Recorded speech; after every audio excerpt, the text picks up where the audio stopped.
Welcome to Science versus Pseudoscience. I'm your host, Nathan Oakley, and I am joined by John, otherwise known as Quantum Eraser. First and foremost, big warm welcome to you, John. How are you doing? Ahoy hoy. Ahoy hoy. He's never going to live that down. He's not even going to mention, but ahoy hoy to you too, John. Good to have you. Good to be here. So, over the last, 8 months, science has been the most prevalent part of the discussion on flat Earth debate, and a lot of people have misapprehensions and misunderstandings about what science actually is. So, in case the title gives it away, this particular presentation is What is Science? So, maybe you can add to that for an intro, or maybe you want to jump straight into it. You tell me. Let's just jump straight into it. Okay, I'll get your screen presented. Give me a second. Let me know. Yeah, you're on. All right. Paleontology, anthropology, archaeology, geology, evolutionary biology. Yeah, I'm still laughing. Theoretical physics, non-experimental. Astrophysics, astronomy, and cosmology. These are not frigging sciences. Okay? Crocheting is more scientific than these clowns combined. Why? The first six pretenders can't get to the first step of the scientific method, which is science, observe a phenomena without a time machine, right? And these guys, the ones in our genre, right here, well, they got some other problems. They can't formulate scientific hypotheses because they lack viable independent variables. Therefore, they can't isolate, test, and validate their dependent variables or predictions. Step 3, the scientific hypothesis step. This is a hard stop, all right? You have to be able to adhere to the scientific method if you are doing science. This isn't rocket science. Very easy. The true sciences are quantum mechanics, i.e. physics, genetics, chemistry, biochemistry, and biology. Now, with biology here, I'm talking about cellular biology, molecular biology, microbiology, not the glorified secretaries conjuring conventions. Okay? Just so we're clear on that. Now, there's a caveat with these guys also.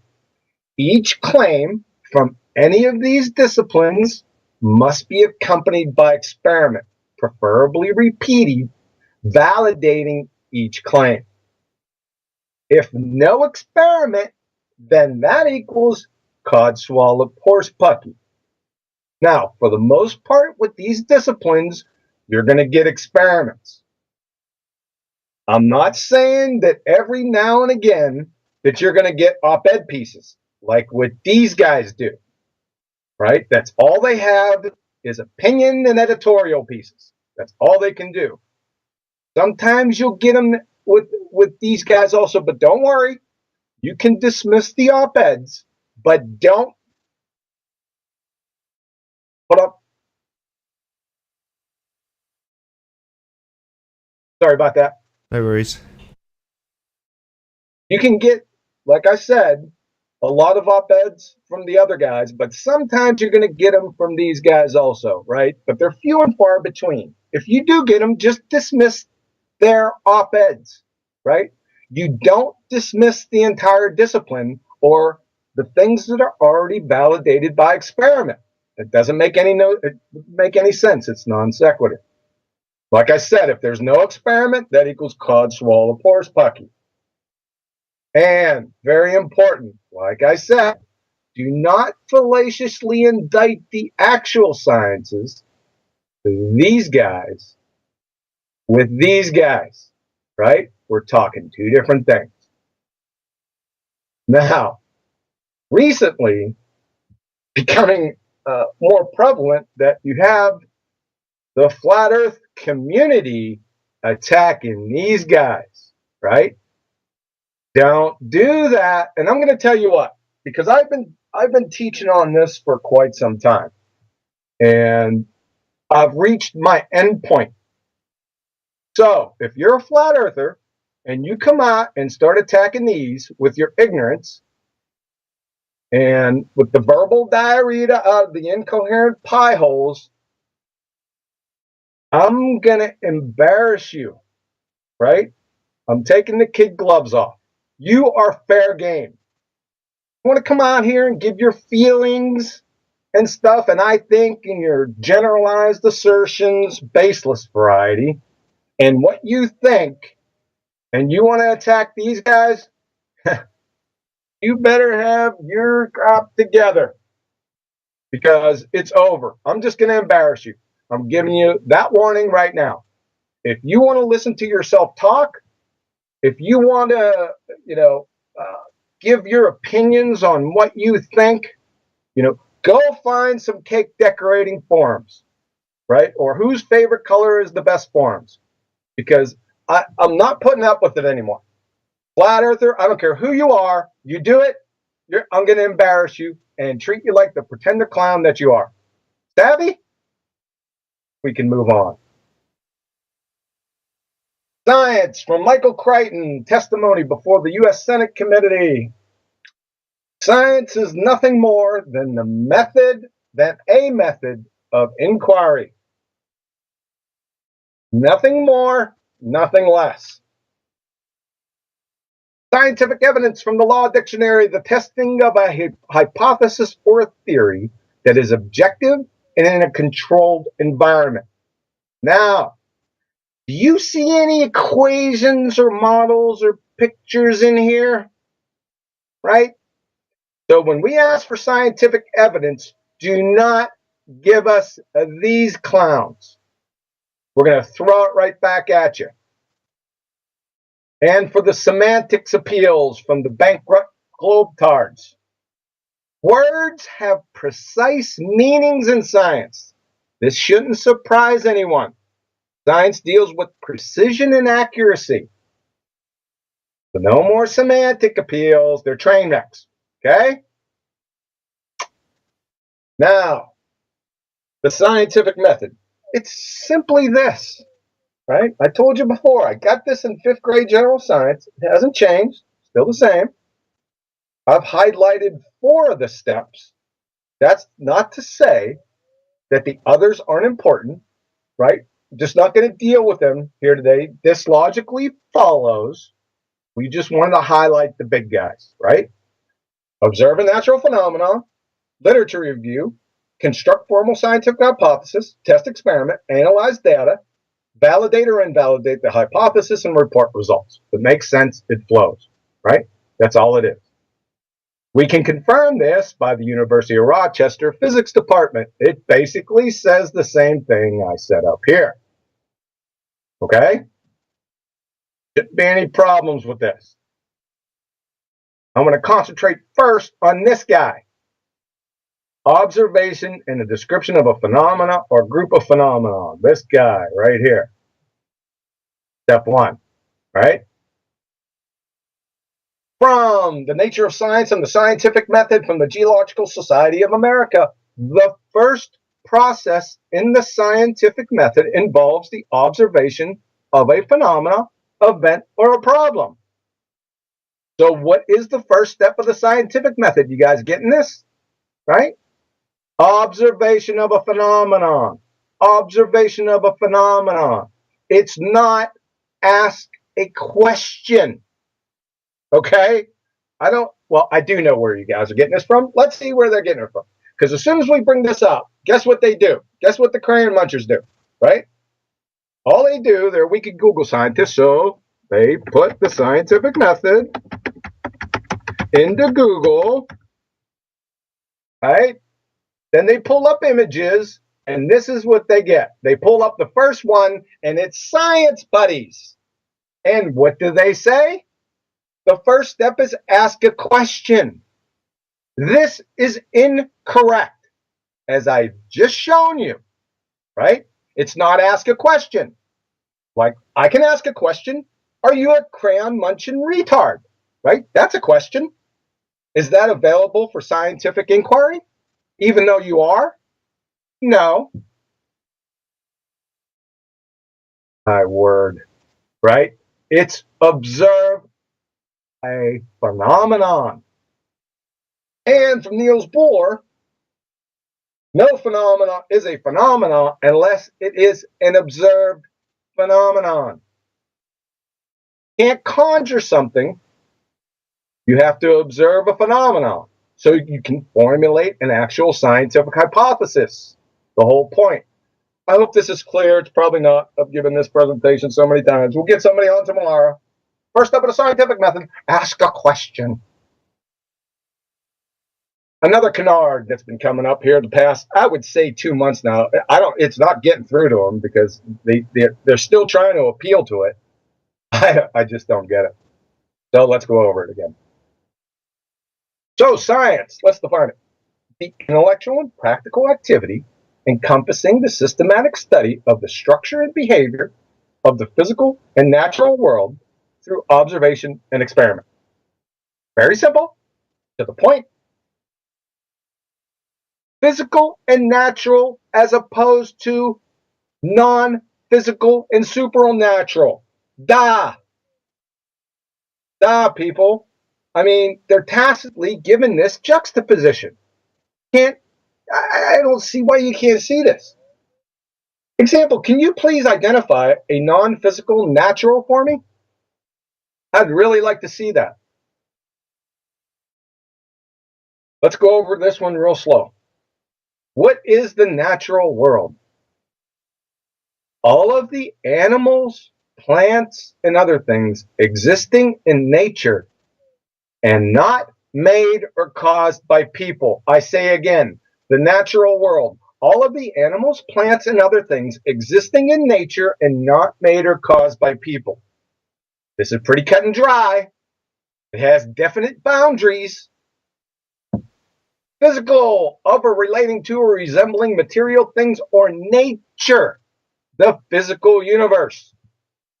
So, let's just entertain it. Just for argument's sake, let's entertain the globetards argument, and we're going to allow man-made objects as natural phenomena. Excuse me, and we'll see how it shakes out. Let's see how it logically follows to its ends. From Kennesaw State, a law describes what nature does, and we're going to be talking about this here specifically in a few minutes, so just hold on. So again, a law describes what nature does. A theory explains how nature works, right? If you wanted to summarize science in 2 short statements, besides the scientific method, this is their goals, right? A theory and laws, basically, and they tell you what they are. So, having said that, are they talking about lawnmower theories and toaster oven laws? Or pendulum theories? Or is it pendulum laws? Or bowling ball theories or bowling ball laws? I'm just so overwhelmed when I go into the NCBI database and other databases. I'm overwhelmed with all these theories and laws of man-made objects. I just can't get through all of them. Unbelievable. By the way, you'd fail 5th grade general science, whoever's peddling this nonsense.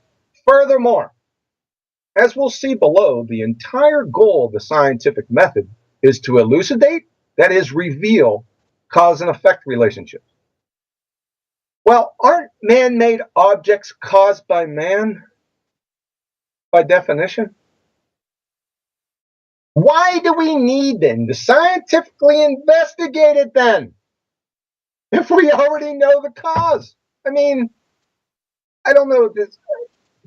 Are they mainlining fluoride? Or living under power lines? I'm not kidding this. I mean, this is basic stuff. Incoherent 2nd graders can reconcile this. Why do we continue to have to spend time here? I don't know. One of the most important statements, I've been reading this over and over again, and the more I do, the more I just stop right here. Because it speaks 1,000 words. And it destroys 99.99% of all appeals. That is, it doesn't matter whether they're flat earthers or globetards. It doesn't matter.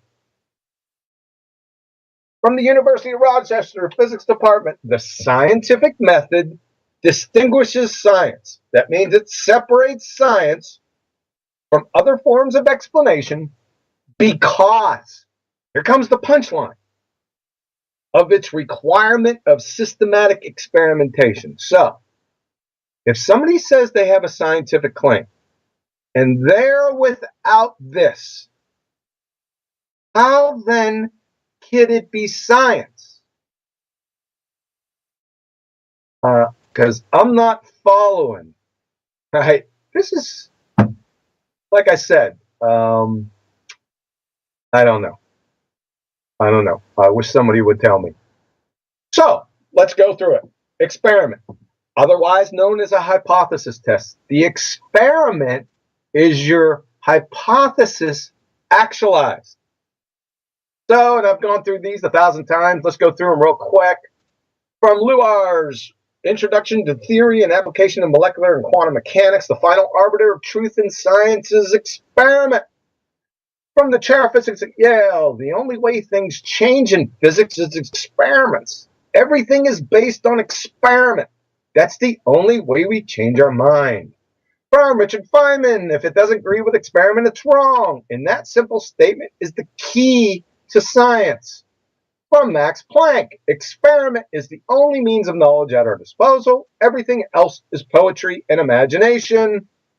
Again, from the University of Rochester Physics Department, the scientific method requires that a hypothesis be ruled out or modified if its predictions are clearly and repeatedly incompatible with experimental tests. Experiment is supreme. Experimental verification of hypothetical predictions is absolutely necessary. So it's looking like we're going to have an experiment. If you're going to make a claim about science, you better have an experiment. Or I'm going to drop kick it into the incoherent oblivion. So, what is an experiment? Or what constitutes an experiment? From Penn State University, there should be 3 categories of variables in every experiment: the dependent, independent, and controlled. Your dependent variable, or the effect, or the result, is the prediction. The independent variable, or the cause, that which is varied and manipulated by the scientist to produce the effect. And lastly, controlled variables. Variables that are held constant so as not to confound the test. So you see this constant. Constant variables are controlled variables. Controlled variables are constant variables. I hope that's clear.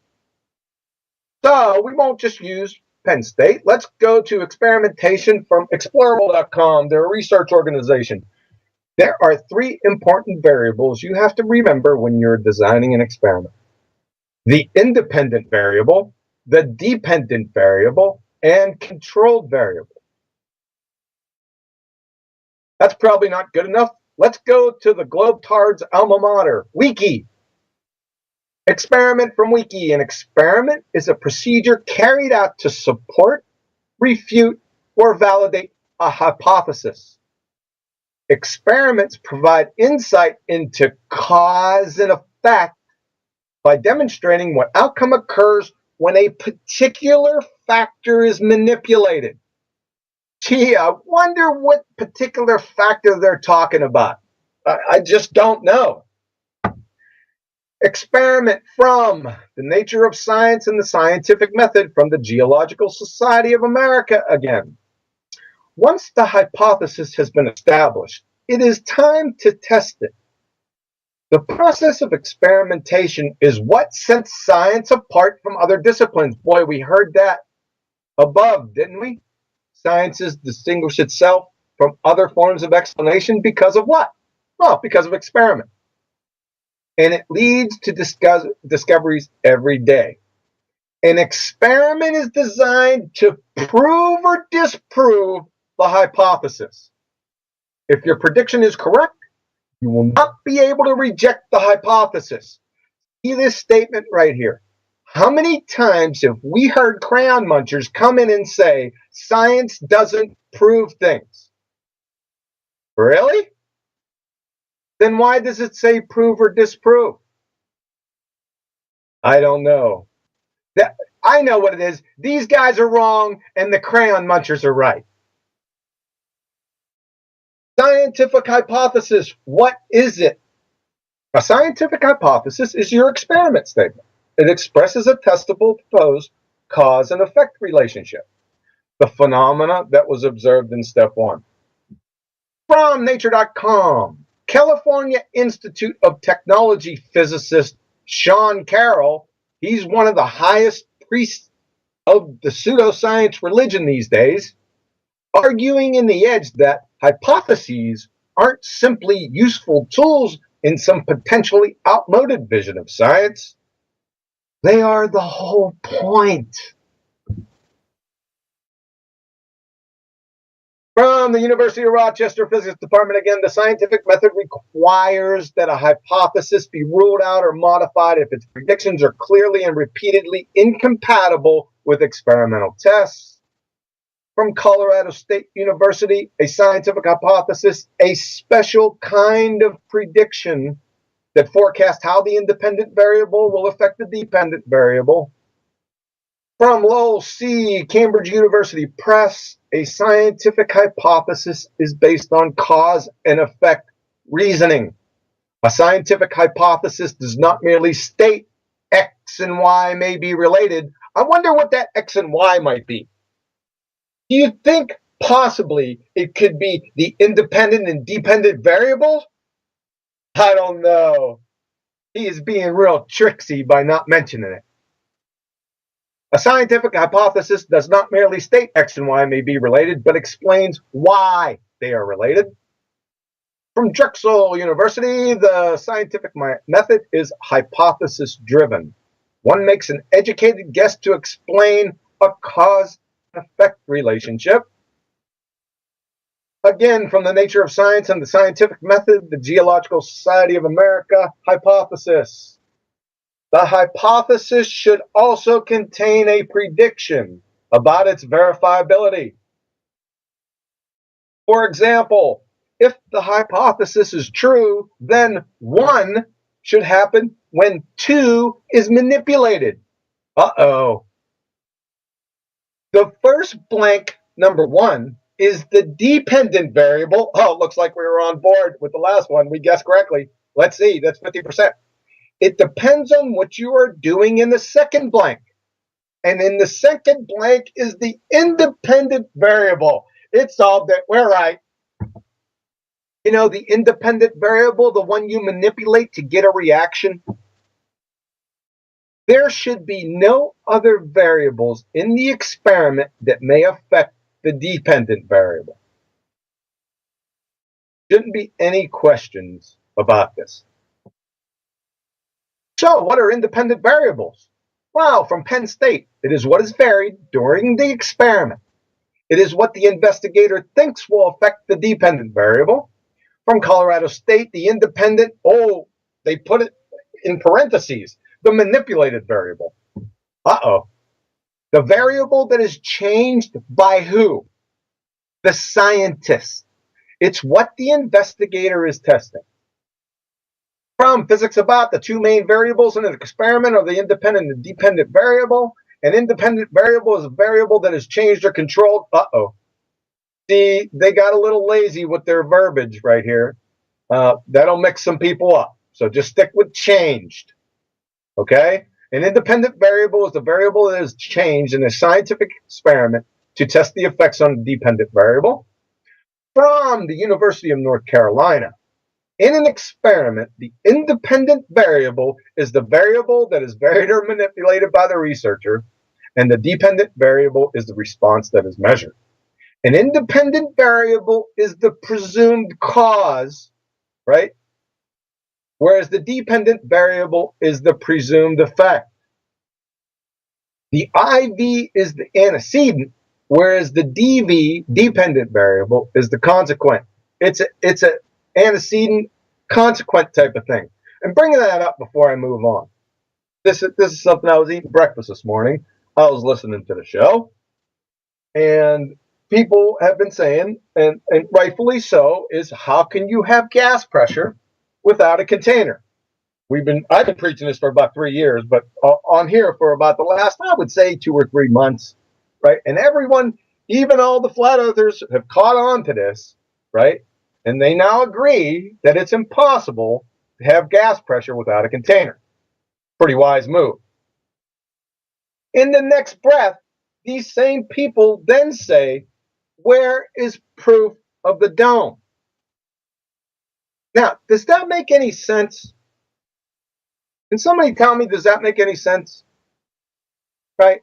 If you say that you must have a container to have gas pressure, then I don't know, what's the proof of the container in our closed system? Well, wouldn't it be the air pressure? Right? So my proof of a dome or a barrier is air pressure. It's this little necessary antecedent consequent game here, right? Now, if you don't understand this, stop snorting the fluoride, or move away from underneath the power lines, right? Get away from them. Or pay your slobber nurse some overtime and stop being a tightwad. I can't believe that I'm hearing this from people right in the next breath. I don't know. I can't explain this. Are you not thinking? You're just spouting it off that you want to hear yourself talk. You're not reasoning, right? My word, people. Sorry about that. Okay, remember, viable independent variables must satisfy 3 criterion to be an independent variable. Number 1, it's your presumed cause. Number 2, the researcher must be able to vary and manipulate it. Number 3, the independent variable must demonstrably exist before you can use it in an experiment. All 3 criterion must be satisfied, not just one. Now, Sorry, just before you move on, can you just read the last one again and give a few examples that don't meet that criteria? Yes. I'll read it over again. The independent variable must demonstrably exist before you use it in an experiment. Now, to keep it in context, most globetards start off with their hypothesis, which it isn't a hypothesis, and they get stuck because of it. Because what did they do? If the Earth is a sphere, right, is their independent variable. So, but they haven't proved that yet. That's what they're attempting to prove. Moreover, if the Earth is a sphere, you can't manipulate physically the spherical Earth. Unless you have special Evo mind powers or some type of fairy tale telekinesis or something, I don't know. You're gonna have to show me that. So that's typical one right there. Is that good? Perfect. So, like I said, all 3 criterion must be satisfied, not just one. So the next canard, like I was saying, this has come up sporadically. I mean, every now and again it'll come up because people just don't know what they're talking about. So let's go over it and explain it. Height or depth, width, length, and time are not viable independent variables. Examples. Number 1, the submarine was crushed at a depth of 10,000 feet. Did depth cause the sub to implode, or was it pressure? Number 2, the gentleman was so obese he measured 1 meter wide. Did width cause the obesity, or was it laziness combined with excessive calories? Number 3, over the course of the night, the sun suddenly appeared above the horizon. Did time cause the sun to appear above the horizon? In that same vein, does time cause the difference of scores between the first and third quarters? You see how silly these are? So please, please come in and tell us that distance, depth, width, height, time. Please come in and tell us and say they're valid independent variables. I want you to, please. The null hypothesis from California State University. To do a hypothesis test, that is experiment, you will actually have two hypotheses, the null hypothesis and the alternative hypothesis, which are stated in such a way that they are mutually exclusive. That is, you can't have both hypotheses be true. The null hypothesis is the conclusion that is considered the default. You will accept this hypothesis if you fail to find sufficient support for the alternative hypothesis. Makes sense. We'll go over one here in a couple seconds. The null hypothesis again from sciencenote.org. Null hypothesis, the zero difference or no difference, i.e. that means null hypothesis, predicts that changing one variable, the independent variable, will have no effect on the variable being measured, the dependent variable. So, like I said, the alternative null hypothesis are stated in such a way that they are mutually exclusive. Both can't be true. That's what mutually exclusive means. So let's go through an example. It's a simple example. I've been using this for years. I think it relays the point quite succinctly. Observe a phenomenon. Healthy type 1 diabetics suffer from diabetic ketoacidosis, apparently from the absence of adequate insulin, right? That's what we observe. We don't know for sure yet, but it's an educated guess. So we make it a hypothesis, the alternative. Given otherwise healthy type 1 diabetes patients, the lack of insulin will lead to diabetic ketoacidosis. Conversely, the null is the mirror of the alternative. The only difference is will not. Null hypothesis, given otherwise healthy type 1 diabetes patients, the lack of insulin will not lead to diabetic ketoacidosis. This is null, the null result, null, zero difference, no difference. You get it? It's the mirror. It's all it is, just will not. It's as simple as that, right? And as you can see from our alternative hypothesis, if we go ahead and test this, and the lack of insulin does lead to diabetic ketoacidosis, that is, the patients get diabetic ketoacidosis, it ipso facto rejects this. See how that works? Now, the dependent variable in this, or in the alternative hypothesis, or the effect, the prediction is, of course, diabetic ketoacidosis, and the independent variable, or the cause of the effect, the cause of it is insulin, or the lack of. This is cut and dry, very easy. This is a valid scientific hypothesis, alternative. This is a valid null. These are valid dependent and independent variables. We observed a natural phenomenon.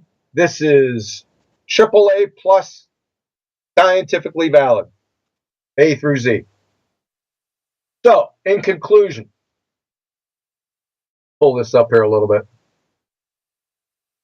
In conclusion, you have the alternative, the null, and your experiment, right? So with the alternative, you have the independent variable plus the dependent variable. That equals a prediction of cause and effect. The null hypothesis is the same independent variable, dependent variable equals the prediction of no cause and effect. And then the experiment, the independent variable plus the dependent variable plus what? Controlled variables equals prediction of cause and effect. So the only difference between your hypothesis, your alternative, and the experiment is the controlled variables that you put in to keep it constant so it doesn't have any effect here. That's the only difference between these two. Everyone understand that? Hopefully. This is very important. From the University of Rochester Physics Department. Common mistakes in applying the scientific method. The most fundamental error is to make the hypothesis for an explanation of a phenomenon without performing experimental tests, right? This is the most fundamental error. But what do we get? We don't even get this part, right? We just get this. We just get an explanation. Now, if you need both and it's still a fundamental error, what would just be getting one be? Right? They can't give us a hypothesis. Well, for number one, they don't know what hypotheses are. Even if they did, they can't give us one, right? Because the whole inquiry is non sequitur, but they don't know that, right? So we don't need this. Anyone can give this. Your average village idiot can give this. We don't care. If you give us an explanation, we want it accompanied by a hypothesis, this guy, beforehand, and then afterwards, we want to see this guy. Is this clear? Right? Crystal, right? Yeah, watch the show tomorrow. Watch what they do. Math. Mathematics isn't science or physics, much like a tape measure isn't carpentry. One of the main reasons is they're different words. From Professor Balakrishnan from ITT Madras.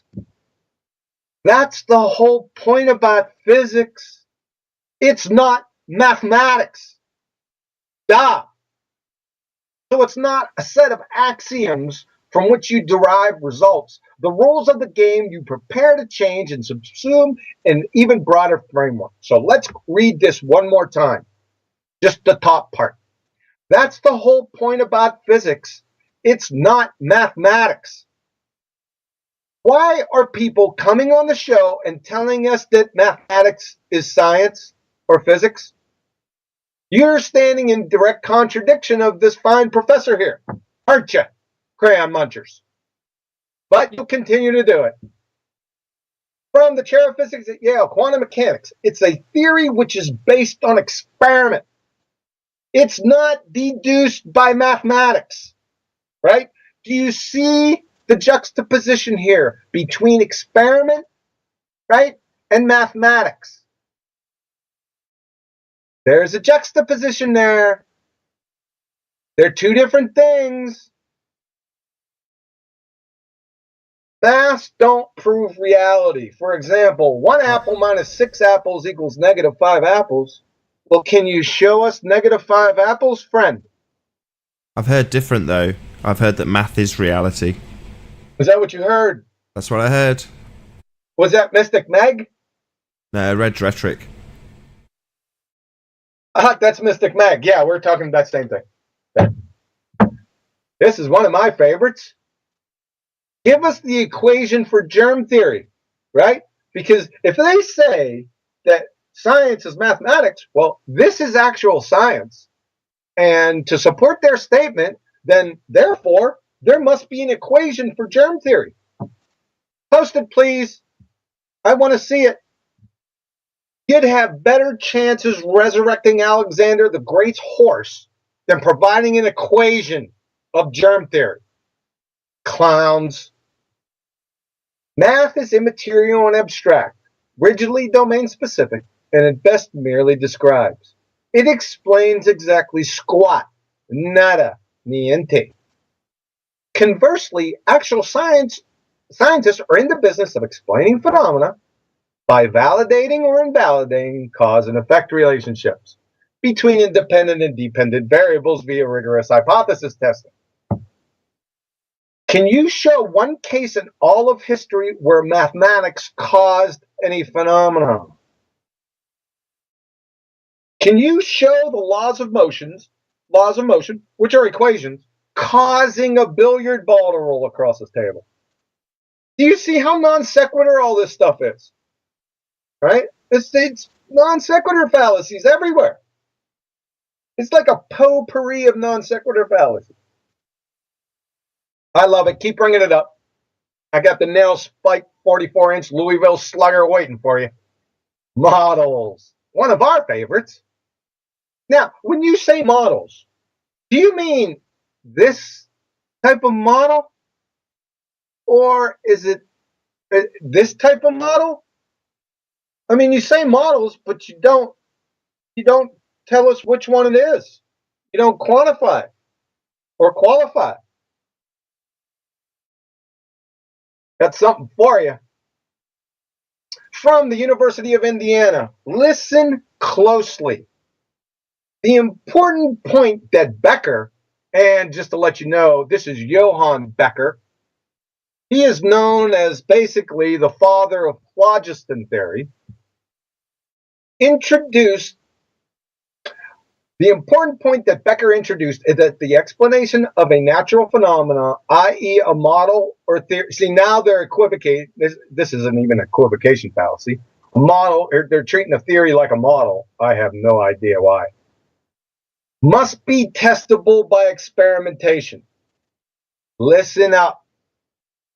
In other words, once a model is proposed as an explanation of a phenomena, it can only be considered a scientific model if it can be objectively tested by experimentation. So you have a scientific model, do you? Okie dokie. Natural phenomena observed, please. Alternative hypothesis, please. Independent and dependent variables, please. And give us the null hypothesis. You're done. Finished. Bring that model back in here. Bring it in here. Another canard, scientific predictions. Scientific predictions are not Jean Dixon, Edgar Cayce, Jimmy the Greek, Mystic Meg, Nostradamus, or Carnival tent predictions. Again, words have precise meanings in science. What is a prediction? In fact, what is a scientific prediction? Because we're needing a precise meaning of prediction. Not a carnival tent prediction, right? What is it? Uh-oh. A scientific hypothesis, a special kind of prediction that forecasts how the independent variable will affect the dependent variable. So when you come in here and say, but we can predict, guess what we're going to say? Natural phenomena observed, please. Alternative hypothesis. Your prediction. Get ready. Yeah, you all be ready, right? Uh-huh. From Penn State University, the scientist applies his or her present knowledge to predict the effect of the independent variable on the dependent variable. The prediction is a statement of the expected results of the experiment based on what? The hypothesis. The prediction is often, not always, an if and then statement.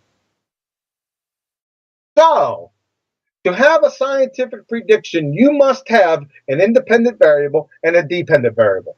In other words, a viable scientific hypothesis. Any questions? I'm good. I figured you were. All right, this is going to be loads of fun right here. You thought the upper part was bad. Boy, they're going to be a hurt locker after this one. Okay. We're going to juxtapose scientific laws and scientific theory. Go through this step by step because I don't think I ever did this before. Maybe off the cuff, not explained it completely, so I'm going to go slow. So, scientific theories. They explain the how and the why, the mechanism and the process, and they identify the cause. For example, germ theory.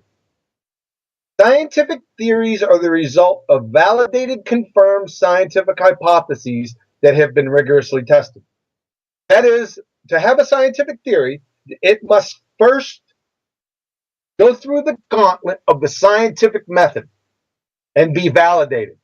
Otherwise, it's not a scientific theory. It has to be tested first and confirmed.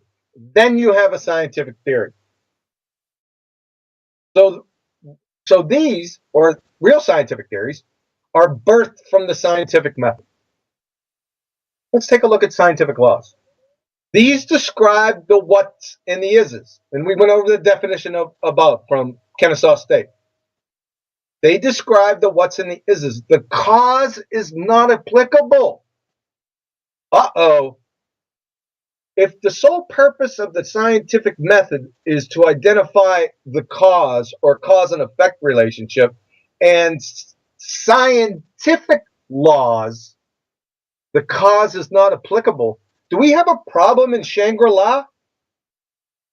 Hopefully you're catching on to this. I'm going to bring it on home here over the next few minutes.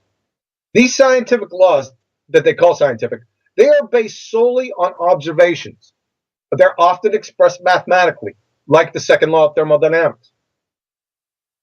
You see, with scientific laws, the cause or the how and why or the mechanism are both nonsensical and invalid inquiries. It's just an is and an are. For example, how or why does heat flow from hot to cold always? Well, I don't know, and we'll never know. All we know every single time, it just does, and it is. It's a what and an is. Therefore, scientific law. That's why they're called the laws of thermodynamics and not the theories of thermodynamics. Does everyone understand this? Hopefully, if you don't, go back and rewind it. Scientific laws never, ever become scientific theories, or vice versa. Each are domain specific inherently, right? So, and scientific theories never, ever explain laws. I'm talking real scientific theories. They never, ever explain real scientific laws. Because if they did, then it wouldn't be a law anymore. So when people say Einstein's theory of general relativity, which isn't an actual scientific theory to begin with, explains Newton's law, which isn't a law to begin with, they're pretender clown crayon munchers. Does everyone understand that? Hopefully. Well, probably So not. after, But it'll come up again. I'm sorry, go ahead. I was just going to say, you said everyone getting that bit. Probably not. Yeah, I'm sorry, it was a rhetorical question. All right, so after stating the above, all the above here, what should be your next question? What should be your next question? I won't reveal for a couple seconds. I need a drink. Go ahead and think about it on your own. So what should be your next question after everything that we went over above? Let me reveal it. What makes the laws of physics scientific? Oh boy, the tangled webs they weave. Scientific laws, that is, the laws of physics, are not scientific. They're merely descriptions. Oh, here's the important part, as evidenced by, okay? As evidenced by. They are merely descriptions, often expressed mathematically, of plain old observations of nature. That's all they are. The scientific method, on the other hand, is only employed to elucidate and explain cause and effect relationships, the hows and the whys, not describe the what's and the is's. Scientific laws only breach the first step of the scientific method, observe a phenomenon. You can't formulate a scientific hypothesis, step 3 of the scientific method, because a viable cause, independent variable, doesn't and never will exist. Forever illusory. This is quite interesting. I'm loving every bit of this. So, Professor Tegmark he's a professor of physics at MIT. Let's hear what he has to say. We humans have gradually discovered many additional recurring shapes and patterns in nature, involving not only motion and gravity, but also areas as disparate as electricity, magnetism, light, heat, chemistry, radioactivity, and subatomic particles. These patterns are summarized by what we call our laws of physics. Continuing, Professor Tegmark, when we look at reality through the equations of physics, I'm going to let that go. We find that they describe patterns and regularities. Is this science? But wait a second, my son is a video game master champion. He can readily recognize and describe the recurring patterns and regularities present in the game, all the while being absolutely clueless about the underlying architecture of the game. But he intuitively knows that the patterns and the regularities in the game, watch out now, are not the cause of the game. Right? Hello? And is my 10-year-old a scientist?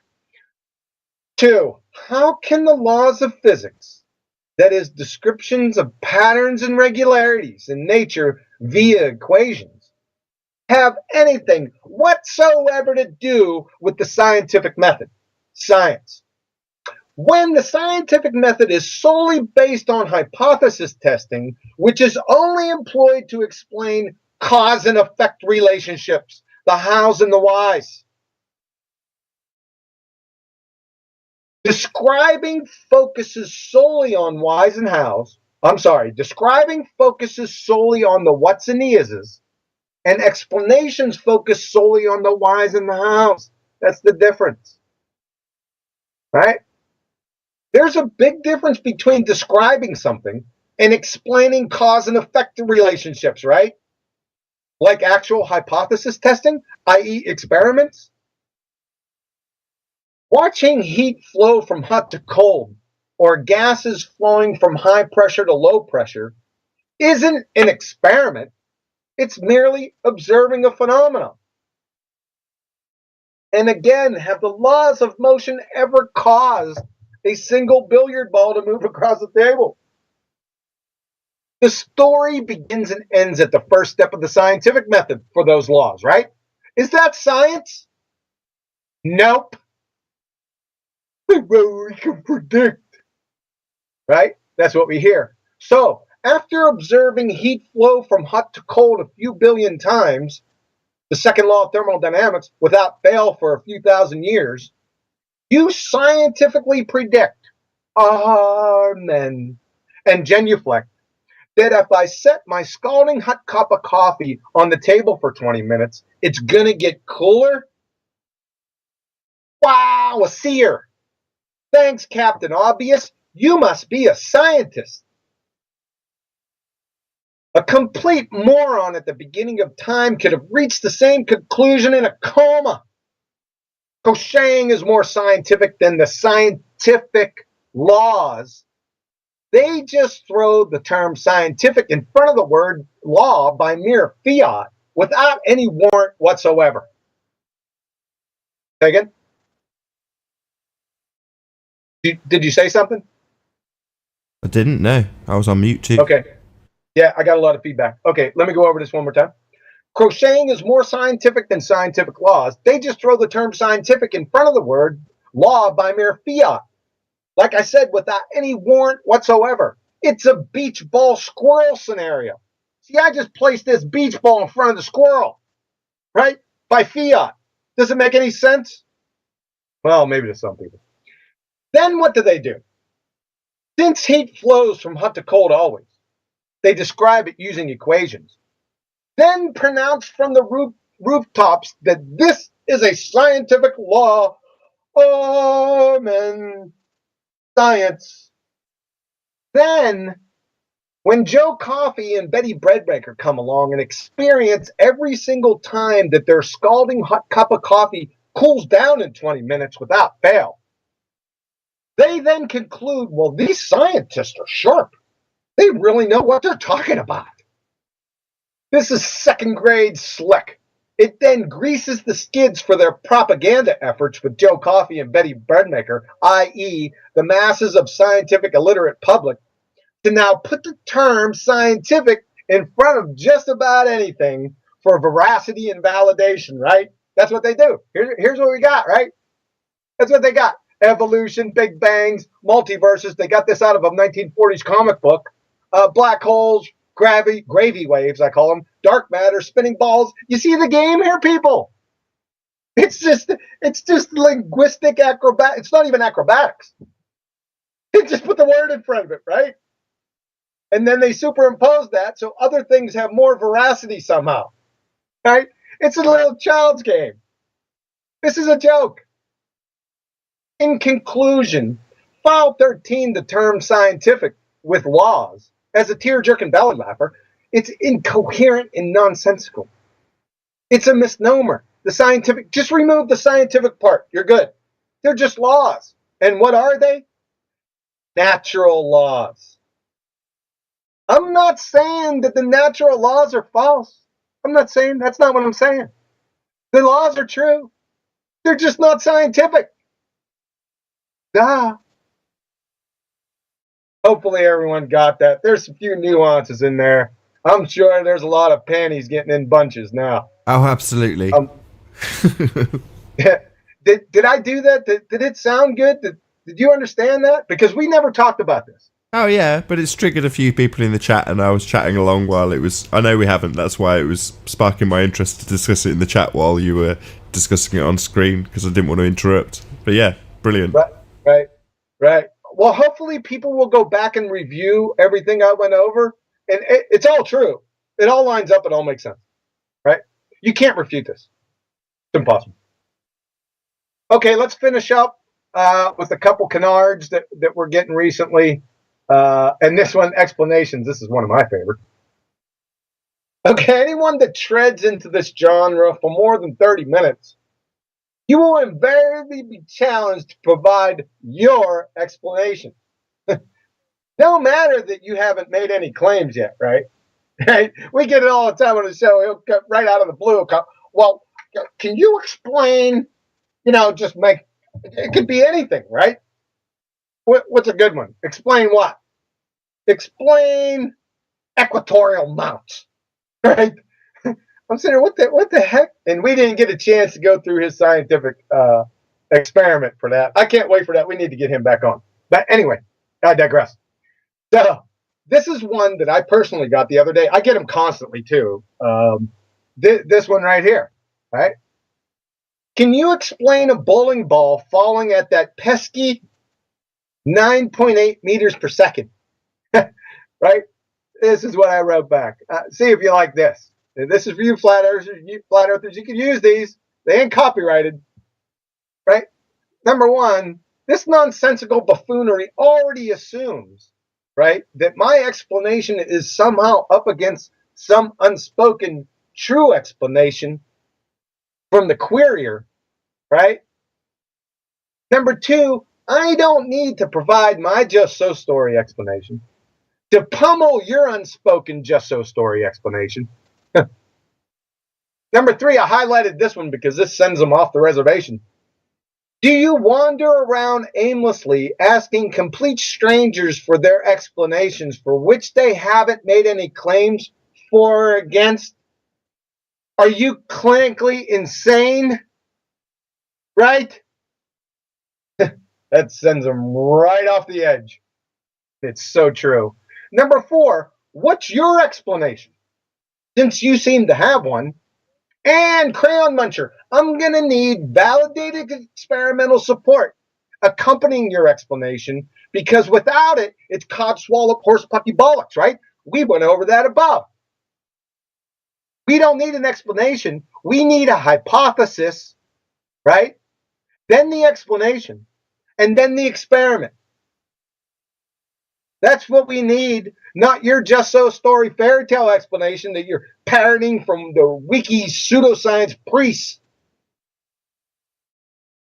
And let's finish up with the last one. And like I said, the second day that I get into this, and it's not only specific with in the flat Earth realm, no doubt about it. This has been going on for millennia, I guess, for as long as science has been around. Science says, well, folks, science is a method, the scientific method.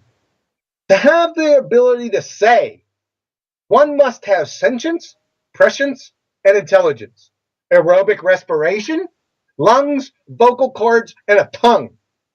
Essentially, to be alive. Science isn't alive, therefore, it's a reification fallacy. Additionally, just for your information, science doesn't have community, stand for, make mistakes, then correct itself, run, jump, swim, promenade, and bow to its partner across the hall, or do the hokey pokey.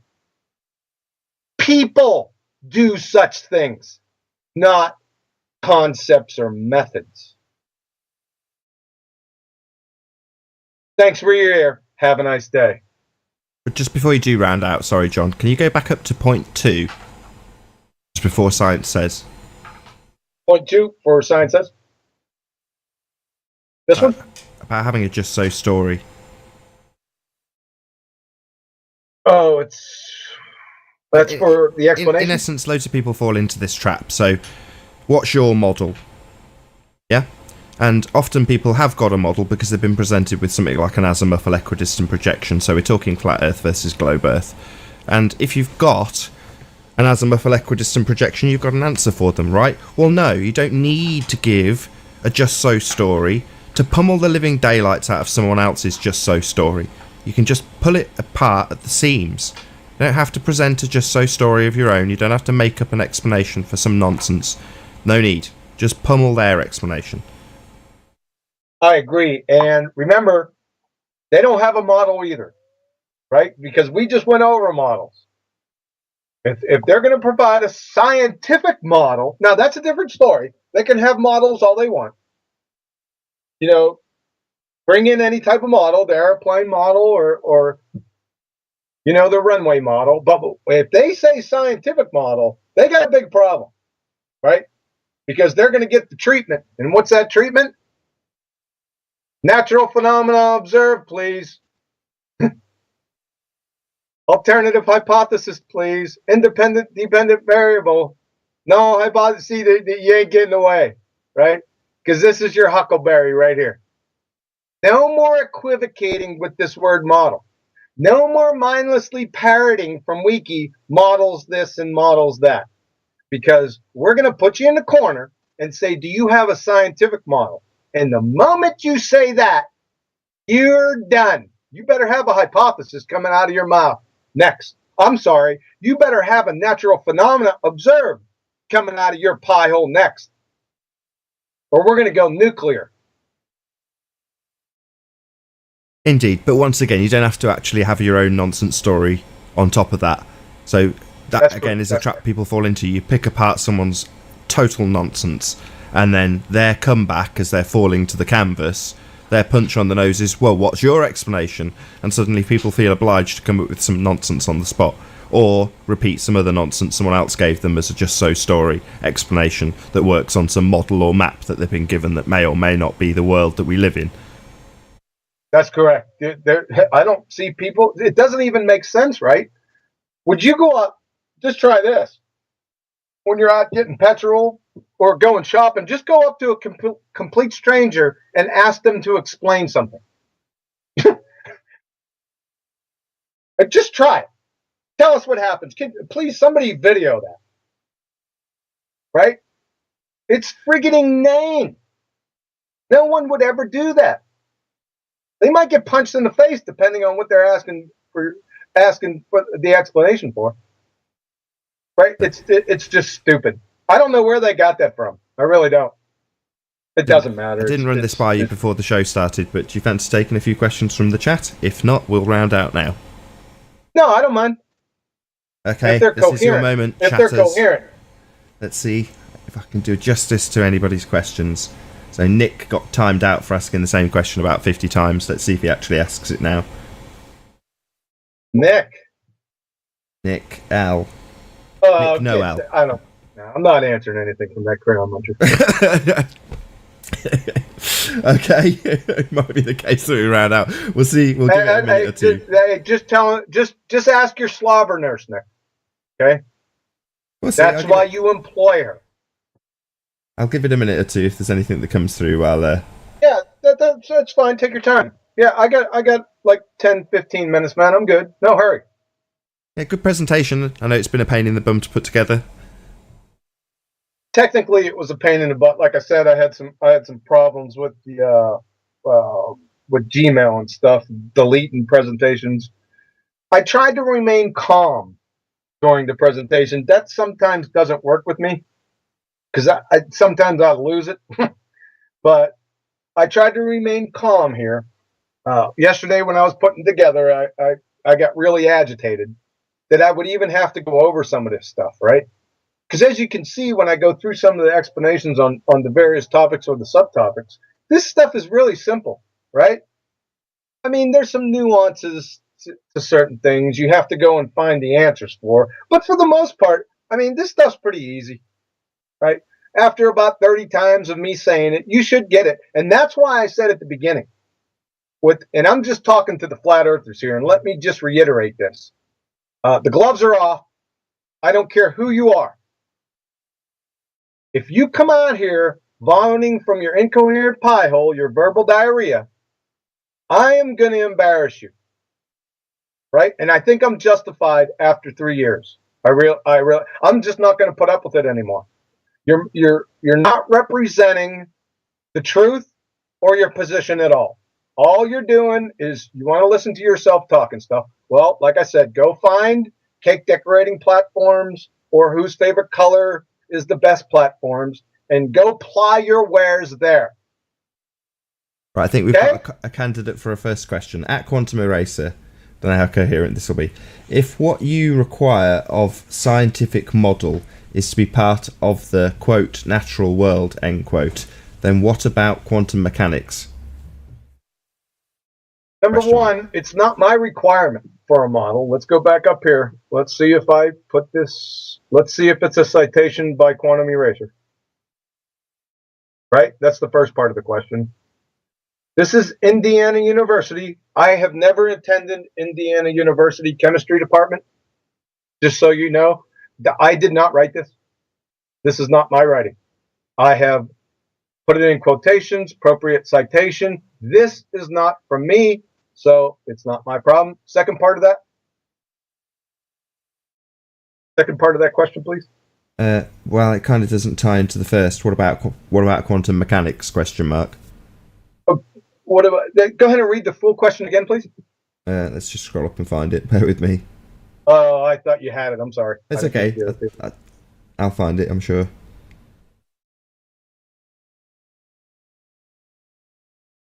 Or maybe not. I think where they were going to I think they were going to something that old Rupee brought up a long time ago, and I think they're hung up on this natural phenomena and quantum mechanics. Well, the natural phenomena observed in quantum mechanics are photons. Photons come from the natural world, along with electrons, protons, and neutrons. Right? There are no models. Okay, I'll read it again. I think further down there's a supplementary question. So it's from LAHBRECA at Quantum Eraser. If what you require of a scientific model is to be part of the quote unquote natural world, then what about quantum mechanics? Question mark. Yeah, what about it? Yeah, that's the natural world. Quantum mechanics deals with the natural world. Now, the technologies that spin out of quantum mechanics having to do with the photons, electrons, doping chips, and such, that's technology. That's fine. It's just different. However, but the science and the scientific method used to elucidate or afford the ability to use that in technology there's nothing wrong there. Everything's okay. Okay, I'm not going to tell you who this question's from. Why, and quote, if ... then ... end quote statement at John. Why no other types of hypothesis? Question mark. That's that crayon muncher Nick L. This friggin' moron thinks that formal scientific hypotheses are only those hypotheses with that have if and then in them. I mean, it's absolutely mind-numbing to me, right? Well, what's the answer? Why does it have to be a formal hypothesis? A formal hypothesis, well, we have to define what a formal hypothesis is. A formal scientific hypothesis contains an independent and dependent variable.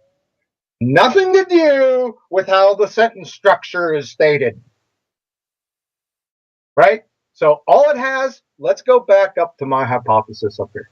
Let's see, did I use an if and then with that? Let's just check. Scientific hypotheses should be getting close. Okay. Uh-oh. I don't see any if in here. Do you? Given otherwise healthy type 1 diabetes patients, the lack of insulin will lead, not even a then. I don't have an if and then statement in here.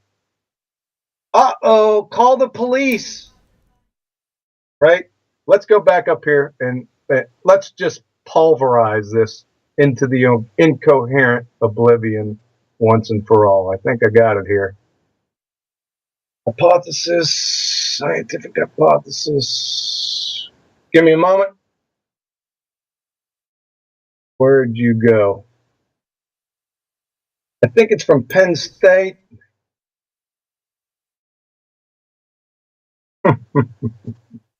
Where'd you go, brother?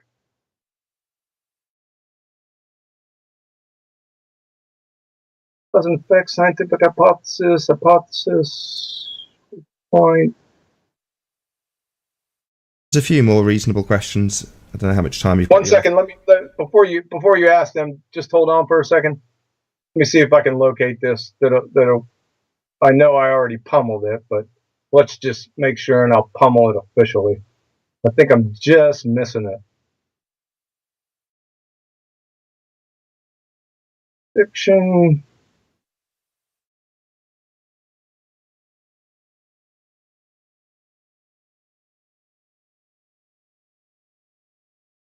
It has to do with his train wreck appeal to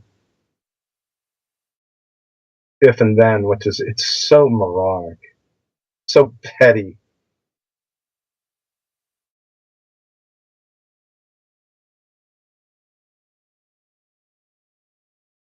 And I think I just stated it. I think I just went over this. Oh, here it is. We finally found it. Okay. Here we go. From Penn State University. The scientist applies his or her present knowledge to predict the effect of the independent variable on the dependent variable. The prediction is a statement of the expected results of the experiment based on the hypothesis. Can everyone see this last statement here? What's that say? The prediction is often an if and then statement, crayon muncher. Not always. My word. Go on, Nathan. Okay, so I've got Jimbo who says, is mass a constant and weight a variable unit? He has to define mass first. I have yet to hear a definition of mass in 12 years. It's like evolution. You'll never get it. Okay, well, if I get to one, if he qualifies that further down, I'll ask. Sure. Who else we got? QE says scientific model has to study the natural world, which does not include humans. How about quantum mechanics? It was developed in the lab, not in the natural world. Developed in what is the natural phenomenon that's observed that led to quantum mechanics, son? Photons. Are they natural? Yeah. Or does man make them? They're natural. How about electrons, protons, neutrons, molecules, atoms? None are man-made, as far as I'm aware. Yeah. Next. So Nick re-asking the same question. Why do you assume the type of hypothesis has to be if and then statement? Come on, John. I think you've just covered that. Any more for any more? I must have explained that to him greater than 10 or 15 times. His juvenile moronic appeal in comment section. He just keeps on asking the same question. You haven't answered it, Quantum Eraser. Nah. You're a poopy pants. Right? That's all I get. Hand wave dismissal, right? Yeah, they just appeal to nonsensical buffoonery. That's all they can do. And it just shows you the absolute bankruptcy of their position. Okay, I'll try and read out this question from Gleam. At Quantum Eraser, on the, quote, using only the natural world, end quote. If we analyse electric as seen in lightning, how do you hypothesize and experiment on the field without voltmeters? The voltmeter is not the natural phenomena observed.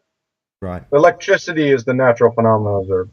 Yeah, I had Tim Osman with this. So Tim Osman was saying, how can we possibly do experiments if you're saying you can't use man-made stuff? And it's like, no. We're talking about the natural world.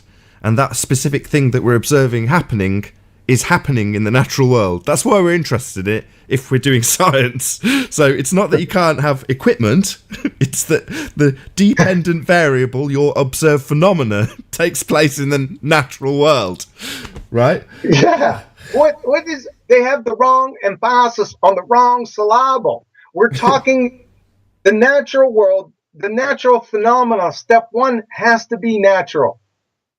The phenomena itself. Not anything else not anything else in the experiment. In the experiment you're going to use, you have to use man-made stuff, right? But that we're not trying to identify the cause and effect of that man-made stuff. We're trying to identify the cause and effect of this guy. Got time for a few more? Yeah. I don't know if this is Dan trying to cleverly tie this into exactly what you've just said, but from Dan W. What did science ever give Quantum Eraser? Question mark. Mobile phones, computers, or microwaves? Yeah, quantum mechanics. Yeah, it's especially the high-tech varieties of today. Quantum mechanics, the technology derived from scientific experiments. The technology isn't science. Hold on. Well, hold the phone. No. If I use my mobile phone, that ipso facto makes me a scientist because my scientist has come from scientific discovery. That's correct. That makes me a scientist. Same if I use a microwave. I'm using science, therefore I'm a scientist, aren't I? I cook something in a microwave, I'm doing science. Unbelievable, man. Is that not correct? Oh, am I kidding myself? Surely I'm a scientist when I use a microwave, right? It's come from science. That makes me a scientist, doesn't it? Wow. I think maybe volunteering for drug testing is in their near future. Yeah. So, just to make it clear, using technology that may have derived from scientific discovery does not make one a scientist. See if there's any more questions. If not, we'll round out.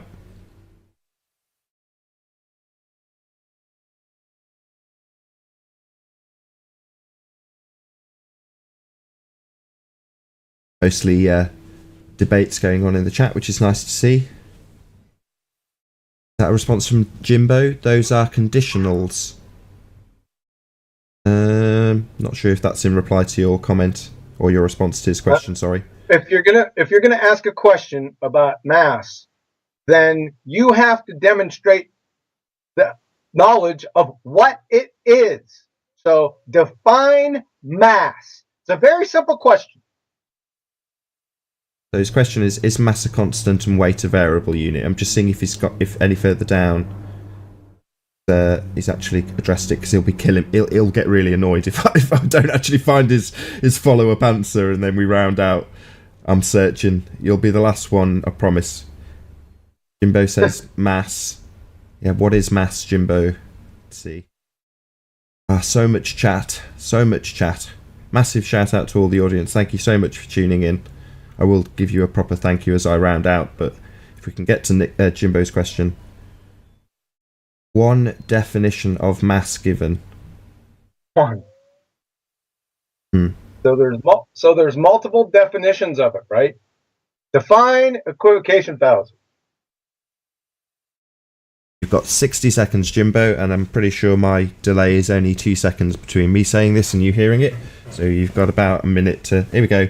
Mass is all through experiment and calculations. Yeah, that's not really defining mass. Sorry, Jimbo. Might not get your question through. One last chance. Got about 20 seconds. Then I'm going to be rounding out. Be honest, I think I'm clutching at straws thinking that Jimbo's going to give a really top quality definition for mass. But we'll see. You never know your luck. No, I don't think so. Anything you want to add? If not, I'm going to round out, John. No. Any questions from you? We talked about a couple new topics here that we personally didn't go over before. We talked about models, right? They're done. They're finished. If they come in and say they have a model, your retort is that a scientific model? They have to say yes. So what do? Natural phenomenon observed, please. Yeah. I mean, I've only got one question, which is, it's not really a question, it's kind of echoing the sentiments of the chat throughout the show. So sure. I think the only person who actually said it prior to you getting to your crescendo was Flat Earth Reset, believe it or not. So he was pointing out that scientific laws are not science. And you got to your crescendo while he was saying that in the chat. And you were saying they are natural laws. Now, simultaneously, you've got Nick in the chat going, well, this means that the second law of thermodynamics isn't science, it's pseudoscience. So how would you address that? No, it's not. It's just the second law of thermodynamics is true. Just like all the laws of thermodynamics are true. They're just not scientific. That's all. Well, I've been using the term fact of life, and what I'll call it now is a law of nature, which is a better description than a fact of life. The fact that you have a description for it's like, well, my response to Nick in the chat was, well, good luck falsifying the second law of thermodynamics. If you want to deny entropy because you want to believe you live on a spinning space ball in a vacuum, then that's up to you. You know, these things are, as I would have put it, fact of life, but a law of nature. Yeah, and listen, this pseudoscience stuff, it only becomes pseudoscience when the person propagating or claiming it is portraying it as science, right? Then it's in that context, it's pseudoscience, right? But in the overall context, it's not pseudoscience. It's just it doesn't pertain to science. You following me with that? Not exactly. Say that one more time, maybe rephrase it slightly. Yeah, for something to be pseudoscience, it has to be masquerading as science. If it's not masquerading as science, it doesn't make it true or false or whatever. I understand. Right? So when you have Neil deGrasse Tyson saying, I can't, paraphrasing what he said, words to the effect of, it doesn't matter if you like it or not, science is real. Now, he is an astrophysicist. So he is a pseudoscientist because he's masquerading as something that could be defined within the boundaries of science, establishing cause and effect. And all he can do is observe phenomena all day long. And provide just so stories and masquerade those just so stories as science, right? That is pseudoscience. Now, microwaves aren't pseudoscience unless you're trying to say that microwaves are science. You see what you understand? So when I claimed that I was a scientist because I'm using a mobile phone or a microwave, that makes my claim to cooking something being science pseudoscience, a pseudoscience claim. And me, a pseudoscientist, by claiming that using a microwave born out of scientific discovery makes me a scientist, and anything I do with that microwave would be a scientific discovery. No, that's pseudoscience. Whereas Exactly. claiming a fact of life or a natural law isn't pseudoscience, it's just a natural law. It's how it is. Exactly, you got it. Exactly. Okay. Precisely. That makes sense. Brilliant stuff. Well, it's been an absolute pleasure, John. I don't know if there's any last thoughts you want to add, but I will definitely round out after them if you do. No, I don't. I think I said all I needed to say. I hope some people got a lot out of it. Maybe some things that they didn't know, and maybe it'll connect the dots for them a little bit. That's my hope here. And to my ultimate goal is for flat earthers to use these to expose crayon munching pretender clown globetards. That's the goal. Excellent. Well, with that, I'll say first and foremost a massive, huge, enormous thank you to you, John, for joining us and explaining what science actually is. Thank you to you. You're very welcome, sir. And of course, a massive, huge, enormous thank you to all of the live audience for tuning in and hopefully sharing this discussion. I've been Nathan Oakley, and I'll see you all in the next video. Oh, what a day! What a lovely day!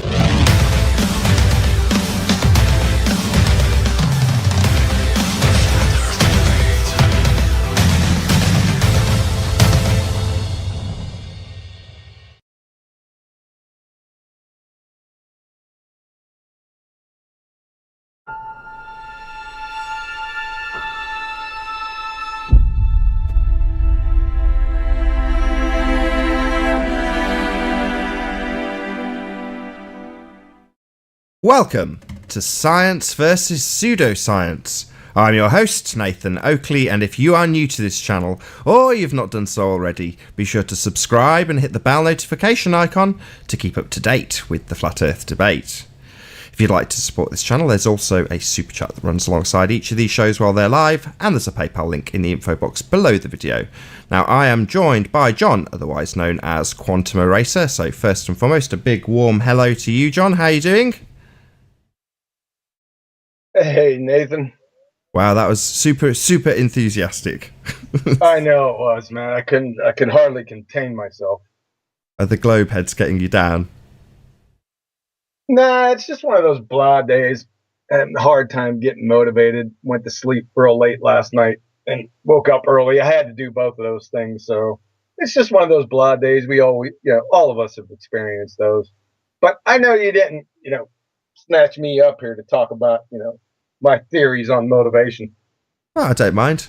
I mean, I must admit, the conversation beforehand cheered me up on account of the fact that you pointed out the Dunning-Kruger in some of the guests we have, and maybe I give them a bit more credit than they deserve.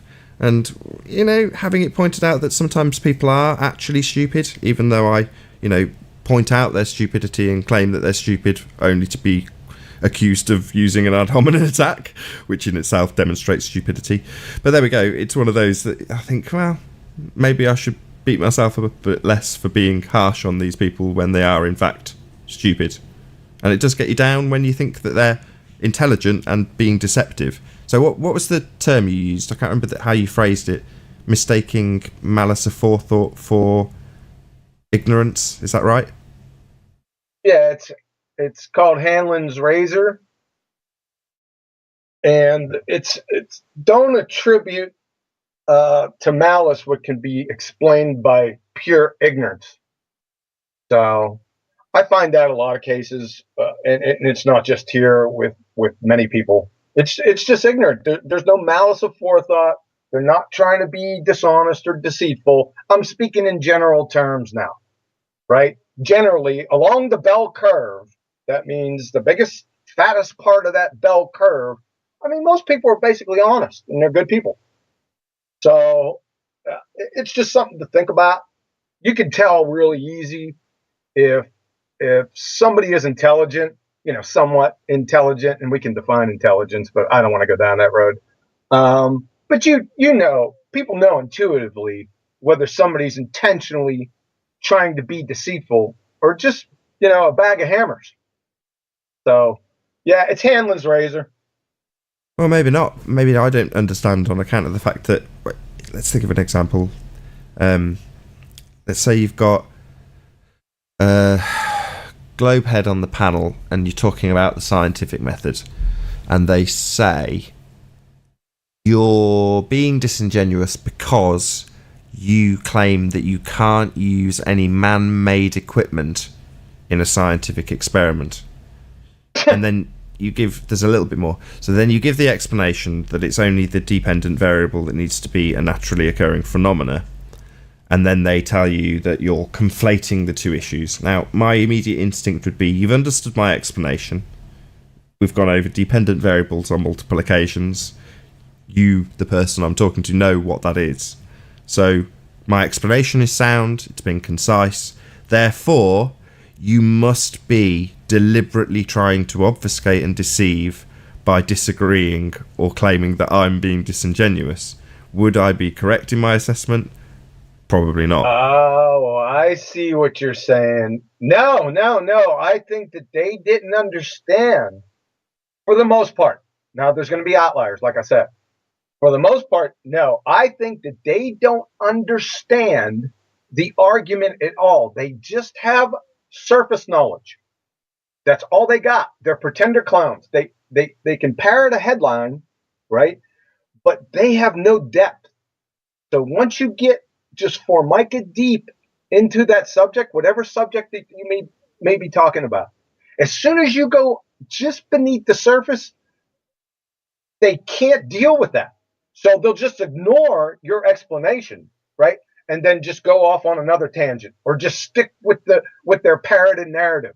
Oh, you're just disingenuous. You'll see that a lot. So I think that's what it is. In other words, there's just no address because it does cause a problem, and therefore just reassert, circle jerk, however you want to phrase it. Yeah, like I said, they can't go any further into it with the scientific method. If you say dependent variable, you just went underneath the surface of the scientific method. Therefore, most of these things are off limits to them. They can't go there. Because if you start talking about dependent variables, then that leads into independent variables, and that leads into controlled variables, and that leads into, okay, what's a hypothesis? You see where I'm going? Well, yes and no. This is a subject we've talked about at great length over the last couple of weeks especially, and science has been hijacked. I mean, I sent out a note to everybody, including you, and Mark Sargent was good enough to read it, and the meat of it is basically that if you don't have the truth, then it's very useful to take something like science, which we were all taught at school proves things, is empirical, and dilute that down so that you can make your false claim seem credible. Now, on our side of the argument, flat earth side of the argument, we have a very, very privileged position. We've got the truth. The obvious and observable nature of our reality doesn't need scientific validation. You can use logic. You can, in most instances, especially with Ranti's photography and things of that nature, you don't even need logic. You look and you just see. And there is literally no explanation even required if you're a flat earther. Exactly. But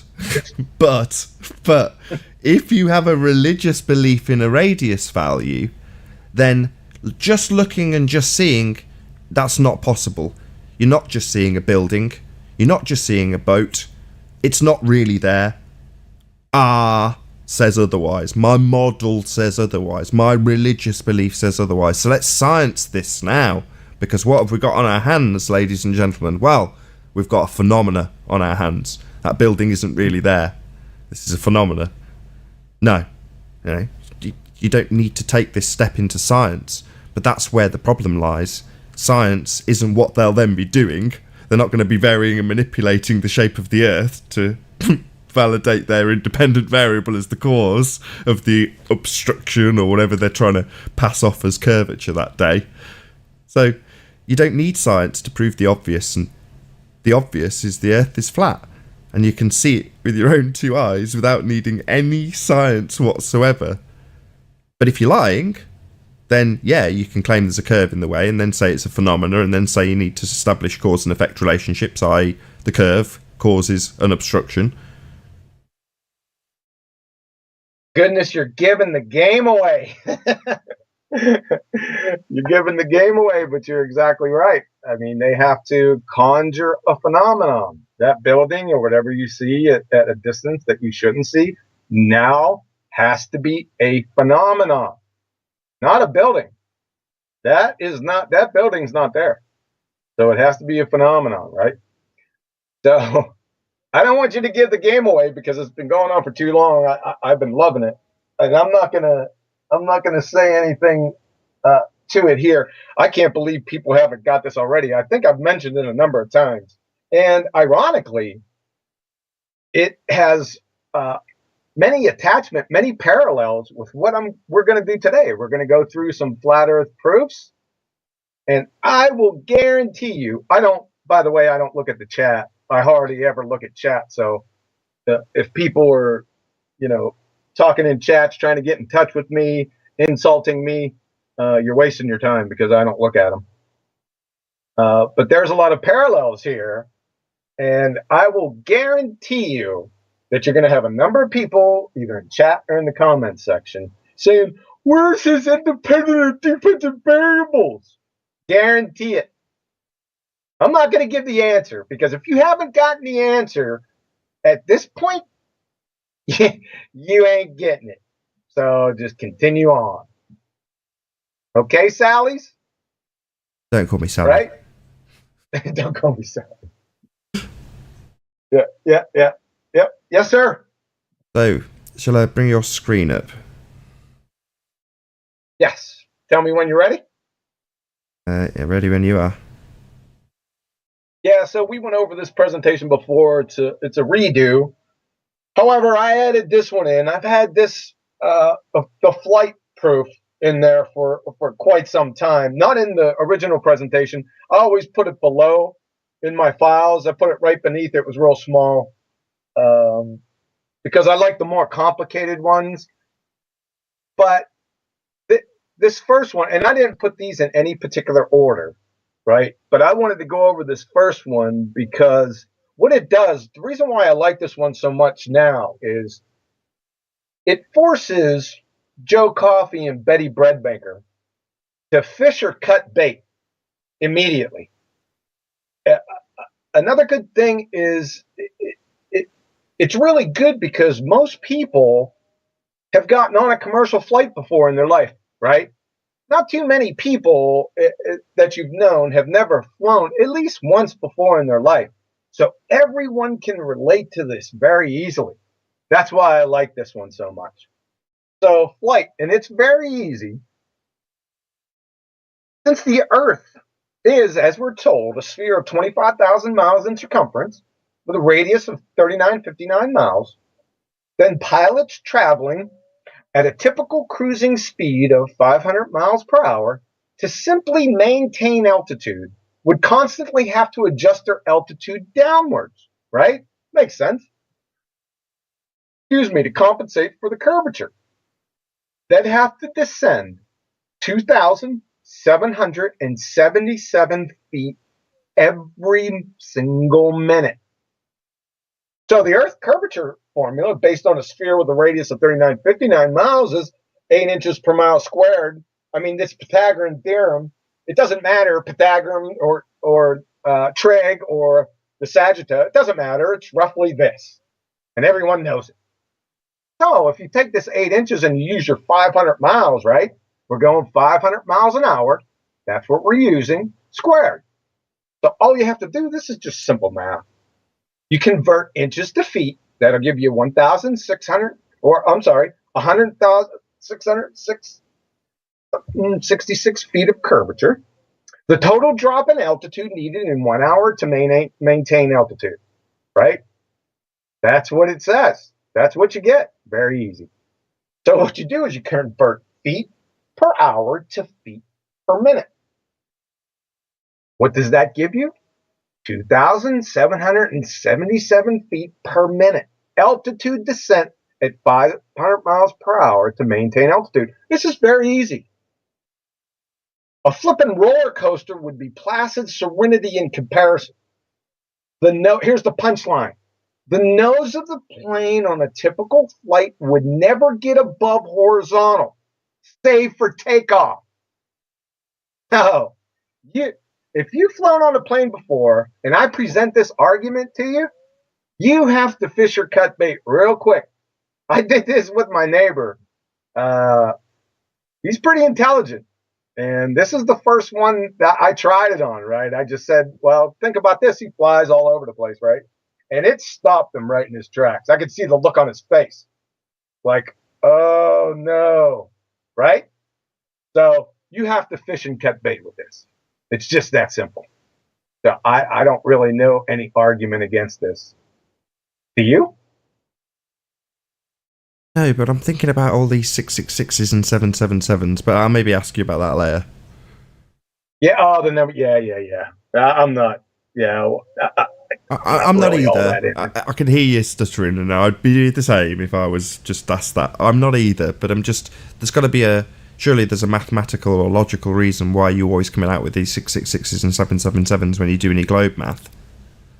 Yeah, numerology is outside my scope. I don't spend any time with it, so I'd be the wrong person to ask about that. I'm not asking for. I'm saying, is there a mathematical reason as opposed to like the whatever numerological people describe their techniques as? Is there just a mathematical reason? I have no idea. Fair enough. Moving on. to be perfectly honest with you, I'm not going to conjure something up. Fair enough. I'd rather you didn't. The subject. Go ahead. I'd rather you didn't. There's no point making it up if there's no logical or mathematical reason for why we get these reoccurring sixes and reoccurring sevens. You know, like you say, the numerology guys go nuts over it, but you know, each their own. No, I'm not putting it. I'm not putting them down. I'm not saying I'm not. I'm remaining neutral here because I have it's out of my scope. I can't. I won't speak to it. If something's out of my scope, you'll barely hear a peep out of me. I'll be the quiet mouse in the back, right? There's a lot of people that need to take some advice in that genre. Follow? I'm not mentioning any names. Yeah, we don't need to mention any names. So I don't know. Like I said, there's not too many arguments against this. People say, well, gravity. Well, even if it existed, it doesn't preclude the fact that the nose would have to go down. So I don't know. I don't know any argument against this. But they do fly nose up though, don't they? They fly slightly angled up.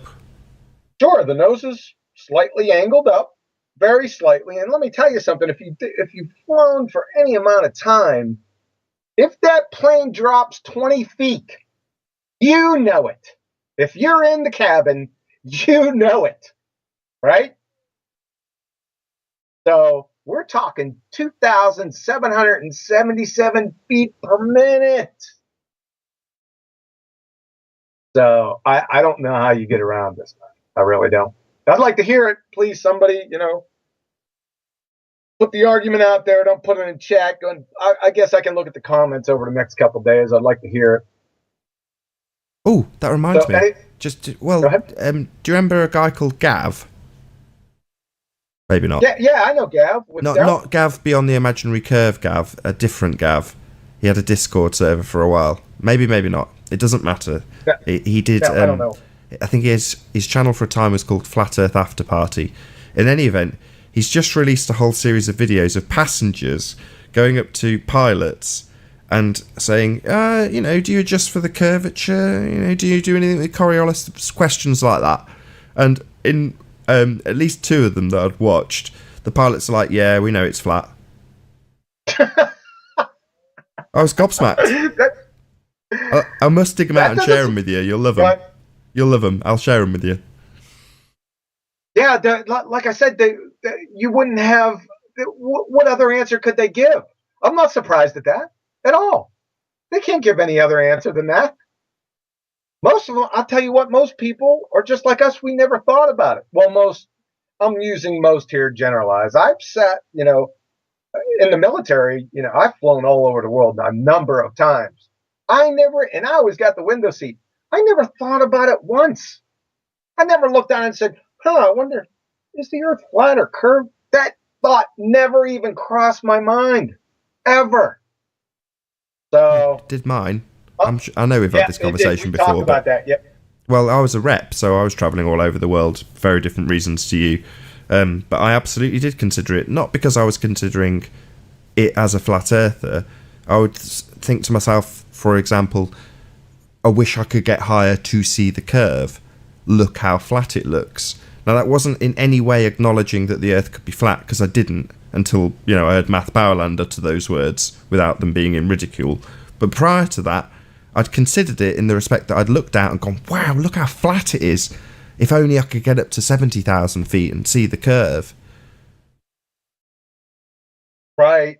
Well, some people are more aware of things than others, and like I told you, kudos to you. I didn't figure it out. That's still credit to Math Powerland, I'm afraid. If he hadn't said it, I probably would be sitting here like a globehead right now.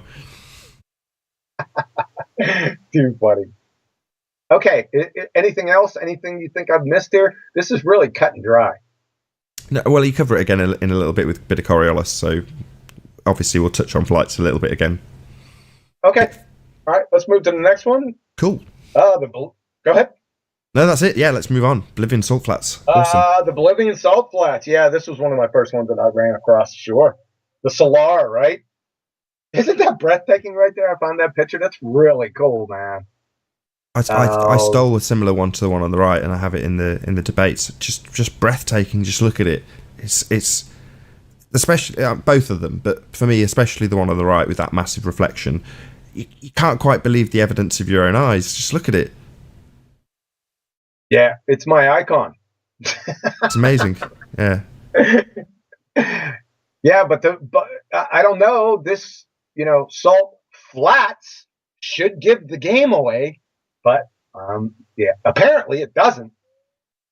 So, according to the heliocentric, sun-worshipping, spinning ball space monkey religion, every point along a tangent in every direction from your feet drops. That is, vertical drop away from you at 8 inches from elsewhere.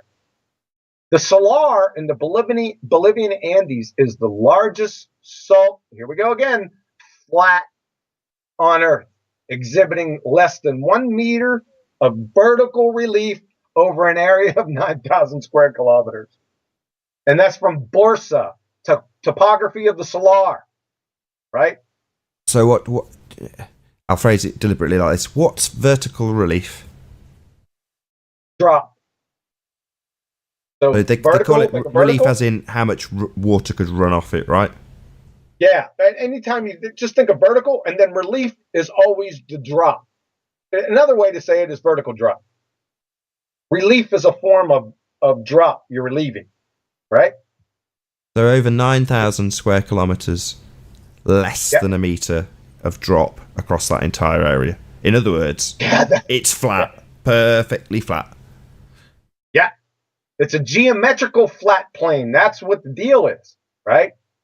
Now, you can have a myriad of topographical features on a sphere. Mountains, ridges, saddles, spurs, depressions. You know what you can't have? A geometrical flat plane. It's a direct contradiction. And this one is over 9,000 square kilometers. So, how can you stage 5 cling with a kung fu death grip to your fairy tale religion that has one of its foundational tenets vertical drop, and yet at the same time have a flat plane with less than 1 meter vertical drop over 9,000 square kilometers, pray tell? It's a direct contradiction. I mean, now that I'm thinking about it, this one is probably just as easy as the flight, right? So, let me break it down. According to the spinning ball religion, 100 kilometers, 62 miles, vertical drop should equal 781 meters.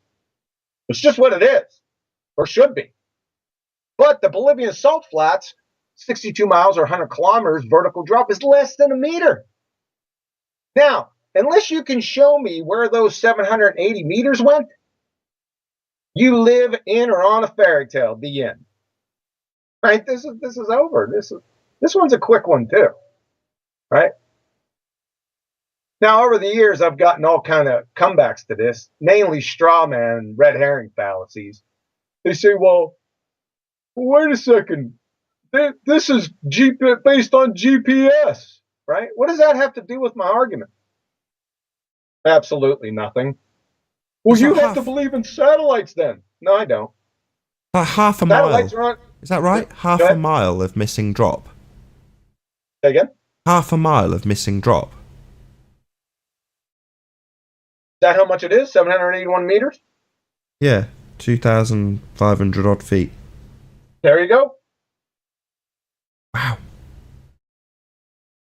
Yeah, where is it? Nobody Flat can spot. find it. So unless go ahead. Flat spot, like when you grind your tyres. It's a flat spot on the ball, maybe. You can't. Maybe it's where Thea smashed into the side of Earth. Maybe it left a flat spot. Yeah. No? Yeah, you watched that Discovery Channel special too. Love it. How our universe works. That's the one.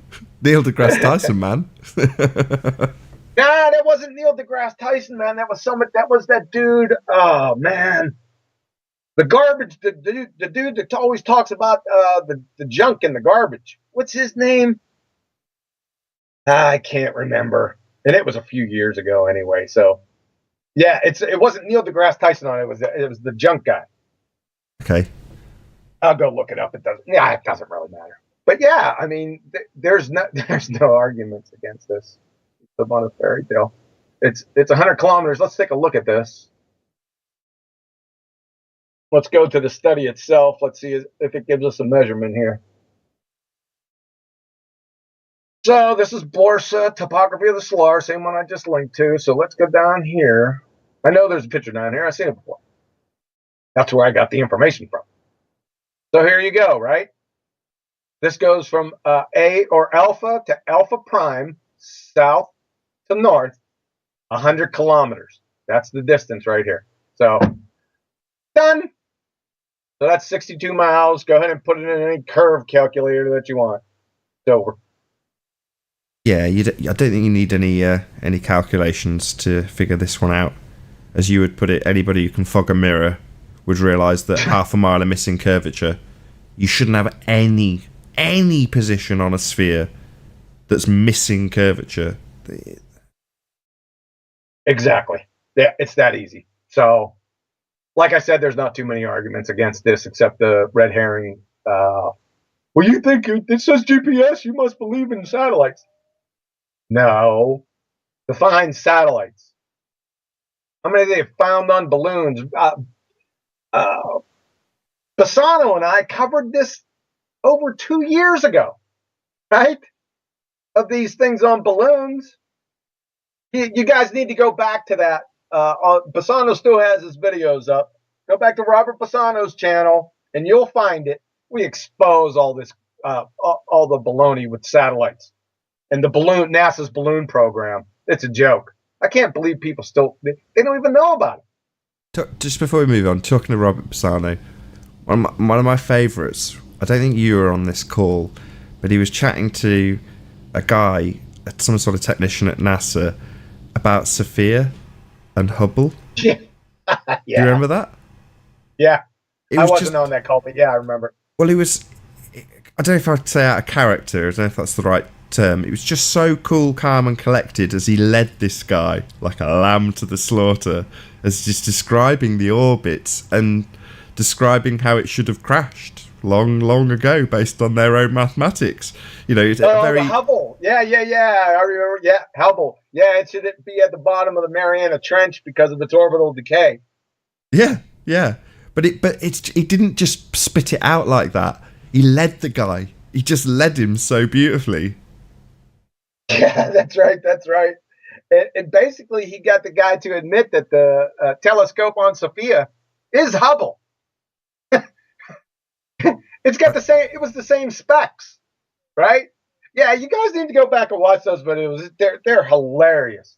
Plus, so it's referenced. That was well worth referencing. So, if after the show you can dig me out the link, I'll say it so you're stuck having to do it now. I will put the link to that video in the info box below this once it's rendered. So check it out. Go and listen to that conversation with the guy at NASA between Robert Bassano and this technician guy, where he leads him down the path to literally admitting the deceit that is Hubble. It's absolutely epic. Yeah, it is. Robert had a lot of good things on his channel. The best one is it happened right off the cuff. He was talking about another subject, and he was watching, I think, one of the missions to repair the Hubble. And he was talking about how the mission was never documented. He's on that. And while he's talking about that, there's a part in the video where the astronaut has a hold of Hubble, right? And nothing's moving with the Earth underneath. And the astronaut lets the Hubble go. And the Earth and the Hubble start spinning. It was absolutely classic. Robert, he wasn't ready for it. In fact, he missed it the first time, but then he rewound it and went back to say, he goes, whoa, wait a second. What did I just see? And he said, you're free. Fly away now. It's so, I'm going to find that, but I'm going to get that one for you too. It's absolutely classic, man. It's about as contrived as the weather. It was perfect. But I'll snatch that one too. Links will be in the info box. Not now, though. Nah, you know what? It might be a couple. I don't know when I'll be able to find. I'll find them though, and I'll give them to you. Okay, boy, that was a tangent there. Indeed. You're welcome, Robert. So yeah, salt flats. Earth is flat. Salt flats are flat. Flat. Yeah, flat. It's flat, man. So any arguments that you have against, there's no arguments against these. I'm just leading you into a bear trap, people. But there'll be plenty that fall into it. Just ridiculous arguments. Just go through the comment section after this video is over, and it's like, comedy night at the Ritz. So, we good on this one? Yeah, I think so. Okay. The next one. See, I really like this one because this sends the Baltards off the reservation. They lose their minds over this one, man. And I really like it. I like this proof. Again, it's really simple once you break it all down. So, it's the Navy's Sea Sparrow missile. And specifically, it's the Evolved Sea Sparrow missile, and it's the Block 1. Okay? The Evolved Sea Sparrow missile, Block 1. Now, here's a picture of it. A couple things here that I want you guys to recognize. Number one, in my calculations below, I have this is 80 feet above sea level. Now, listen, if this contraption right here, which is the target illumination radar, we're going to get that here in a minute. If this target illumination radar is 80 feet above sea level, then I'm a mile fighter pilot. Because that's not 80 feet, but I used 80 feet for the calculations below. If that, I'll tell you what, I would pretty much guess that's about 50 feet. What do you think about that, Nathan? You think I'm off the reservation with that? I've got a pretty good idea what 80 feet is and how high one of these ships are. I've seen them visually. I've been next to them when they're docked. And no, they're not the height of a cliff. Right, exactly. I'm saying 50 feet. I think that's pretty fair. Like I said below, I used the calculations of 80 feet. This isn't 80 feet above sea level. But just for the sake of the audience, so can you just circle with your cursor the target radar? Target illumination radars is this contraption down here. This is the key to the argument. Not the missile. The target illumination radars. Not to be confused with search radars, which are up on top of the ship. The thing spinning around. Those are search radars. This down here is the target illumination radar. This sends out a 2-degree RF pencil beam, and it has to hit or be on the target for the missile to engage. It has to paint the target. And more importantly, from 2004 until this moment, and through 2020, this target illumination radar and this missile system must be on the same launch ship. Very important. They Okay, must so be I'm just on the gonna, same just for the launch sake, ship. sorry to interrupt again, just for the sake of the audience, I'm going to dumb it right down. So, target, that bit I'm not going to break down because we all know what a target is. Illumination. In other words, that little contraption that John's just put his mouse over is going to illuminate, or as John phrased it a second ago, paint. So when John says paint, he means literally paint the target, put a light onto the target. So like a blob of paint, we're going to light or illuminate that target with the radar. Exactly. Sorry to dumb it down so much, but I want it to be absolutely clear what's happening here. That thing looks at the thing you're targeting and puts a little dot on it. Simple as. No, it must see it. It has to see the target. This laser has to see that target. In other words, it's in fact, it's called line of sight. Right? Target has to be line of sight, as in all documentation. Now, before we get to this point, this is pretty funny. Now, if you take the height, we're using 50 feet. I'm going to use 50 feet. We'll use 50 and 80 feet. At 50 feet, according to the circle jerk curve calculators, how far is the horizon away at 50 feet tall? Well, it's about 8.5 miles. So this weapon system should only have a max effective range at this height for surface targets at 8.5 miles. There's a problem. The range is more than 35 miles, right? At 80 feet, the horizon's like 10.5 miles. Well, that's a lot less than 35 miles. And remember, this is what the Navy says 35 miles, right? Well, the official max effective range of this weapon system is classified. They only give you 35 miles. So this isn't the real one. It's at least this far. Okay? So let's move on with it. The number one, you're not going to, well, I know you're going to believe this. The number one argument against this proof is that they claim that the Evolved Sea Sparrow missile Block 1 is only a surface-to-air missile. Okay, let me do this. You see this right here, people. Okay, this is from the Navy. General character. Maybe we should get hooked on phonics. Maybe that'll help. I don't know. Let's just go over it. General characteristics of the Evolved Sea Sparrow missile Block 1. Primary function. Okay, it's the primary function of this missile. Let's read it together. Surface to air and what? Surface to surface radar guided missile.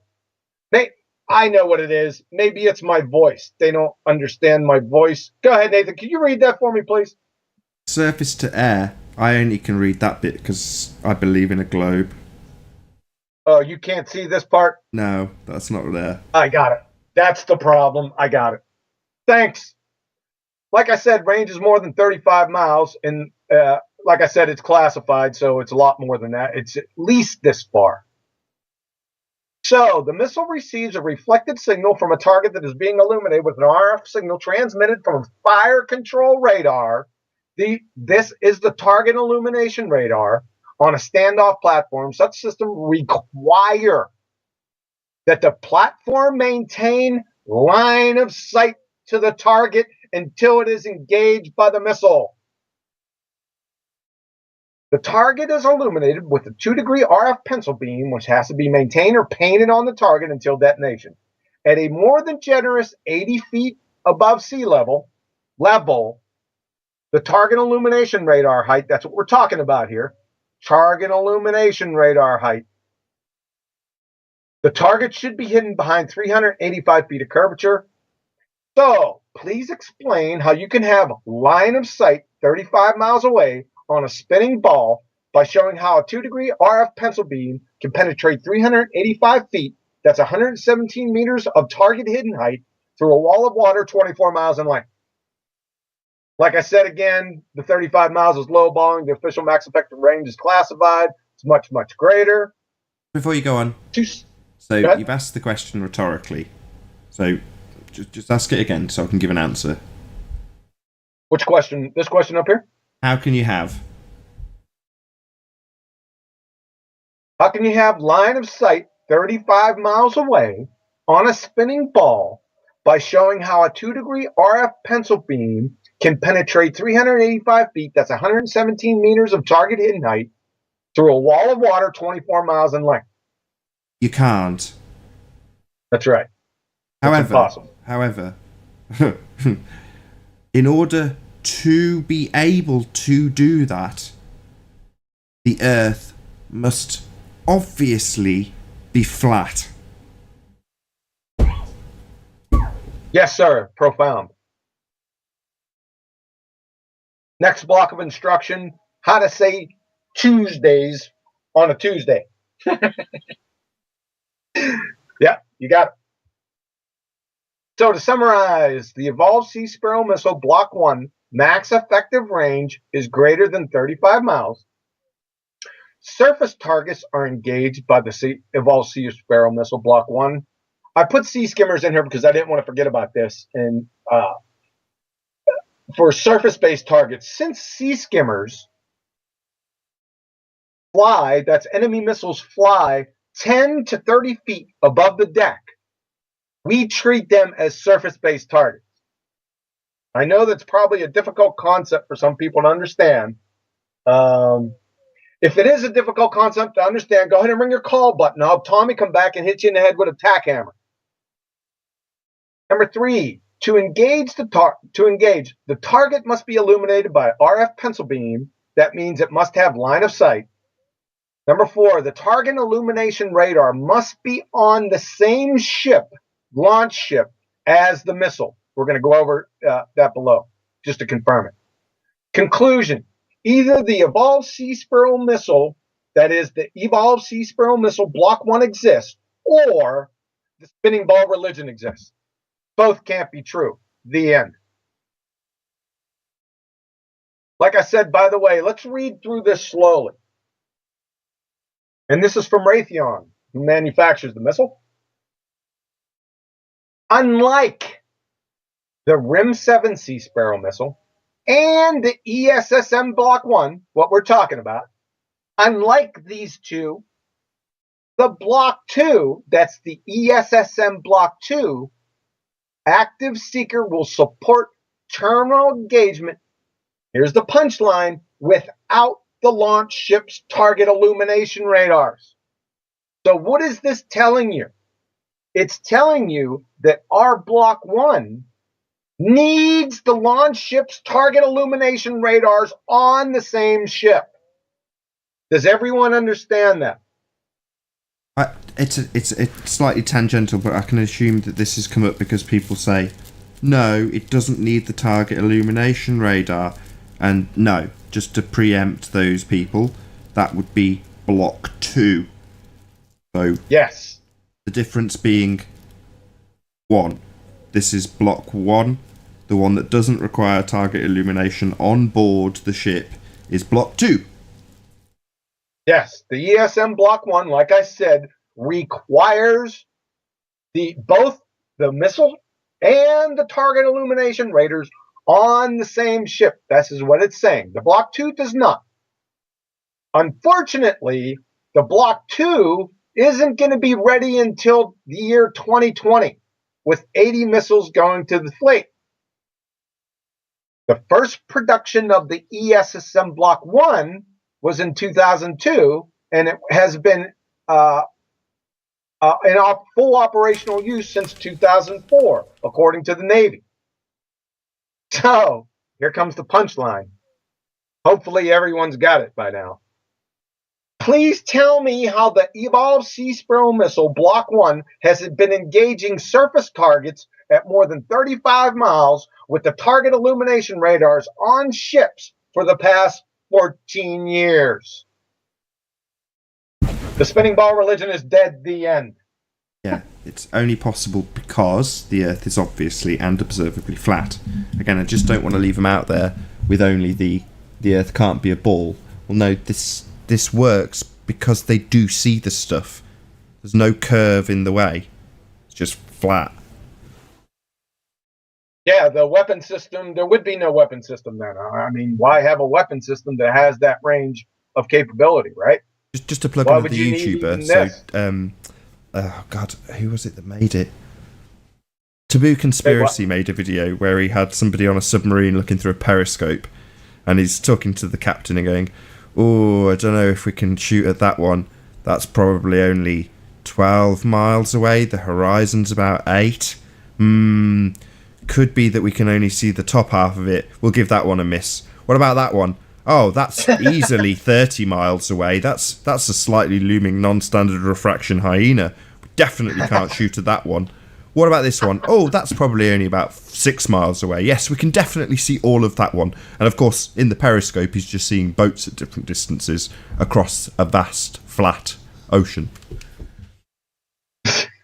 I haven't seen that. You're going to have to make sure and give me that one. I haven't seen that one yet.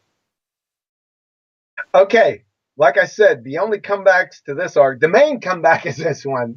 They will go on. It's just a surface to air. Even if I post this, right? If it's in the comment section, they'll say, "You big dummy, QE. It's the Sea Sparrow, the Evolved Sea Sparrow Missile Block 1. It's surface to air.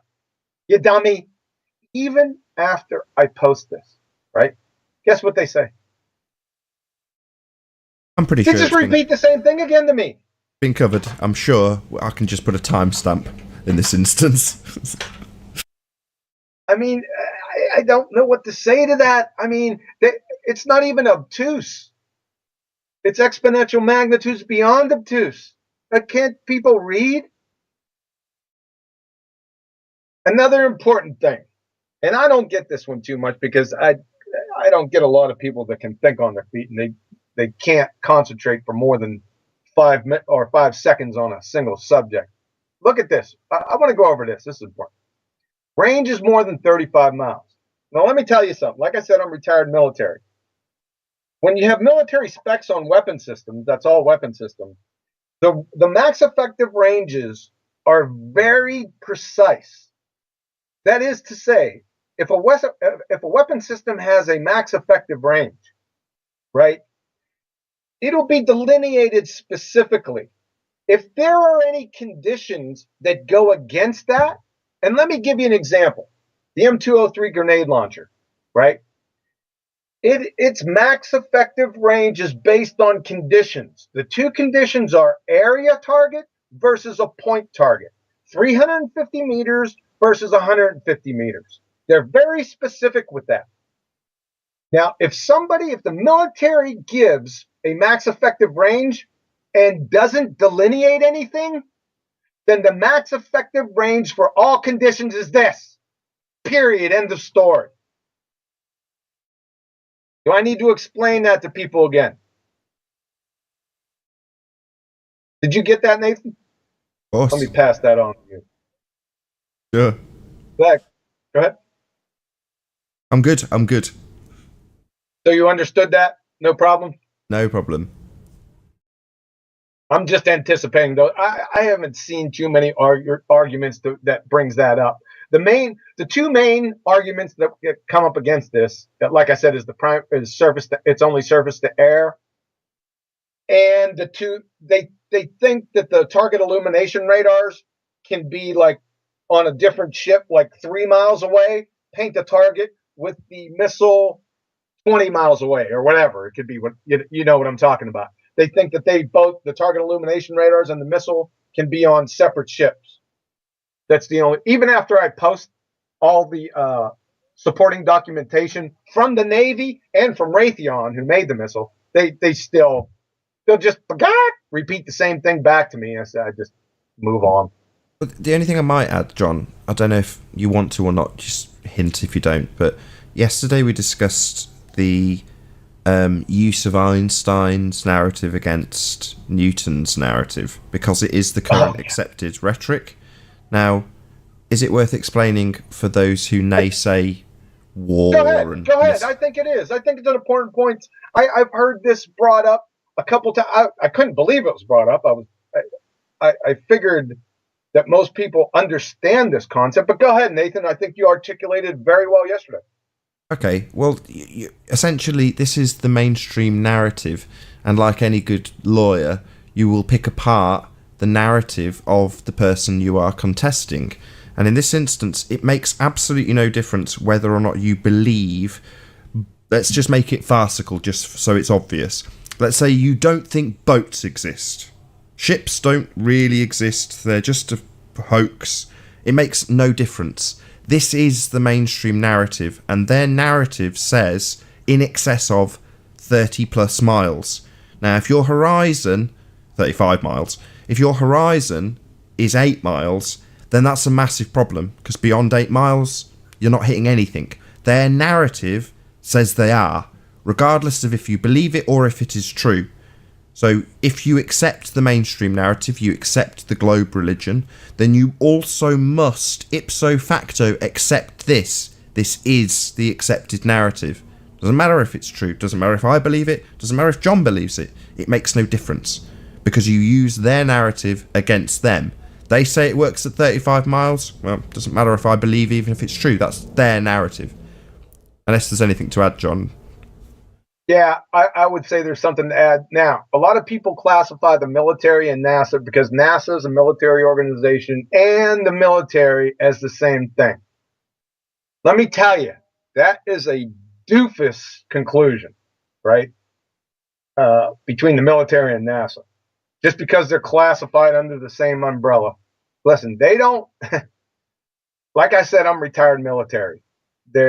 Their specifications for their weapon systems are not lies. They're just not. I've fired expert on every single weapon system the infantry had at the time. They're not lying. They don't lie about those things because they'd get called out real quick, mainly by the soldiers that are working on these weapon systems, because you have to be expert at these systems. There's special training, especially with the Sea Sparrow missile. I'm sure you have to go to an actual course. It's probably not, they don't even probably do it on the ship. It's probably a separate school, right? That's one thing. Another thing with this topic is somebody brought this up a long time. I can't remember who it was. It was really somebody stupid. They said, well, why are you using NASA's story? Do you believe NASA? And I was gobsmacked. I'm sitting there, wait a second. What does a lawyer do? What does a prosecutor do when he has somebody up on the stand? If he has Joe Blow up on the stand, is he going to use Betty Breadmaker's story from Lithuania to refute Joe Blow's story? No. He's going to refute. He's going to wait for Joe Blow to give his story, and then he's going to tear apart his story. Duh. Do I need to explain this any further? I don't think so. You're using their narrative against them is the main point. Exactly. Okay, we ready? Yep, moving on. All right. Like I said, one of my favorite proofs. I don't bring this proof up to people, to Joe Blows and Betty Breadmakers. I just don't, because they're so indoctrinated. The moment I say Coriolis effect to anybody, I know what they're thinking. Hurricanes. That's all I know that's what they do. They think of hurricanes. So I got to start off at step zero. Try to get them out. We're going to talk about this hurricane fiasco here at the end, by the way. But I don't really bring this up to Joe Blows or Betty Breadmakers. Don't do it. It's a waste of time. But it's one of our favorite arguments. And it's really quite simple. So again, for the Coriolis effect to exist, you must have, that is necessary condition. Must means necessary. Two different frames of reference. One rotating coordinate system that's non-inertial, that's the Earth, and one non-rotating coordinate system, inertial. That's the atmosphere and everything in it. From Seagar Douglas, Introduction to Ocean Sciences. This is a university level textbook. The Coriolis effect. When set in motion, freely moving objects, including air, that's atmosphere, and water masses, clouds of water vapor, move in straight paths while the Earth continues to do what? Rotate independently. Because freely moving objects are not carried with the Earth as it rotates, they are subject to an apparent deflection called the Coriolis effect. To an observer rotating with the Earth, freely moving objects that travel in a straight line appear to deflect, to travel in a curved path on the Earth. Why do they appear? Well, because you're on the rotating coordinate system. The object that's appearing to curve is not. That's why it's appearing to curve. So A, what's rotating? Well, the Earth's rotating, according to their narrative. And B, what's moving independent of the rotating Earth? Well, the atmosphere and every freely moving object in it. That's bullets, planes, balloons, anything not tethered to the Earth. Freely moving objects, like I said, are not carried with the Earth as it rotates. So, taking all that into account, if the Coriolis effect is true, and it is, see the merry-go-round and the ball.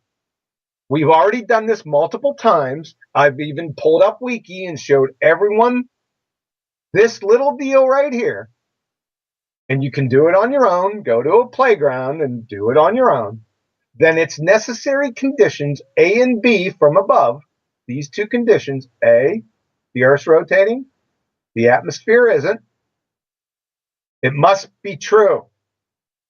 So, if A and B are true, then a flight from Charlotte, North Carolina to Los Angeles nonstop, traveling at 500 miles per hour airspeed, with both locations roughly at the 35th degree north latitude, that is, they're both allegedly spinning at roughly 860 miles per hour, should be approximately 1.5 hours.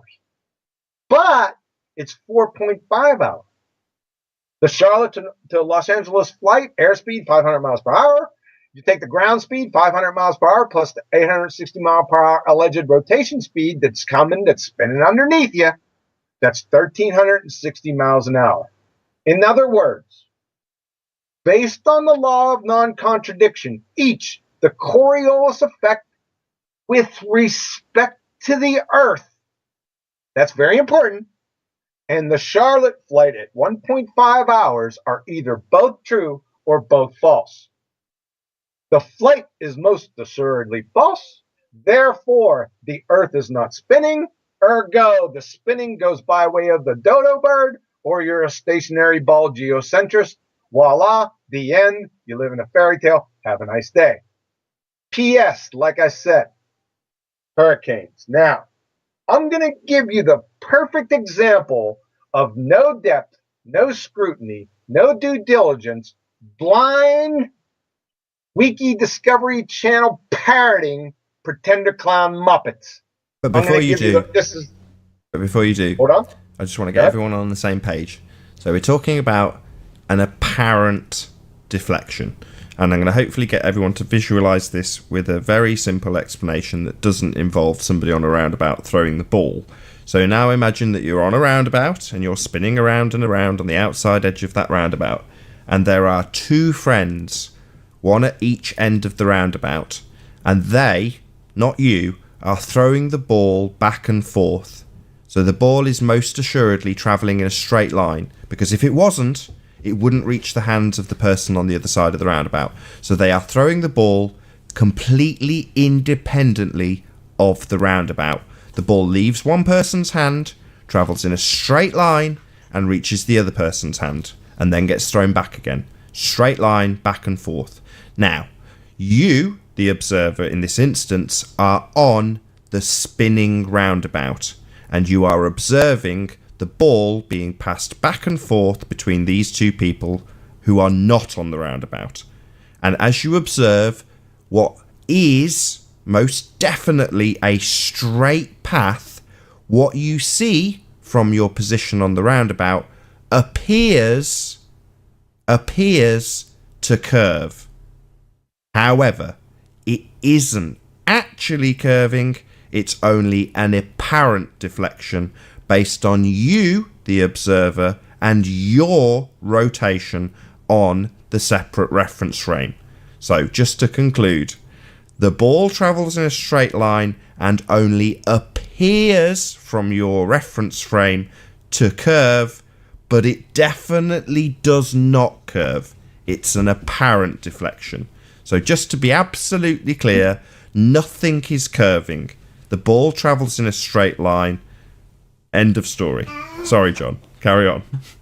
No, and another important point, when you said those two people on the rotating reference frame or on the roundabout, if you're on one end and the other person is on the other side and you throw that ball, you better lead them. Because if you throw it straight, guess what's going to happen? By the time that ball gets to where your friend is, your friend's not there anymore. No. Sorry, maybe I wasn't clear enough. So there's 3 people, not 2. 1 is on the roundabout and 2 are not on the roundabout. And all the 2 people are doing with the ball is throwing it back and forth over the top of the roundabout, but they're throwing it to each other. So the reason I do it that way or explain it that way is so that you can understand conceptually that the 2 people who are throwing the ball back and forth have got absolutely no involvement whatsoever with what the roundabout's doing. They're just throwing a ball back and forth. And as they do so, in order for them to catch it, it must be travelling in a straight line and is travelling in a straight line. But to the person on the roundabout, as they spin around on the roundabout, they look at that ball going over the head and it looks like it curves. It doesn't. Yep. It doesn't. Yep. But by having 3 people, it just means that you can conceptualise the fact that the ball travels in a straight line. The Coriolis effect is the apparent deflection. So the ball doesn't actually curve. Nothing's actually curving. Everything's going straight. They're throwing it back and forth. But to your vantage point, because you're spinning on the roundabout, the 2 friends who are throwing a ball in a straight line, to you, looks like that ball's taking a curved path. It's not. It's an apparent deflection. Anyway, sorry. No, that's okay. We're gonna pound on that here. Like I said, this is the perfect example of no depth, no scrutiny, no due diligence, Wiki Discovery Channel parroting Pretender Clown Muppets, right? Hurricanes, because that's the answer you're going to get from people. As soon as you say Coriolis effect, hurricanes, right? So you're saying that hurricanes spin in opposing directions in the northern versus southern hemispheres, respectively. We've all seen this, right? Go on the Weather Channel, they'll show you. You know, they're spinning in opposite directions, right? That's an actual spin direction. It's actually happening due to the Coriolis effect, right? That's what they say. I'd sure like some of the angel dust lace shrooms you guys are smoking. In the following citations below, please focus on these phrases and terms. Apparent deflection, i.e. not actually, appears, does not actually, and this deflection is not real. This one puts the dagger in the heart, right? If these guys didn't. So the same definition from above that we just went over, when set in motion, freely moving objects, including air, atmosphere, and water masses, clouds or water vapor, move in straight paths while the Earth continues to rotate independently. Because freely moving objects are not carried with the Earth as it rotates, they are subject to an apparent deflection. This means not actually. Called what? Well, the Coriolis effect, right? To an observer rotating with the Earth, freely moving objects that travel in a straight line appear to travel in a curved path. They're not actually curving. Encyclopedia Britannica, within its rotating coordinate system, the object acted on by the Coriolis effect appears to deflect off its path of motion. This deflection is not real. I can't say this any more clearly. It only appears to happen because the coordinate system that establishes a frame of reference for the observer is also rotating. So just echoes the same thing from above up here. And another echo from the University of Oregon. The effect of the Coriolis effect is an apparent deflection off the path of an object that moves within the rotating coordinate system. The object does not actually deviate from its path, but it appears to. I think we beat this enough. So do you see all these crayon munchers? You see all this apparent stuff, right? Here comes the punchline. If you haven't gotten it by now, here it comes. Get ready. What does an actual spin direction of hurricanes have to do with the Coriolis effect, which is an apparent deflection, please? Actual, this is an argument or a juxtaposition between actual and not actual. Let me give you the answer. Here's the answer key. Absolutely nothing. That one's for you, Nathan. Thanks. Nothing. Right? I swear if the pseudoscience priests would repeat over and over again for the next 20 years that friggin' mermaids were the spawn of seahorses and hermaphrodite sponges, these clowns would believe it, not only believe it, then mindlessly parrot it. Hopefully everyone sees this, right? It's not actual. The Coriolis effect is not an actual thing. It's just an apparent deflection. But when you look at the Weather Channel or you get your weather forecast, those things are actual spin directions. It has nothing to do with it. If I brought up beach balls and Bunsen burners and tried to explain the difference between those two, that's what we're talking about here. We're talking about beach balls and Bunsen burners. Hurricanes and their spin have nothing to do with the Coriolis effect whatsoever. You guys follow? It's rhetorical, by the way. What do you think, Nathan? Did I miss anything here? No, it's just nonsense. There's a Neil deGrasse Tyson explanation of the Coriolis effect where he talks about a field goal going in, and he says because of the Coriolis effect, the ball enters the reference frame and the Earth carries on turning underneath, and that minor difference meant that they got the last-minute field goal. And then he moves on to explaining about how the Coriolis effect causes hurricanes to twist in different directions. It's like, well, hang on a second. The ball travelled in a straight line, the Earth continued to rotate underneath, therefore moving the goal, which is attached to the Earth, into such a position that the field goal was possible in those few minor seconds. Okay, well, that ball travelled in a straight line, so what the hell does that have to do with hurricanes? In the same way the ball travelling over my head on the roundabout carries on in a straight line, well, it's moving in a straight line. The fact that I'm turning underneath it as I observe from underneath that apparent deflection, well, what are you saying? That I appear to see the rotation of these hurricanes because I'm rotating underneath them? What a load of nonsense. You're only apparently seeing those on the Weather Channel. Yeah, it's apparently rotating because we're rotating. No, it's just sod all to do with anything that has any bearing on Coriolis. And you made a very important statement at the beginning of that. You said the Coriolis causes. The Coriolis doesn't cause anything. It's the Coriolis effect. People, cause and effect, they're kind of two different things. There's no such thing as a Coriolis cause. The Coriolis doesn't cause anything. It's the Coriolis effect. Unbelievable. Okay, anything else with this? No, Coriolis is a train wreck. I will say one thing. The Coriolis effect is real. What I detailed and what John has detailed with separate reference frames, things travelling in a straight line, rotating reference frames underneath, that's all true. Coriolis is very much a real effect. The only problem is we don't experience that effect on the Earth because we're not spinning. The Earth isn't budging a smegging inch. It's not causing hour-and-a-half flight times because you're in a separate, non-rotating reference frame. None of that's true. We're just not moving. The air moves. We've got wind. Oh yeah, wind's true, because that's an objection you get when you give the difference in durations. Oh, well, I had a tailwind. That's not what they say. They say, oh, well, my flight was a different duration on the way back. You go, what are you talking about? Was it an hour and a half? Yeah. And I make a specific effort. Right, the Coriolis effect is true. The Coriolis effect does happen. Just get on the roundabout, like you said. You can witness it. Everyone has. I mean, I did when I was a kid. But I was very specific in to say the Coriolis effect with respect to the Earth. Now, that's a different story. Yeah, because there isn't one. right? That's how we defeat it. Yeah, there is no Coriolis effect with respect to the Earth. We're not turning. There is no rotating reference frame. The Earth does not turn. Precisely. But many people get confused with that. That could be some deliberate confusion, like willful ignorance right there. Yeah.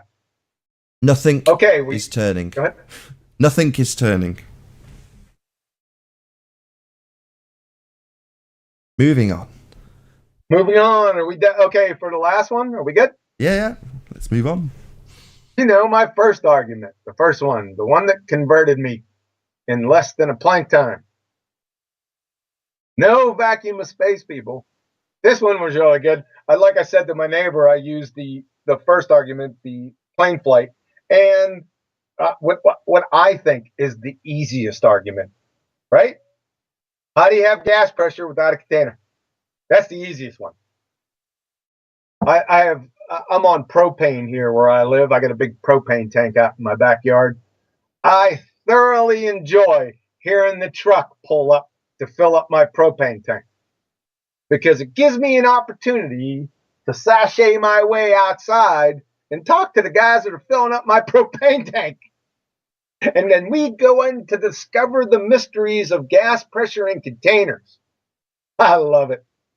I'm looking forward to it. It has to be probably about 2 weeks from now. I'll get another one. Okay, so how do we have a gas pressure that is atmospheric pressure without a container to begin with? When the pressure of a gas is the force that the gas exerts on the walls of its container. Can't wait to hear this yarn. You can't have gas pressure in an open system. Married bachelors are more tenable. So basically, please explain how you can have tire pressure without the tire. That's what you're going to have to do. And I love seeing the shucking and jiving. It's almost like the evolutionary Texas two-step when you get globetards with this, right? They're all over the place, boy. This sends them off the reservation. Number 2, how can you have a vacuum that is outer space attached to a non-vacuum Earth without a physical barrier in the same system simultaneously without bludgeoning to a bloody pulp? The laws of entropy, that is the second law of thermodynamics. Hey, in other words, how are you still breathing and adhering to your fairy tale religion both at the same time? Then define the law of non-contradiction for us. C, then please list each fairy tale associated with the outer space narrative that gets taken out back to the woodshed and bludgeoned senseless as a result of the fairy tale vacuum of space vaporizing. Number 3, this is kind of fun. How in the world did the Earth form an atmosphere at all in a vacuum from a big bang? Have you ever heard nature abhors a vacuum by chance? Why do you think that is?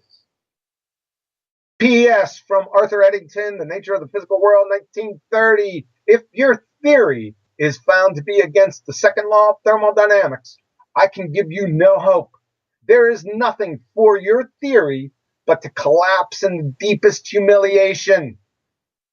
Now, to refute the above, and to prove your tear-jerking, belly-laughing second law of thermodynamics bludgeoning to a bloody pulp train wreck of containerless gas pressure, mind-numbing debacle akin to rib-eyeless cows, you need to go to Home Depot or Lowe's and gather the entire staff around you and ask them for compressed air. That is pressurized gas. That is gas pressure. With one stipulation, you need it without a container. After you get sued and charged with manslaughter for inducing tear-jerking belly laugher syndrome, and after you're released from Shady Meadows, you can report back here and tell us of your tale. If not, then the end, you live in a deeply humiliated fairy tale. Thanks for your ear. Have a nice day. I don't think we need to go over any of this. Do we, Nathan? Maybe possibly dumb it down a little bit. So, how do we know we have gas pressure on Earth? How do we barometers that measure it? Oh, I forgot to go over the the red herring fallacy argument, but we'll get to that with the fallacy presentation here in a couple days. I'm getting there, and I'm gonna plug that too. But this is okay. one kit and caboodle with my leading question. So I'll give you a few hints. The first part of the question, just it's no gotcha, just answer it, and then we'll get to the second part. So, how do we know we have a gas pressure on Earth? Is that a rhetorical, or are you asking me? Nah, just give me a straight answer, and then the second part's much more important. You'll see where we're going. Okay, barometer, we can measure it and we breathe it. Yep. Right, perfect. How do we know we've got a vacuum as asserted by globeheads? Space. How do we know that's real? Well, to have gas pressure, it's a necessary antecedent consequent game. That means you have to have a container first before you have gas pressure. In other words, it's like a cow and a ribeye. Before you can have a ribeye, the consequent, you got to have the cow, the necessary antecedent. You're never going to have a ribeye without a cow existing. So if somebody slaps a ribeye down on my plate, right, I never have to see a cow or had seen a cow in my entire life. I don't ever have to see it. I've never been on a farm, no pictures, no nothing. All I have to know is that ribeyes come from cows. So the evidence for the container is the air pressure itself, or the evidence for the cow is the ribeye itself. The necessary antecedent is the cow. The consequent is the ribeye. The necessary antecedent for gas pressure is a container. The consequent is gas pressure. It's just that simple. But that still doesn't... That leaves me with a big problem, though.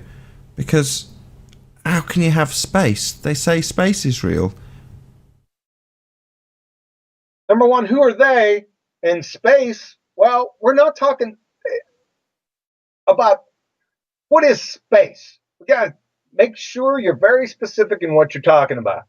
Because space, like the space between, people or buildings or whatever, space exists. It's that thing, that medium between us. Okay. The This vast majority of what they tell us, if I crick my head and look up at the stars, the place that they are asserted to reside is called outer space and is also asserted to be a vacuum. But given that the necessary antecedent to have the gas pressure that we breathe is a container, how can you have outer space? Well, you can have space between you and whatever you're looking at. However, there is no vacuum of space. That's the key point of the argument. But satellites are in the vacuum and spaceships are in the vacuum and they're traveling No, they're not. No, they're not. Not according to their narrative or not, because it has to follow the narrative. It's just like, I think I used the example of mahi-mahi, right? If mahi-mahi can only exist in the ocean, that's seawater, then if you try to prove that mahi-mahi exists to me with anything, I don't care what you do. But if it's already established that mahi-mahi live in the ocean, seawater, well, if I disprove the existence of that medium, then I don't have to go down the route of trying to disprove mahi-mahi. I just pummel the medium that doesn't exist. Okay. Follow? Yeah, okay, you're using water though, so if I just change your analogy slightly.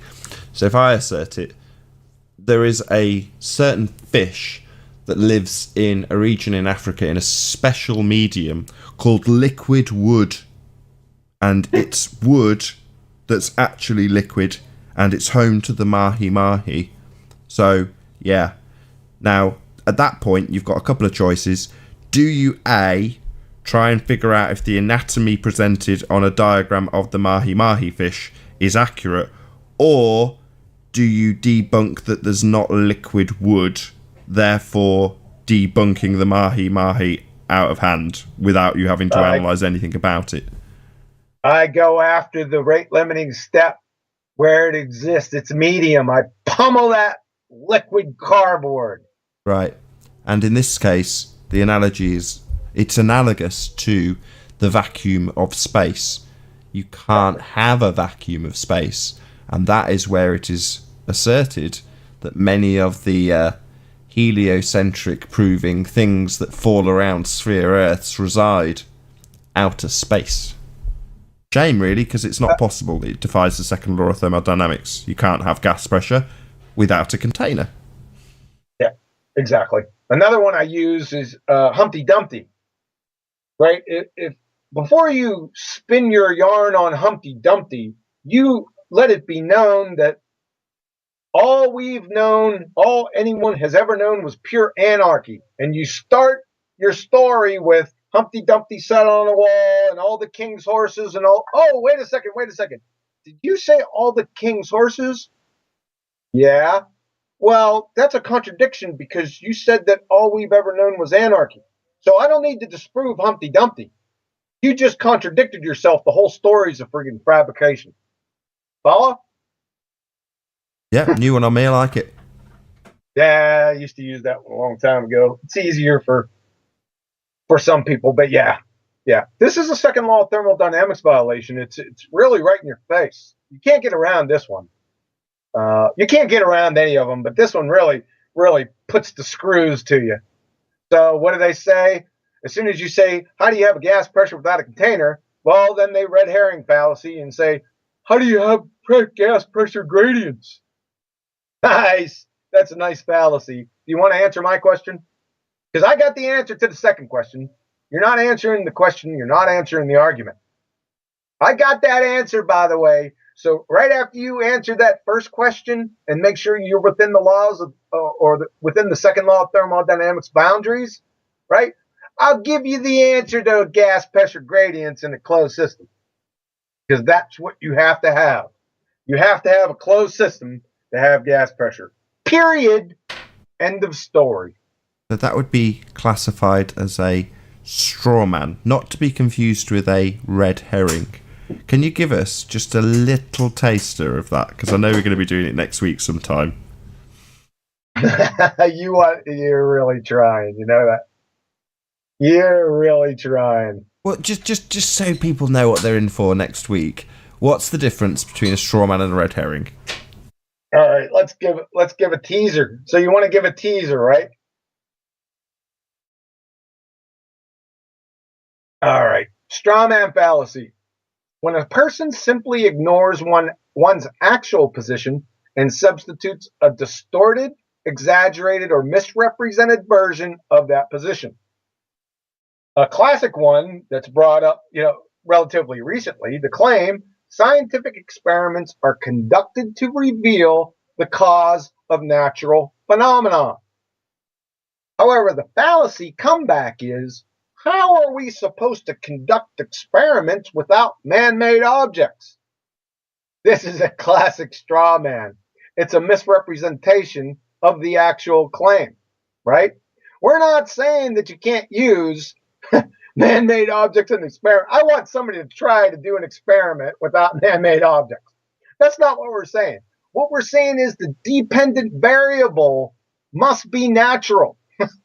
That's what we're saying. So this is the classic straw man, a misrepresentation of the actual argument, right? And so likewise, just so it tallies, the gas pressure without a container question being followed up by, well, how do you have a pressure gradient, would also be a logical fallacy known as a straw man. Well, I classified, straw man and red herring fallacies are real close. So I classify the red herring fallacy right here with this exact one. Oh, I'm wrong. Let's do this one. We're gonna stop with this one right here. Okay. So let's go over it. Red herring fallacy. This is a fallacy of distraction. It is committed when a listener attempts to divert an arguer from his argument by introducing another topic, or diverting attention from the real issue by focusing instead on an issue having only surface relevance to the first, right? And this is the classic red herring fallacy with our argument, the gas pressure without a container. Claim, please show gas pressure without a container. The fallacy, how do you account for gas pressure gradients? Well, that's not, first of all, it's a question. Second of all, you didn't answer this question. Third of all, what comes first? Gas pressure or gas pressure gradient? What has to be first? Gas pressure. Yeah. So this is the classic red herring fallacy. Okay, so my confusion lies with the surface relevance with a red herring fallacy. Yeah, to be a real red herring fallacy, not an outright just diverting, just changing the topic wholesale, right? It can have a surface relevance. That's the more subtle variety, right? And that's what this is. It's subtle. It's not subtle to me. I recognize it immediately. However, you can see how it can be subtle. Yeah, absolutely. So yeah, taster for those who are fascinated as I am with the logical fallacies. Tune in next week.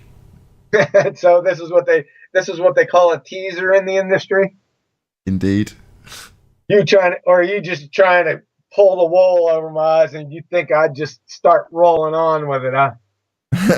No, I knew you wouldn't. But we've done a good stint, nearly an hour and a half, John. Yeah, that's long enough, man. I agree. Cool. Good stuff. So, this all went missing, didn't it? You lost your whole presentation. Which one? This one. I lost like 10 of them. Now, not wholesale, not entirely. What would happen is that it took half of my presentations, or roughly that amount, and just gave me code. However, I have this information in several different places. I just had to go get it again. I had to locate it and then put it together again. That's all. It's just busy work. I just have to go find it. So yeah, that was really enjoyable when I went in there one day and I said, "Oh, let's take a look at this one." And I went to find something, and all I got half the presentation, and then the other half I was looking for. Of course, the part I was looking for was in the other half, and it just gave me lines of code. So yeah, that's always enjoyable.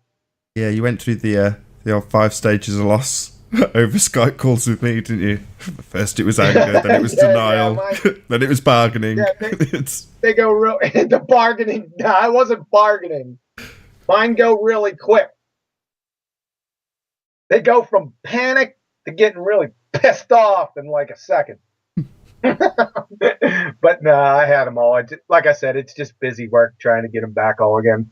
And in fact, sometimes looking back on it, it's pretty cool because I get to go back and find out where all that information is, all of my research. All this is my research, right? I get to go back and find it, and then while I'm going back looking through the stuff, I'm always evaluating, the research that I've done.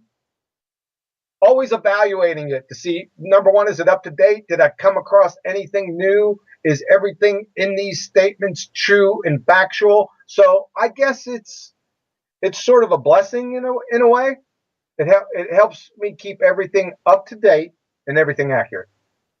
Yeah, I'm sure you'd much prefer not to do it, but it's been very, very enjoyable having the presentation all the same, John. So first and foremost, I'm going to say a massive, huge thank you to you for actually presenting that to my audience. I'm really, really grateful, as I'm sure the audience are too. You're welcome, sir. It's my pleasure. And of course, a massive, huge, enormous thank you to all of the live audience themselves for tuning in and hopefully sharing this discussion. If you liked the show, be sure to smash that like button, maybe subscribe if you've not done so already. If you hated the show, you know what to do. You've probably done it already. But I've been Nathan Oakley, and I'll see you all in the next video.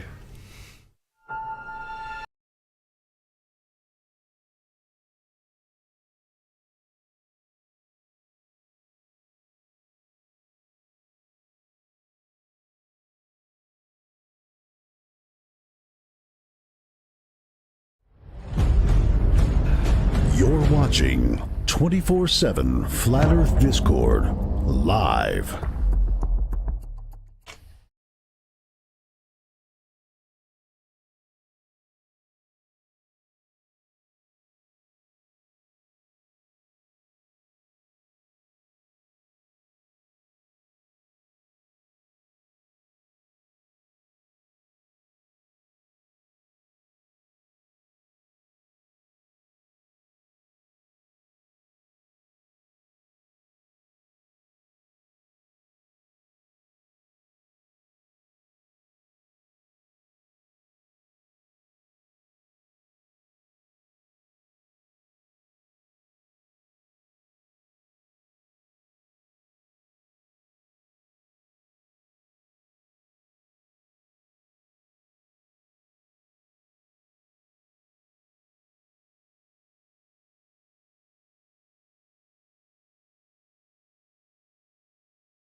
different people on different points on the planet.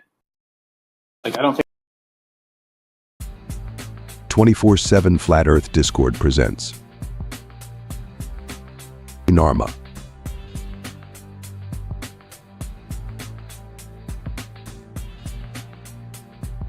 Hello? Hey there. Hey. Are you guys flat earthers? Hell yeah, but I'm just off to the gym in a sec, so Oh, that's a shame. we can get into it for a few minutes if you want. Sure. What's your rationale? Every single globe Earth argument I've heard is a fallacy. Every single globe Earth argument you've heard is a fallacy.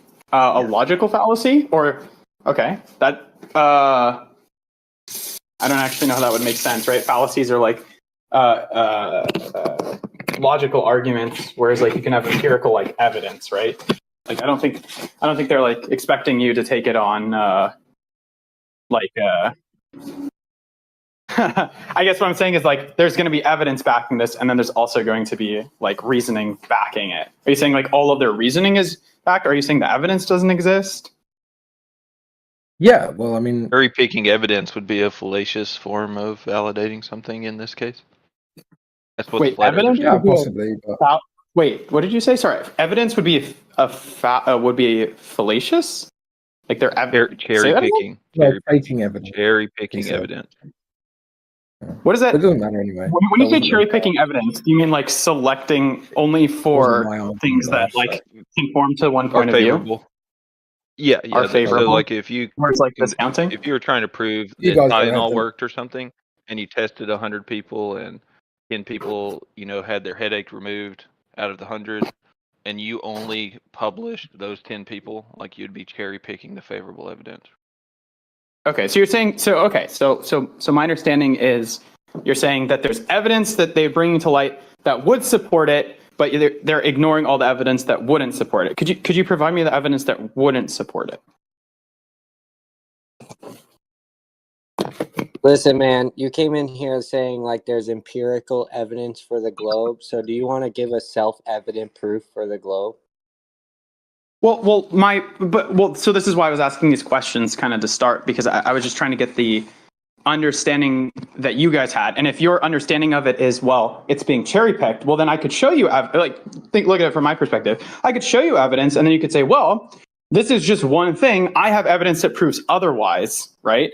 And my evidence that proves otherwise is, it supersedes what you've proved. So, so the structure of the argument, based off of the way that you're framing it, would be that you would be showing me evidence, and I would have to consider it and acknowledge it, right? No, not really, no, because what the claim on the table is the globe Earth, right? Your experience is not the globe Earth. When you go outside, all of the testimony of mankind says the same thing about the Earth. It looks flat, seems stationary, don't feel movement, don't see curvature. So I'm wondering with you, isn't it a little bothersome that they tell you you're on a sphere, right? And spheres have curvature. But then if we go to measure the drop over the distance, say over a mile, the sphere Earth claims there's an 8-inch drop over that distance. We can't measure that. So therefore, the Earth is not a sphere because we do not measure the curvature that's required for the Earth to be a sphere in the first place. No, we do measure it. Well, that's what I'm saying. Okay, go ahead. Who measured it, or did you measure it? And if you could give me the repeatable, demonstrable task, I'll go ahead and do it too. Sure. Yeah, plenty of people have done this. There's lots of YouTube videos that you could watch that show people measuring this. The drop over the distance. Yeah. Okay, go ahead and give us one. Oh, you want me to Google it for you? Okay, I mean, I guess you can Google it for you. No, I'm asking for who measured the drop over the distance. You're saying plenty of people. So you obviously have an arsenal of names in your head right now. Why don't you give me one? Why would you assume that? I've watched videos. Why would I have like a Rolodex of names? Oh, plenty of people. When you say plenty of people, you're just generalizing. You don't even know who any of those people are. No, I do. I just don't have their names memorized. Okay, well, so then who did it? Like, what was so convincing about this evidence that you didn't even remember the dude that measured it? I didn't memorize his name. No, why would I memorize his name? Okay, well then, what was the method they used to measure the drop over the distance? Oh, sure, yeah. So basically, what they were doing is, I think they were, they're kind of in an area that's like relatively flat, kind of like a desert-like thing, and one dude was at one point, and the other dude went some measurable distance away, and I can't exactly remember what they were using for the height, but somehow they were accounting for like the height differential from the guy who was at like the at the starting point, right? What And then the elevation guy were that they traveled at? like a mile away. Yeah, they basically had something that kind of What- measures like the elevation sir, relative to. sir, what elevation were they at? Because I'd like to see this experiment done over sea level, because we all have a base axiom that we know about water, right?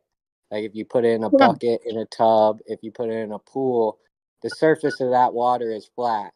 So that would probably be the best place to go ahead and measure this curvature. Wouldn't you agree? Like, why would we go to Sure. a place with topography? Obviously, nobody here is claiming the land is flat. We understand there's topography. Okay. Yeah, you could do it with water. Yeah, people do this as well. There's a classic example. I'm sure you guys. This is like probably a major thing that you guys end up arguing about a lot. But there's a lot of examples of like the sailboat stuff where people, bottom of the sailboat, can't see.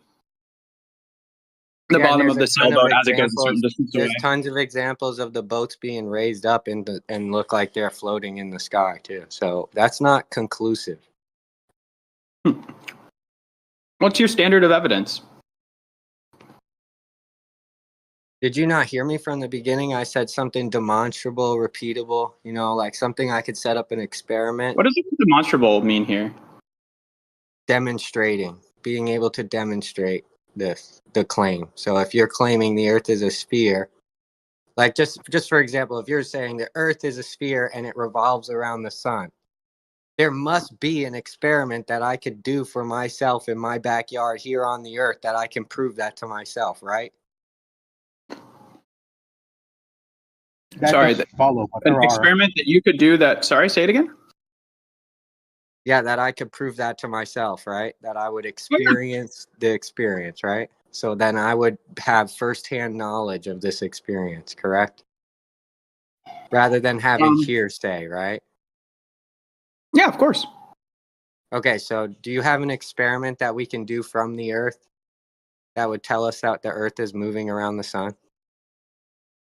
That the earth is moving around the sun? Yeah. Do you believe there's the plenty earth of is things. moving Yeah. around the sun?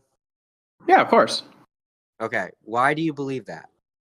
Oh, well, there's a lot of different, things that evidence this, right? So one example is like celestial bodies and how like they rotate around the sun, and time zones, for example, I think is a really good example of this, right? Okay, wait. China seasons. has one time zone for the whole Time country, zones. and then you said celestial bodies rotate around what? Hold on. How did you figure Zones out be the the same. Earth is a celestial body? Hold on, I want to say something. The time zones be the same whether or not the Earth was rotating around the sun and the sun was rotating around the Earth. So that doesn't help. Sorry, I couldn't hear you. You Yeah, have a time bunch of zones are static in arbitrary. the background. Huh? Time zones are arbitrary. But it doesn't matter if they're arbitrary. What he said I don't think makes any sense. He's trying. That was supposed to be evidence for why So here's the thing. the Earth.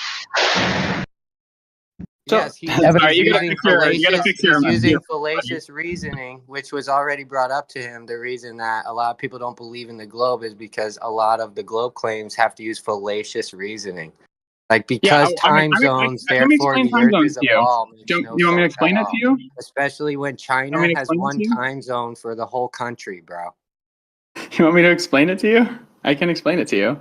Yeah, you want to explain how the sun moving over the top of the Earth is a problem for time zones, or if the Earth is spinning? Go ahead. Tell me Okay. how it's So exclusive basically- to a globe.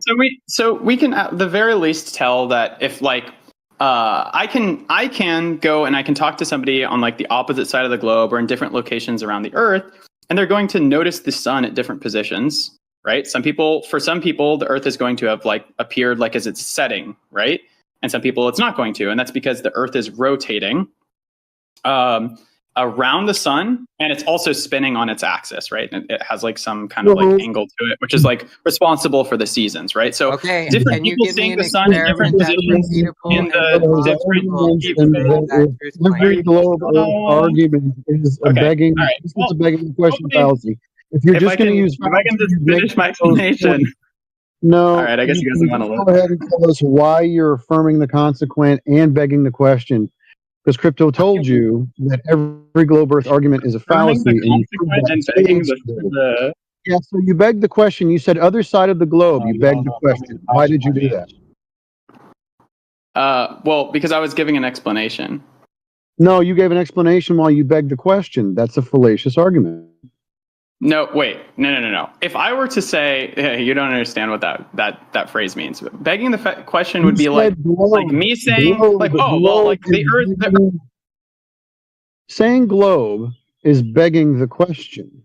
So, once again, tell us how your time zones actually prove anything about curvature. You muted me? Yeah, I did. As I was explaining things? Wait, really? Yeah, every time that you commit a logical fallacy, every time you commit a logical fallacy, I'm just going to stop you, and we're going to talk about it, or you can just go ahead and give your Earth curve measurement. You know, it's up to you.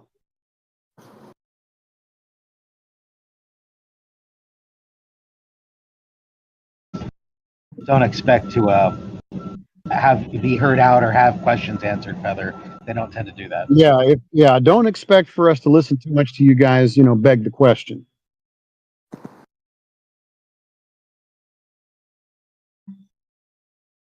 So I guess once again we have fallacious arguments for the globe and no logical arguments for the globe. Cool.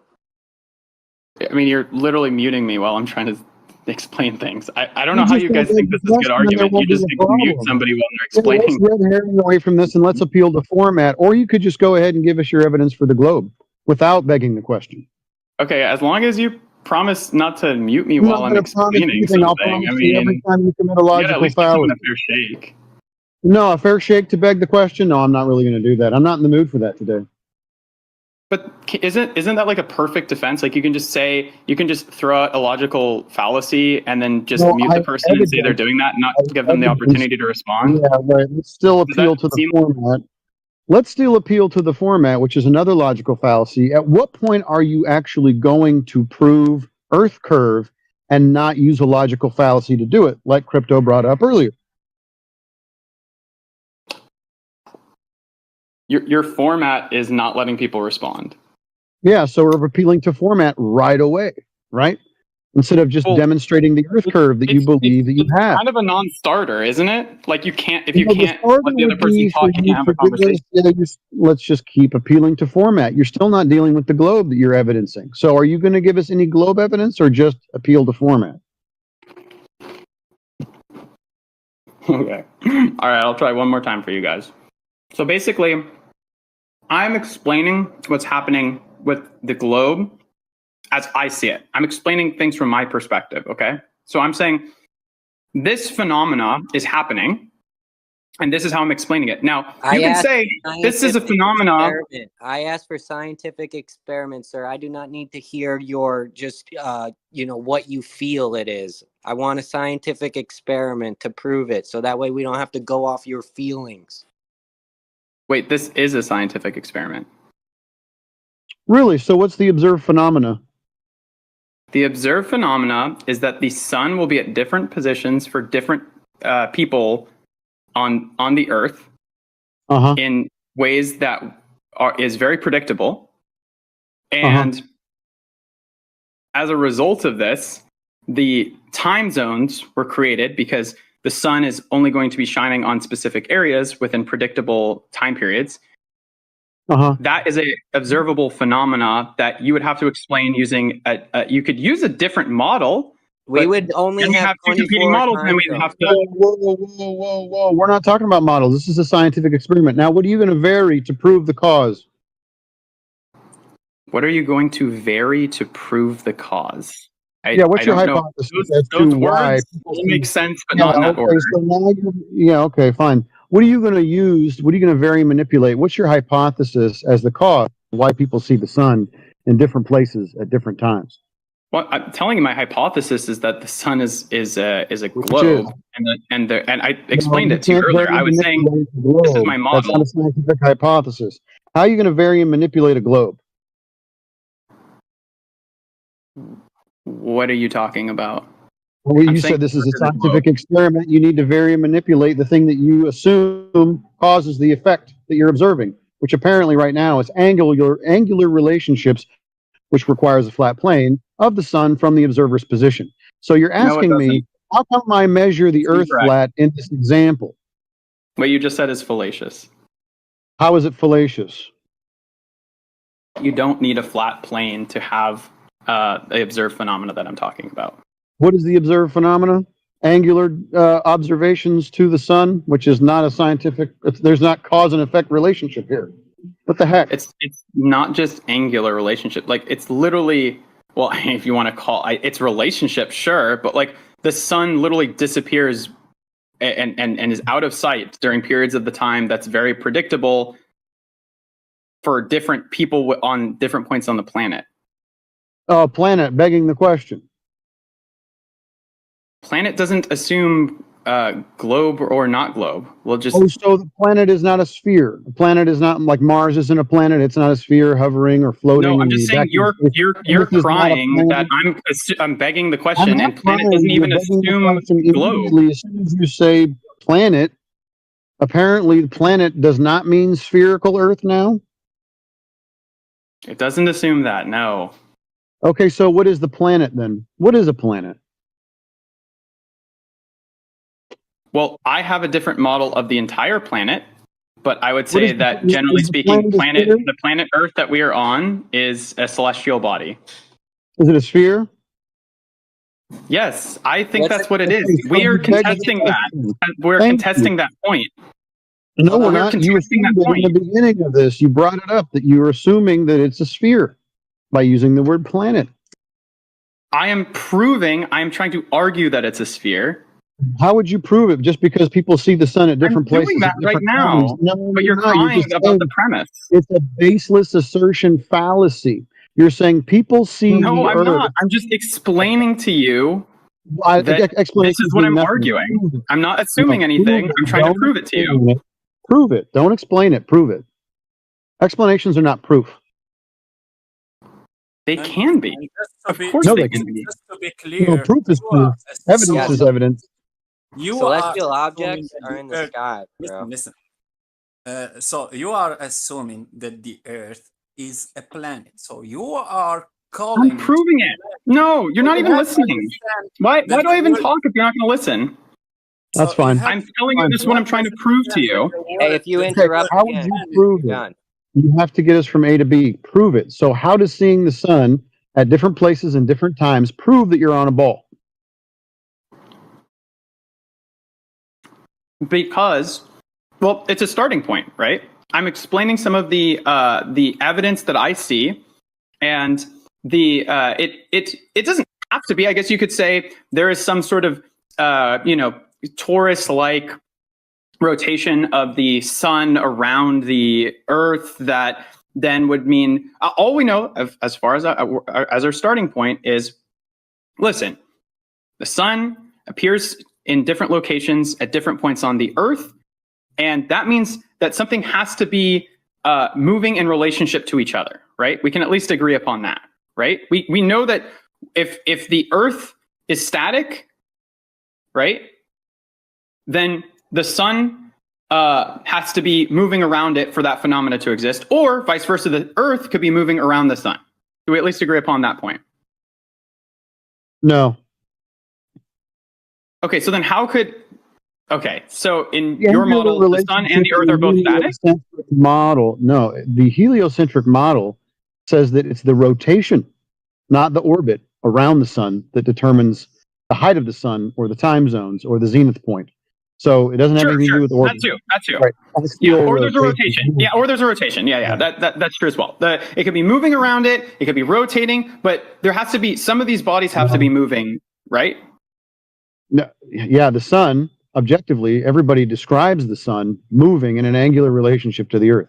Everybody describes it that way. Okay. So why would you assume that the Earth is moving or that it has curvature when you're describing angular relationships of the sun to the Earth, which would require the Earth to be flat?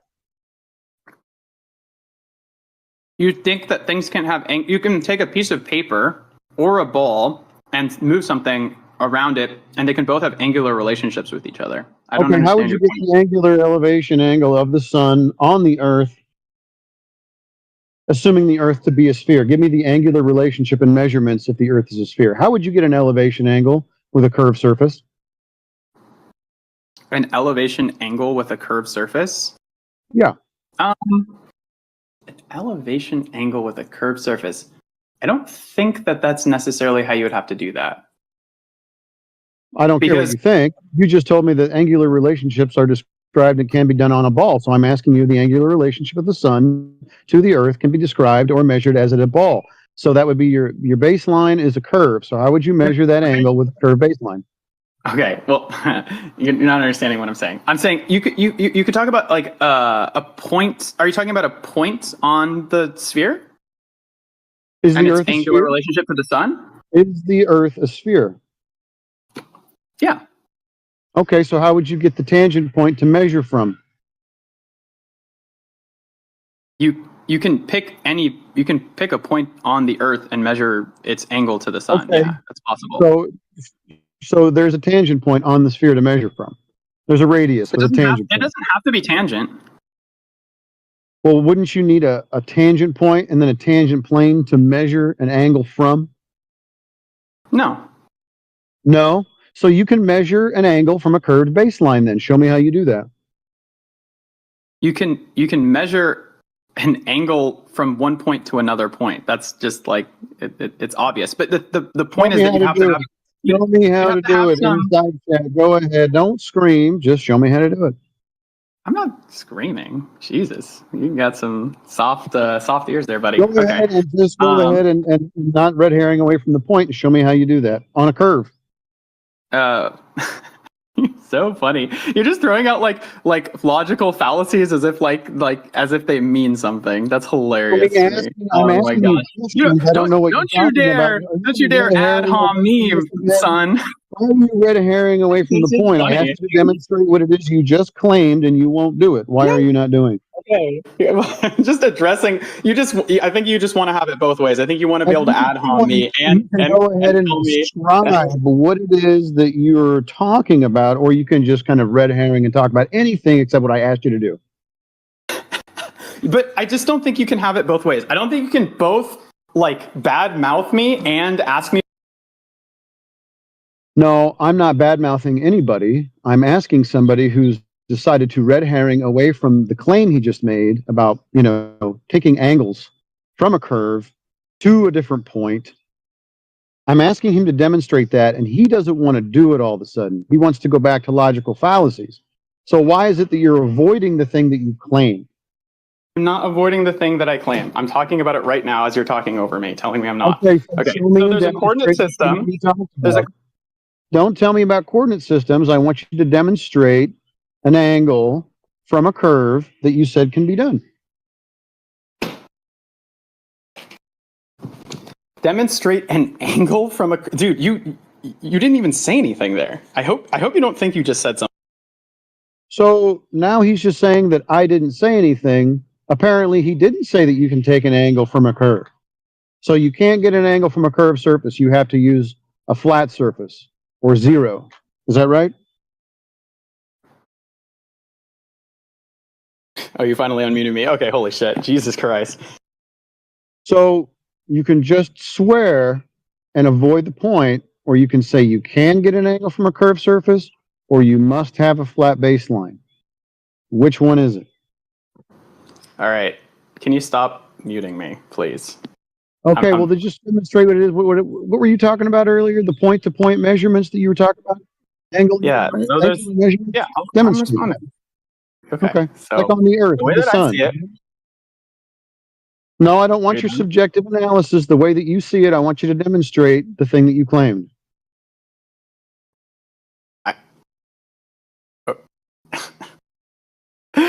Okay. It's not that Dude, difficult. You make a claim, then you support the faith, claim. dude. How bad faith can you make get? a Okay, let me just. claim, and then- yeah, what's bad faith is when you make a claim and then you don't support it. That's bad faith. So make a claim and then support the claim. Not difficult. What's your IQ? Is it Now like it's 2? not like you. Now this is an actual ad hom, another fallacious tactic, right? So crypto was right. Every globe argument, there's a fallacy involved. And at this point, we're not even talking about the globe anymore. He wants to talk about my IQ. I ask him to support a claim. He doesn't do it.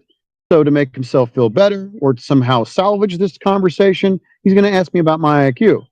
Why is it about me and not about the claim that he made?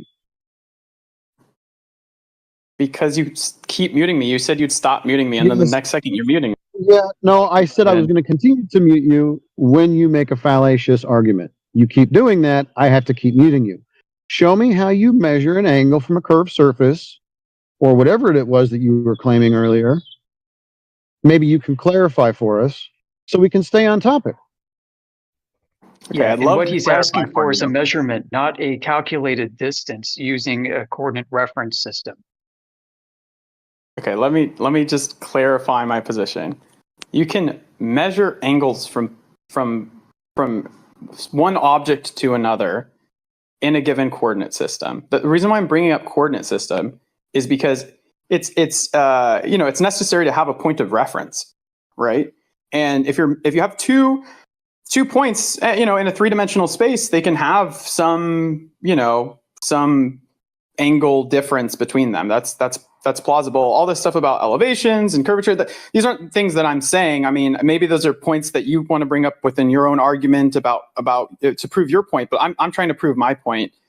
And that's what I'm trying to structure. How I'm trying to structure is that you have angular relationships between objects. So is the Earth an object that you could measure an angle from? Yeah, of course.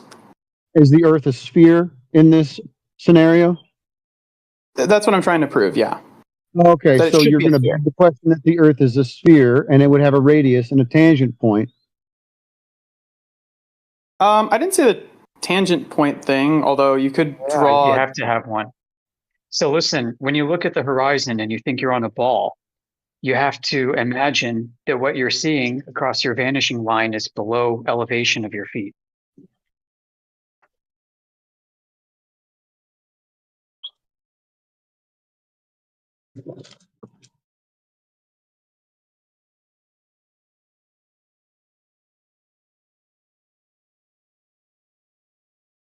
Hey, do you guys take questions? I have questions for Flat Earth. I mean, if that wasn't English, I can possibly do it in another language with AI, if that was too much.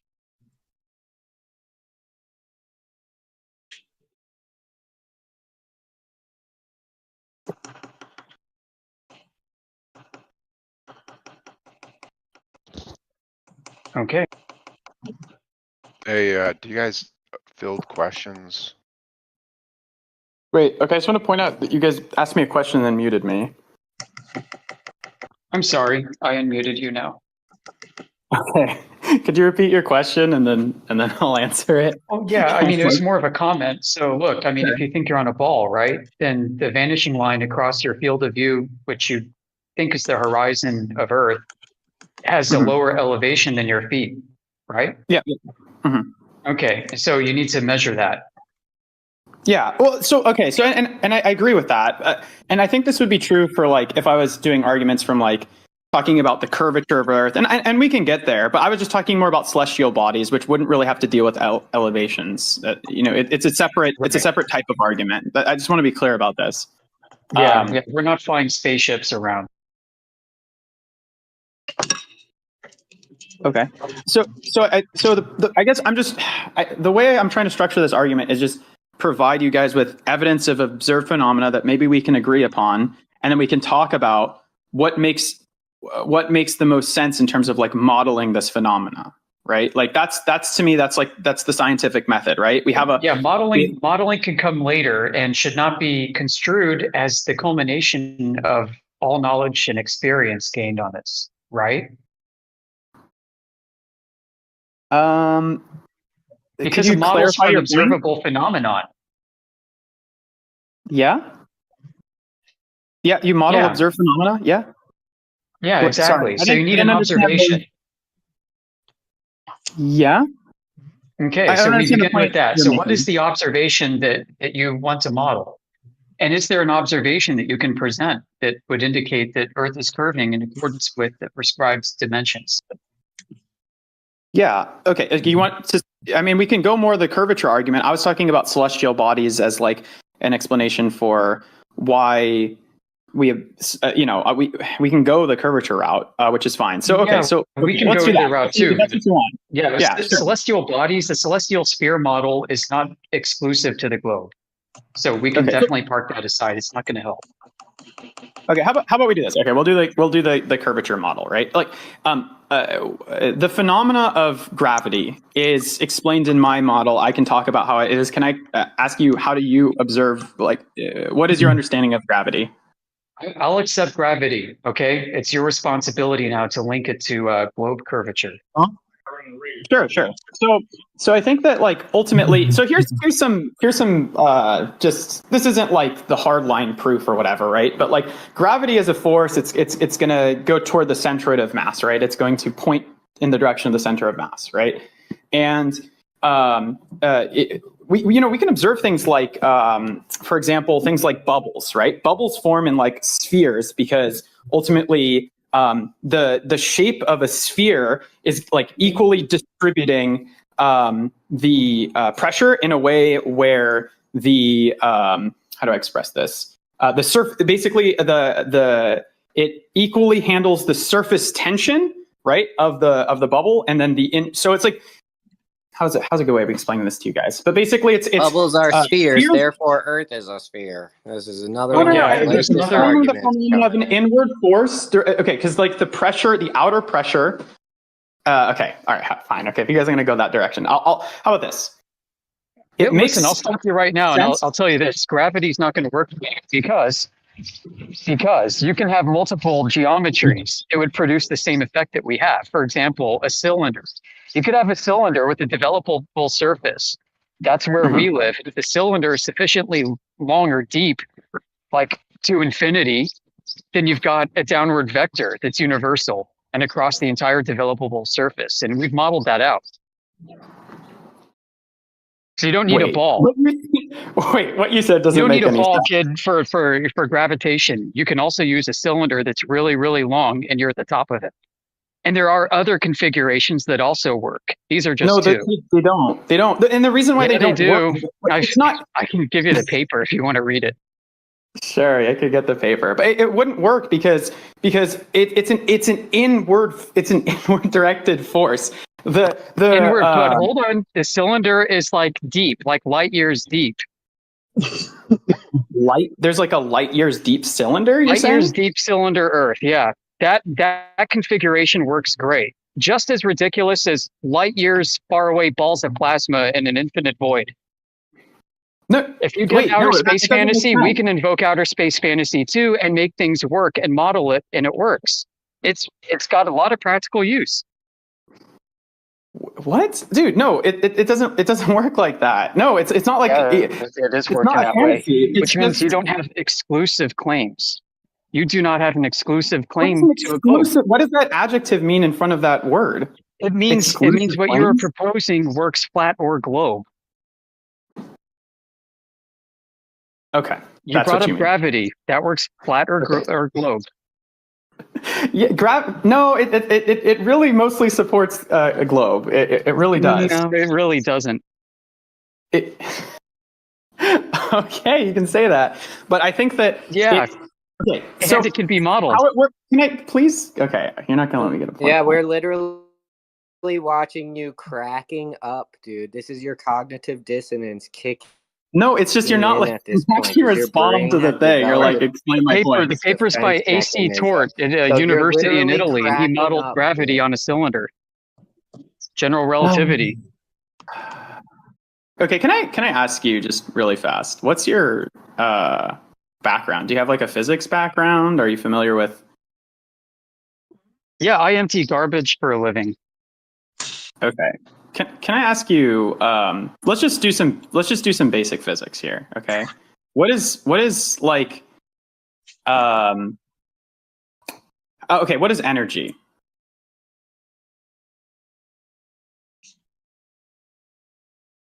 Could you give me like a quick explanation of that? What is the concept? Or like potential? How about potential? Yeah, it's a big. Well, it depends what kind of energy. Heat energy? No, you want to talk about heat? You want to talk about electrical? You want to talk about any kind of forces in energy? Like what? No, the abstraction energy. It's an abstraction. Just talk about energy. Oh yeah, I asked you a question back. I just answered it. Oh well, you stepped aside and said no. Let's just talk about it abstractly. I'm like, okay. No. I said it's an abstraction. Energy is an abstraction. You don't have to attach it to an adjective. Right. Let's be specific about it. What kind of energy? So you're sidestepping the question. Like what, quantum flux and the vacuum energy? You want to talk about that? Sure. Let's talk about quantum energy. Okay. So let's talk about. Well, it doesn't prove you live on a ball. So it's probably a distraction, right? Because you can't link that to a ball either. Okay, explain wave particle duality to me. How about that? It's a very specific concept. All right, look up Schrodinger and Heisenberg. I just asked you to explain. I'll explain it to you right now. I know what it is, kid. You don't have to go into the basics with me, all right? What is this? None of this will prove your globe. I'll just do it. I'll do it right now if you need me to. Isn't it incompatible with relativity? If you could admit that you don't know it. I'll explain it right now. What? You want to talk about like the delayed choice experiments? You want to talk about the quantum eraser? Or you want to talk to quantum eraser? I can introduce it to him. You're dodging. You're dodging so hard. I'm trying to understand what your point is. So hard. My point is that you don't have a background in physics, and the things that you're saying make no sense. It's not the topic of the channel. It's not the topic.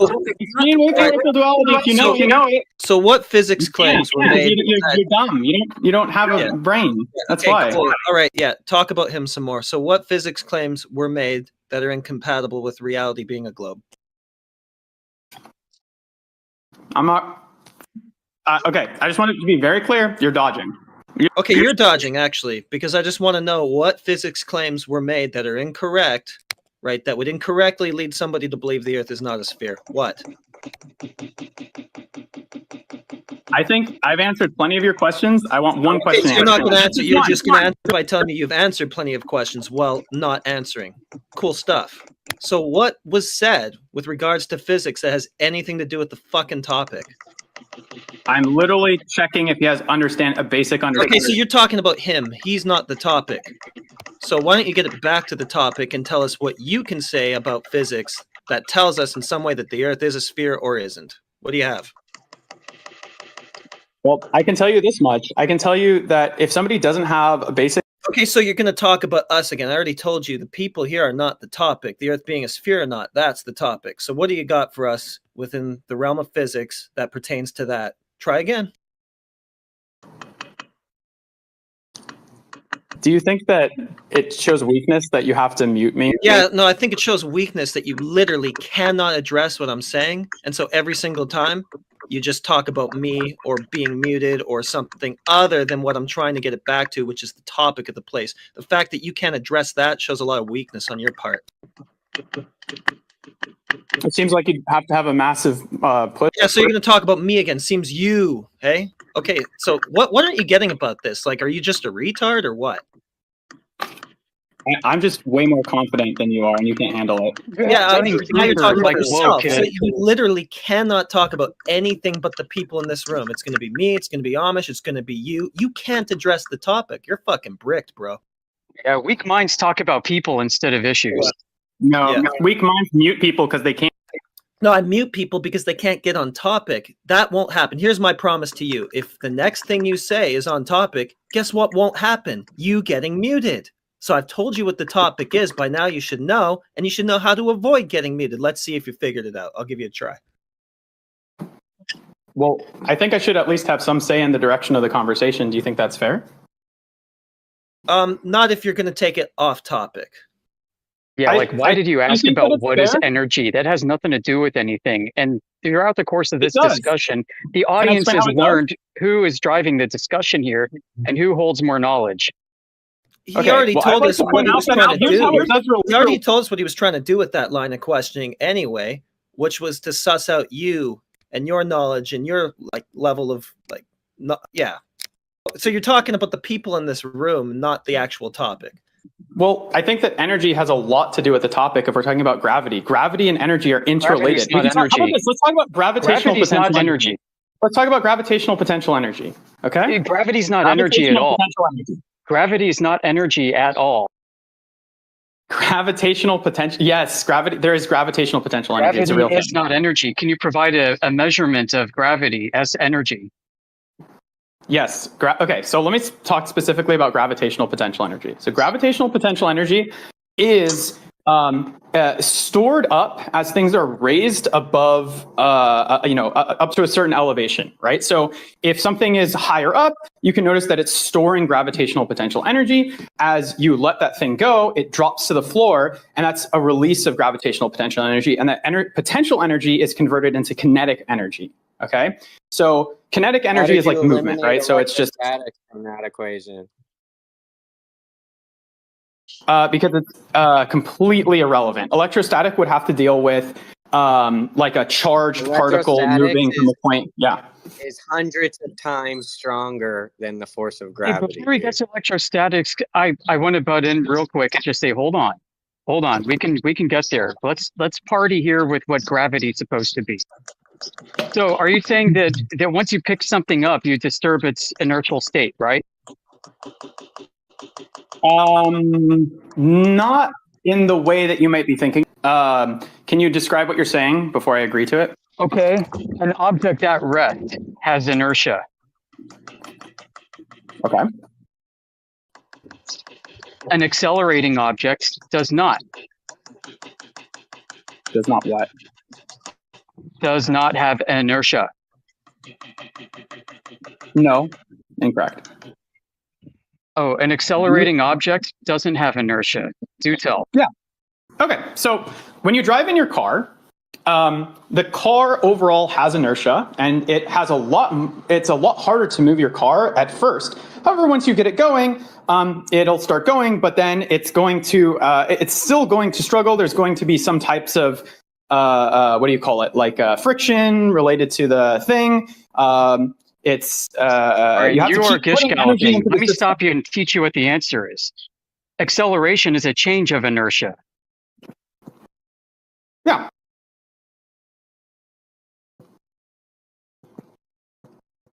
All right, so an object that's sitting on the ground is not accelerating. There's no change of inertia, but you're going to claim that it is accelerating under gravity at 9.8 meters per second. Okay. So which is it? Is it accelerating or is it in inertia? Is it in an inertial state or not? Which is it? You're using the word inertia wrong. No, I am definitely not using the word wrong. Let me just give you the rest. Let me just give you the physics definition for inertia. Yeah, inertia is resistance to acceleration. Inertia is a resistance to acceleration. Let me just read it. Acceleration is a change of inertia. That's the relationship. Okay, can I just are you not going to let me read it to you? No, because I defined it for you, and I gave a textbook definition. So anything you say regarding the definition from now is just going to be sophistry and muddy the waters. How would are you going to challenge that definition or not? Yeah, I bet. At least in the way that you're using it. Yeah, that's what we're having the conversation. Okay, I'm so wait, is it wrong? Is my definition wrong though?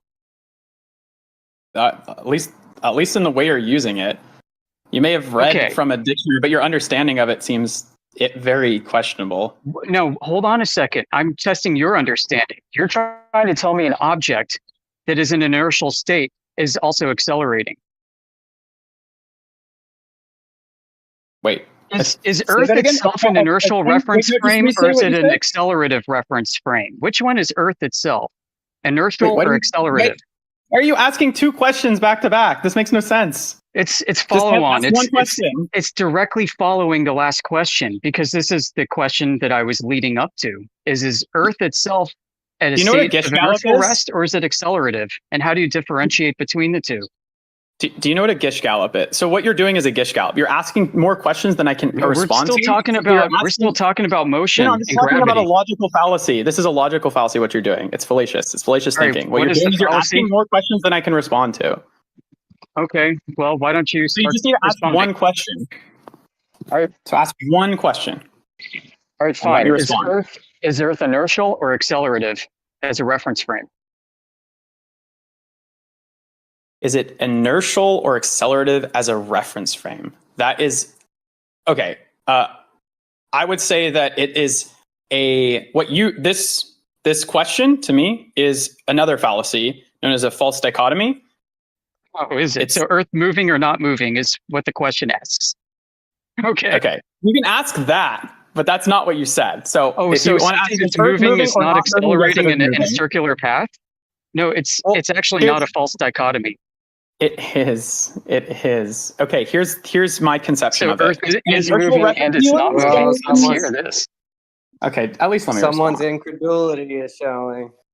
No, you're just not letting me respond. And How here's is that the best part. incredulity? I'm You're just gonna not letting me step away, respond to the and I'm thing. gonna You're just work going on to a talk over me and then mute me. It's Listen, so I'm going unfair. to step away. I'm not going to say anything more after this sentence because I have a spreadsheet to work on and I'm going to finish it. So take it away, and whoever else wants to move in, feel free to take over from me. Thanks. Tora for Ya, I think you're up.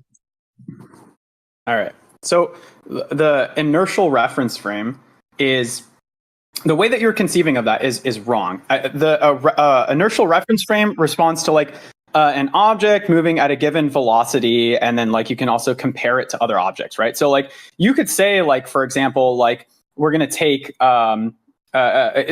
inertial reference frames kind of almost deal with relations of objects. So you'll have like the sun and then the earth, right? And like relativity, we can say like, let's consider like the sun a constant, like constant or whatever, and then the earth would be moving relative to that thing. That's like a fair statement, right? So talking about is it static or not, it's like, well, it depends. Like that's the point of the frame. We can just use one thing as a frame of reference. This is why, like, for example, if you're in a car, it feels like you're not moving because you're not changing speeds, you're not changing velocities, right? Yeah, as long as it's the same velocity. Acceleration would be turning, dude. Well, Yeah, acceleration, Yeah, constant with circular respect to motion what? is constant acceleration. So you're wrong again. Constant. No, Yeah. you have a So Earth misconception. has to be Okay. non-inertial. All right, I'm No, really okay. stepping away. No, it's moving. Earth is moving at a constant velocity. However, it is being accelerated toward a center point. This is like, it's a, was it centripetal or It's not a centripetal? constant velocity if it's being accelerated, and if it's circular motion, it's also not a constant velocity. It's not the way it works. No, Not really. You can have a constant. Okay, here's the thing. Here's a question I can ask you. So wait, let me just respond. Jeez, Louise, man. Okay, so here's the deal. So you have like, for example, you can have something accelerating in a circular motion. So like you can take like a string, attach a ball to it, spin it around. You are accelerating it, right? But it could be moving at a constant velocity, a constant rate around That's just your nonsense, orbit. dude. This mumbo jumbo. If it's accelerating, it's not moving at a constant velocity. What is acceleration? Yeah. Why is that your answer every time? So What's acceleration? This is basic physics, dude. Yeah, you're not getting it. I know. bro. That's why it's so sad. What is? Yeah, I know you're a Basic physics guy, physics. and you don't get it. So why, instead of chanting physics, basic bro. physics like a bricked fucking retard, why don't you just tell us what those basic physics are? Okay, so something can be being accelerated. What's acceleration? You just muted me in the. Yeah, what's acceleration? What is it? Are you gonna You let don't me- know. Are you gonna let me respond? You don't know. Yeah, I'm trying to get you to I respond. will. If you let me respond, you. Now, what is acceleration? You muted me in the middle of me. What's acceleration? Acceleration is It's when a force acts on a body and it will increase its velocity in a specific direction. Oh, really? So not exactly. You're kind of wrong. It's actually a change in velocity, but an increase would be change. So if it's keeping a constant velocity, then it's not accelerating. And you said it can be keeping a constant velocity while also accelerating. So you obviously just don't know what either of those are. Thanks. That's all I wanted to hear. Thank you. No, you're misguided. Okay, so what happens is you are. You're just gonna mute me and say you are? Really? Yeah, because we just demonstrated. You sound like a child. Just No, demonstrated you? it, dude. Yeah, no, it's not. No, you. We demonstrated it. I asked you like 6 times what acceleration was. You couldn't answer. You tried to sidestep it like you kept accusing option. And then you finally attempted an answer. It wasn't quite right. And anyway, Okay, I was just let me give you an elucidating answer. already Let me give you an obvious answer. fact that you don't know what acceleration is. And I just thought that was kind of rich from the guy who's chanting about basic physics and trying to get a gotcha there. You mute me and then just like Yeah, I mute you because you talk through me. I'll talk through you every day, baby. Well, it won't work. Like anything else you've tried here. Dude, if we had a one-on-one discussion where you couldn't mute me, I would destroy you. You don't even know what. so Yeah, good. that's a really cool cope. You don't even know what acceleration is, bro. You're the physics bro who doesn't know what acceleration is. But tell yourself what you need to sleep. Dude, I have a degree in this shit. Yeah, and you don't even know what acceleration is. That's the saddest part. You have a degree and you don't even know basic physics. Your words, basic physics. I mean, you're a giant pussy. You can't even let me respond. Well, why would I? Everything you say is stupid. But yeah, actually, that is a good reason to let you respond. Hang yourself some more. Go ahead. Okay, so just to be clear, from your perspective, it's impossible to have something with constant velocity, but also accelerating. Just to be clear, I'm not straw manning. I'm just asking a yes or no question. Well, the answer is in the question I'm asking. What's acceleration? You answered my question with a question. Yeah, because the answer is in that question. What is acceleration? You guys haven't answered a single question I've asked. Okay, so how about this? I'll ask you this. Can something be changing velocity and also have constant velocity? It depends on the inertial reference frame. So basically, you can have something moving in a circular direction, meaning it's accelerating toward the center, but actually has constant velocity. Yeah, this is a very common. Really? So what's acceleration? You have to consider the direction. It is a change in. Here's the thing: if you move, let's just do this thought experiment. If you move what's acceleration? in a direction, are you cutting me off in the middle? Just let me respond. Yeah, because you're not answering the question. You want me to hang myself, right? You're sidestepping. If you're moving in direction X, and if you're moving with constant velocity in direction X, right, and you turn to the right a little bit, right? Let's just say an itty bitty bit, right? You could have changed your velocity with respect to the with the where it's going, but the magnitude itself hasn't changed. So what's acceleration? The vector has changed, but the magnitude hasn't changed. So what is acceleration? Acceleration is a... Oh my God. Can you just stop asking the same question? I'm explaining it to you right now. Let me just explain this to you. You don't know what acceleration is? Okay. You're not. You can be moving in a direction. It's a simple definition. You could have said it in 3 words. Okay. Do you know that there's a difference between a vector and the magnitude of the vector? You can't tell me what acceleration is. You don't know. Even I after I already told you what it is, you still don't know. I told you what it is, and you still can't tell me. No, it is a change in the velocity, but the important point here is that there is a vector. That's it. Done. That's it. Change in velocity. Change in velocity. Okay, we're done. It's a change in velocity. You've contradicted yourself because you said something can maintain a constant velocity and accelerate. So what you said is something can maintain a constant velocity and change in velocity. Will you let me explain this to you, please? No, rest in peace, dude. Let me just do it. You can't explain your way out of it. You're in a contradiction. You said that something can maintain a constant velocity but also change velocity at the same time. You're not explaining your way out of it. You're cooked. Just take the It's L. changing direction. You can change velocity by changing direction. Oh yeah. Okay. The vector. Good. Changing direction. So what's velocity? Do you know? I do know. It's a change in position over time. Can I ask you just like 2 questions, please? Speed or direction, right? You could understand this concept. This is a really easy one. Okay. So let me explain this to you. Okay. Do you know what a vector is? So you're going to explain stuff to me. Can you just answer 2 questions? Just, do you know what a vector is? I'll explain it to you if you don't. So you're going to explain things to me, the guy who doesn't know what acceleration is. I do know what acceleration is. Okay, here's what a vector is. A vector is a direction plus a magnitude, right? Oh, direction. So change in direction would be what? A change in direction could happen as the result, but it wouldn't change the magnitude sometimes. And that's what happens. Change in direction be would it be acceleration?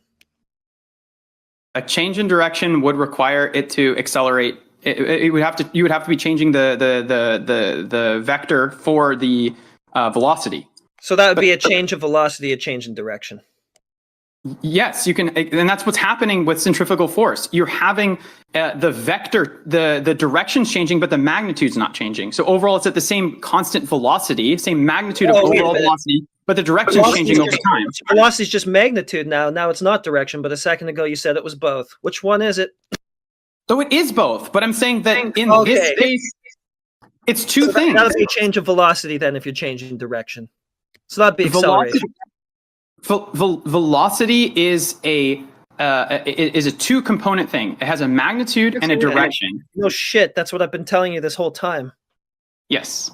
Okay. And what happens is you can have a change in the direction of velocity through acceleration, but the magnitude is going to stay the same at a constant rate. And this happens when things move in a circular path around a center point. So the velocity changed.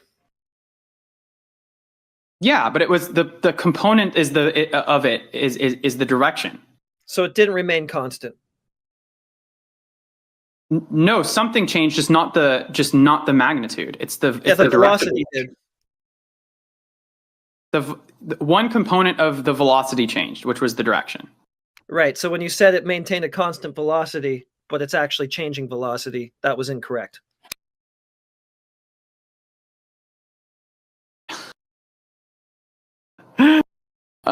When people refer to velocity in like colloquial sense, they're referring to the magnitude.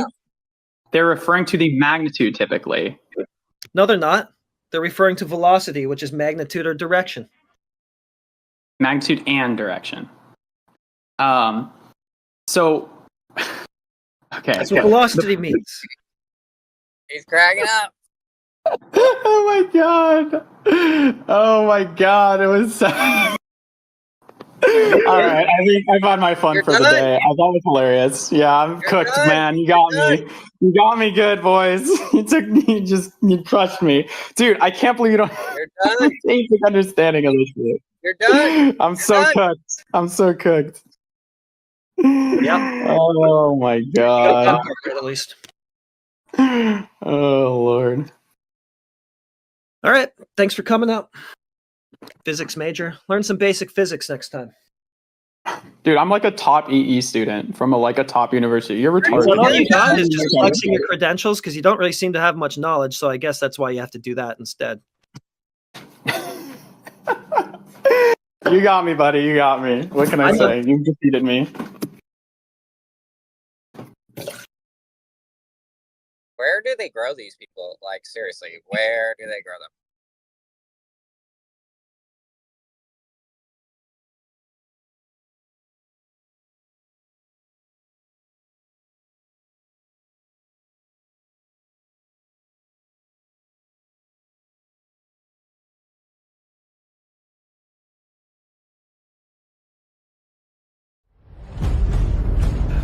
You're watching 24/7 Flat Earth Discord live.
be Being honest. more honest, it's really hard for him. His head's gonna have a meltdown if he says the truth. Like, let's be honest, you're not being that honest either. So Yeah, we are. Either. We're just saying. We're just saying there's the horizon. He said either, so that's an admission from him that he's not being honest.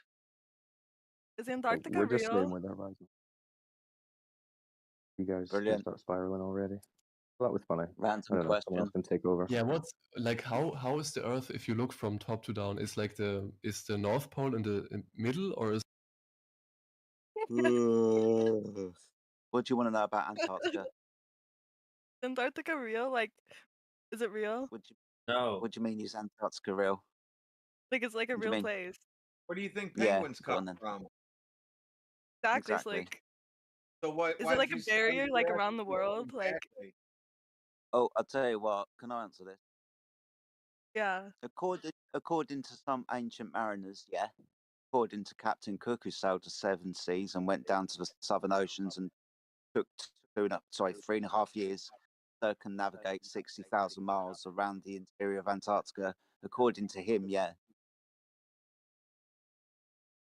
Hmm. So is Antarctica real? Apparently, if you go south far enough, you're a place that's covered in ice and snow with lots of fucking penguins called Antarctica. Yeah. So how does the flat Earth work? What do you mean work? Like, All of a sudden, All he right, asked well, what's about like the the top, scope? Antarctica. like Now he the wants top to of know about if that. Antarctica's not real, Hold on, What? no one said He Antarctica. just said it was real. like an ice wall. The fuck? I Has thought like the everyone flat got a Earthers copy? believe in like an ice wall. He just said it was Yeah, real. Yeah, yeah, if literally. Antarctica's real, doesn't that literally just debunk the entire flat Earth? No, No. no, Amazing. Paul.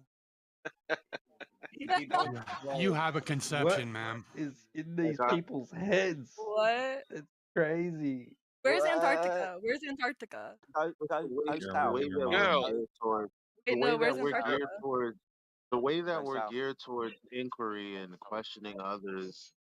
This Where's allows us to Antarctica? be just allows us to be bigots. And I I just don't have a know for question. the Where's life of me why anyone would want to fit the definition of the word bigot. I wish people would let this idea of like we all grew up under the same system, under the same school Fucking hell. system. So it's like we all believe the same things. We don't have an extra special, extra sauce earth that that we now have come across. It's like no, like we all just figured out that it's not what they said it was. Like it's very simple. It's a true dichotomy. Either the ground is curving over distance or it's not. Like I don't know. I don't know. To me, that's the key that unlocks everyone else's mind. But if you have a stronghold like some of the scriptures, like, you're never gonna see it. You're never gonna see it. If you Right, think that so that question about Antarctica will prove you anything, then yes. But if you think that this is think about the shape, about something to curve, so in there's this an case, this. Yeah, but I'm telling you, whatever you, that question was, does an Antarctica exist? Does Australia exist? That's not giving you any question about the shape, you know. Maybe you heard somebody telling you something about flat earthers, or you maybe read something on the internet. But when you are coming first time on one place, you first ask what there are people thinking. Then you when you find out what that people thinking, then you make conclusion, but not come to with assumption what is people thinking and then make a conclusions. Oh, really? Oh, Oh really? yeah, obviously. Kind of obviously. So go south. You this place, whether the Earth be flat, whether the Earth be a globe, this place called Antarctica, potentially. If we're to believe the stories that we're told, have you been to Antarctica, young lady? I've been to. No, I do I'm believe asking. that there's photos of people Literally being to asking you. Antarctica. I literally asked you, have you been No. there? Awesome. Neither have I. So you wouldn't be able to make a claim about it. You'd only be able to repeat a story, and I wouldn't be able to make a claim about it. I just know the story's not true. Know that the story of Antarctica is. Yeah. So if I 'Cause told you my I've friend went to Antarctica, and you'd be like, "Oh no, that's fake. That's propaganda." No. So with regards to Antarctica being a continent on the bottom of a ball, being as I know we don't live on a ball, there's not a continent on the underside of a ball. So if I took a photo at the South Pole, that'd be fake. Dummy, he said it's not a ball, so that has nothing to do with it. Kind of simple to understand, and like Elijah was pointing out earlier, Flash was pointing out, Someone doesn't responded matter. to Sorry, my friend, me trying to address this young lady so she has an understanding. Being as the waters of the earth are observed and measured and practically used as a flat horizontal plane, doesn't matter about a location about Antarctica. It means the surface upon which we live is horizontal and level, not curving. Repeat that. Being as the waters of the earth are observed, measured, and practically used to be horizontal, flat, and level, and it doesn't matter about a location of a continent underside of a ball, because there's no ball. So For you the believe that the surface of waters are the proof of flat Earth, not the continent? well, what the surface of the earth, which is primarily, as we are told, 72% water, being as 72% of the water is observed and measured and practically used as a flat horizontal plane, then how can it be a ball? How can ball if the Yes, water? if 72% of it is flat, yes. Not making a claim to the continents, they are obviously measured as horizontal and flat as well, but most long distance observations and measurements are done over water. So, being as that part of the surface of the earth is flat, then So the earth. what long distance done over water? So what we can reference thousands long distance observations taken by me and other people in the server and lots of other flat earthers. What are Because the this long is where distance measurements? what are they? Well, what? Yeah, Sorry. like specifically, and where are they taken? So measurements, we've gone from observations to measurements now. Over distances of water, southeast of England, a couple of lakes here and there. In actual fact, all over the world, Australia, Asia, America, the Great Lakes. This How do you observation observe only them? pardon? How do you observe? You look with your eyes, and then you use high-powered cameras, zoom like P900s and 1000s, telescopes, binoculars. See how far you can see. The claim is that if we're on a ball, that curved surface would obstruct our ability to see farther than that curved surface. Being as we don't observe that physical obstruction, first primarily, then if the waters are not curving, what are you left with? Flat, So you're right? saying first we see our eyes and then 90 or a telescope, blah blah blah. So first, if we see with our eyes, we're only seeing a mile distance, right? That's not true. So if we were on a ball and you and me were 6 foot tall, the physical geometric horizon is, as you would say, 3 But I'm miles not away. 6 foot, But so that's not how okay, far I but see. okay, but being as with my own eyes, I can see at least a distance of 15 miles to the bottom of a shore, then I'm not only 3 miles. In actual fact, I can see further than that, 23 miles when looking across the English Channel from Dover to France. I can see further than that. If I do get like a P90 or telescope, I can definitely. That does make a lot of sense. But still, the Earth does overall curve. Why you look with like a P90 and like, I see like a lot of people who use the thing where you just zoom in on you just zoom in the You boat. see as far as you can see as far as you can see, can't you? Yeah, you see a boat with the boat, but if you see the boat, you notice how the boat comes up with waves too. And a lot of people say, Brilliant. well, whenever you see waves, the boat gets blocked by waves too.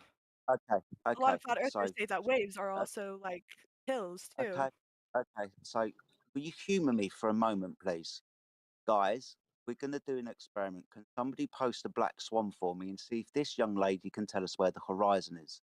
It's going to be interesting because the last person that come along denied seeing the horizon. So I'd Where the like you horizontal to tell view me. is. Yeah, no problem. So, young lady, are you in the text chat? And when you are in the text chat, can you tell me when you see the observation of the Yo, two A. oryx, please? Are you in there? Yo, it's A. Awesome. It's A. Before the oryx. What? Where does the horizon of the sky in relation to the two oryx? First of all, before we talk about anything else,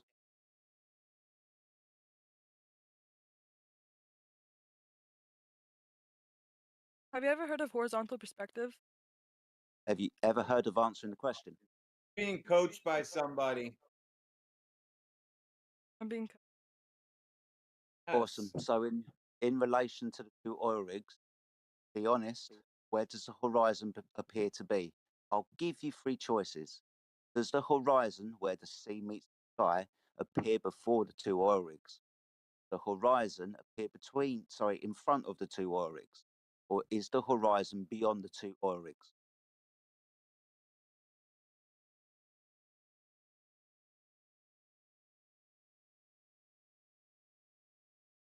Huh? There's no hope for fucking Behind humankind. the Behind horizon. it, yeah. So where's the The sunset. horizon in I relation? don't know if you're Where's talking about like the sunset or what. Like, I don't know what no one's talking about sunset like. sunsets. Listen, Are you talking about like listen. where the sun? I don't know what you're trying to like explain. Like I'll where ask. the I'll ask you sea again. I'm not separates from the explaining. I'm sky, or is asking. that what you She's view as blind. the She's horizon? blind. That she's a young bigot. Doesn't even understand what a bigot is. Like Where she doesn't apparently know. She water doesn't meets the know what she sky. is.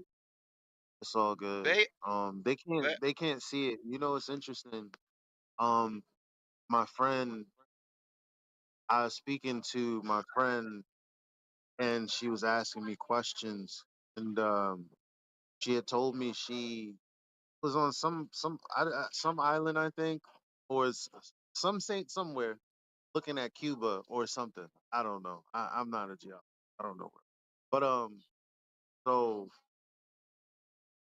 she was saying it was 100 miles away, but she couldn't see it.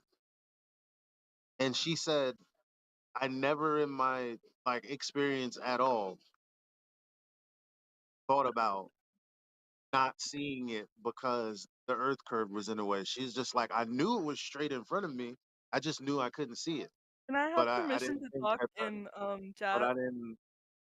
I didn't think that the earth was, I thought the earth was so big that you wouldn't be able to see curvature at that distance. So most people, like I'm always saying, don't really know what to expect. Like, 'cause she was like, I don't get this whole flat earth ideology. I was like, well, it's not really an ideology.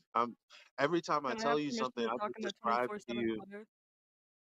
Yeah, every time that I was telling her, every time I talk to you, I just tell you what I see. And I was like, what happens when you're looking up at the sky? You see the sun moving, you see the stars moving. Yeah, right. I'm like, that's it, the end. I don't have to tell you a story behind it, anything like that. But you know what the expectation is? Yeah, I see the stuff moving because it's actually me that's turning. And she said, I never really thought about that shit either. I never really imagined me being on a spinning, earth looking up at the sky. Nobody thinks about this kind of shit. So that's why y'all stuck on stupid, because y'all do experience the earth just like we do. You just haven't asked yourselves, certain questions. That's all. But try not to be a bigot. It'll help you in life. Try not to call people bigots. It'll help you in life too. Well, not really. I do what I want. My life is great. Exactly. That sounds All pretty right. bigotry to me. I don't call other people bigots, and I get a lot more places in life. Maybe you should That's kind stop of funny portraying because I yourself to didn't go be one then. places and I wasn't calling you a bigot. I wasn't making fun of your belief at first, and you just make fun of my belief. Isn't that crazy? You're like, you're a bigot. She's just a young bigot. She doesn't get the belief. Well, How am I ever gonna get You your belief think if you don't get my belief? Isn't that kind of you crazy? think making fun of you us. you think that You're just a bigot. You're you just a think bigot. I do never do attacked you you think personally. I do never called you any okay personal names. And a speak bigot who sorry is girl prejudiced. I'll say the sorry personal. only I'll one say the sentence actual bigot. only one sentence. Do you think that my belief of water is a belief? Of their membership of a particular group, on a basis of their membership of a particular group. Huh? That's kind of funny. Are you Awesome listen stuff. this? That's kind of funny. Doesn't that isn't that kind of funny? That's funny. It's funny that people can't help themselves when they see a flat earther kind of, attribute them to some sort of model, some sort of thing that they saw somewhere else. And then when Jedi tells you, no, no, no, no, no, no, that's not what I'm saying, you can't hear him over your loud, bigotry mind. So forgive me for calling it the way I see it. Yes, I did make up bigotrous because I like the way it sounds and whatever. Yeah, you make up stuff because you don't actually know the meaning. But That sounds pretty actually, funny to me. I mean, Modern cool. I flat Earth mean, community. awesome stuff. Do you remember Awesome the stuff. picture I showed you? Yeah, let me Awesome. talk So in the flat Earth community so I can debunk all. I don't think that's going to happen. She's going to debunk the horizon. This is going to be great. After she figures out what a horizon is, of course. Wait, so people in here actually believe Yo, in flat Earth? okay. Ignoring the image I keep posting in the chat where Hold on. a ship is disappearing over. What horizon? Would that be Brilliant. a geometric horizon? It would be the horizon curvature. Oh, so a geometric horizon. Dun, dun, dun, da, da. Third time. Let's bring Black Swan out again and see if we can pin the fucking tail Why on the Black horizon. Swan? I'm showing you a Yeah, picture. true. Everyone Can't keeps look thinking at- like you can only see one picture on Discord, and it's your little image of Yeah, two this, oil this, rigs. this black, We understand. Yeah. How Which, far by away the is the way, observer? yeah, there's only two picture, pictures allowed on the flat Earth, and original it's the Black pictures Swan and image the and oil the. rig itself. Yeah, both we of could do them the same are thing. connected by a bridge because it's the same oil rig. Why do you not No, see we the can bridge between the oil rigs? no man. We can speak about Bolivian Salt Lake 4,000 square miles, not about 10 miles. We can speak about 4,000 square miles changing elevation 1 meter. We can speak about that. Do you know why this is relevant? And I'll explain to you why. Because everybody at the moment is saying, I can't see the bottom of a boat.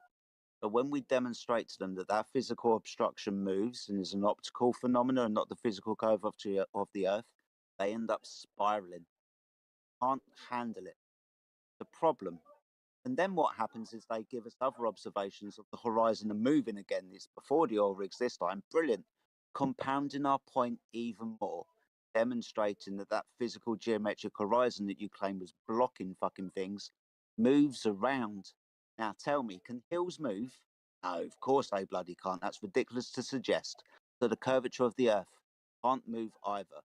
You're claiming physical obstruction, and as soon as we remove it, you end up fucking acting like stupid children. Look at yourselves, don't look at us. It's funny, the guy's bringing up an argument about the horizon just after 20 minutes of some guy embarrassing himself by drawing the horizon. Hills in the don't wrong move. That's the claim. Just Alright. hills don't move. What are you Okay, talking so about? if you're on a curved surface, That's the only with that thing we're curved going to talk about surface- is just hills don't Hello, move. young lady. Thank you. On a curved surface, any curved surface, do curved surfaces move? On a Do curved surface. physical things move? So Like, we here- understand that the exactly, hold on.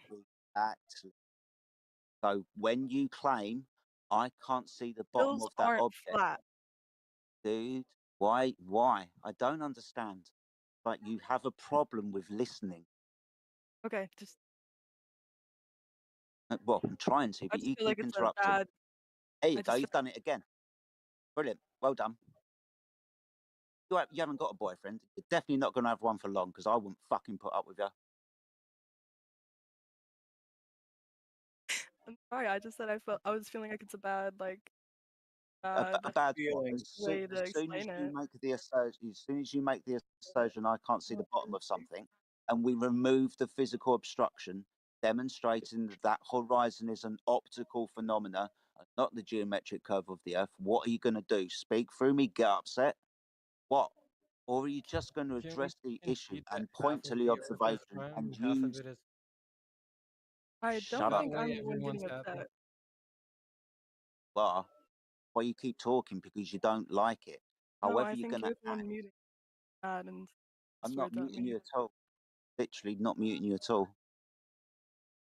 This is the third time in the last half hour somebody like you has come in and I just got gone, muted for "Nah, like just time. nah, just nah." No substance, no honesty about you. When presented with a piece of evidence, you're just going to talk through it. Nah. I'd look at yourself in the mirror, mate. Honestly, and that's one person to another, one human to another. I'd look at yourself in the mirror and think about what you've done. Hmm? I was So, really in not that relation deep. to the observation of the two Oryx, can you honestly tell me where the horizon appears to be? Is the horizon in front of the Oryx, between the Oryx, or beyond the two Oryx? Where's the horizon? When's the last time you went outside? Yeah. About 20 minutes ago. And the point of that was,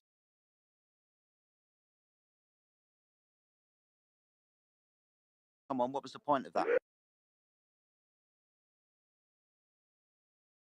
No intelligence, no substance, the snarky remarks. Well done. Lots of So is this all intelligence the there, isn't there? all the globe proof we're going to get today? Just a bunch of kids denying where they see a horizon? I don't know. Paint me unconvinced.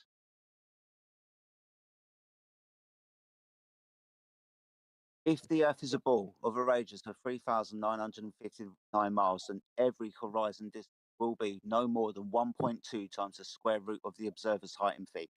So for this observation that is taken from 1 foot above the surface of the Earth, we'll do this calculation. Square root of 1 is 1. 1 times 1.225 is 1.225. So the physical geometric horizon for this 1 foot observer should be at 1.225 miles away. You notice that these oil rigs have got distance markers. We know the distance from the observer. One's at 6 miles, one's at 9 miles. The horizon in this image is clearly visible beyond the second oil rig on the left-hand side at a safe estimation of 10 miles away. The curvature of the Earth should be at 1.2 miles away. This horizon is at least 10 miles away, demonstrating that that physical thing that you said was blocking boats isn't physical. It's an optical horizon that we observe. Depending on the atmospheric conditions of the day and the technology that we use, the horizon will appear to move. Don't have a physical geometric Earth curve. No hump of water here. So are there any photos of this taken on like different days? Yes, and the horizon will appear to move around depending on the atmospheric conditions of the day. So why are there not like multiple like why is it only like this photo? Because when we bring this one photograph in, which is actually still shots taken from a video, lots of people like to give us other observations of the horizon being in front or between the oil rigs, demonstrating our point for us even more. You only have to give you one image. You understand why this observation is called the Black Swan, for example? Oh, awesome. I'll explain that to you as well. If you've got a theory that all swans are white, I've just got to show you one black swan to render your theory that all swans are white untrue. If the Earth is a ball of set radius, then every physical geometric horizon should be no more than the math dictates. In this observation, 1.2 miles away. But we demonstrate that the horizon is beyond the physical limitations, rendering your physical geometric horizon assumption useless. There is So no physical geometric horizon. why aren't there multiple photos so I can compare it to? Go on then, So I can know go that this and do photo's that. true. Why isn't there like pure? Why is it just like Why would it matter? kind of seems like Why would propaganda to me? Why? propaganda? You like the Yeah, there's video? no like I can't prove this. It just says it on Yes, the you photo can. that the Yeah, you observer can height go there is this. yourself and take a picture. You can prove it yourself. Yeah, you think I'm gonna go to wherever this is and I'm gonna be like, oh, the Earth is flat, guys. I'm a flat No, earther. Yeah, no, that sounds so no, smart that I'm gonna go no. change all my Where? beliefs. It's I'm gonna go hard. prove it I don't myself. think Like, that you're going to do a you thing. review almost it. Like, fine. why don't you guys review it? Why don't you Why guys can't go you prove review it Yeah. yourself? Aren't you competent enough in grade school geometry to just review this stuff yourself? It's pretty Yeah, simple, aren't dude. you? Yeah, and that's Like, why I why did haven't that. So you why don't reviewed you? it? Why can't you I show me already the did. proof? I already reviewed it. So why don't Exactly, you show know? me. It's not that hard. It's just grade school geometry, Jedi. Yeah, I show already me. showed you in spades. I already showed you in spades. Why don't you have multiple photos to prove it then? Why We is it do. just We this have one others. It doesn't have to be others. We only really need to show that there are no curved oceans once, but we can show you other pictures showing the exact same thing if you like. In actual fact, on the server 24/7 Discord, if you want to join, we'll hit you a link. There are literally No.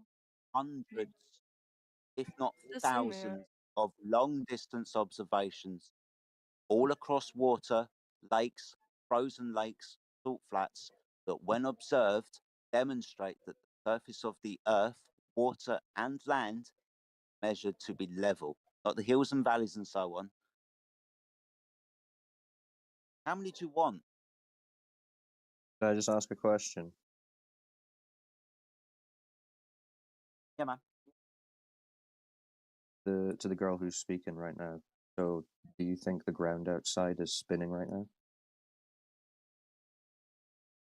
Do I think the ground outside is spinning right now? Like, if I were to walk outside, am I gonna trip on it? No. But I think that if ball overall, like, if I had like a basketball, say, and I was like a nanometer big, and I was like bouncing that basketball, I would still be clinging onto that basketball. I think that's a good Right. way So to I like was put it asking. together. So I was asking, do you think the ground outside is spinning? Overall, I think that we're spinning, but How fast do you think you're spinning? how fast? You have to look up how fast you think you're spinning. Fair enough. No, about 1,000 miles per hour. Whoa, But do I feel 1,000 it? miles an No, I hour. don't feel it. Pretty. Crazy fact, That's I don't pretty. feel how fast I'm That's spinning. pretty Isn't that crazy? fast. So why do you think you are then?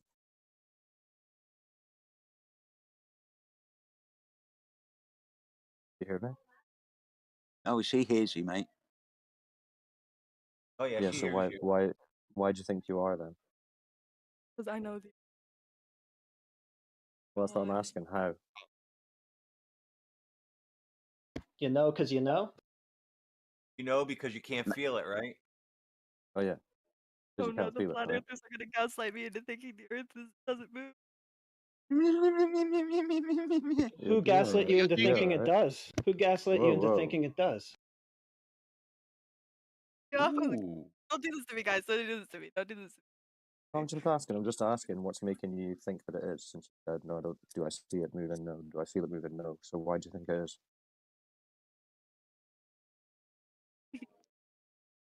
Put it like this. Let's say that it is the most funny things that you ever heard in your life. Then go home, sleep, wake up, and try to find that person who proved the rotation of the Earth in all human history. And don't believe what we are telling you now. Disinformation. Okay, so you Earth's don't really rotation know its why you axis think it relative is? to the sun every time with an Okay, yeah, you can read Google in your own time. around the That's sun. fine. So if the Earth was stationary, I don't know. I just feel like if the Earth was stationary, we wouldn't move around the. What? Like we have to be What? moving. We have to be You move spinning. around the moon? If we don't What are feel you it, we talking have. about? Even if we don't feel it, we have to be moving. Like even if we Why don't. do we have to be? Why? You know, wait, I have a question for Elijah. Elijah, do you know what the law of stick is? No. Someone mute this guy. Someone mute this guy. Wait, what the Just shut up. We're in a conversation. So, I'm still waiting. I don't understand. Why is it that you think we have to be moving since you don't see it or feel it or have any evidence for it? 1,000 miles an hour. Because even like say we didn't move in anything, like how would we Like go around it the solar seems. system? What Like are you if we talking were about? completely stationary, how would we go around the solar system? How would we Well, what do spin you at mean? all? We're not going anywhere. Look outside. So we What are don't you move talking around about? the. at all. Like we don't go into 365 Well, access at well, all. what does We it don't seem spin. like There's to not you? time zones. You Like just we said it don't. just The you moon said it doesn't go just around. seems you said you don't detect any motion, right? So why are you saying we're going somewhere? Where are we going? Where are you Go getting this around from? 5 days. Where? Why? Why do you think that? What By day by. are you talking? What does that mean? What the fuck are you on, kid? So you don't That know. means that we are. So you don't If know, days right? are Let's fast, just summarize this. You Come don't on, know, let right? Wolfgang take this. You don't know. You just heard a story.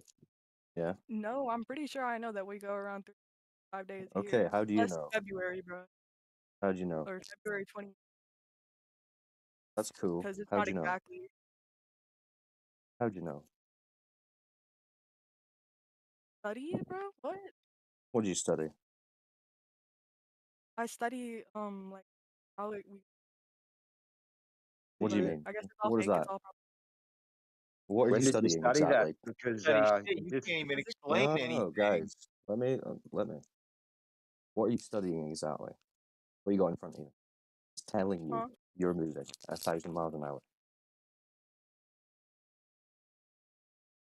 1,000 miles an hour? Yeah, why do you think that? Based on the fact that nothing seems to be moving.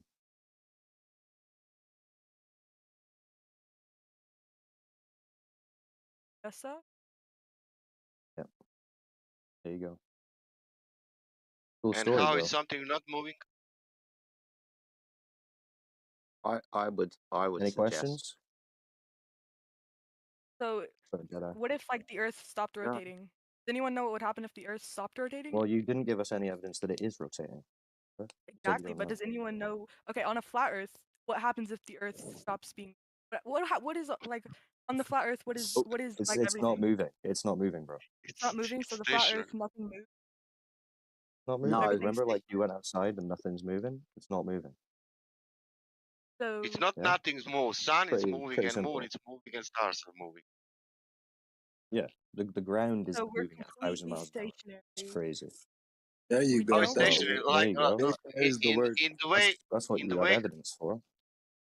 I gotta get the flat Earth belief. So we're How, completely stationary. yeah, how Well, you will what describe movement have you stationary? detected? What movement have you detected? You've been in an earthquake. There's some movement. Other than that, what have you got? So When what would you describe as Well, movement? it doesn't seem like it. Well, what do you think movement is? So what do you think? something Everything going from what here. is sorry.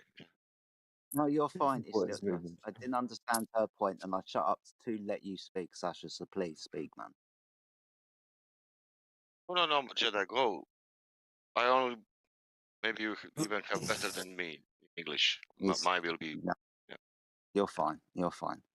So, young lady, I do apologise. I would suggest to you that the only reason that you believe that you are on a moving object, because that's what you were told, I would suggest to you that you don't experience movement for yourself of the earth, right? You don't. You've already admitted that, right? You do understand that you have a stationary object and other things can move. Are you actually listening? Or are you going, No, I'm Okay, cool. So, with regards to the sun and moon and other things in the sky, it's quite obvious that the Earth can be a flat stationary floor, for example, and the things in the sky can move above the Earth, right? So, with regards to the sun, when we make an observation of the sun appears to move across the sky, correct? Awesome stuff. So, Einstein himself, heard of Einstein, right? He will tell us, and he did, that there is no physical experiment or optical experiment that anyone can do on the face of the earth to prove that the earth itself is the thing that is moving. We've got three choices. The earth is not true. stationary. Id. Got three choices. one, the Earth is stationary. The sun, moon, and stars are the things that are in movement. Two, the Earth is movement, and the other things are also in movement. And three, the Earth is the Earth is in movement, and those things are stationary. Right? You got three choices. Can either be one of those. Sir, do you have a degree in astronomy?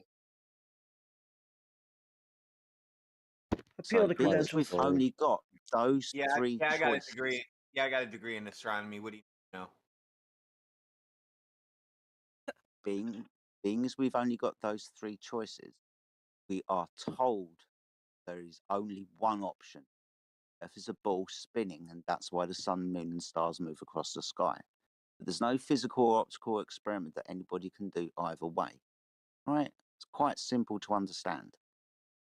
So when we observe the sun move across the sky, the Earth is flat and stationary, and the sun is the thing that is.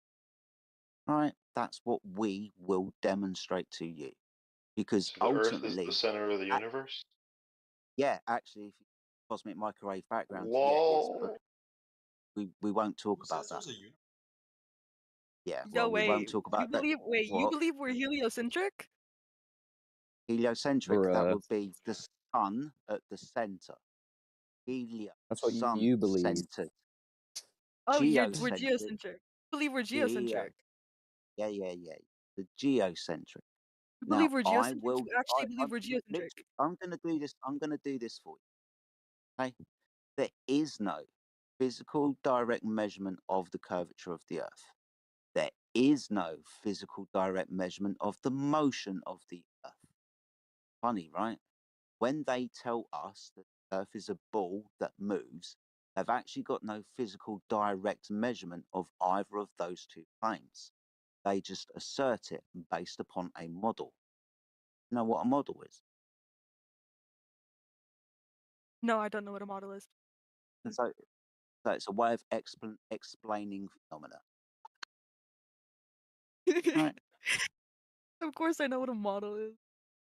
Good, well done. So why are you now being disingenuous? I think she spiraled after realizing that she's supposed to believe she's moving after her father. Yeah, she spiraled definitely right after that. It's okay though. I mean, this is how it goes. You're told as a child, hey, you're on this big spinning ball. You go, okay. Show you a load of pictures, a few videos, and years later, here you are, defending that image that you've been shown. But when asked, No. what evidence do you have for that? You have none. I don't think so. So I have a question. So what's your belief on NASA? Is it fake? Yes, it has to So be. what's your Oh, belief on please, independent please, YouTubers that please, send please. like Let me take this apart.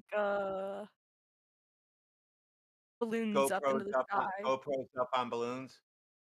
Yeah, what's your belief on them? Are they fake too? Are they government funded? You just believe everything you see on TV and YouTube. No, I actually don't use Uh, YouTube. I use Rumble, thank you so Okay. much, but So Did you without get using a anything? video, Did you like, get without anything using a from video Doom? that you found online, what evidence would you have to verify it for yourself? then go send something into space. Why can't you go do it? Well, why I tell can't you you? what, I'll tell you right now why. Exactly. I Because, can. That's my the friend, difference between me and you. I can. Oh, you can. Feel free. Let us know how you get on. see you later. Let us know what happens when you get to Narnia. Yeah, cool story, bro. So your argument is, I've seen these videos. I believe the videos. Well, we So, don't. what would if So I what's the made a actual video of me evidence? sending something into space? Would you call me a You're the- psyop? Would you not believe me? Would I all of a sudden be a part of NASA and I would all of a sudden be Can you government send funded and be something into fake? space? You send Would something I into be Given the space. fake? fact that she's just lying right now, maybe she's lying later on. She's lying now. She's lying later on. Yeah. Yeah, liar. She lied pretty easy. I mean, you can't send anything into space, though. What are you talking about? But her whole point is, if she could, if I could, would you? So in our imagination, What then? Would you If I believe had a it? magic beanstalk, Would I you would be accuse able her to of fly like lying, like Vader Jesse in just the said? air. My goodness me. So So you appeal don't to the believe future. people can actually send rockets into space? You think that it's No, completely no. Do you want to know why? Why? I'd like to know why. Awesome. So the vacuum of space, according to laws of nature, can't Mhm. exist. Would you like me to explain on that further? That's the claim. I'll No. explain it to you. We're breathing gas pressure at the moment, aren't we? Oxygen and Mhm. nitrogen. That gas pressure, correct? Awesome. And that is uncontained from the vacuum of space. Mhm. Now, you can only demonstrate gas pressure within a container. Very Yeah. definition of gas pressure, the force that the gas exerts upon the walls of its container. But the Earth is declared in the heliocentric model to be an open system, so nothing physical for the gas to press upon and achieve pressure in a fixed volume. Being Might I also, suggest you go to a science complete? I'm literally just explaining natural law to you, very simple way that a fucking I get 2-year-old it. could understand. Good. So I'm not a being is the only 2-year-old. way that anybody can Sounds very demonstrate gas sexist. pressure. Awesome. Being that anybody can only demonstrate gas pressure within a container, the Earth is declared to be an open system. 1, we would not be able to achieve gas pressure. And 2, being as there's no physical barrier separating our gas pressure from the vacuum of space, according to all known gas laws, according to the second law of thermodynamics and entropy, the gas will disperse in that vacuous space. Have you ever popped a balloon before or pumped a tire? I've That's a popped a question. balloon. Awesome stuff. So the gas inside the balloon is under high pressure. Outside is lower pressure in the atmosphere. When you break the container, the high pressure disperses to the lower pressure environment. This is entropy. High pressure goes to low.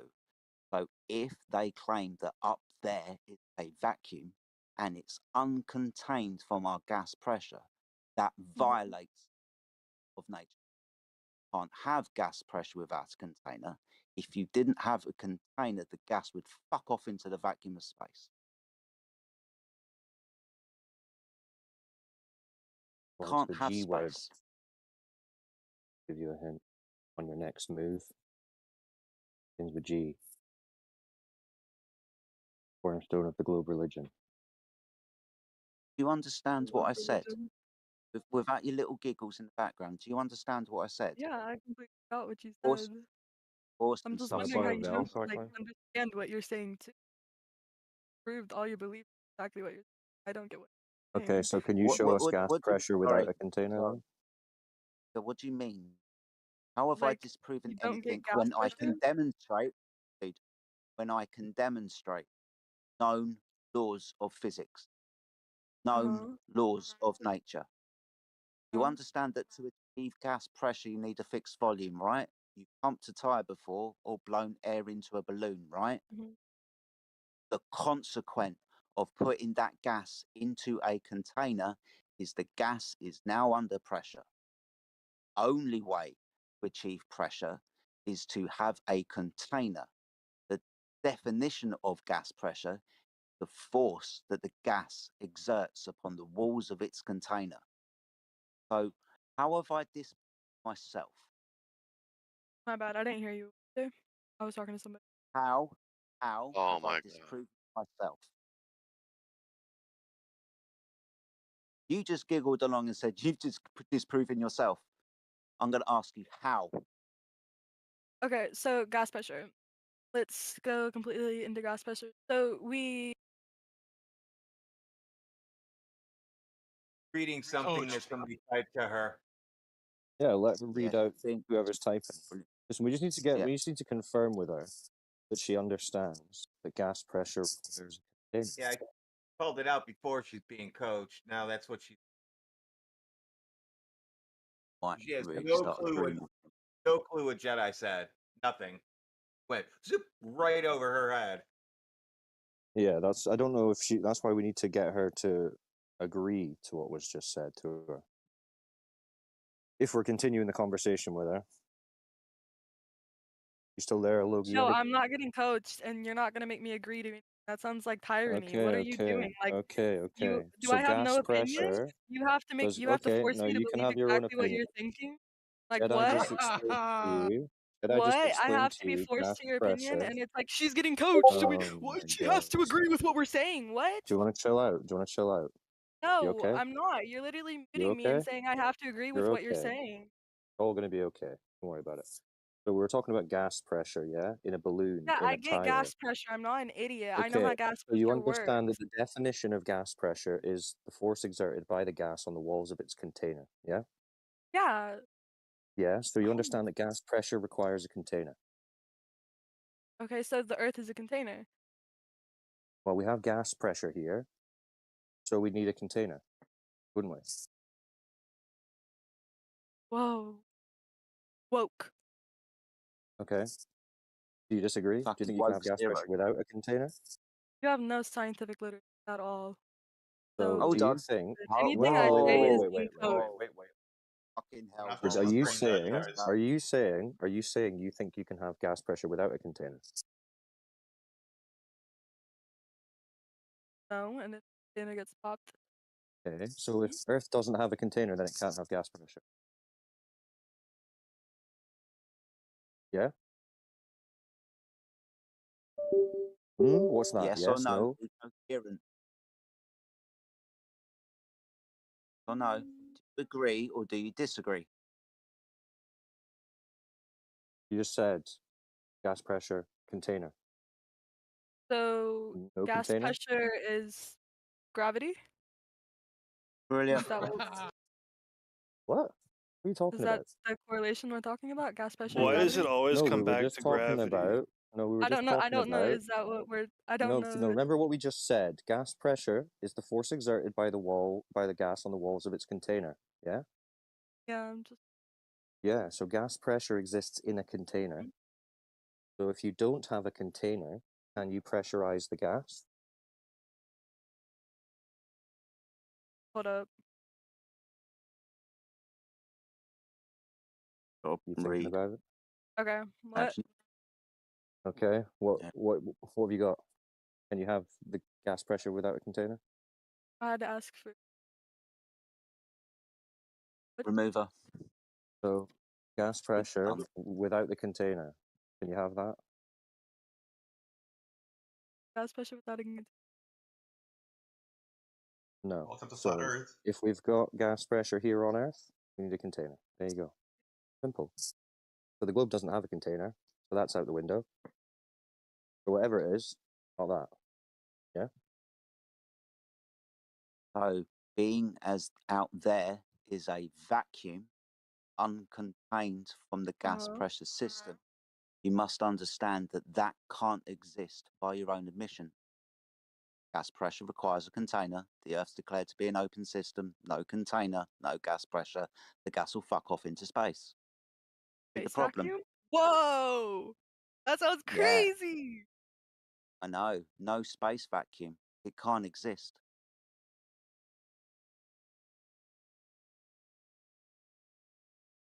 Well, you just agreed, That's right? The gas pressure needs a container. Simple.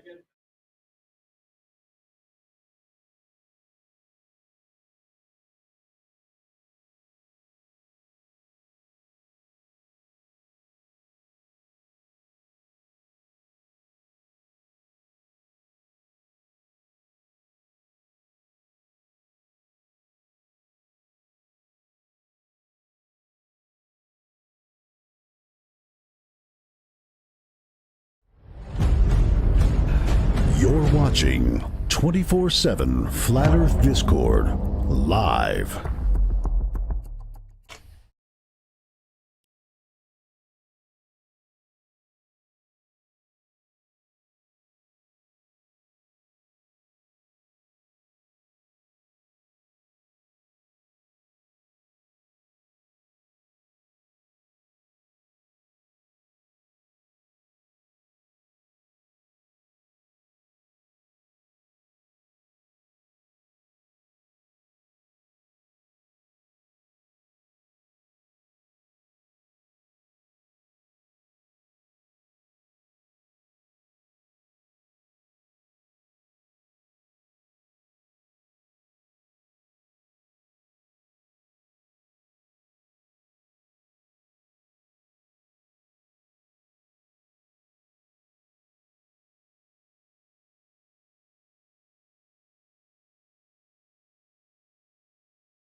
https://discord.gg/flat-earth.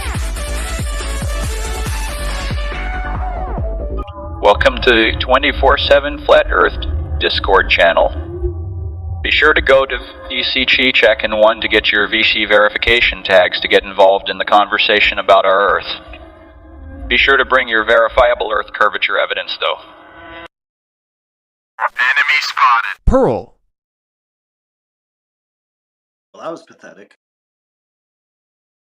So, how do stars work?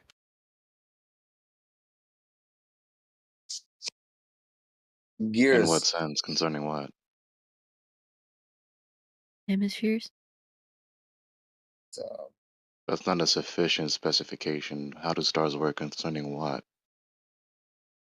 You know how Like they why move they and how twinkle? we see different stars, and depending on where you are. You ever thought about why stars twinkle? No, why they move the way they Yeah, do. yeah, look at all of it, right? Why do they twinkle? You thought about that before? I mean, yeah. Young I lady, mean, what do you like think a star even is? What do you think a star is? a spherical thingy made of light. A spherical thingy? Did you say? Yeah, I can't give you a science here. But I can give you is my observation. Stars are kinda weird, and they only really move the way they do on a spherical Earth. Really? They wouldn't move that way on a different Earth? I don't think so, no.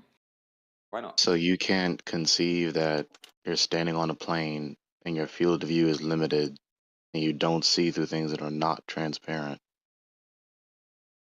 I don't know what you're Young lady, talking why? about. Young Well, lady, why I'll say it couldn't it again. be Are like you that on a agreeing? different Earth? Is I'll she say it agreeing? Are again. you agreeing then that the stars move? Yeah. Yeah. One second, Okay. young Welcome lady, to Flat Earth. why couldn't it be possible on a different Earth? Why does it have to be a spherical Earth for the stars to do what they're doing? Yeah, because stars in the northern hemisphere move counterclockwise, and they have Polaris as the little point around it. You don't And understand how in logically the southern fallacious your hemisphere, they argument move is. clockwise, and we see the southern star. I mean, the Southern Cross. You don't And in understand how the logically equator, they fallacious your go argument from is. east to west. So, But like, how young does lady, that what work? makes you think? What makes you think? Do you think the Earth is moving? I assume, yeah. Yeah. Couldn't it be the case that the Earth is standing still, as opposed to the Earth moving? In fact, just because the stars are moving the way you say that, the way you said they are, doesn't mean the They're Earth is rotating. necessarily moving as well. Okay, well, In other You're words, trying to I didn't tell come us. here to talk about the movement. I don't know what you're like, kind of trying to you asked, move you asked, past you the Hello? asked, fact that they rotate. how do stars work? Hello? Yeah, I mean, I'm explaining it. Hello? Mic check? Yes, Hold on, are you asking that or explaining it? like I'm explaining and then asking for an explanation on a flat Earth. Oh. So if you can hear me, I feel like you're kind of just talking through my Yeah, we can hear. voice. Not you, the young woman. Oh, Right. young I lady. can hear you.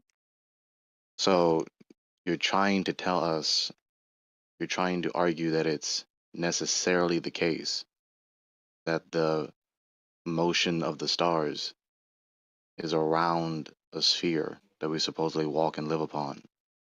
But you don't understand how logically fallacious that is, because you cannot assert that premise justifiably as a necessary truth, right? Because you haven't addressed the coherent geometrical alternative that's been told to you. After I said what I said, you just talked right through it. You didn't really I directly didn't hear engage it. you. Okay, so what I said I don't know. earlier is you can be standing on a flat plane and your field of view is limited and you cannot see through non-transparent objects and the celestial bodies are moving in their circular orbit above the surface of the earth. It There you doesn't go. explain it. Can you justify why it doesn't explain it? Sure. Okay, can I, like, for me to explain this, should I assume like a disk Earth? You're trying to say that it's not possible, right? So that's a matter of a priori logic. A lot of you people make these claims and you don't understand the nature of these claims categorically. When you tell me that it's not possible, this is a matter of a priori logical argumentation. There is no So can I or incoherency in can I what I not? just said. Can I finish my answers to you? Do you want a dialogue? I mean, I'm asking you a question and you're just going on about something else. Okay, you're just being impatient and interrupting me instead of listening to the answers. Sure. Okay, so you have to show me the incoherency in what I just said in the alternative that I just opposed to you. Because your premise is that it's not possible. So show the incoherency. All right. And then my question was, because for me to like show that would be, can I assume like the disk representation that we see? Yes, you can assume a flat circular object, for instance, Okay. So for a circular surface. the northern hemisphere in the representation of the disk, like that northern hemisphere seeing something, and then like the outer circle of that representation seeing something else completely, and the stars moving at different orientations, and in between those they're like rotating just east to west. That's absurd, really. What do you mean absurd? Where's the incoherency? Cause how do like people in like the inner part of the disk see Polaris and the people on the outer part don't? Because you When you're don't under a see different part of forever. the I just sky, said that to you earlier. when Right? you're under a Your different field part of of the view is sky, you'll limited. see a different part of the sky. Right. Simple. Your field, the extension of your field of view does not extend throughout the whole face of the earth. It's a very finite field of view, the extension of your Yeah, field for of the view. math And you out, don't see and But that things. really, go I to a mean, that practical really. alternative. Well, we can't hear So one Gregory, another's I have a answers. We question. talk to one another. Gregory, I have a question. But before you say that, you can clearly hear that I was in the middle of an answer. People just started interrupting. So again, No, it's an interjection. No, just for all practical uses, why do planes have a curve, right, whenever they're flying to a particular destination rather than just going straight through? no, not interrupt me. We're not gonna do that. That's a completely. Why are you different derailing, angle. dude? So we don't need your soliloquies, man. Like, I just want Oh an my answer. God, who is this guy? Dude, just For real? And he's attempting a derail. Yeah, I just muted him. Carry on. As I was Worst case saying, scenario, you got the guys. Worst case scenario, you got the best re-railer on Discord here in the room, so it's okay. Fine, forget. your field of view is limited. It doesn't extend upon the whole diameter of the face of the earth, not even halfway, not even a quarter of the way, not even a tenth or 100th of the way. And you don't see through non-transparent objects. That doesn't explain it, because we see completely different stars, different layouts, Yeah, if different you're under a different orientations. part of the sky, different part of the sky. What's confusing you about it? See, this is an Because instance of Brazil and invincible Australia ignorance. see the same stars, What, at the and same they're in time? completely opposite directions. No, at nighttime.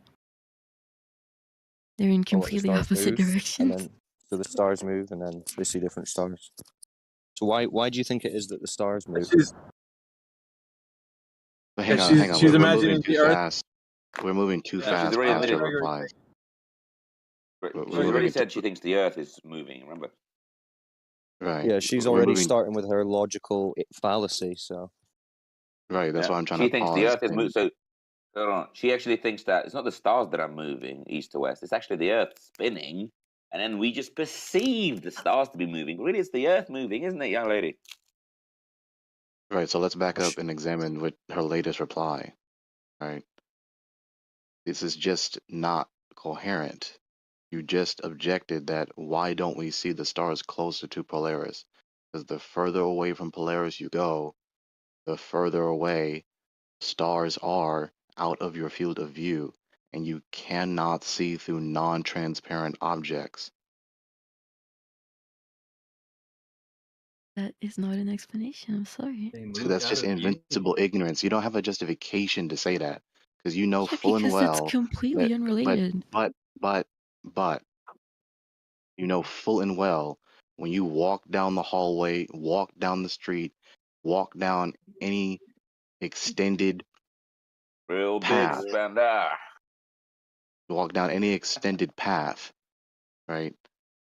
The further away you get from an object, the less visible it becomes, right? The light from anything does not stretch infinitely. It doesn't stretch upon the entire diameter of the face of the earth, right? So your field of view is limited. The extension of the light is limited. The further away you get from something, the less visible it becomes, to the point it becomes invisible. It disappears from your field of view, and you cannot see through all the non-transparent objects upon the face of the earth. The closer the stars apparently descend to the horizon. 2 observations there. 1, that would mean Polaris would be like, I don't know, 2 fucking miles away, which it's not. And 2, That is it doesn't just not implied disappear, from it my premises. moves. It like, it moves. How do you know how far away they are? That It is moves not away. implied from my premises. Young lady, What I just young said lady, does can we not just imply clarify what's Polaris is moving? 2 miles away from me. Young lady, can we just clarify what's moving? Is the Earth moving? Is the stars moving? What's moving? Since we're going down and up, we're looking at opposite What is going down and up, young lady? sides, And so if you keep looking at Polaris and you keep going south, you'll see that it just kind of disappears by like rotating, Polaris not move? by like opacity. You think Which is Polaris what I moves? said to you, right? It becomes less visible, especially as it descends toward the horizon, becoming obstructed by all the non-transparent objects. Mm-hmm.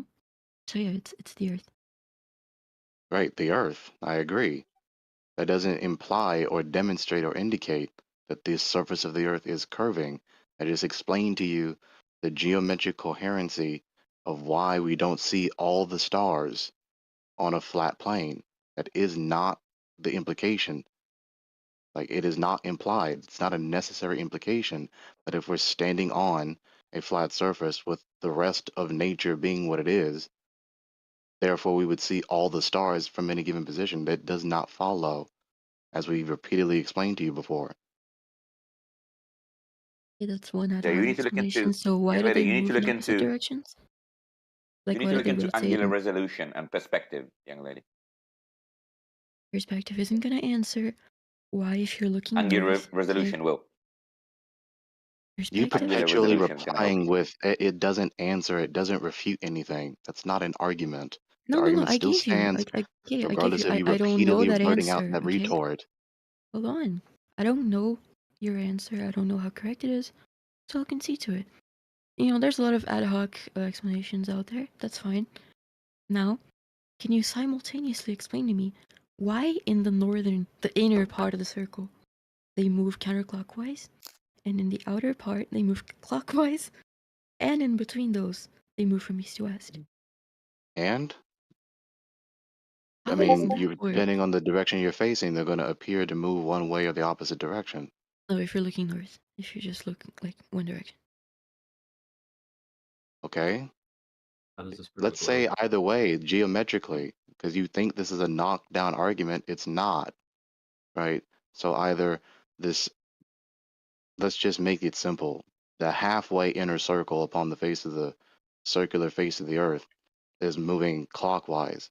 The outer half circle of the stars is moving counterclockwise. That does not necessarily imply, nor even strongly indicate, that the surface of the Earth is a sphere. You can have that happen above a circular face.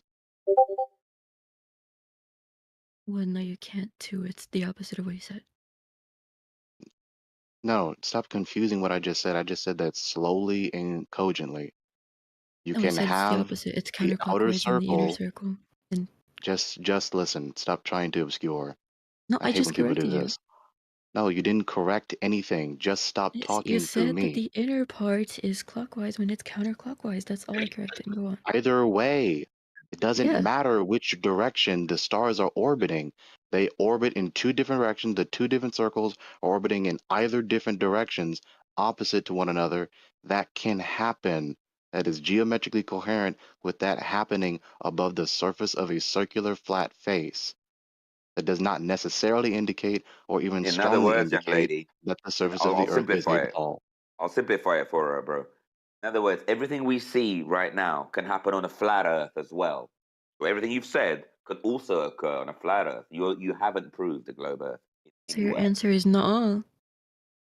No, No, his no, answer is not the your answer. proof is Hold on. What Gregory actually said is that depending on your perspective relative to the objects in question, if you remove certain physical assumption bias and free space coordinate bias and just look at it optically, then you could create a matrix of interpretation that fits either model. So now that is not just saying no. So why would you characterize what he said as just being a simple no?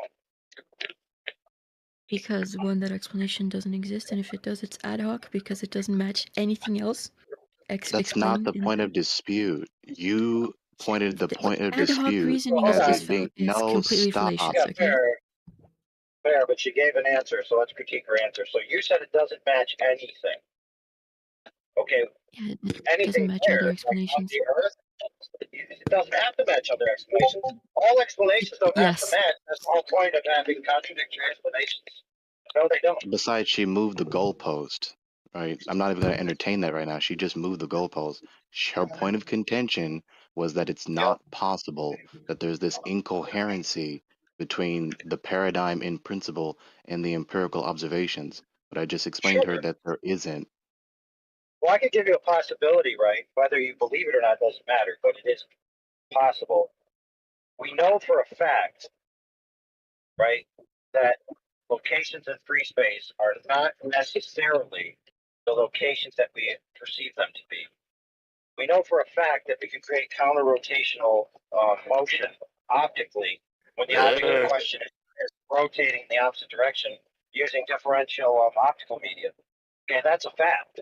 So it's not true that just because you see something appear to take a particular path means that you can necessarily confirm its location in free space relative to you. Okay, you got to make a lot of assumptions about the nature of the stars before you can even get that conclusion off the ground. And to remove everything else as being impossible, I mean, it's just not the case.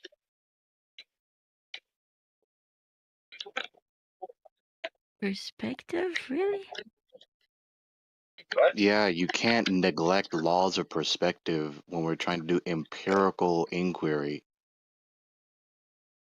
That's like By the way, I antithetical told you to that a minute ago, empirical young lady. inquiry. That would be a Let me huge, give you an example. huge Let me effect. give you an example. Let me give you an example. Yeah, you know what a parabola looks like? Mm-hmm.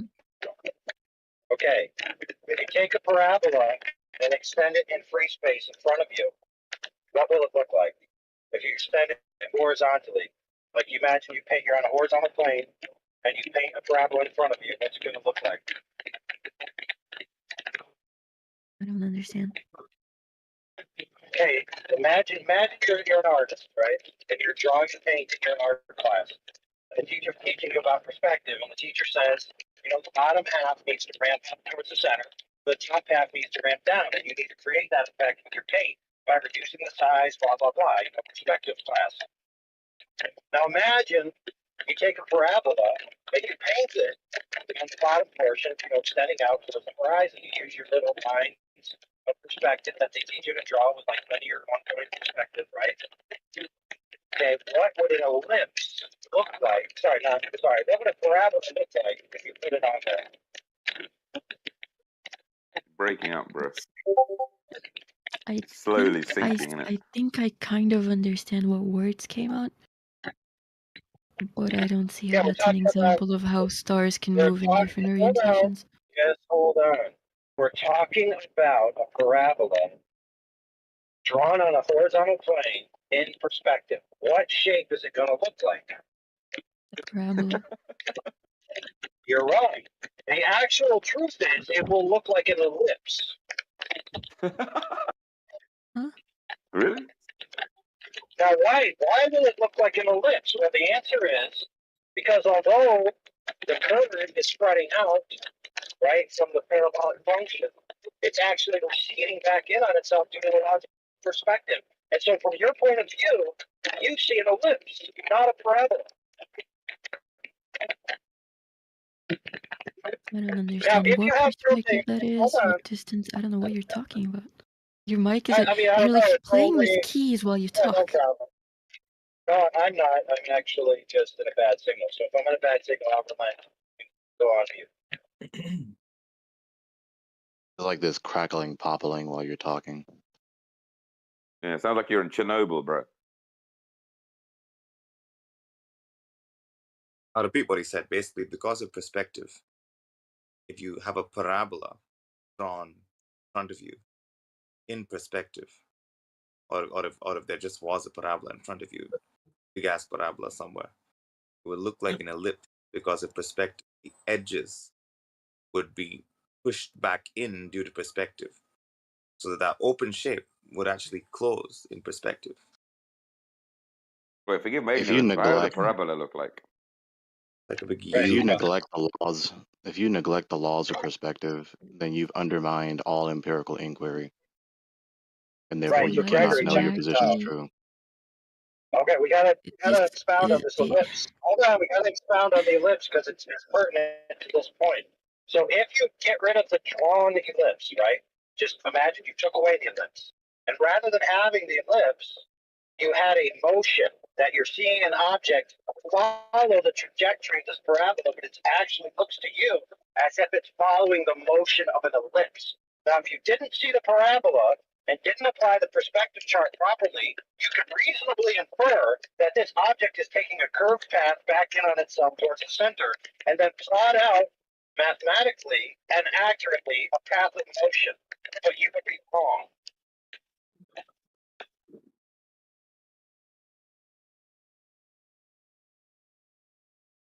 Can that person say it again? The person with the good mic?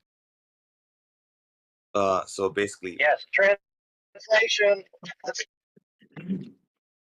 No, not you, dude.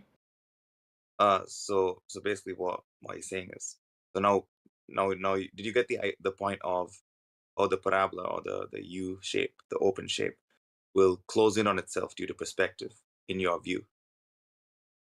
Did you get that point? I have my doubts about that, but yeah. Well, basically, perspective just converges everything into a point in the distance, right? Or not necessarily actually in reality a point, but just think about it as a point for now. That's a Euclidean perspective, like a representation of the actual perspective, which would be hyperbolic. But for now, just imagine basic linear. You've seen one of those perspective graphs, right?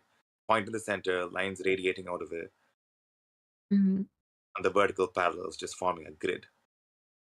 Yeah. So that phenomenon of parallel lines, even conceptual parallel lines converging into the distance, is going to close the open shape. So now, if you he in his new thing, he said that imagine if you take away the shape itself, right? So you're not seeing this grid or anything. There's no context. And imagine if this object was moving in this now perspectively formed ellipse. But you didn't know this was perspective. You just saw an object moving in an ellipse. You'd be like, oh, this object is moving in an ellipse. But in reality, it was just moving in a parabola. And the ellipse was just due to optical perspective. So you have to take into consideration perspective when you're making observations in the real world, because if you don't take that into account, you could literally be making inferences which are, again, geometrically, optically correct, but not in terms of the actual path of the object. Pearl, just so that I'm clear. I understand that oh, sorry. No, you can answer him first and then I'll ask. Alright. I understand that explanation fully, but that does not answer it again. You're just incredulous. You So like here's young let's move on lady. to my question. Okay, My okay. question was Hold on, going hold to on. be Like, so is the atmosphere like some sort of gradient that does an optical effect on one end but not the other, or like in the outer circle? So I know where your hesitation is. You're wondering like, but what does this have to do with the southern star rotation being clockwise and counterclockwise, right? I understand, but I think he was going to get there, but his mic is cutting out. So right now, what he was just establishing is that we need to take all he was doing with this example. I'm inferring this, but I think I'm correct. Is that we have to take into account perspective when making observations in the real world, and this was just an example of that. Now, the yeah, specific they're way just of giving you possibilities, right? Because your initial premise was this would be impossible on anything other than the globe, right? Which is kind of a ridiculous position to take anyway, because you would have to be thinking of every possible variance that could occur, including not just your perspective, but also the nature of the lights in the sky as they are themselves, what medium they're coming through, all this kind of stuff. So my question was going to be, am I to understand from your question that your belief in why the stars are doing what they're doing is because ground is spinning, for one? I asked her that earlier. What's moving? Yeah, the Earth's rotating. Okay, why do you think the ground is moving? A lot of explanations converge into one big one. Right, well, could you try and be specific Specify why them. you think the ground is moving? Because it just seems still, as far as I can tell. I think by the stars. Well, that's the stars moving, but I'm asking why you think the ground's moving. Oh, the stars are moving relative to us. Right, but you only observe the stars moving. hmm Yeah, so I'm asking why you think it is that the ground's moving. And we add logic to it. Like, What logic would that be? yeah, so if I'm in Canada, they move one way. If I'm in Ecuador, they move in another way. And if I'm in Well, why do you think? Brazil, they move in another way. That's just still the stars moving. I'm asking why you think You the said the Earth ground moves. is Why do moving. you think? Yeah, why do you think the Earth's moving? So Yeah, that's what I'm saying. I think I Because can. of that Hold on. No, guys, observation. hold on a second. Because Just of one this observation, engaging her. Yeah, but your observation is Jesus the fucking stars moving. Yeah, and the way Yes. that they move show that. That's the way that they move. I mean, them moving isn't really like. That's Could I- kind of Yeah, like the lights in the sky moving steal isn't money from- evidence that the lights in the sky moving isn't any kind of direct evidence that the ground is moving. I'm asking for your evidence that the ground is the thing moving. Yeah. The difference what in is that? observation Observation of what? of the stars. That's just the stars moving. I'm asking about the ground. Yes, because of the way the stars move, you can be like, maybe this is the ground. Oh, wait, that So works. you're saying maybe. So you're saying okay. So you're saying it's just like an assumption. Maybe this means the ground's moving. Or hold on, or maybe it's not the Earth or the stars moving. Maybe I'm moving, so the Earth isn't moving, and the stars aren't moving. Maybe I'm moving. You are. You know, Well, can I okay, try- the stars are moving and the ground are moving. Those are both correct statements because we No. haven't But counted well, for that's your assumption. But I'm asking for the evidence that has made you make that assumption. that observation. But that's only an observation of the stars moving. You understand that when you observe something above your head moving, like say you're in a room and there's a fan spinning around, you wouldn't assume that it's the floor spinning around, would you? Yes, but that's completely different. Well, how is it? You're only observing an object above your head moving, and you're saying that's the ground moving. Yeah, because the way that we see that the stars move in certain ways, depending on where you are in It's like still up, down, only and the stars down. moving. How It's still many only of evidence you of the are stars high as moving. fuck right now? I didn't interrupt you a single time. You're just not letting me answer because are you afraid of my answer? No, I'm enjoying that. So carry on. Stop that. Please stop Please carry that. on. If you're not so scared, can I talk? Hold on, Yeah. lady. Well, Chill out. We gotta draw a proper parallel. In my bedroom, when I turn the fan on, I can validate the top of the fan. I can validate the axis of rotation. I can validate the fan blades. I can measure their distance directly to the walls, etc., etc. No such frame of reference exists when it comes to the star field. Period. You understand the difference? Mm-hmm. You've gone technical on that, dude. So I mean, like you know, Yeah, but for that to actually make sense, you would have to explain why the fan is moving one way if you go to the right, and if you go to the left, it's moving the other way. So one sec. Like, No, just I because don't, dude. No, I don't. Let me tell you why I don't. Because I just told you I can validate all the physical locations in my bedroom. 100% I can validate them. You understand? What you can't do is validate your claim of your interpretation of the stars. To see the stars in relation to the Earth simultaneously. You don't have that information. You act like you have it, right? Because you just see it from the Earth, but you don't, and that's just the truth. Yeah. So the absolute point here is like when you as he said, validate every position in your room empirically, physically. You have direct access to the fan, direct access to all this. That is not a luxury you have when you're talking about the stars, which you cannot empirically access directly, and so you're going to be making assumptions as to where their positions are, because going back to the previous point, perspective can make them seem like they're in a different position and even completely different shape than they actually are, and that their motion can even look radically different from their actual motion due to perspective.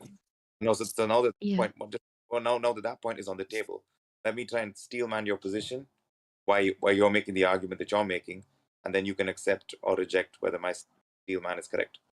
So your position is that given the rotation of the stars that we perceive, going in one direction in one quote hemisphere or another direction in another quote hemisphere, we're basically seeing the same stars apparently rotating in two different directions whilst looking in the same direction.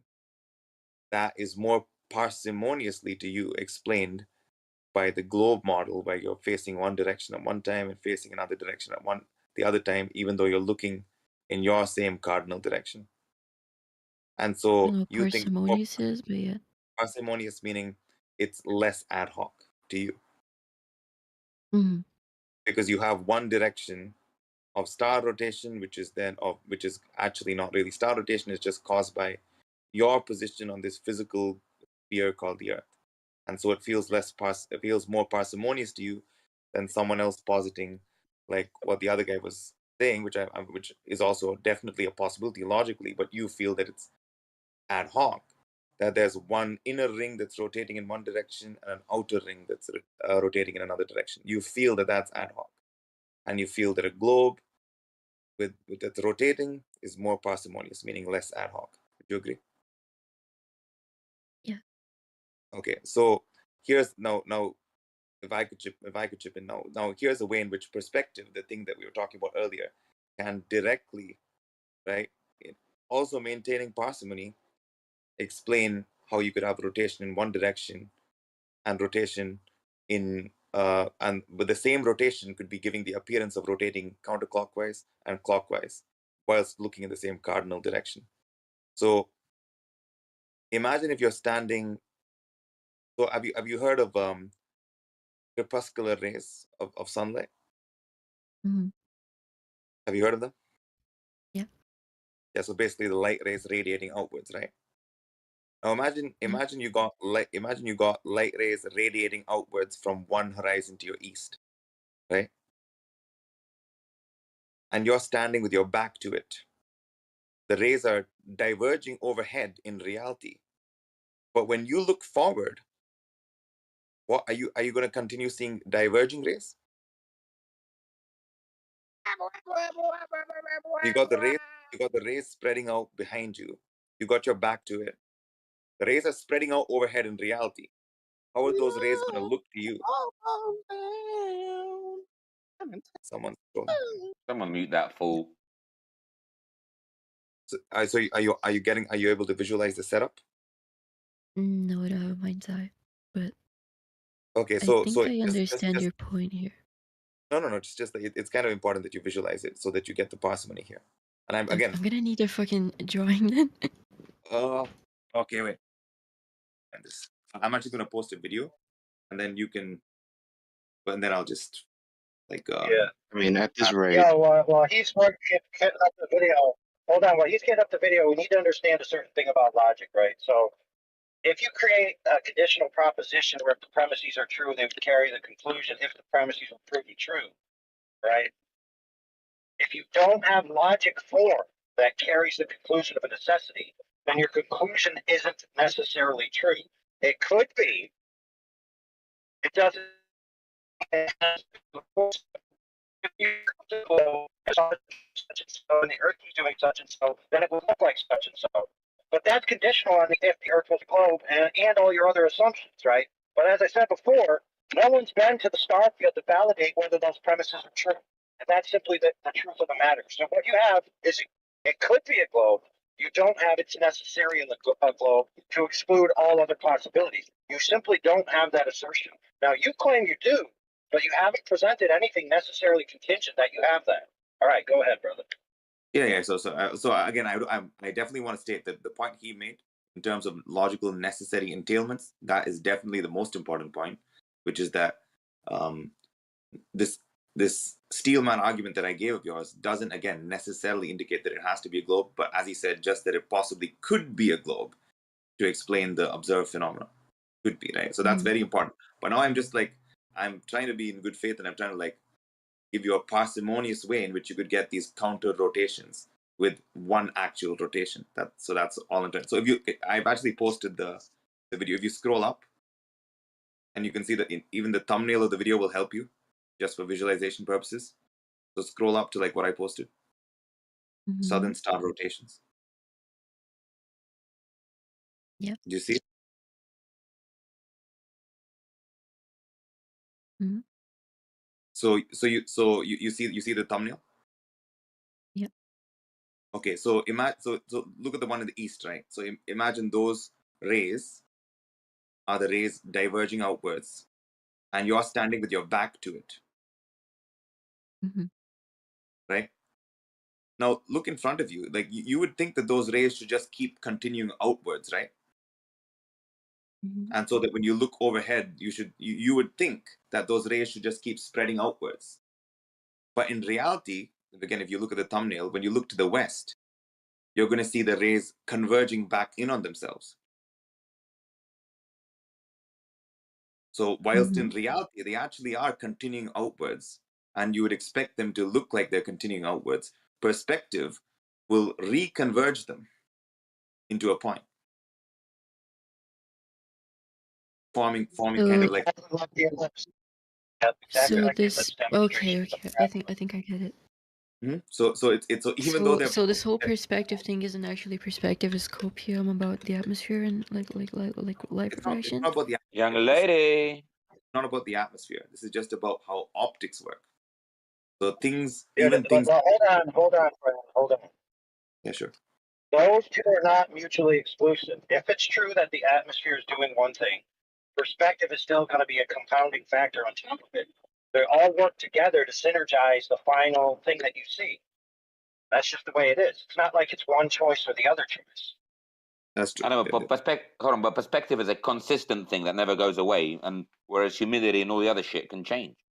That's true. So they're not mutually exclusive. But I'm just saying that what I was just clarifying was the principle that I'm talking about here would be true with or without any sort of atmospheric condition.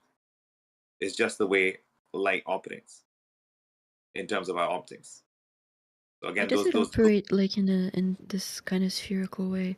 Like it goes like it's not spherical. It just again, things converge in the distance. That's the basic idea. So even things which are diverging, like these rays, which are spreading out overhead above us, they will optically converge in the distance. Because just like hold on, just like a hallway. If you look down a very long hallway, the hallway converges in the distance, even though the walls are parallel to each other. So the slight twist here is that, like in terms of the hallway and the train tracks and all the usual examples, those are rays.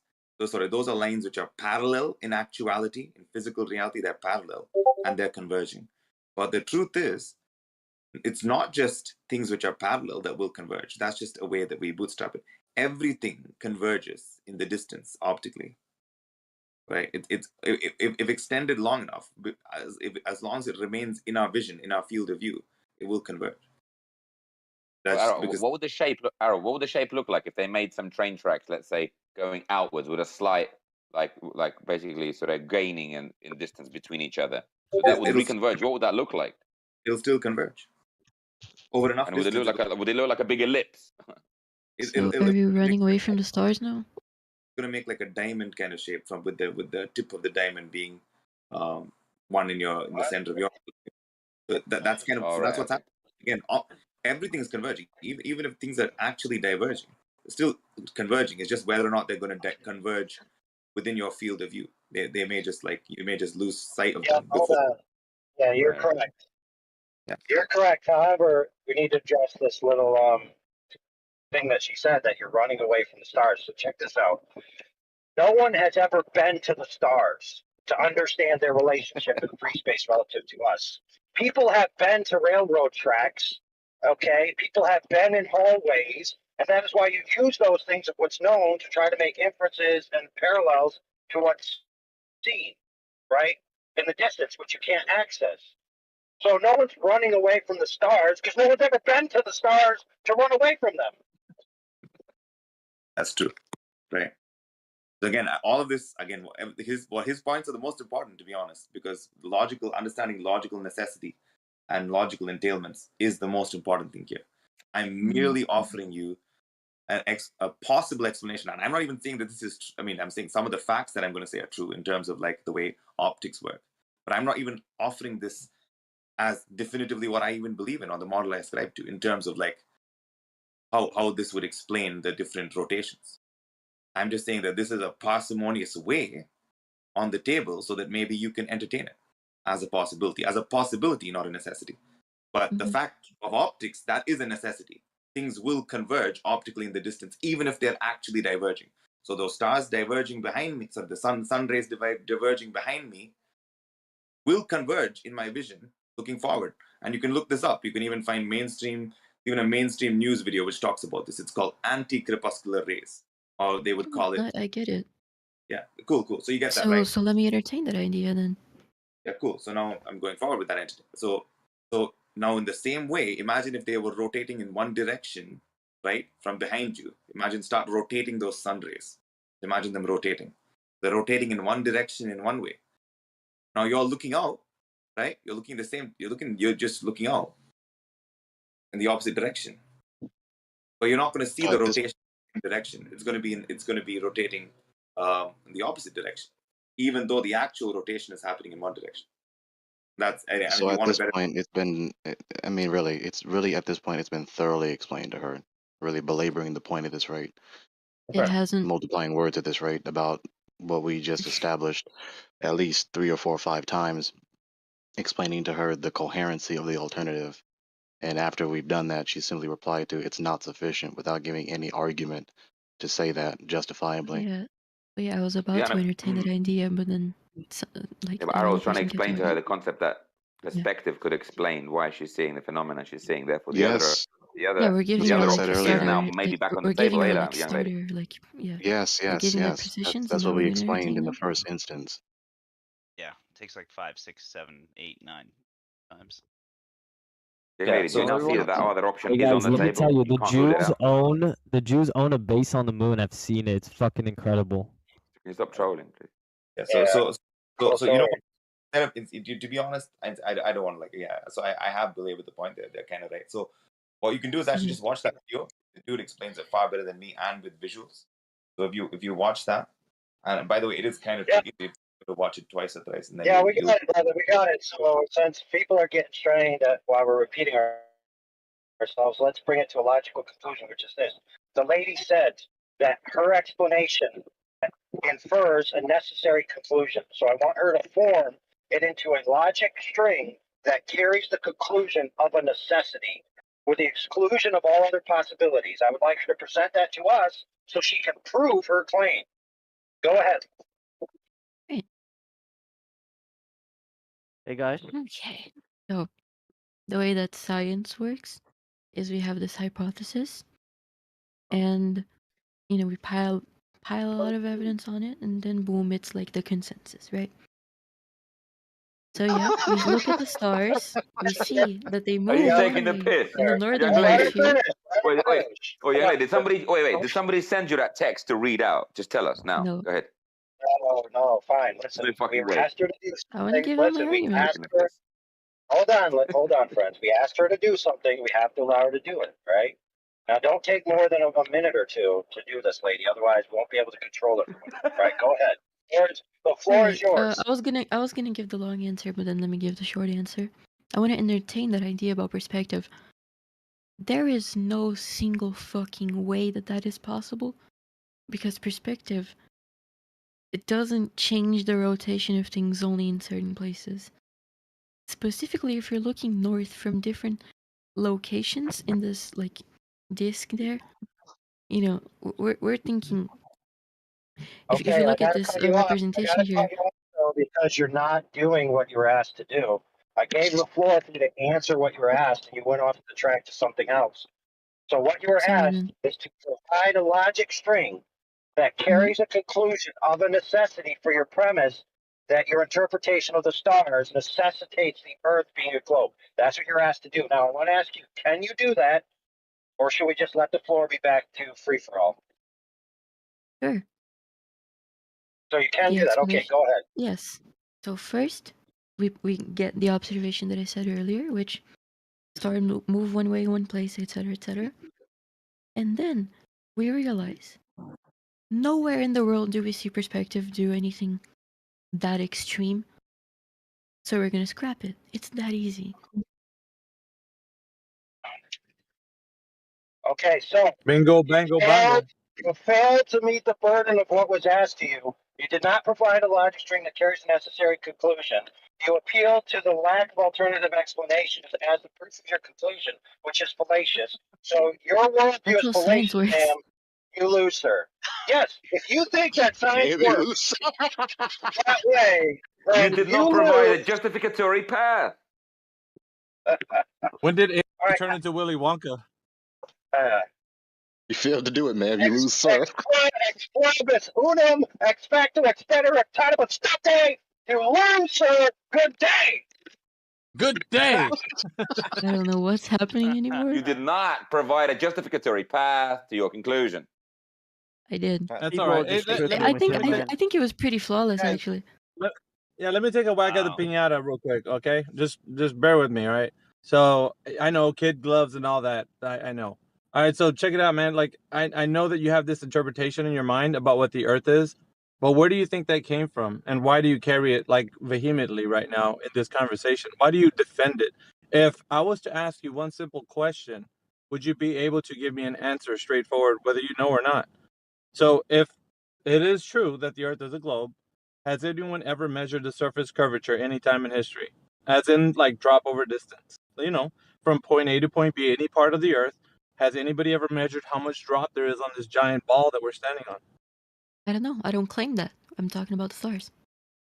Okay, but so now the Earth is not a globe. The Earth is not a globe in your mind anymore. I've Young never lady, this- made a claim about that. So. What? Young lady, this is a bait and switch because we got. Why were you? Young lady, you why were originally you How is started it a off bait by and saying. switch? You guys can say let that me all the just time. talk- We don't claim that. We don't claim talk that. I don't claim I that. know, young lady. Let me talk to my team real quick. What were you guys debating on her with the stars if it had nothing to do with the Earth? Like, that's what I want to ask you No, guys. it's the opposite because she's saying the Earth. She knows the Earth is a globe because of this the is stars. why I got her She to said. clarify her position, because it was obvious that she didn't actually want an explanation. She already has this idea in her mind, and when asked I'm to here to be justify it, convinced. as in the motion of the Earth, your only argument was a fallacious circular reasoning claim by pointing at the stars and saying, "Well, I know my ground is moving because I'm looking at the stars moving." That was literally the only evidence you had, which is a begging the question fallacy. So yeah, the That whole is and you were was arguing the for the globe. That's correct. Hold on. Yeah, was the begging ground the curving? question, Kelsey? Hang on, let me ask the young Begging lady. the Young lady, question. young lady? I was gonna ask you because I asked the team, but like, so you think is the ground curving or is it flat? Because I don't know. Were you just arguing for movement, or were you arguing for the surface curvature portion of it?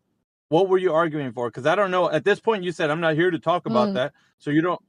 Yeah. well, here Go it ahead. was about the movement, but I do think the ground curve, since we don't, we don't Right. see it Okay. Well, end anywhere, that's yeah. and we can Okay. just So go see, around now it. we're back.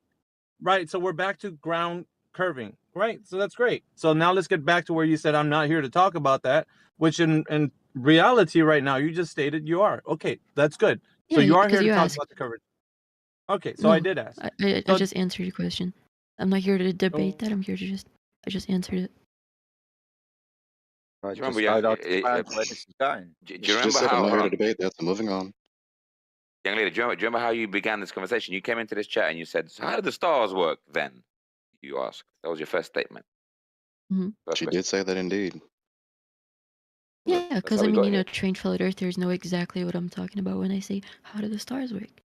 Because What do you mean we're by in the work? context She of Sorry, the said flat Earth. trained flat earthers. sorry. Yeah, we're in Like the we have an context. What do you academy. mean by work? Well, there's an academy for a bunch of things. I wouldn't be surprised. Can I oh, I got I it. need to Excuse me. update that. Sorry, So, can okay, I what I answer? do know is that Sorry, the guys. flat Earth Too bad. server came here, so like it's kind of an academy, I'd say. I guess that's a You see, young compliment. lady. All Mean right. by stars work? Sorry, guys. You What do you see, this mean is by where you're really stars like work? talented, that Seriously, young lady, me. isn't it? It's like people dynamics Yeah. and Seriously, social Fair, but interactions Jedi's seriously. got the right and knowing what's question. going on. Jedi's got the right question, so let Jedi ask the question, which is the correct question to Thank ask. All right, go ahead, Jedi. So, what do you mean by stars work? Well, we've been through this. It's funny, you asked the very Okay. same Just, question I asked her in response to what she said. What did she mean? Yeah. also, yeah. What do you mean by Yeah. stars work? Maybe How do clarify they your question. how do they spin the way they spin? So, what's the And mechanism twinkle, that she said. Sorry, fucking hell, Grizzly. So On the, what? hold on the So, first. British so people. I'm just do you gonna mean say. by the, fuck me. So, do you mean the mechanism that makes them move? Like just an explanation of how that would happen. I What? like So, I asked for like like how do you say, like a representation. I think I was talking to, was it Gregory? okay, a That representation. So, like a model. I asked for like how do I position these stars if it's flat? Because a lot of flat earthers say no, we don't claim that disk representation that the UN has. That person did, so I went with that. She was Okay, asking so for a coherent account concerning the observation of the stars. a coherent account of the observation for the stars. What do you want me to do? Make a prediction based upon a model or something?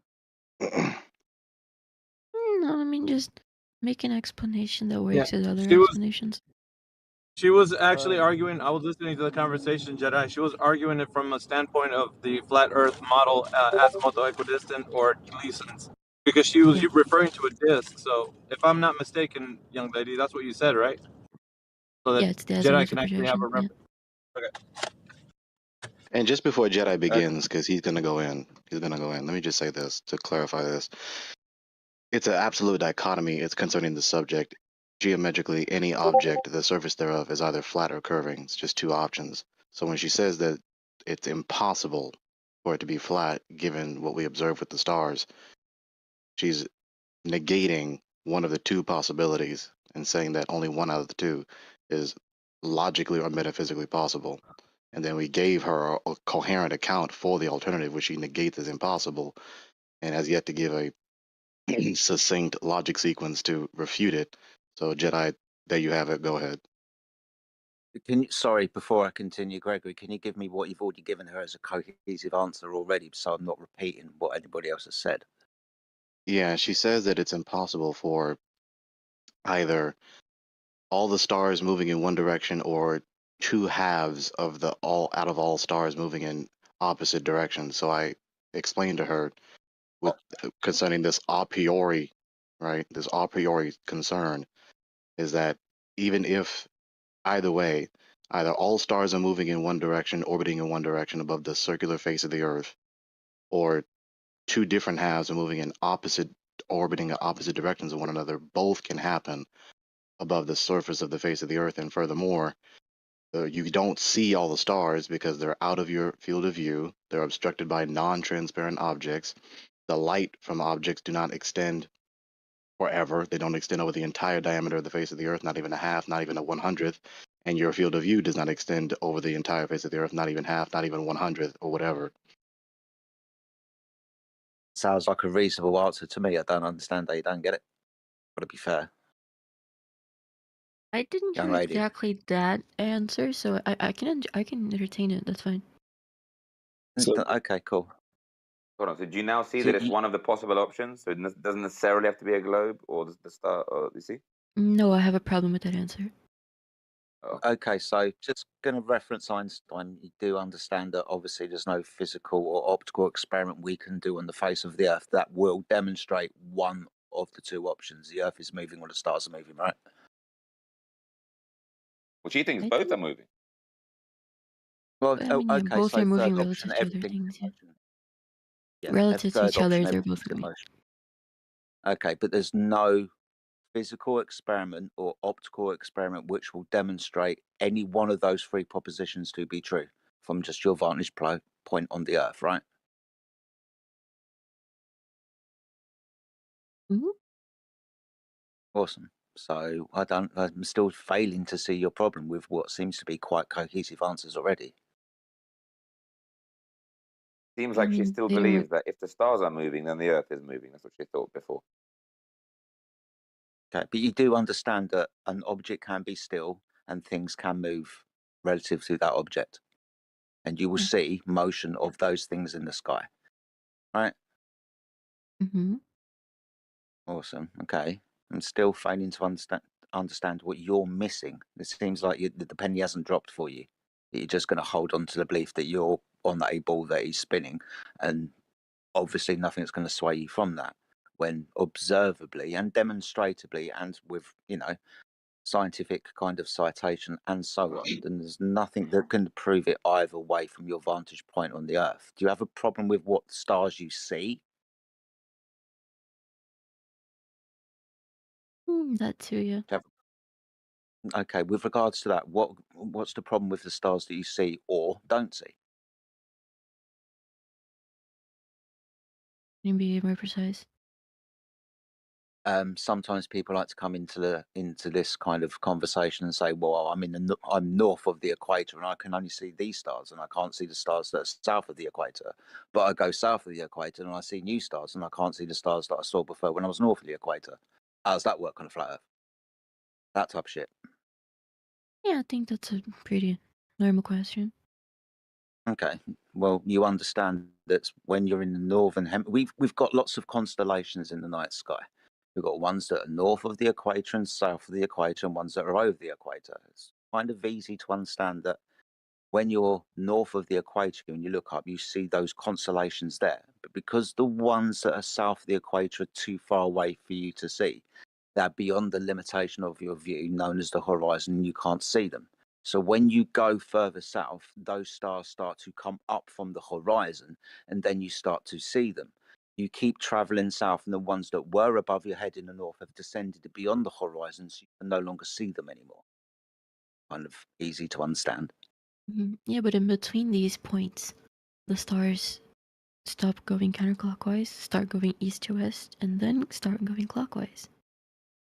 Okay, so this is what I'm understanding. Will you agree within your model and with everything that we see, primarily the stars, moon, and sun come from the east and go to the west, right?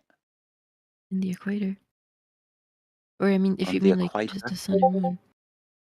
Sun, moon, and stars. Primarily, we do have wandering stars. That's absolutely fine. But primarily, all stars will, when we're using this coordinate system, when we're looking up at the sky, which has got some problems in it anyway, but we will suggest that they come from the east and go to the west. Sun rises in the east, goes to the west. Moon rises in the east, goes to the west. Stars rise in the east and go to the west. Right? What is your profession?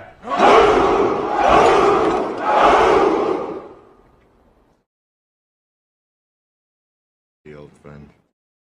I brought more soldiers.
watching 24/7 Flat Earth Discord live.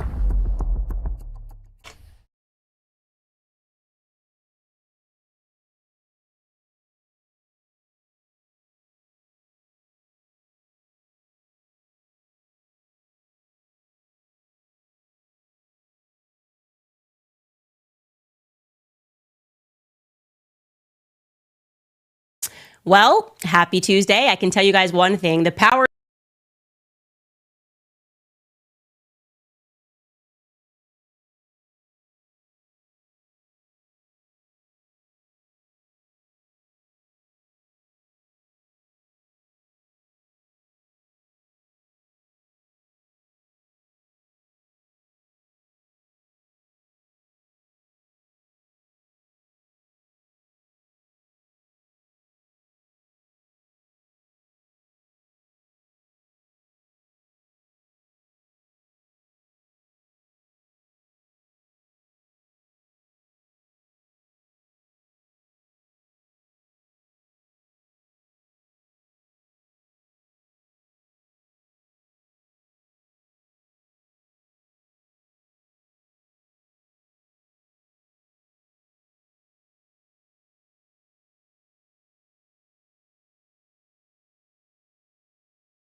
You can take it. I don't care about this guy anymore. Right. So you're saying disregard temperature increases because temperature readings are taken from city environments. City environments tend to be warmer. Therefore, disregard temperature increase. Right. That was the argument. No. Yes, it was. No, it wasn't. But it was closer. I'll give you credit. You actually listened the second time. I said that there are many issues around data collection. Of which one is this? It's just something to be aware of. Noted. Now what? Now you can skip merrily towards Elon Musk and ask for a funding grant for environmental causes that you believe in. Nick, let me provide more detail to what Crypto's saying there, because I think anthropogenic climate change is a thing, but I also think there's a point here, right? So what happens is these climate measuring sites were set up a long time ago and were labeled as rural, right? And urbanization has happened around them, and as you know, urban environments tend to be hotter. You don't have right? to reiterate. Right. So so I'm saying it doesn't apply to every site, but it's skewing the data, and no one's saying so. It makes part of the data at least unreliable. There you go. Yeah, I got that. Thank you. I'm not trying to be a dick, but that you didn't do anything. I understand what he's saying, but I'm saying demonstrate what you're saying is actually happening anywhere, and if it's happening anywhere, right? To what extent, right? He didn't do that. That's why I was like, okay, now what, right? Yeah, I'll dig up the paper for you and it send could it even on it could even be that it is the case, but like I said, it's just a baseless claim. So I'm not gonna engage with it. Like that's like saying somebody could put their hands on the thermometer, like the reading, right, and it could be warmer, and that's like a variable you consider. I'm like, okay, yeah, I mean that could happen, but is it happening? How much is it happening? Like, yeah, that's got nothing to do with what I said. It's got everything to do with it. Yeah. Not really. No. So why bring it up? Yeah, I don't know why you brought that up because it has nothing to do with what I said. So your argument was be wary of the data because the data can be skewed. The data can be skewed because of this phenomena. And then I asked, okay, I agree. Data can be skewed of a multitude of phenomena. Oh, now you agree. Okay, because you weren't agreeing 2 minutes ago. You're not listening. You're not listening. And then I asked. Agreeing 2 minutes ago. Now you are. I don't understand. Like, why are you cutting me off? Do you want to talk? Do you want to take my position? No, I'm frustrated because you keep on flip-flopping, and when you're corrected by someone who's on your side, you're now agreeing with me. when you It's not disagree. about being on his side or not. Your argument is like it's just unfounded. It might be correct, but you just haven't demonstrated it to be correct. Is the That's problem? lovely, but I'm driving, so I'm not going to be pulling over to show you a paper. Yeah, but then how, then why engage? If you're driving and you can't provide anything, then do you just want to mouth talk? Like I'm not allowed to have I thought you said you didn't command me to talk. Now you're commanding me not to talk. no, I I'm would like not. to talk. I'm asking you why. I'd like to have this conversation. It wasn't a I would like command. I asked a question. Something I That know was a little different. bit about. It's something I know a little bit about. I'd like to have a Little conversation. being like the emphasis. Yeah. Want to talk to me, then that's fine. Put yourself on mute. I'll talk to someone else. Mark seems like he's going to go and get you a paper that proves what I said. Perfect. I already know this is true because I've looked into it. I've seen the data, and so hopefully that can be presented to you. But at that time, I hope you realise you're being very obtuse and very obnoxious in this conversation. Where? Yep. Right now, How? by denying something that everybody else agrees on, even people on I your side. didn't deny it. If you recall, I said, yeah, it might be a factor, but you haven't demonstrated to what. You said you were trying to be in good faith earlier on, and it's got to a point in the argument where, yeah, you've reached a point where you're going to have to take this in good faith. Can you even address it on good faith, being that all that he said is said and demonstrated to be true at a later point? Can you not engage on it now? The problem you're not registering is it's the magnitude of it. Yeah, it can happen, but how often does it happen? How much does it skew the data? That's what I'm pushing back on. Like, how are you not getting that? You didn't ask either of those questions earlier. You just said, "Nah." I said, to what extent is this happening? Can you demonstrate that? That's literally what I said, verbatim. No, you used words baseless, unfounded. Yeah, it is baseless because you haven't. It literally is. You have not provided anything. Literally, only you don't. That is like the accept. literal definition of baseless. What do you mean? Literally, only you that doesn't accept. You know that. On its face value, yeah. I would hope there were more people that would be skeptic to just being told things, and they have to be shown things. Yeah. Okay, you don't want to have a conversation. Maybe we don't see eye to eye on that. Maybe you just take what you want, and It's not then about seeing eye to eye, dude. It's about having a conversation. which you're not. I'm clearly having a conversation right now. With who? With you. Me? Oh, okay. Wow. Low IQ, man.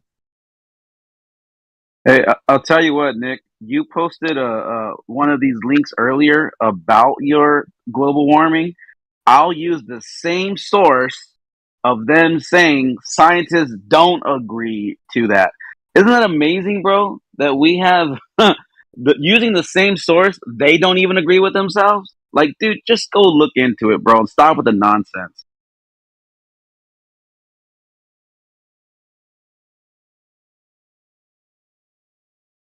You can go look into that link that I posted and just go from there. Which, by the way, is your same source that you used as to how it was something still till this day with your 3 times amount money going into it. Yeah, so congratulations. They're ripping us off again. Wow. Whoop-de-doo.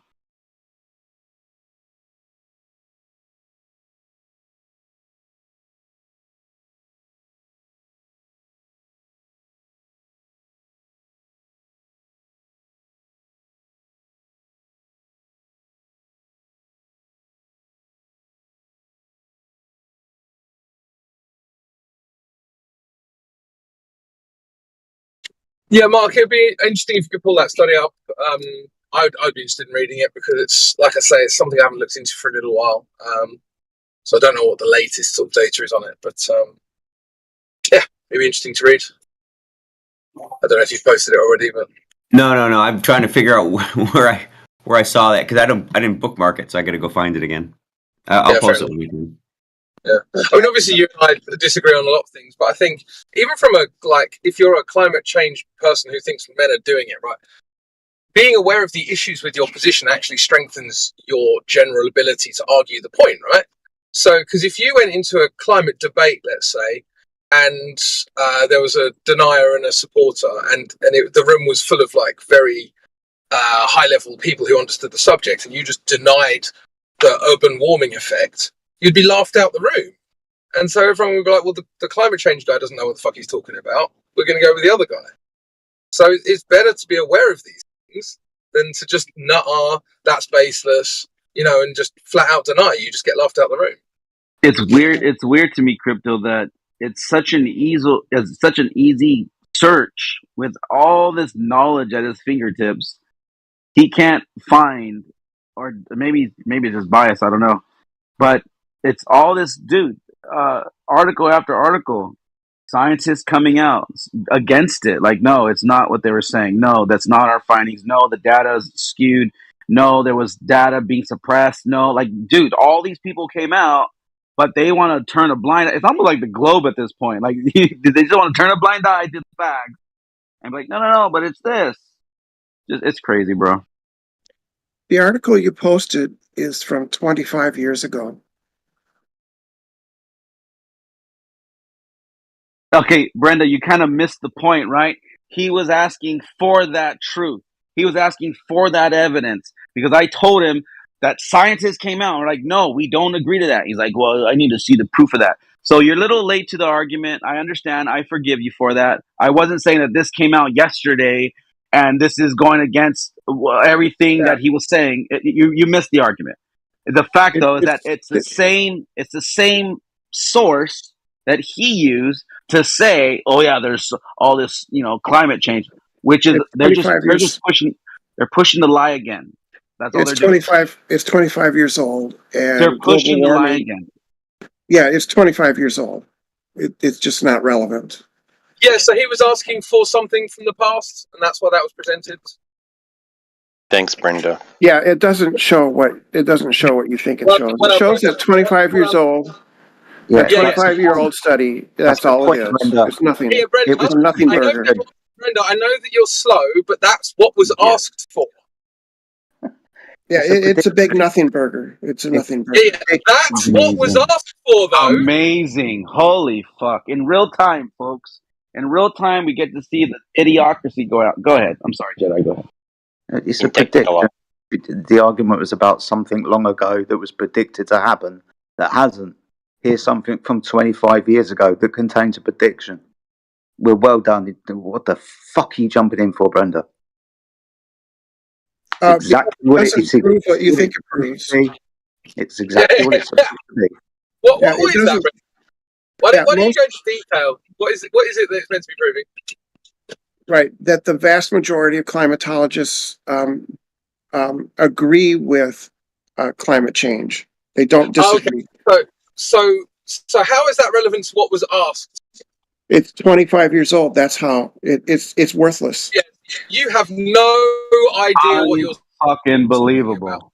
We were talking about a specific prediction that was in the past that didn't come true, right? So what you said is completely irrelevant, which is standard for you. You're the nothing burger right now, Brenda. You're projecting right now. You're the nothing burger. Because we were trying to tell Nick that 20 to 30 years ago, they were telling us this is going to happen. And then I was telling him it came out that that's not going to happen. That there's evidence they don't agree with it. And I was telling him scientists came out against it. And he's like, well, I need the proof for that. I told him, go watch the documentary. They're wrong, though. They're wrong, though. Oh, my God. Global warming is well documented and confirmed. Can I make a comment, please? Can I make a comment? Yeah. APOC, do you know why? Because Nick's a glober, yeah? We are flat earthers, yeah? Flat earthers are very smart. We can easily recognize a lie. Simple. Yeah, that's true. And then Brenda supports that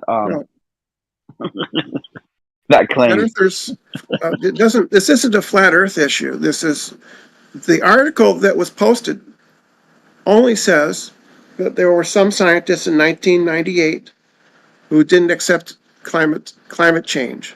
That's all it says.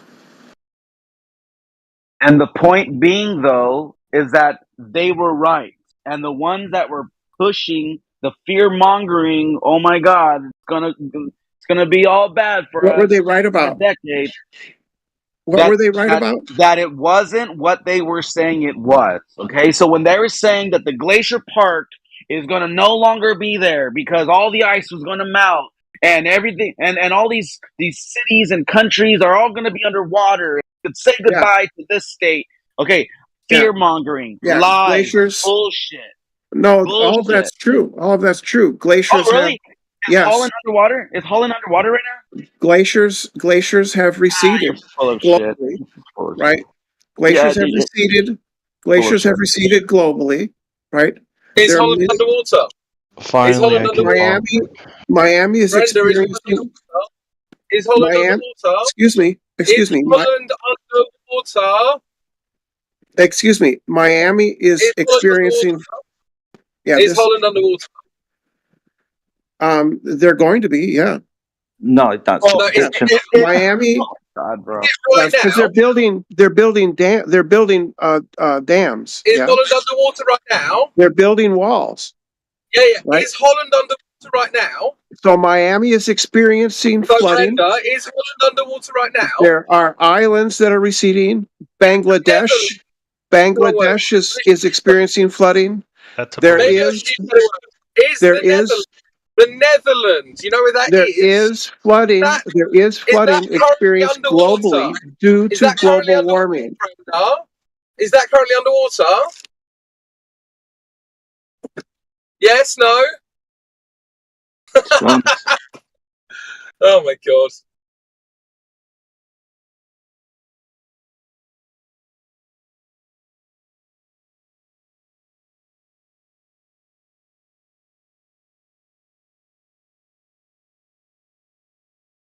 It's amazing. Like the so Mind lost. if I join back in now that I can talk and I'm no longer muted? So yeah.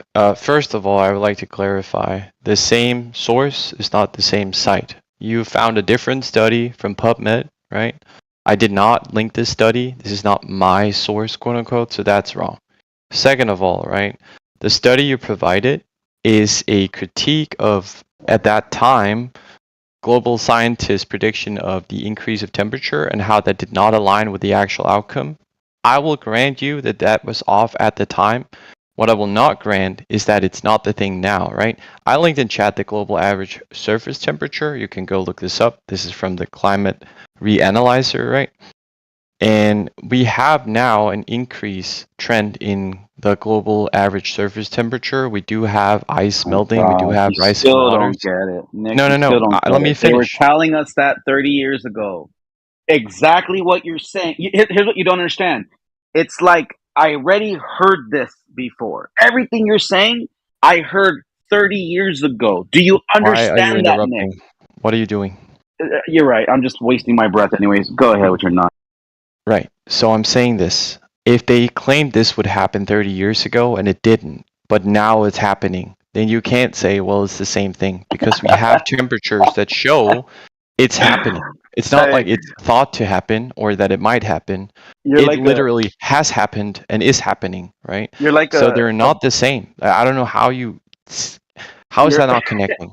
You're like a scamming mechanic. It's like, I'm gonna fix your car, and then your guy still doesn't fix it. What's up with you and the analogies? I'm gonna fix it. Just trust me. I'm gonna fix it, and I'm gonna just give me more money. I'm gonna fix your car, bro. You're being scammed. That's the whole point, bro. Yeah, The whole point you I'm can't grasp. making, right, is You that can't grasp although that the you- predictions God, were made dude. too early, they still turn out to be correct, just later Unbelievable. than what was anticipated at the time, right? Yeah. Hey, I'll tell you And what. I'll tell you what. In 20 years from now, okay? In 20 years from now, if we're still here, okay, you're gonna be hearing some young idiot, guys. Climate change is serious. The oh, levels are. and then I'm we you got the and new, we got he's the new me. I get it. studies. Cool. Yeah, and then you're gonna be like, "Hey, kid, trust me, I was there before. I heard it too, bro. And you know what? The guy right there, he heard it even before me, and he told me. He told me this was gonna happen. And all they're doing is just lying to the new generation. Yep. Now you get it. Yeah. Now you're getting it, Nick. One day you're gonna be my age, looking back and saying, "Oh fuck, we heard this fucking tune before, bro. We heard him play it. Everybody heard him play it, and they got caught lying. But they got a whole new batch of idiots to fucking sell the lie to. Yeah, the next generation, the older Okay, generation. let me try Other something than else. idiots like Brenda, the older generation's like, nah, get out of here with that. You're not gonna fucking fool us again. Only Globers get fooled by it. Isn't that interesting? I mean, at least in my experience. Yeah, so let me try something else. There are people now showing that what you thought was true is untrue. Like, you have been proven wrong. You are wrong, right? The readings don't lie. If you don't want to look at the readings and you just want to believe your own head, then I can't change your mind. Dude, but then at that point, I Al don't want to Gore change your mind. said this 20 years ago, or sorry, let me see. So 2006, 16, 20. It's going to be, yeah, in 2 years, it'll be 20 years ago. Al Gore was saying this very same thing. Hey, we have the data. The data doesn't lie. The scientists aren't lying. You got to believe us. This is going to happen. So give more money to this. Dude, like, just go watch the fucking documentary and then come back and talk about it, bro. It's probably better that you leave the conversation right now, go watch it in its entirety, and then you're going to be like, wow, look at the dates they said that this and this and that was going to happen. Then you're going to realize, wait, none of that happened. Then you're going to come back and you're like, okay, wait, hold on. Maybe they were, okay, so they lied there, but we have the data right. Like, dude, you're not getting it, bro. You're Okay. saying the same thing they said 20 years ago. Let me ask you something else then. It's sad, And I'm just bro. going to go point by point. And Can I'm we not going to just change the drag on topic, for a bro? while. It's There's just going not to be very people here. quick. It's going to be very, very quick. Hold on, Wait. Nick. Hold on, Nick. We started this conversation when there was like a few, like 4 of us in here. Okay. Yeah, and the Now room there's a grew. lot more. Yeah. Now, so let's put this on a pin. Okay. Let's talk about it after you watch that documentary, and then let's talk about something else, because it's not fair to everybody here that's having to hear this bullshit rinse and repeat. And I think that's fair for everybody. Okay. So you just want to deny me the last question and just end the conversation for me and You for get everybody the else? last word. You get the last word. Go ahead. If that's going to help you sleep at night, go ahead. But we're going to change it after. Go ahead. That's fine. That's fine. Right. So, do you disagree that there is rising CO2 levels in the atmosphere? Oh, here we go. Yes Oh or my no? God. Just yes or no. It's like I said. Here we go. Do you disagree, or do you agree that there is, in fact, CO2 levels rising in the atmosphere? How much carbon is in the atmosphere? I'm just asking a yes or no. You know how much other carbon is in the atmosphere? I don't have to prove a point before he says no, How right? much carbon is in the atmosphere if you know so much about it? If you Why don't are have you the data talking on it, for then him? we can't really discuss it. Here's what happened, Nick. I'm going to answer your question this way, okay? 20 years ago, they said that they had data, right? And we were to Wait, believe that. Just answer the question. It's short, I'm right? You want to answering. you want to Listen, end the listen. conversation? Yes, Just please. I'm gonna end it this way, okay? That way you could understand. Just as well as answer the my audience at this point. question. CO2 increase, yes, no. 20 years ago, they were telling us these levels are increasing, and we have the data, and we have the scientists confirming these things, okay? Then we go fast forward till today, and nothing happened, all right? It was a little bit hot here, a little bit cold here. Yeah, things happen in the climate. It is what it is. Okay? If the Earth is flat, I'm playing Minecraft in real life. Okay, I'm gonna try one last time. Is CO2 the Russians levels, did, by the way. Say that. is the CO2 levels on the graph that I posted, are they correct? Are they incorrect? And how much? All right. So, if history repeats itself, then That's they are not the incorrect. question. No, I'm telling you, they're incorrect. Oh, guys, why do you they're guys incorrect. think I'm Okay. playing Minecraft RAL? Come on. Yes, if history repeats itself, Nick, because last time they told us that they had measurements and the level, know what we ended up finding? That they were suppressing a lot of data to fit their narrative as they push this agenda upon the citizens of every respected country that was going along with this bullshit lie. And then we learned that they were lying. So now you fast forward till today. If history repeats itself like it always does, most likely those numbers that they're showing us today, we're probably going to find out in years from now that once again they were suppressing the data and they didn't account for this or they didn't account for that or they did a study this way that was wrong and inaccurate, only to perpetuate Can I ask a the whole thing. question? Okay, Can I so ask there a is a question? difference Yeah, between can I ask a question no, you real cannot. You quick? cannot, because I'm mid conversation. So please hold your You're gonna tongue. get muted, bro. Yeah, so hold on a second. So since CO2, we blow that in weed plants to make them grow better, and trees grow better in CO2. So are you saying CO2 is a bad thing?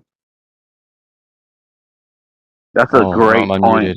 No, I didn't. I didn't even come to that. I was just asking, is it increasing or not? I don't care. It's good. Yeah, I want it to get more CO2. Yes, more. Burn down the forest, create more, have more volcanoes. Okay, so that's the That way first my question. The trees grow second, bigger. okay, it's yes, it is increasing. Okay. Second question, is the temperatures Good rising as thing. well? That's a good thing. There's more people. Are the more temperatures rising as CO2. well? Yeah, you like going to the beach as well. It's a good No, thing. Warm is there's no good, right? But temperatures I don't care rising. about whether it's good or not right now. No, I'm just temperatures are asking. not rising. They're not. Okay, they're not rising, you're saying. That's correct.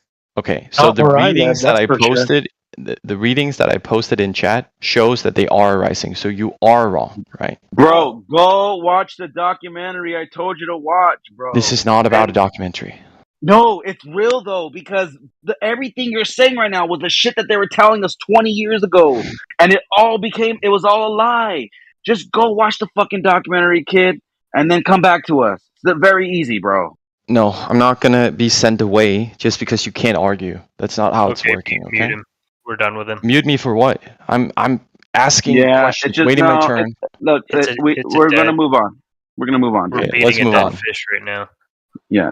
Don't want to be muted, then just stop talking about it. There's more people here. Let's just change the conversation. When there were just 4 of us, it was fine. Okay, what would you Temperatures rather anyway. talk about? How does temperatures prove a ball? There you go. There we go. Answer it. That is what I've been trying to ask for 2 fucking hours. I'm like, why are we fucking talking about climate change? It sounds like one big obfuscation from a ball-tard to not fucking present their evidence of a globe. That's Jenny did call it. Jenny called it earlier. Okay, cool. We can talk about Flat Earth. That's fine. We can change the topic. Okay, so You know why we're are here? you- You know why we're here? You want to know why we're here? Because we can't. There's no proof of a globe. There's no fundamental physics. There's no natural science. None of it that fits with a globe. That's why we're here. Can't find any globe evidence. So if you have any, please, be my guest, and present it. all right, give me 1 second. I'm gonna pull out a recent data point. Oh, Jesus.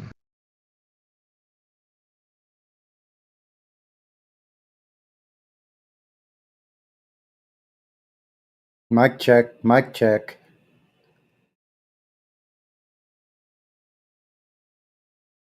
You sound pretty good, Sonny. All right, all right. not too loud. Sorry, Nick. Didn't mean to.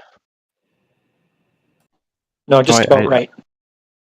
I didn't mean to interrupt. So I posted in chat a recent spacewalk, right, with Jared Isaacman. We made GIFs out of that already, dude. It's a puppet.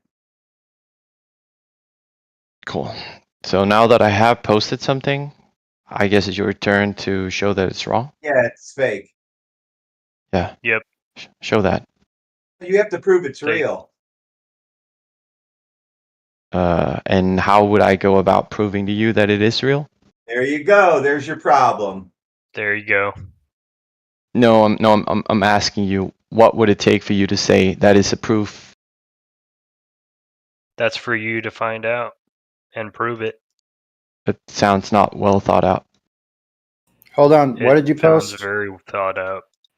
What did you post? You posted SpaceX spacewalk. Were you at this spacewalk? I saw it live. At it? Oh, What do you were mean? you Was I there? in space? Oh, No, wait a I minute, was you not saw in them space. walking in space? Oh, wait a minute. Then how do you saw know them it's walking in true? space? Yes. You actually saw them walking in space. You were there? You were there in space to watch them walking in space. Wow. I don't know what part of I was not in space. I saw it live. Made you Yeah. think, yes, I was in space. Bro, Like, you saw a video. I don't know of how them. you interpreted that that I way. saw this live. Let's see it. I saw this live. It was It live. was on TV. It was on Look, TV. a rat. What is that rat doing in that rocket? In space. In space. Rat in space? Thank Get you it all very out. much. Say it one That's more from the NASA YouTube channel about the SpaceX. CGI, huh? Yeah, you Say rat believe in space one more CGI. time. Say one more time. It'll Your be funny. space is bullshit. No, say the thing with the rat. It'll be funny. Say one more Yeah, time. it's funny. How can that rat be in space? It's you in said Space it. Studio. It's in Space Studio. Here you are. Thank Say you. one more time, please. Yeah, your bullshit is garbage. Cool. Okay. So to get back You're to the good, topic. but you can change always the Oh, background. you weren't done. So Okay, your get it all out. video is garbage. Say one more Okay? time, just so it's It's all out. garbage. You won't interrupt again. Yeah. Okay. Your video is garbage. Okay, is it out? Your proof of space is garbage. Okay, maybe you should say it Okay. one more time. Bullshit, Nick. Okay. You want I one think I more time? understand. Yeah, one more Bullshit, time. Nick. Your video is garbage. And the thing with the rat again? Yeah, it's in Space Studio here in Earth. Great. Thank you. So, thank you for that. So, Your so I proof of posted. space, it's garbage. Okay, everybody can fake it. Okay. Is it out? Yeah. What's your proof Okay, of that space? Can you have gas pressure without a container? Good. Stop. So What's the your actual conversation. proof? What's The your conversation. actual proof? Yeah, Not yeah, yeah. something you saw on Okay. TV. Okay. Yeah. Okay. You done? Yeah, So you're I'm done, saying. Nick. So All I'm you have saying. is blah blah blah, Nick. Oh, you weren't done. Okay. Now you have all blah blah blah, Nick. What is your actual proof? Not television shows. Why would a YouTube be a television show, and why would a YouTube not be evidence? It was on CNN. It was on YouTube. I posted a YouTube link. Yeah, I did post from YouTube NASA, YouTube channel NASA. It's not NASA. No, that's It's incorrect. NASA. It's NASA. SpaceX. Do you want the link about It's a the thing different I did company. post it? It's It's there. not- It's still there. It's from YouTube, NASA YouTube I channel. don't think you understand. NASA and SpaceX. Yeah, you are don't different. understand. They're not. Okay. Whatever. Yeah. How is that not evidence? How it's not the evidence that rat in that rocket? Yeah, I'm gonna ask again. So how is a video not evidence? Yeah, it's not cognitive. evidence. It's cognitive dissonance on your brain right now. It's called cognitive dissonance. Yeah, You can, on your try one more brain. time. Yeah. You are making bullshit. Tell me one more time. What is that? It's bullshit, kid. Talking. Nick. Yeah, you make a great point. Yeah. Blah blah blah blah blah. Cool. Yeah. So Cool, to cool. the other guy Yeah, what? that was saying The that other it was guy, bullshit ba- and ba- ba- fake, ba- right? ba- ba- ba. You don't have nothing. You don't have nothing. I don't to understand. Like, declare. why is it that I'm muted when I'm calm and I'm collected? I'm Who waiting. who the Guys hell cares about overtalk your me bullshit talk? continuously, and he's not Blah, taking blah, that. blah, blah, blah. I do not understand.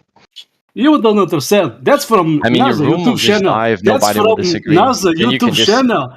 And you believe it? That rat in space is in I get that space, this right? is content, but this has been long enough. Yeah, you don't have nothing.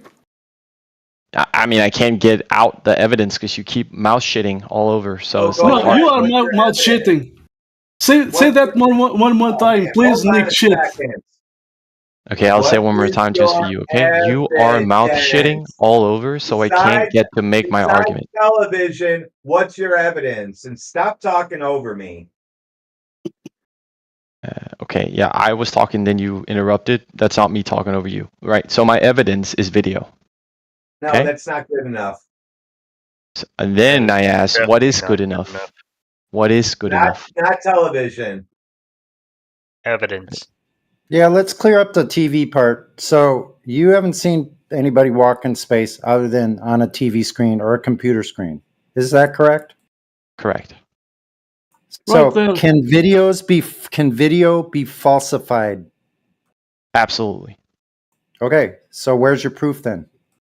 No. Then you should ask how or what, and can we identify if they have? Oh, we been- already know. We've already established that video can be falsified with green screens, blue screens, underwater, like all kinds of different methods that NASA has been employing for all these years. Like, so they're just doing the same thing. So do you have proof that they're actually in the place they're saying they're in, besides video screen? I appreciate that. So first of all, let's be clear. NASA and SpaceX are different. So if NASA does something, that doesn't give any credence to say, well, other people does it as well. You would need evidence. You know that SpaceX is funded by NASA's funding. You know, funding comes from NASA. I don't know why we have 4 people mouth shitting again. I mean, it's You are the one mouth shitting. Why is NASA's logo all over SpaceX stuff? Why does it matter? What do you mean? Oh, all of a sudden now it doesn't matter that NASA is. No, I'm not saying it does not matter. I'm asking you, why does it Why matter? does it matter? It doesn't matter, Yeah. right? No, that's not what I said. Again, I'm going to try to hold your hand. Asking why does not mean it's not. Do you understand? Tell me if you get lost somewhere, okay? NASA and SpaceX are not the same. I said, why is their logo all over SpaceX? You said, oh, that doesn't matter. That's, again, not what I said. I said, why does it matter? Why does it matter? Yeah, that's what I'm asking. It just shows who's paying for it. That's the sponsor. I mean, in business, you have a term called joint venture, and then you also have collaboration. This is terms you should be familiar with. You have a lot of this everywhere. Fast food, telephones, cars. That doesn't mean they're the same company. Huh? Fast food and telephones. Okay. Well, that proves that NASA and SpaceX are different. Are you saying they're not different? So No, why it's the would you same believe company. why would you believe known liars? NASA. This is not SpaceX is NASA. just a contractor, They just like are everybody else. They are Just a funded by contractor. NASA. Yes, they are. They're funded by the government. The government funds NASA. Yeah, they're Yeah, government and government subsidized. and NASA is a gives the money government to agency. SpaceX. Yes, you're correct. Yeah, but So NASA. why would you believe your government? Known liars. Because you don't have to believe something video. That's the whole point. You can even go to SpaceX and show where their locations. A lot of them are NASA sites where If they somebody launch their posts a rockets video, also. if somebody posts a video of Bigfoot for me, I want him to tell me that that's real. How do I word this? So the whole point about having objective media, right, like video, a photo, is that you don't need an opinion to look at it, right? You don't need a person to tell you. You just look at it yourself. That's the whole point, right? When you have measurements, they're either numbers, right? They're metrics, or they're qualia, right? They're people's statements, their interpretation, right? Now, what you prefer is just to have the metrics, because those anybody can look at. Now, you can skew data, and you can skew media. You believe data, hopefully, and just because people can, for instance, lie about weight, right? Weight can also be accurate. So it's not to say that just because something can be skewed, right, that it always is. To determine whether or not something is accurate, right, you have systems to check whether or not they've been tampered with, whether or not the collection is accurate, all of this, right? And I'm asking you, well, if you're going to look at any data, you're hopefully going to say, well, how do I know the data is real? And that's great, right? Go ahead and post the stuff that makes that video real. All the data that makes it real. Okay. That's the first reasonable request. Mm-hmm. Give me a moment.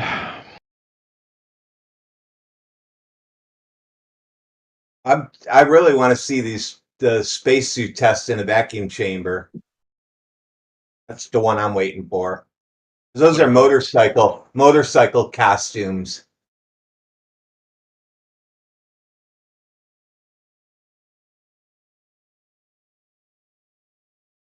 Boeing offers a better spacesuit than SpaceX. I have a question about the Bigfoot. Do you think that photograph makes Bigfoot more or less likely to exist? Give me 1 second. No, not to you, Nick. Just the room or whoever was posting it. Less likely. A photograph of something makes it less likely to exist? Yeah. Okay. Makes your That's curious. Bigfoot less It's curious. likely. How do you get that logic? That's from a video. Because everybody's picture is different. Everybody's picture is different. Yeah. But, Yep. well, but I'm just saying one photograph. This photograph. Does this? You seeing this photograph make it more? You're saying it makes it less likely to exist? When I was little and that came out, I thought it was a guy walking in the woods. Well, it could be a guy walking in the woods. Well, it is a guy walking in the If you had woods. the photograph of it, it would be more likely to exist. Whether you had a photograph or not is something slightly different, but it would be more likely if you had a photograph. Yeah, it may not be convincing. I grant you that, but I think having a photograph versus no photograph makes it more likely to exist. Yeah, and then you got more Bigfoot's real photographs then than you because they can have think of, photograph? and all of them are inconsistent. But then you're going to get into the exceptions with this statement, and that's where we're going to be, an exception to this statement.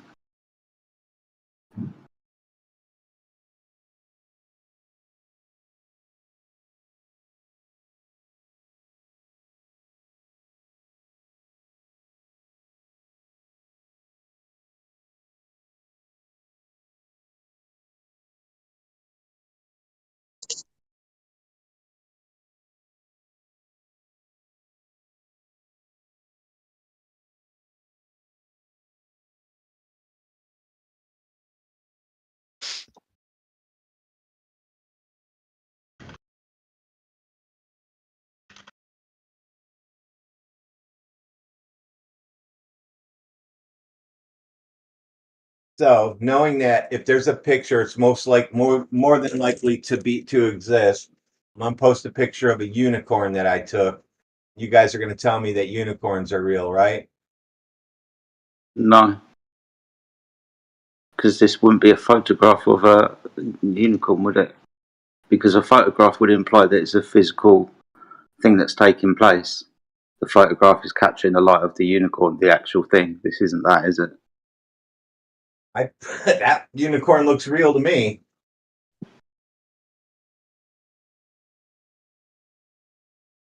Even has rainbows flying off of it.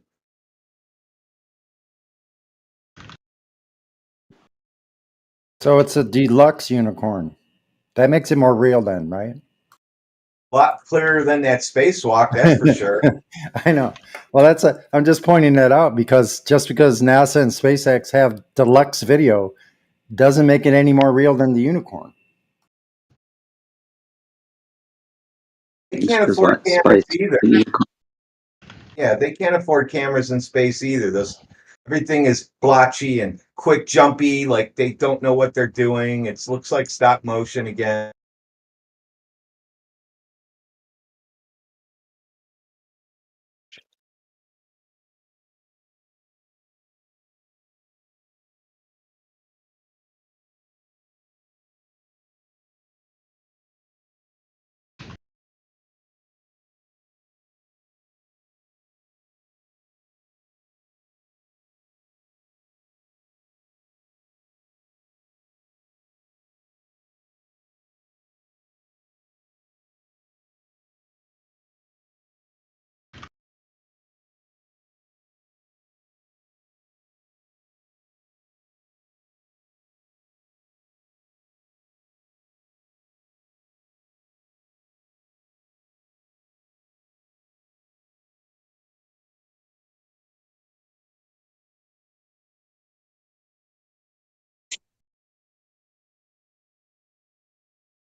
I just gave bitch Evans the fucking answer. Fucking bitch. I'll give you his reply. Nuh-uh. Well, after I'd already given a couple examples pseudoscience are, now can you give me a couple examples of what differentiates between science and pseudoscience? He's like, yeah, sure, I could. I'm like, then do it, right? And he's like, I'm not gonna do your homework for you. Of course, right? It always ends up with that, right? Stonewall. We should just call you Stonewall Richtard. That's what you are, buddy. Are you shitting me? I said, like, things like space-time and dark matter are perfect examples of pseudoscience. Can you observe it? No. Can you test it? No. Can you manipulate it? No. Can you demonstrate it? Fuck no.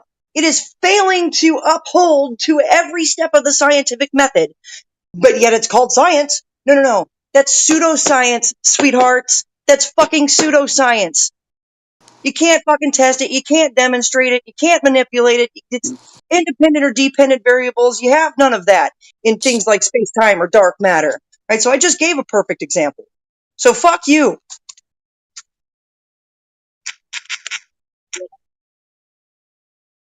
Stupid Dick Evans.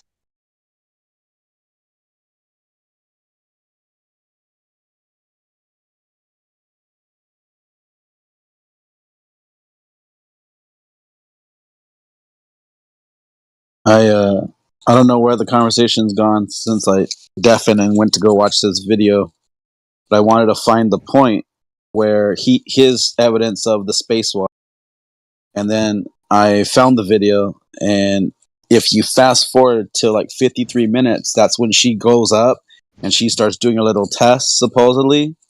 But if you watch all the way till 58 minutes when they show where they're at, they just got finished passing New Zealand.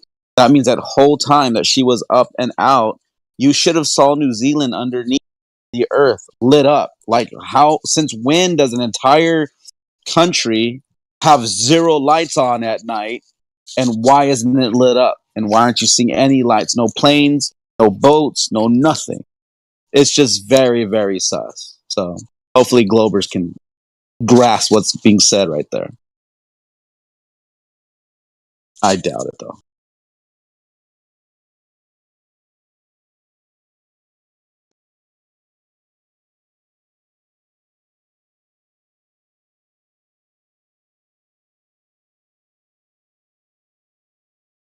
Talk about a scientific experiment. Starts with a hypothesis first, right? Like if I hypothesize that with a few pennies and some nickels and maybe like a potato or a lemon, I hypothesize I can light a light bulb. I can get a light bulb to light up, right? I can make this hypothesis. Right now, I don't know if it is going to work or not through this experiment. So what's my next step, right? I've got to test it. I've got to make some observations, right? And then I've got to document it. I've got to see if I can repeat it. I've got to see how many times I can manipulate the dependent variable, right? So this is how the scientific method works, right? And then I'll find out, right? And I've actually done this before, and I have made a light bulb light up with some pennies and some nickels, a few wires, a potato, and a lemon. So yeah, that would be a perfect example of a scientific experiment that started first with a hypothesis, with the very first step of the scientific method. You think fucking like that? That's what bothers me, dude. Is you get these globetards that come in here and think that we know fuck all about the scientific method and what science is, or the difference between science and pseudoscience. Holy shit, y'all. And none of these Globers, like Rich Evans is a great example, can't even give me a fucking example of the difference between science and pseudoscience. So that's what we're on now. You guys can go ahead. I've got to finish up my work here.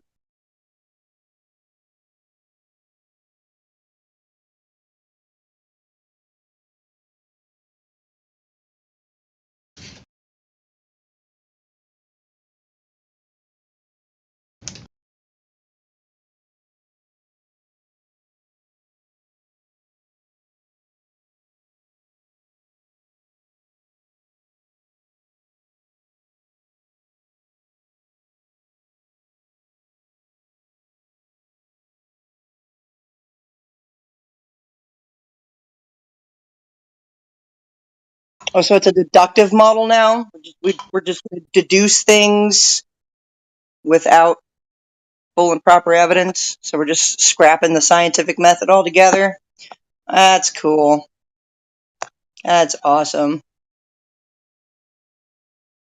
Can you read? I'm not sure you can.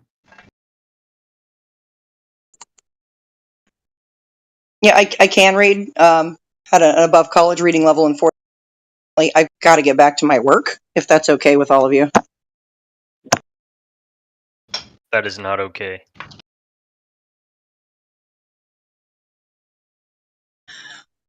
Well, that sucks. Grab a juice box and cry about it. Fine though. Find your own.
Oh shit, I'm glad to see that I'm unmuted. Damn.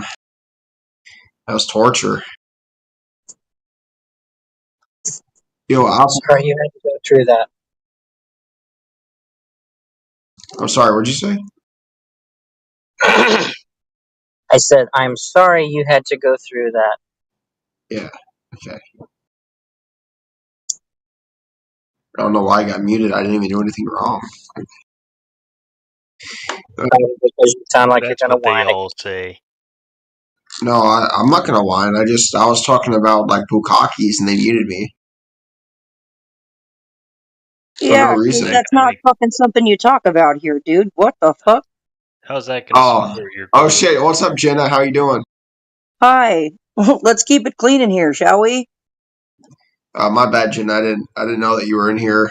If I knew that there was a woman in here, I wouldn't have It talked doesn't about that. matter. It doesn't matter if there's a woman in the room or not. You should still conduct Yeah, yourself whatever. like a Shut up, proper bitch. gentleman. You should Anyways, still conduct yourself how's everybody properly. doing? I'm also not the only woman in here. It looks like Teal is in here, so yeah. Yeah, you can take a break again.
So anyway, anybody falsified flat Earth yet? Because the globe's been falsified. Still can't falsify a flat Earth. Probably because we already falsified the globe. Anybody got globe proof? Not just philosophical ideas of what you think fucking science should be. Wait, didn't you have to work? Yeah, I'm about to get off the clock here in like the next hour or so. I'm just chiming in and out when I can.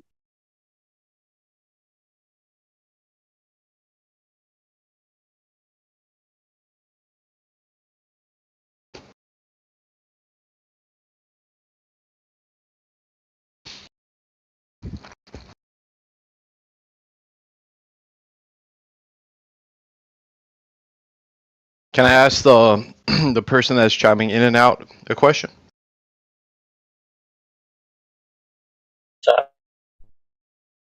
I couldn't see her name light up. It was a woman.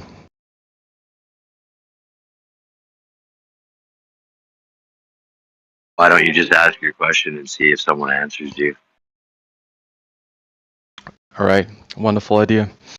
I'm just like, how do I put this? Why is it that most people believe the Earth is a globe if it doesn't take like supreme intelligence to see the truth? So if it's not gated, is what I'm asking, then why do people seem to think that that is the case if it's not, according to you guys?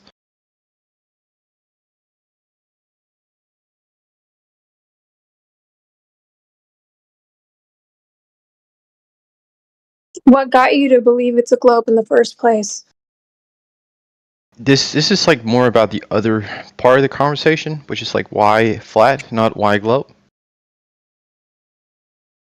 But didn't you ask why globe? Like, how come we thought it was a globe in the first place? He's saying if it's so easy to discover and it's apparent that it's flat, why do people think it's a globe? I can answer that even though I don't believe it. I can answer why most people would answer that in this room. All right. Sure. I mean, most people, I'll be corrected if I get it wrong, but most people would say, look, you don't really verify what you're taught in school. You learn it, you accept it, and certain things you can verify just naturally walking through life, but there's no reason to doubt the globe. The globe is so large that you wouldn't be able to disprove it, just your natural observations going That's a day to lie. day. That's a lie. That is Hold not on. correct. Let me finish. Right, day to day, the Earth being flat, the Earth being globe, really wouldn't make a practical difference, and you treat it as flat in your day to day living. That's I think what most people would say.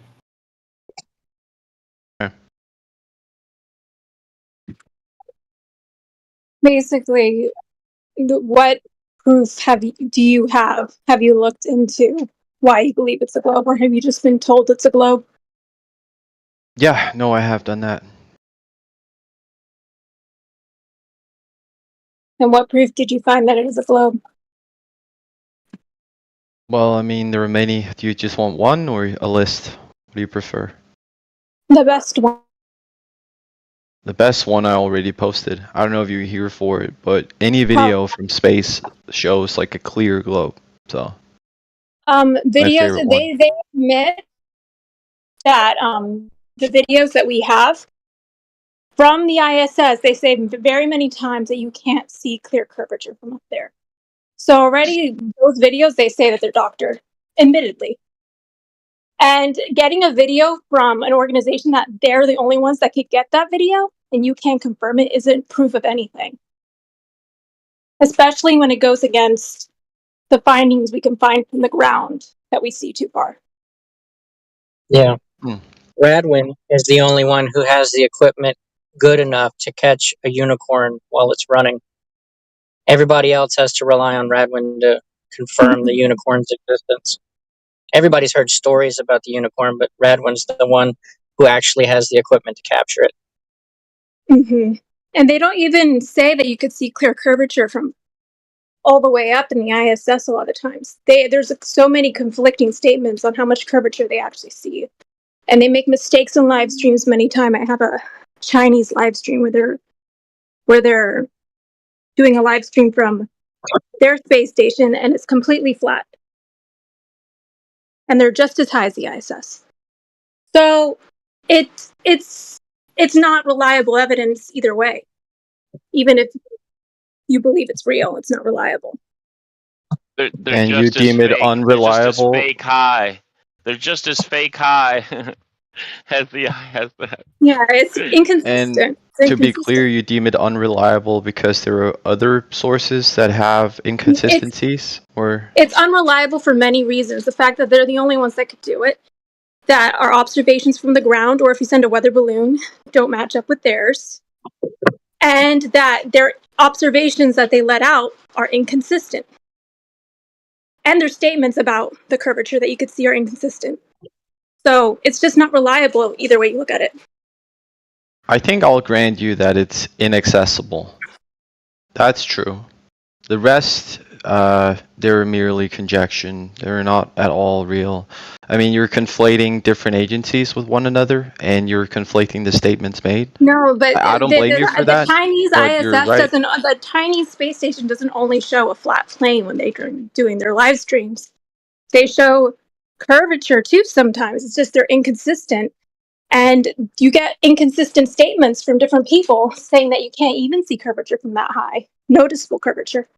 Yeah, no, So I understood what you said, but what I'm disagreeing with you on is that you're taking Chinese agencies, you're taking statements made by other agencies, and you're pulling them all into one and saying, well, because there are people from the inconsistencies. same agency. I don't know why you're interrupting, but People okay, from go the ahead. same agency. I'm sorry. People from the same agency give inconsistent answers. It's inconsistent. There's no reason to believe that what they're showing and what they're saying is true when we can't prove it ourselves, and then the information that they are letting out isn't even consistent. What would be a example of an inconsistency that, say, SpaceX has, sent out and it turned out to be inconsistent? I don't know one from SpaceX in particular. I I'll show don't have one. an example on the tip of my tongue. Maybe someone else does. Yeah, I'll show okay, you one. what about NASA? Yeah, actually, I'm glad you asked. I've got a great example of NASA's inconsistencies. So NASA shows you a globe on TV and these simulated lives or whatever from the ISS, but there's this 120-page document stating the derivation and definition for rigid aircraft Not that flying. stupid thing again. From- Jenna, just stop it with that. It's ridiculous. I know, right? It sucks, right? I know. It's so fucking Wait, terrible, Jenna, right? have you fulfilled my Your demand? inability to understand basic English is staggering. Yeah, Jenna, have you fulfilled my demand of proving that aircraft don't use fuel when flying as a part of that model? Yeah, I never claimed that. I never said that. That's you trying to put a straw man argument against me. No, but you claim that model should be consistent with reality from NASA. So which part of your model is correct? So do you think the flat one or the fuel one? Or all of the above? How is it sequitur, right? Like for a period of time, right, the mass of that aircraft is going to be unchanged until it burns through enough. That's not true at all. For a small period of time, the mass of that aircraft is unchanged until There's zero period of time in which the mass does. It's a non sequitur to the document, right? The document is quite literally just the trigonometry and the calculus for what the airplane does, for what the aircraft does. But it's not consistent with reality because aircraft use mass to use fuel in flight. So how can you trust anything else in that document? How is fuel in a plane sequitur to the fact that it's operating over a flat, non-rotating Earth? Why does NASA feel the need to mention it 4 fucking times in the document if that's not what Earth is and that's not what it's Hold on, Jenna, you know why they mention aircraft also don't use mass either. So which one's right? Do aircraft use mass? Do aircraft not use mass? Is the Earth flat? Is the Earth not flat? Which one is it, Jenna? Can you? How is it even sequitur? Well, because nothing's consistent in what you're saying. Are you saying that aircraft use mass, but that it's also right that the Earth is flat and that a model? What is the model consistent with reality? No, the model isn't consistent with reality. To account for the fuel loss. You what? So if it weighs more, does it use more fuel? If it weighs more, does it make the As Earth it any weighs less less, fucking does it flat and use less stationary? fuel? If it weighs less, does it need less fuel? Yeah, to go the same speed, absolutely. So as it's flying, it's using more fuel because it's heavier because it's got fuel. And then as it loses fuel because it's burning fuel, it becomes lighter, so it needs less fuel. So then, couldn't it be the case that the need for fuel would also change as it has less fuel? You're cutting out. Then count that as fuel? Could you not then Tactical, you're cutting up. Go ahead and repeat that question, man. Could it be the case that the fuel usage and its weight is negligible? Absolutely not. No. Mm. No, I mean, Okay. if you look at, hold on, if you look at how much fuel like a big airliner burns, 747, it's tons, Yeah. literally tons of fuel during a long flight. Yeah, but they don't actually fill the wings. Okay, they only add the amount of fuel that's already predicted that it'll need. Yeah, but it's So still that it doesn't tons. waste fuel. Yes. I'm talking about That's what it still gonna burns affect in your, flight is tons of fuel. that's still It gonna won't affect your need thrust to weight ratio fill. and everything. Takeoff length, what runway you can take off from, with how much fuel you have, angle of attack during flight, if you're fully laden or if you're unladen. Weight has a lot of things to do with aircraft. Yeah, tracking. But his problem is with fuel and weight, saying that the aircraft is not, it doesn't have a consistent mass because fuel is going to be going away. Constant mass. Well, you see, Jonah Constant. is trying to say that in the document where it says that the Earth is level and Yeah. non-rotating is consistent with reality, but the model isn't consistent with reality since aircraft do use fuel during flight. So the model isn't consistent with reality. Therefore, I can Yeah, discard and the I model. was saying that they only need to add the amount of fuel into the aircraft required to make the flight. Because if they don't use all the fuel, what's in the tank, if they try to land, they'll dump the fuel so that they don't damage the wings while landing. That's a waste of fuel. They hate it because they'll waste money. So they're only going to add the amount of fuel to get to the destination without being wasteful. And maybe a little bit more so that they can account for problems while landing or waiting for their turn to land. Yeah, they absolutely do account for the amount of weight in the aircraft when they're flying, though. My question was also, is the fuel usage and the loss of weight over time equivalent, making it negligible so they don't have to worry about it? Because they're already going to know that the airplane's going to fly.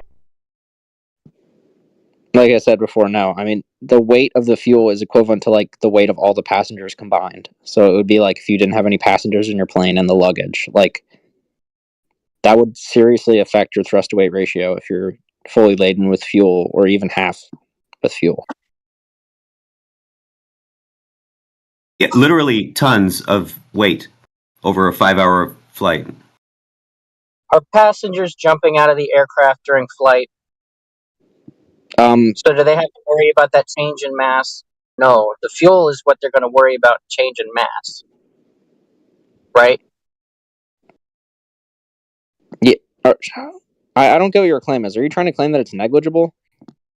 No, I'm saying fuel and you're adding in passengers, so I'm trying to find out how that's sequitur. Well, yeah. I'm saying that the amount of fuel burned is basically equivalent to the passengers and their luggage in terms of weight. Right. The argument is we're not accounting for change in mass, so we're also going to have to account for the airplane. You keep roboting, man. Let me know when clear. And I understood while I was saying this, I know I'm roboting. Yeah, Anytime, robot. You're roboting. Nothing's coming out. You just let people pop it. Honestly, this is what I miss the most about COVID, when people just absolutely roboted in a call. So you had to get that in there somehow. Repeat? No, you don't repeat. No, I didn't hear you. What?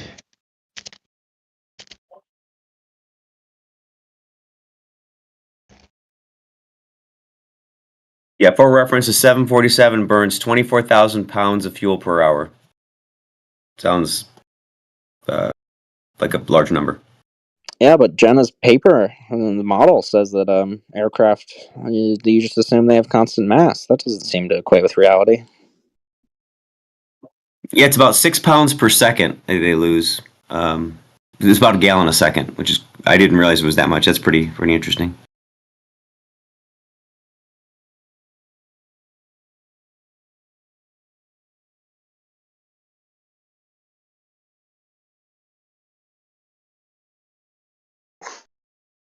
I really love that NASA document. It really triggers the Glovers. It's hilarious. I mean, yeah, you can think that aircraft don't use mass during flight and believe the whole thing, right? The model doesn't What equate with reality.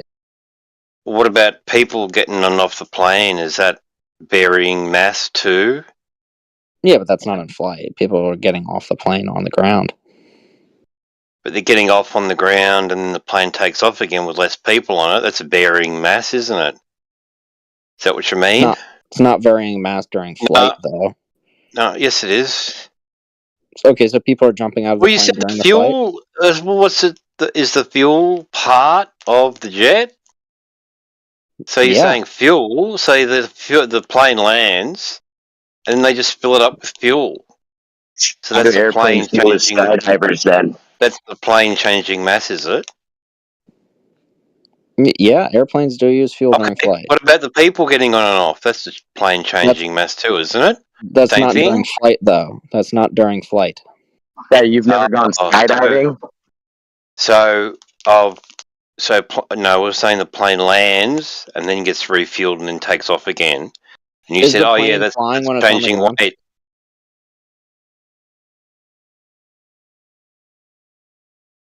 Is the plane flying when it's on the ground? We're talking about fuel, so I'm talking about fuel. So when it gets refueled, so it lands, it's got whatever, how much fuel, and they refuel it, top it up, whatever, and they fly again. So you're saying that's varying mass of the aircraft.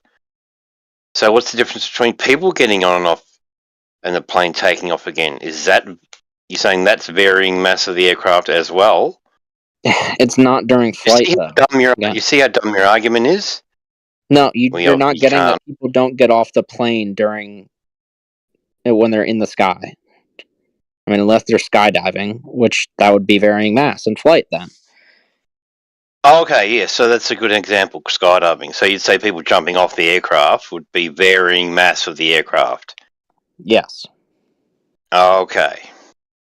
So people are part of the aircraft, are they? Yes, because they're being carried by the aircraft. Now you're just being stupid.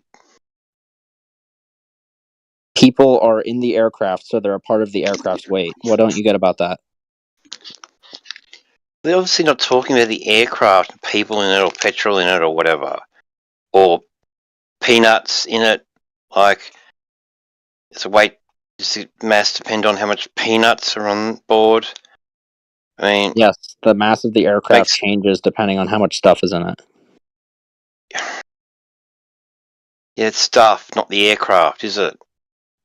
It's being carried by the aircraft, so it's in the aircraft, which affects the weight of the aircraft. Everything apart from the actual aircraft. So does the actual aircraft itself change mass? You notice how we're not arguing about the point of bringing up So the answer is no. Because this is just Earth being flat and non-rotating. We're now arguing about the relevance of people and fuel on the plane. Well, yeah, because the model isn't consistent with reality. So why do I have to believe that the Earth is flat in that model if the model says that aircraft don't use mass during flight? So I can just ignore the whole thing. It's wrong. It's not correlated with reality. So the whole document's correlated with reality? The whole document Because is it not says correlated that the aircraft's rigid. Yo, but we do know that the aircraft flexes during flight. But we're going to throw that out the window because we're also going to compare it to how it doesn't transform into a different shape during flight. So we'll throw out the change in mass. Because the document says, well, the mass, we're going to call it consistent mass or constant mass, even though we know that fuel is changing, so that's going to be less weight on the aircraft. So we'll throw that out too, and then we'll also throw out how the Earth is flat and non-rotating because we already know the Earth's a ball and it's moving, even though that's not how the pilots experience flying. Yeah, because the model's not correlated with reality. So why would I expect anything to make sense in the model? I wouldn't say it's not correlated. It's not. It's a simplified version of reality. Yeah, simplified to your experience. Simplified to make the math easier. So why do you put assumptions? Why would you include assumptions in it? Hold on. The whole point of assumptions in a document are to establish things which the reader would not know to assume, right? So the reader would not know to assume that the mass stays constant, right? So they have to include that because it's a simplifying assumption that violates the normal understanding of the way the world works, including the flat Earth. Yeah, why would the pilot assume that the Earth is moving or rotating underneath him? Do you want to change topics now? Why Do you would want he to need change the topics? document? Or why would he need his flight manual to tell him, don't worry about the Earth moving? Treat it as it's flat, not rotating. Why would he need a pamphlet to tell him that? That's already what he uses. Okay, do you want to change topics, or do you want to stick on the document from NASA that Jenna brought up? And the point of bringing up the document was flat and non-rotating. So I'm still on the point of the reason for the discussion.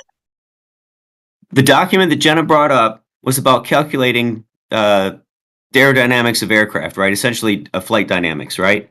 So you want to change it to something else? We can talk about that. Yeah, the purpose was the document says it's flat and non-rotating. That was her reason for bringing it up. So, keeping on point by being as a simplifying assumption. Being told by a document to consider the Earth flat and non-rotating when that's already what they experience. The document I'm says sure nothing they about already experience that aircraft don't use fuel. Oh wait, they do. No squawking. Somebody show me in the document. I've got the document. I've read over it dozens of times. Where does it mention the fuel weight being sequitur to the fact that it's mentioned 4 fucking times that these aircraft are operating in a stationary atmosphere rotating Earth? They're not just assuming this for no reason, right? But they don't have to adjust or calculate for something that isn't happening. That's the whole point. I just dropped the flight data from that shows a flat non-pitch, not going around a curve, showing the plane flying flat and level for a 2-hour flight. Tell me how you don't understand how aircraft work, please.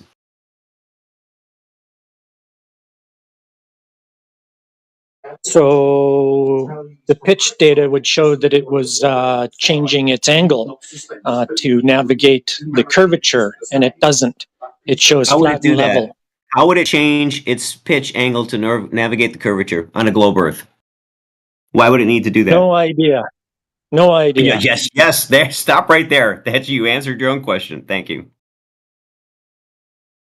In the meantime, it flies flat and level.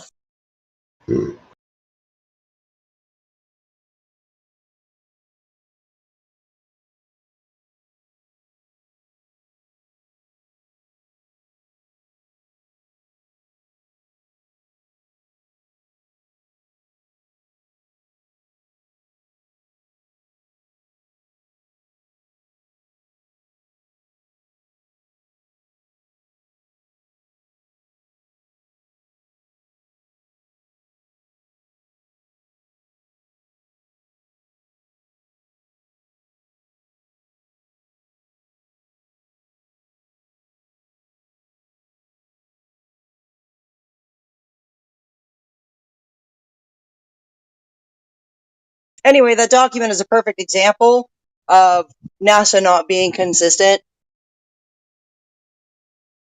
So what you're saying is that your source can't be trusted.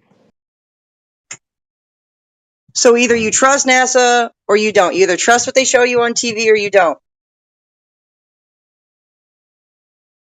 No, what I do with NASA is that anything they say can only be used against them. That's what they do for me. No problem. That's a two-way street, homie.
Plumb Bob, have you been able to determine the slope of the pitch line to see if it actually does change at all from the data? The date.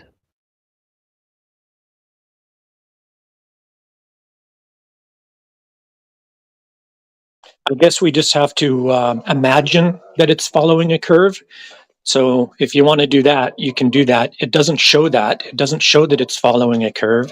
It shows that it's flying flat and level, shows the altitude on there as well, changes of altitude as the flight progressed and then came in for a landing, and shows the pitch data where it shows that it's not edging itself around a Have you been able to fake determine that though at all? Have you measured the slope of the pitch line at all, or are you just saying that?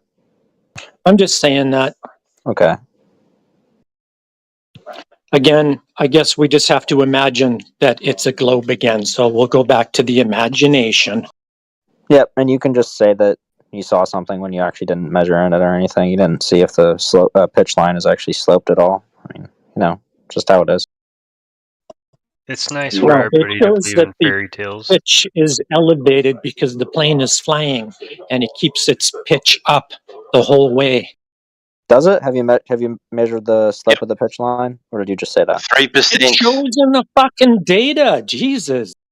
It's about 3%, I believe. It varies by 3% from what? Yeah, it's imagery hours? about a 2 degree to 3 degree pitch with the nose upward. I fucking know. I went through junior Air Force ROTC in high school. Yeah, sorry, degree. I meant degree. Yeah, about 3 degrees. Tilted up the nose.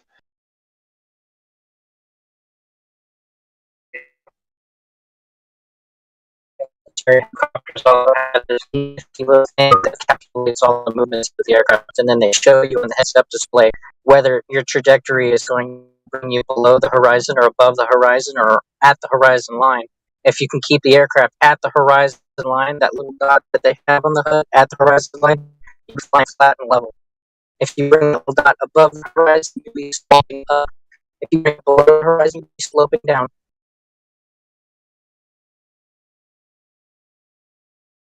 And then they report it in the black box. And then why do they have they have bank angle? Like their heading is 98 degrees, and they'll be heading to a heading of 100 is the true heading, and they have a bank angle. What's up with that?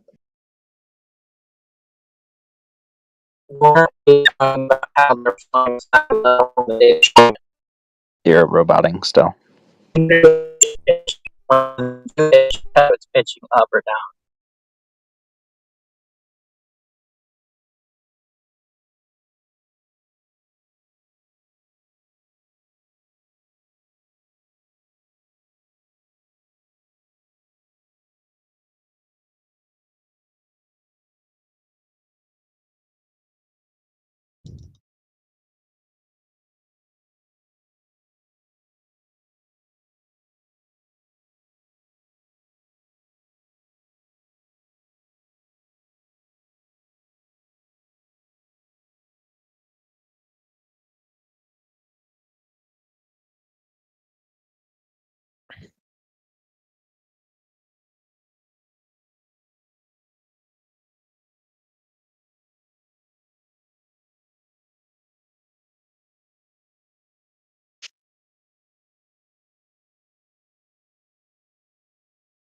My question about the document still remains. Why would they have to mention 4 fucking times through this 120-page document that these aircraft are operating over a stationary atmosphere over a flat, non-rotating Earth? Why mention it that many times if, well, that's not what the Earth is, and that's not what it's doing? Why did they have to mention 4 times that aircraft have constant mass during flight? They don't do that. They don't have constant mass during flight. Why do they say it's rigid? Yeah, why Well, do they maybe say it's rigid? Well, maybe you should call NASA and get them to correct it for you. Yeah? It's not my source. I don't have to do that.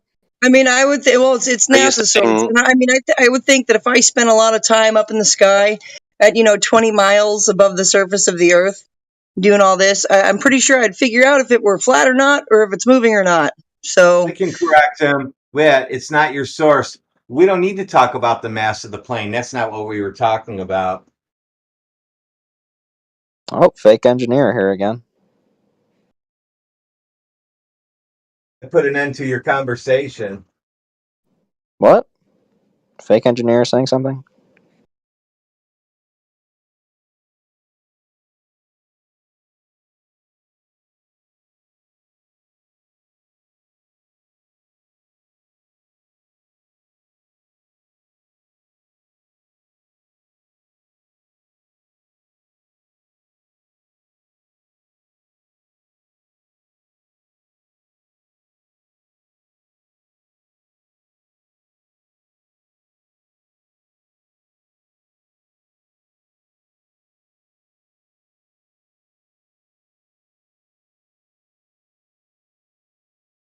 So, because NASA's incorrect about the plane having a constant mass, then they must be incorrect about the Earth being flat and non-rotating.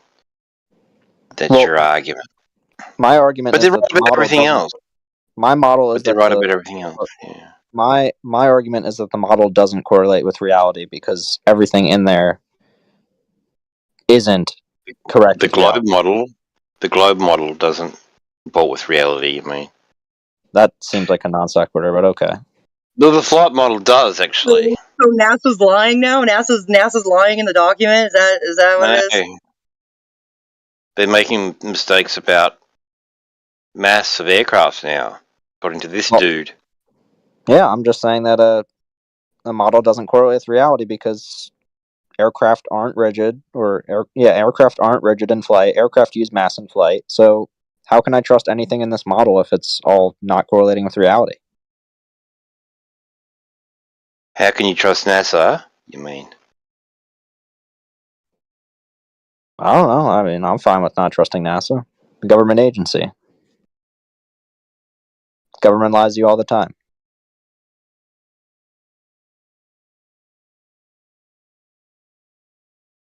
All right. If you don't trust NASA, what's your source of Earth ball? It's logically consistent with observations. What did you observe to show that Earth is ball? Things disappear bottom up. How did you determine circumference using that method? When horizon constantly inconsistent, not at same location. That's a non sequitur. You just said, how did I It is determine sequitur. circumference after I said things disappear bottom up? That doesn't make sense. No. Man say, I see Earth ball because boat disappear at horizon. No, I said I see Robot things disappear bottom up. Robot ask, how did determine distance to horizon if horizon always changing distance?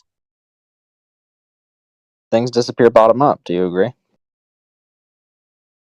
Is this happening at the horizon? Yes or no? It's happening beyond the horizon. How does it happen beyond horizon? Just what it appears to be. I don't know. I just know that things disappear bottom So up. the boat disappear bottom up at or beyond horizon. So when boat disappear bottom up, horizon cause boat disappear bottom up. It would appear so, yeah. Okay. How to determine distance to horizon? I just know where the horizon is and I know things disappear beyond it. What? I didn't make the claim that I know anything about How the far distance of away the is horizon. distance I didn't make that claim. supposed I to didn't be make to that claim. observe? I didn't make that claim. You just made the claim by saying both disappear behind horizon. How are you going to say I didn't make that claim when that literally Because is the showing? horizon, Dumb fuck that don't know shit about their globe. Anyway, because the horizon is where the sky and the sea appear to meet. I don't have to know how far away it is to know where the horizon is. I just have to know where the sky, or at what point would it appear that the sky and the sea appear to meet. That's where the horizon is. Yeah, but you have to use the horizon to tell you where that is because you're obviously looking at an arc of a circumference because you can't dig the diameter to find the radius value. Pretty good. Yeah, all I know is that things disappear bottom up beyond the horizon. Yeah. So then using the horizon to derive the arc of a circumference so you can use math to find the diameter. What? That's not How my claim. far away is horizon when you make your observation of the horizon? That's not my claim at all. I didn't make that claim. Clown. There's You're a lot of using the strawman horizon from Tactical to Droid's the find strawman out master. the Look at this guy. ball of the But earth. what about, actually, you said, shut up, man. Just strawmanning. Not straw manning. Trying to use Absolutely your you are. argument to derive the ball. My argument is that things disappear bottom up beyond the horizon. That's all my argument is.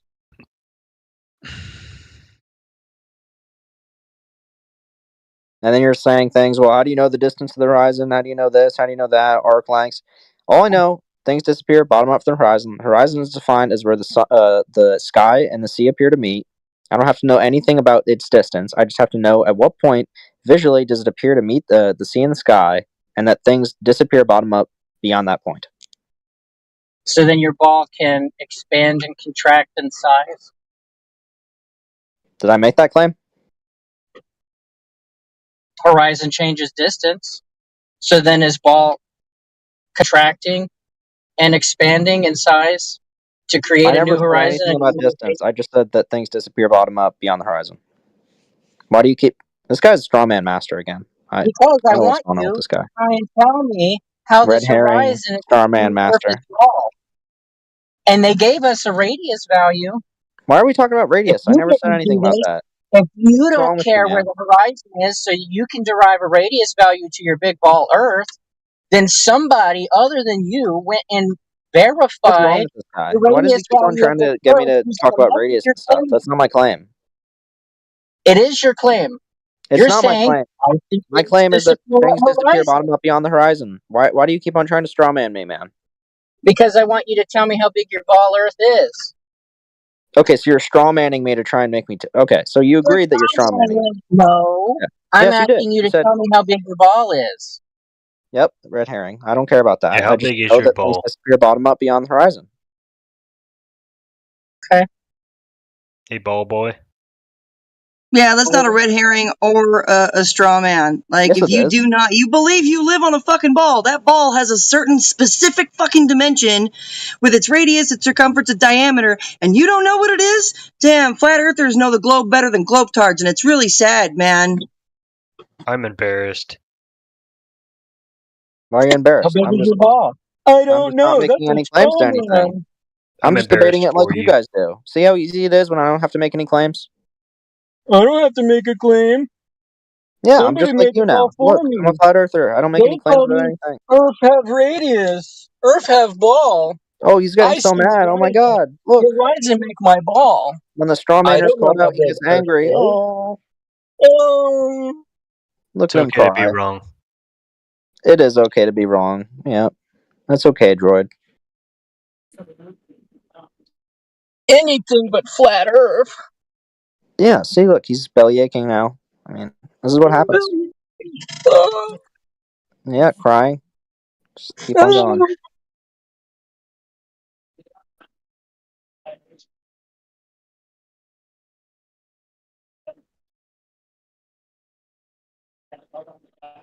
Did he say Adam?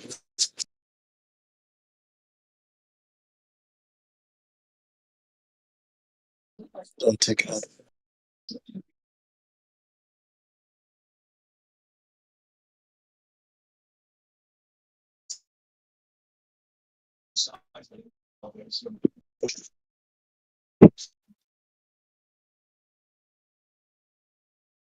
Very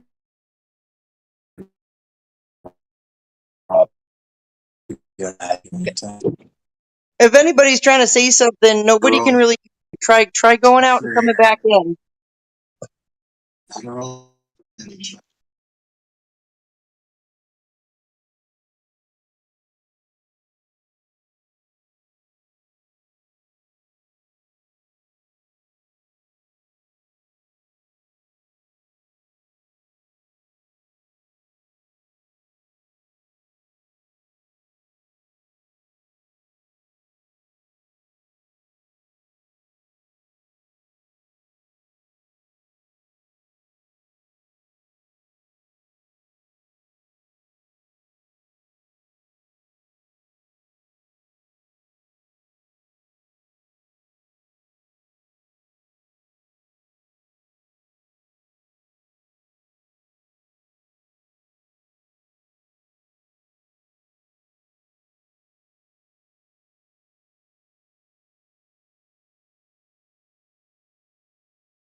Why's everyone muted?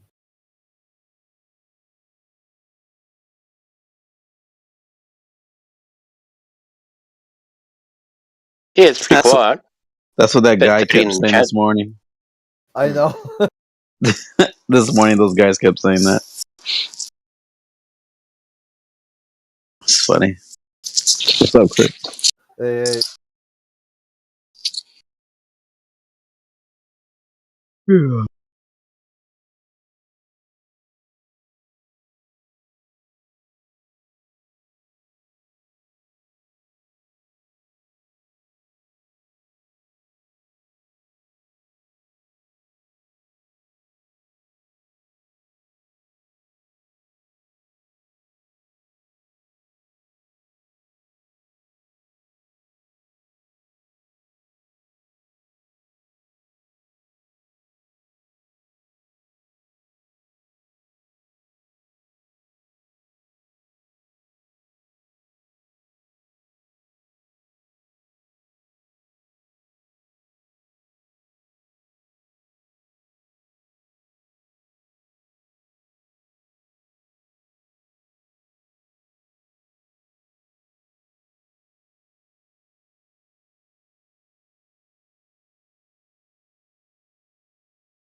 I'm pretty fucking done.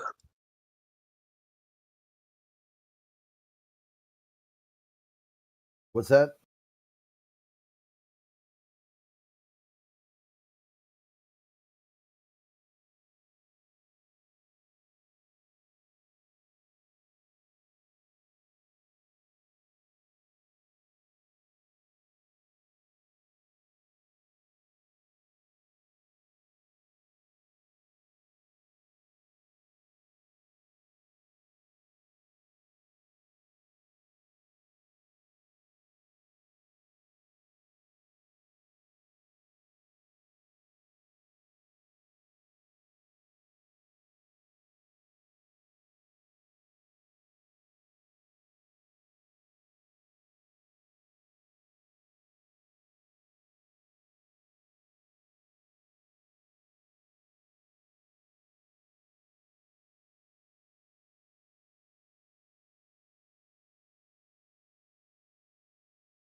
So who's the Glober that didn't know the size of the ball they believe in?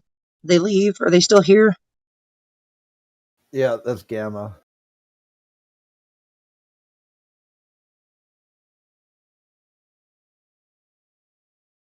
He's a simple man with simple ideas.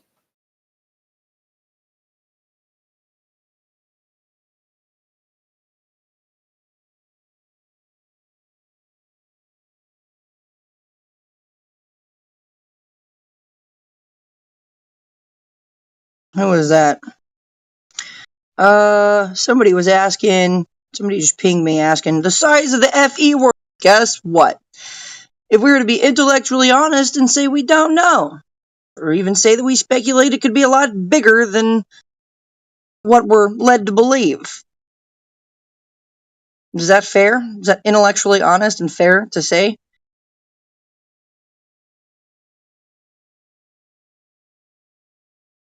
Yeah, saying you don't know.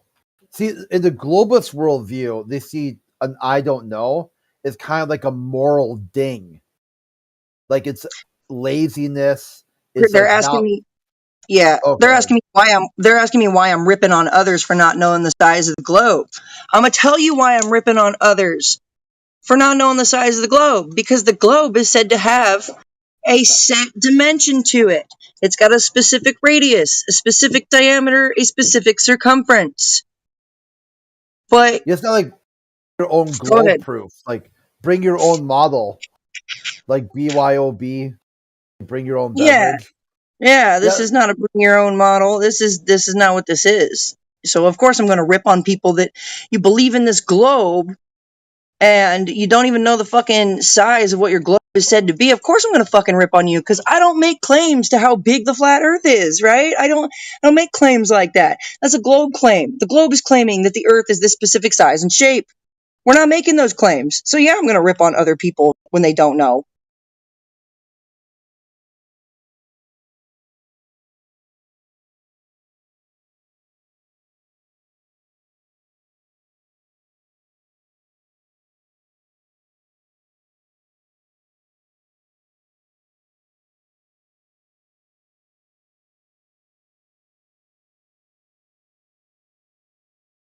I mean, if somebody has like their own version of the globe, their own sort of model, I mean, no problem. Just bring it by Speculation Sunday. Say, hey, this is your Earth.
Since nobody is talking, the Earth must be a ball, obviously.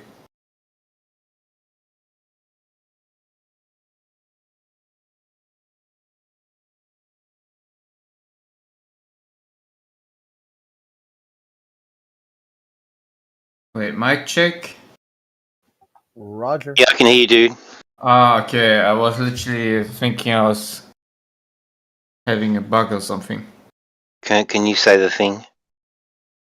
Oh, yeah. 1 second. Wait, I want to imitate a Glober who comes in here.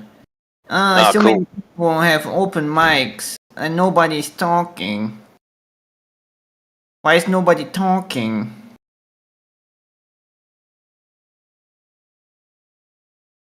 Okay, now Is I'm that, done. is that Brenda? No, just a bunch of randos come in here sometimes. No one is talking in a flat Earth channel, therefore the Earth is a globe. Ha, checkmate.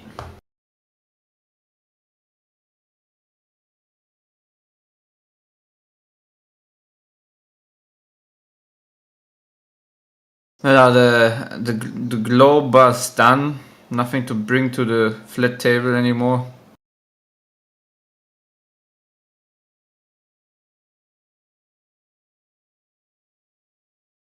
Is there any lately any script, any late heresy I missed from the anti-flat Earth gang?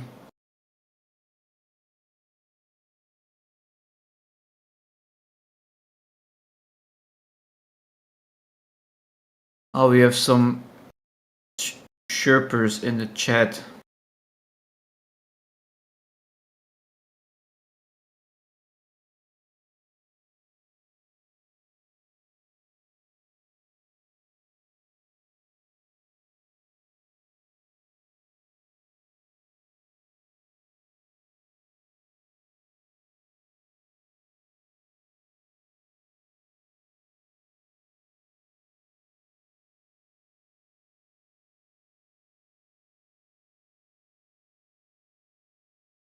Rich Evans.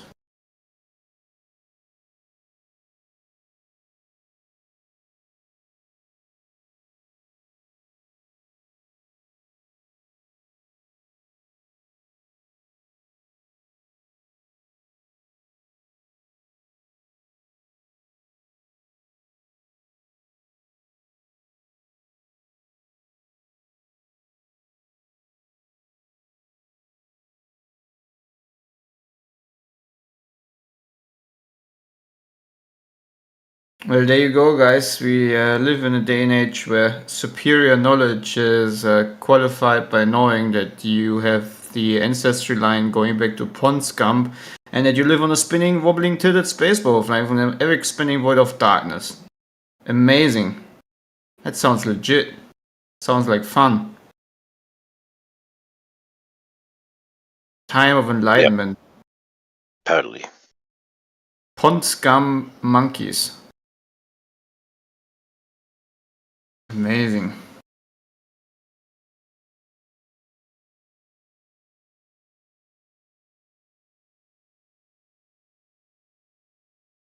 The monkey globus.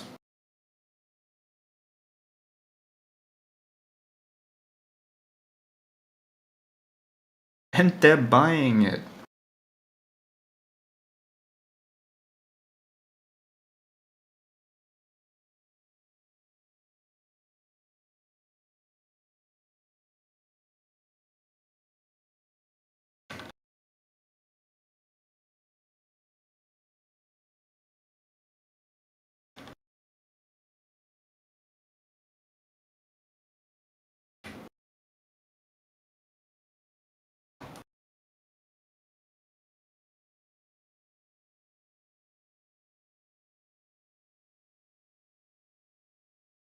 People these days are so helpless. It's very sad. They don't know who they are. They don't know where they are. Like, I mean, this is dystopian.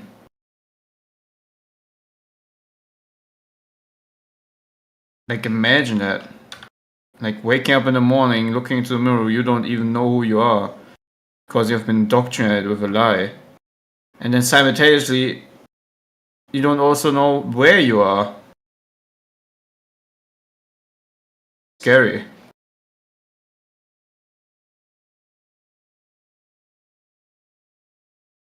But good thing is that the same people who gave you the indoctrination gave you lots of unnecessary consumable items. So you're never gonna ask yourself who you are or where you are.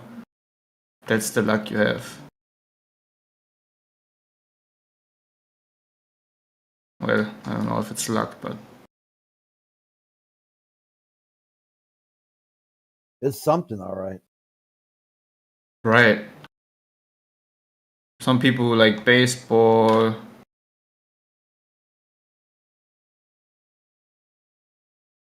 I mean, you gotta give the people something.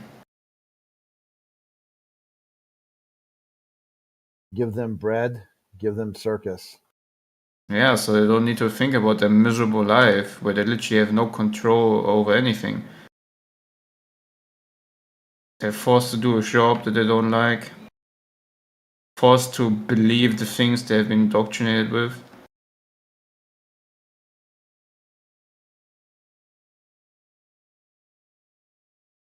And if they go against indoctrination, they're gonna get hated by the other slaves that are just like them.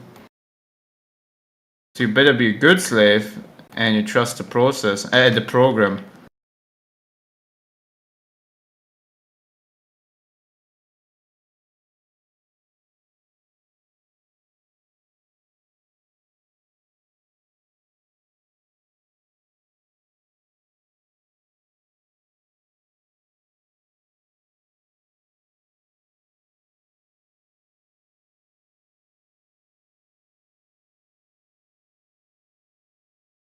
I couldn't imagine to live a life like that.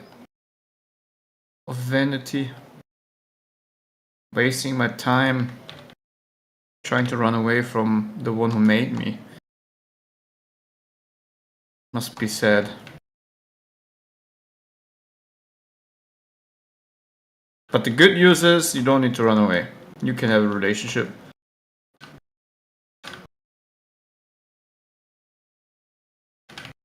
With your maker.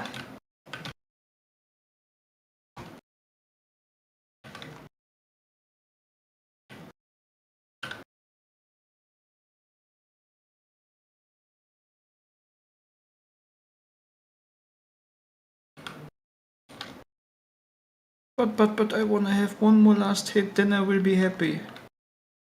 One more last dance. Oh. The next loan will make me happy. The next bottle. Apparently, it's just rating 1. If you have rating 1 car insurance, then everything's fantastic. You know, that's what life's all about. Apparently. In Australia? It seems to be very much like the number one topic thing that people are concerned about is car insurance premiums. And whether you're eligible for a rating 1 or not. So if you're a bad driver, you're a rating 2 or 3. But if you're rating 1, you get a cheaper rate because you're a better driver. So that's very high on the concern list for people. Man.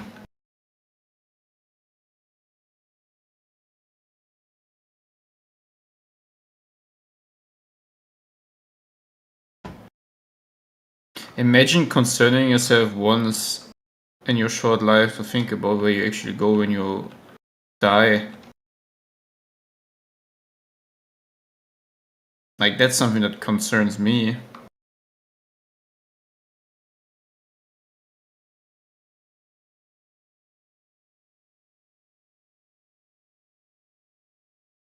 Or the fact that you come naked and you go naked.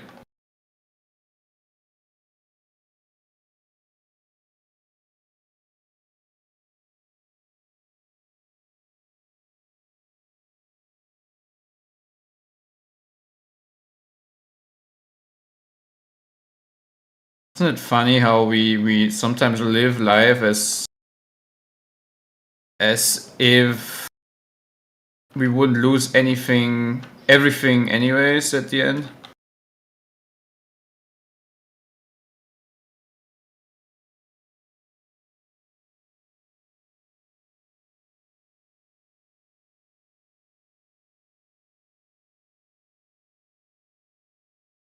I have an amazing insurance rate. There you go. I think it's really freaking good. When I was a kid, man, I remember when I got like this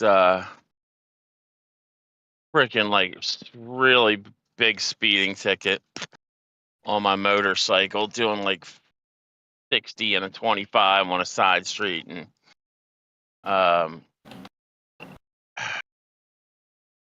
it made the next time I got a car, you know, it doesn't matter if you got a motorcycle or a car. Like when it made my car, my Celica, freaking 1984 Celica, I had to get, it was something that was called Cat's auto insurance. It was the one that would only insure all the high like points drivers. Dude, I was paying like $350 a month as a 17-year-old kid, working for like $4 an hour. I don't even know. It was crazy. So then I just wanted to ride my bike for the longest Why is it so expensive? Because when you get tickets, they just rape everybody, and well, at least they did in Maryland. Yeah, cats would just, oh my gosh, it was so bad. For me, they still do it to people with DUIs and shit.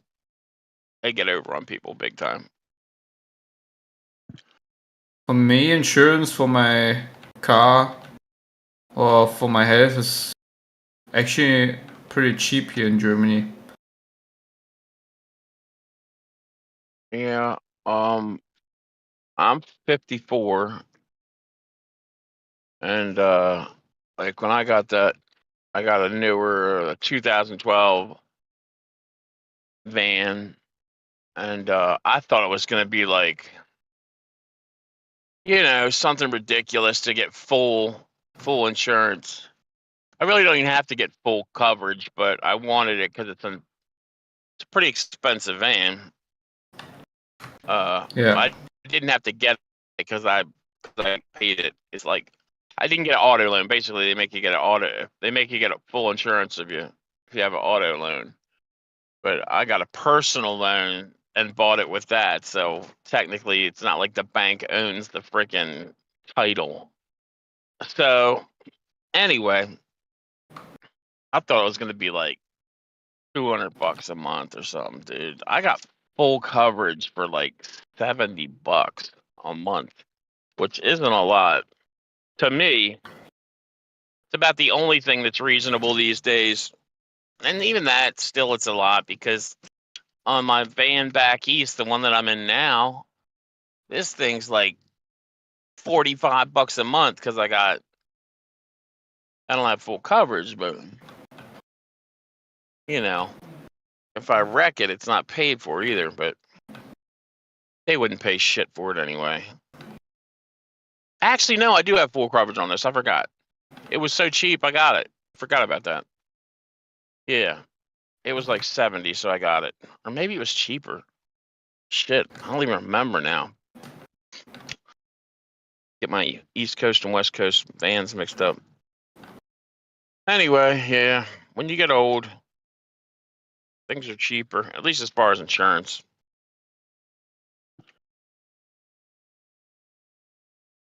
I don't know why I always take it to an off topic. Sorry, guys.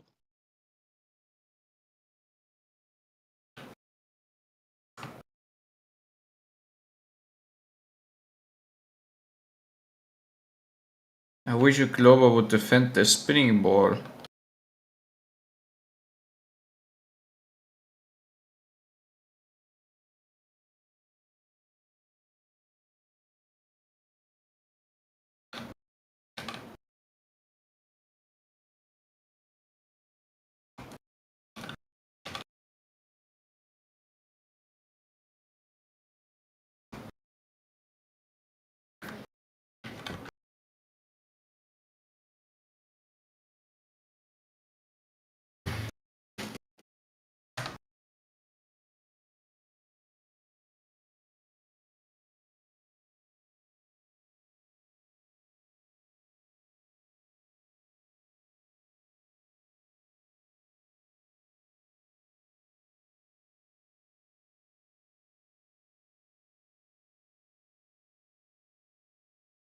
Anyways, that I will tell you guys, to be real, you have to have a style. You have to have great. Everything has to be great. You have to know what you're talking about. First. If you don't know what you're talking about in the first place, just shut the fuck up. If you don't know how to take an elevation angle, just go off. Learn. Because an elevation angle, how you get the elevation angle of any star, the moon, everything above you, is the way that you can make the conclusion where you are in the fucking world you're in. There's no other way to do it. That's the way to do it. And also, you're on a globe. Of course you are. There's no fucking method that we know of how to do that. How can you go from one place to other place? Oh, you can't. Not with a method that we are using. I'm talking about what is the method that we are using. We're using elevation angle to reference to a flat plane. Finito. All the stories and everything that you are talking about, this and that, is meaningless. It's just there. You have circle of equal altitude of thousands of miles of flatness. Bye bye. Just there. It's over. The earth is flat. So far we know.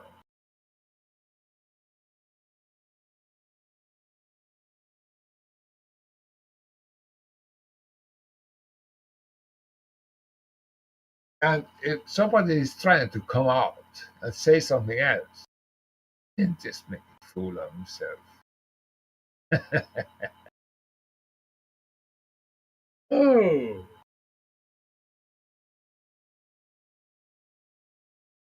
I'm good looking, but they're stupid.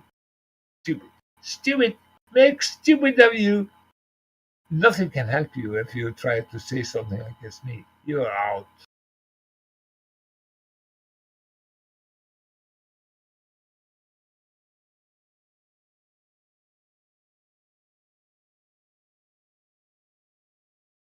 And of course, there's nobody to say anything against me because I'm right.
Why is everybody muted?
What's this ruckus?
nigger.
Hello?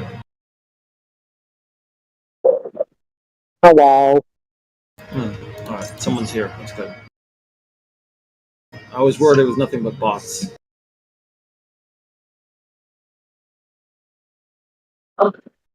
Yep, we're all taking a break. That's cool, that's cool.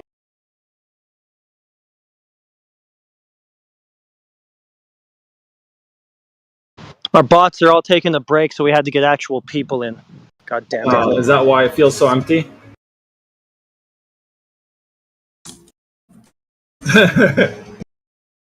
Yeah, bro.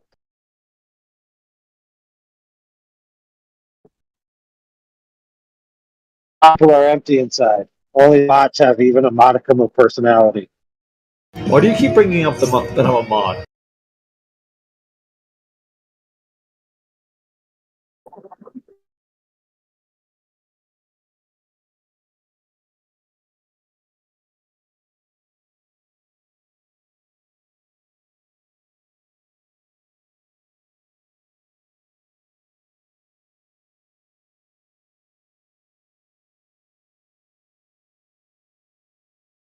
Hey.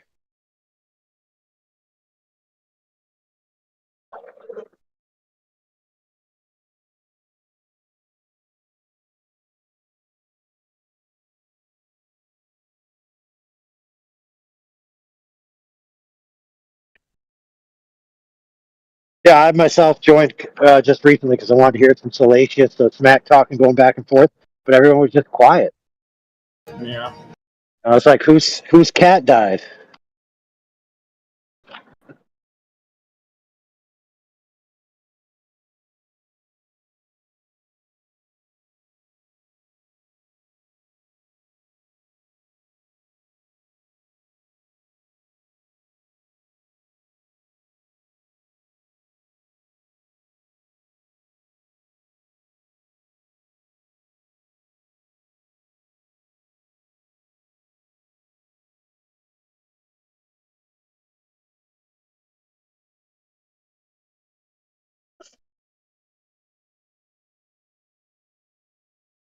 So I got a poll.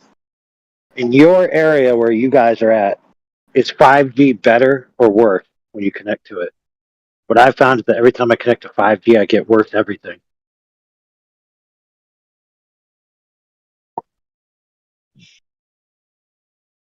I think 5G is pretty cool. Makes my internet faster. Yeah, it might. I mean, I bet you it does in the hard end, but like all the like social type things, like calls, app, any kind of peer to peer. I've noticed that when I switch, if I'm traveling at all, and if I'm in a 4G, it's working fine. And as soon as I enter a 5G zone, it starts going bad.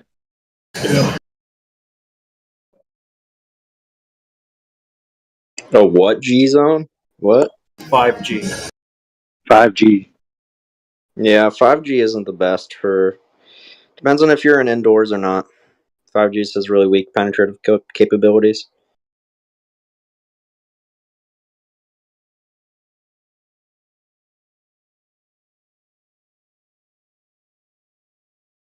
Jenna, have you been able to prove that aircraft don't use fuel in flight? It's been like What?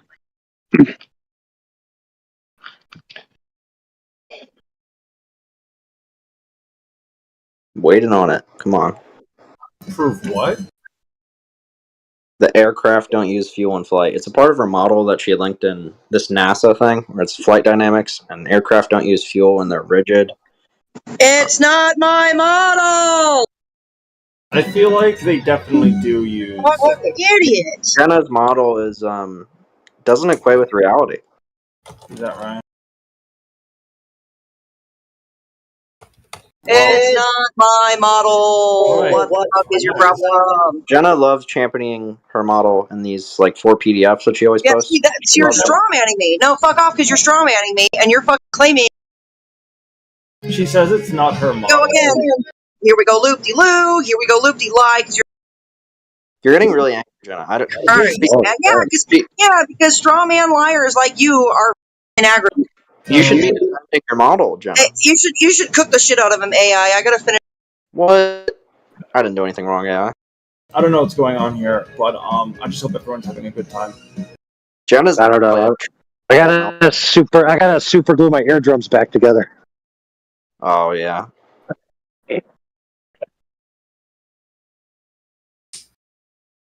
That was loud. Yeah, y'all keep saying Jenna's model. The fuck?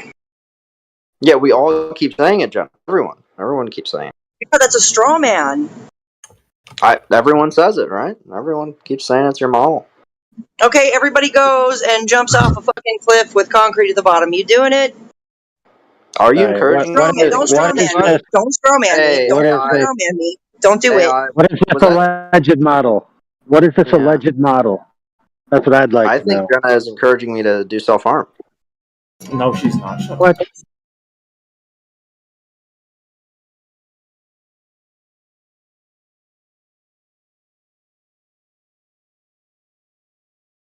I don't want another Charles incident here. And what's my model? Go ahead, tell me. Tell me what my model is. Tell me all. I feel like claim. one of you guys is definitely trying to instigate the other. Like, you should probably calm down, both of you. I don't know who that could possibly be. It's probably Jenna. I feel like Euclidean is trying to start some stuff. I think it's Jenna. Jenna's really angry right now. I'm perfectly chill. I agree that she's angry. I think you're making her angry, though. I think it's, like, on you.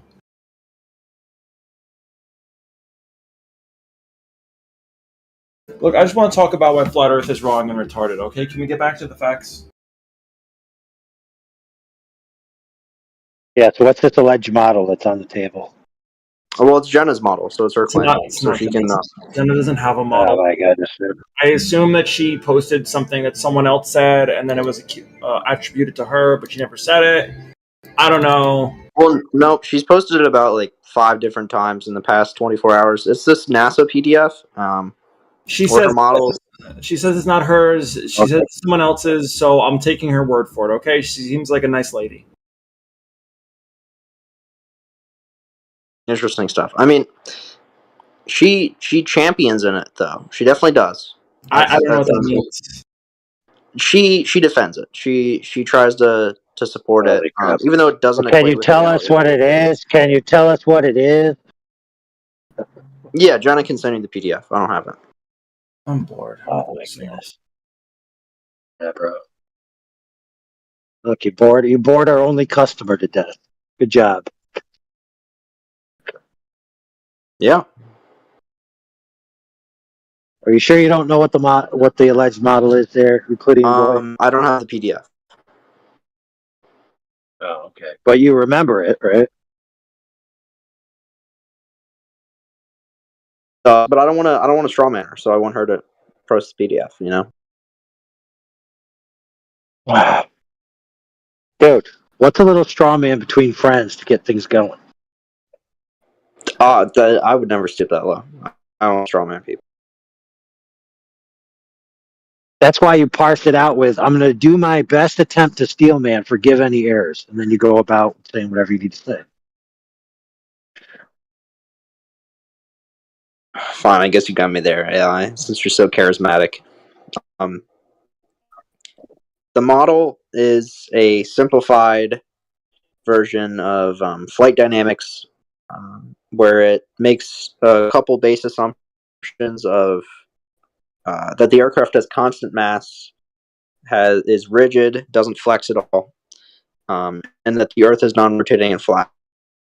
So my question to Jenna was, this model doesn't correlate with reality and can't be used as such because aircraft don't have constant mass and they aren't rigid. So anything else in this model is not correlative with reality. So I don't really care. Okay. Okay, so we got that. So what does that have to do with fuel, though? I mean, what does that have to do with fuel? I don't know. I thought it started out with aircraft don't use fuel. Yeah, that's one of the assumptions in the model. No. It is, Jenna. You can post your PDF, unless you don't want to. Now, the reason why I'm asking is because there has been, in the past, people proffering the idea that airplanes themselves are loaded with liquid fuel, but that they don't actually burn it as they travel. So those would be two different things, right? How exactly? Yeah, there's dude. I'm just how it works is people claim it. That's how. That's all I'm saying is that people have claimed that certain aircraft don't actually work by burning fuel as much as they work by compressing incoming air or something. You know, I don't know. Well, that would just be it. I just wanted to make sure you're. Yeah, I just wanted to make sure which one you're talking about. Well, yeah, sure. I mean, you can also assume it's a glider. That would have constant mass, I guess. But then it also assumes that the aircraft are rigid. But the aircraft are flexible; they're not rigid. So it's another thing that the model doesn't. The model isn't based in reality. It uses a lot of assumptions that don't equate to reality. So the whole model is kind of bogus.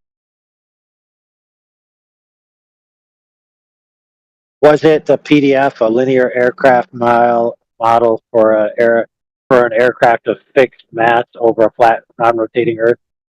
Yeah, it was that one. Yeah, General model. Yeah.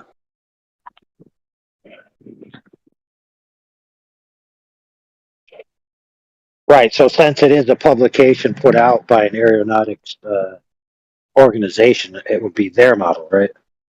Oh yeah, yeah. Sorry of me to assume that Jenna has any formal education. Yeah.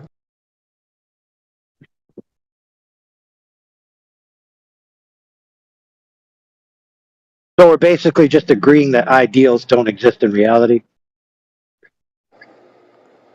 Ideals don't exist. Yes. All right.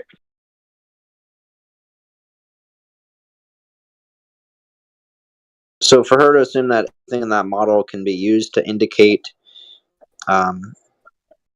stuff in reality is faulty, since the model as a whole doesn't do that. There's things in the model that are not correlative with reality and are used as assumptions. All right. So maybe you might say if you have a model that functions for a particular purpose, it doesn't necessarily mean that the things happening in the model are equated to reality, right? Yes, I would agree. All right.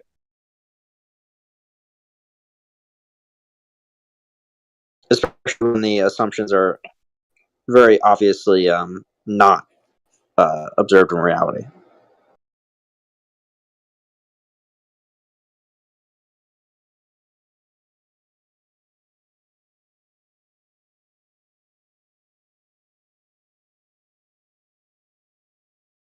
So if somebody claims that they could model out the Verrazano Narrows bridge towers being 1 5/8 apart at the top, that doesn't necessarily mean they are, right? Sure. Yeah. Sure.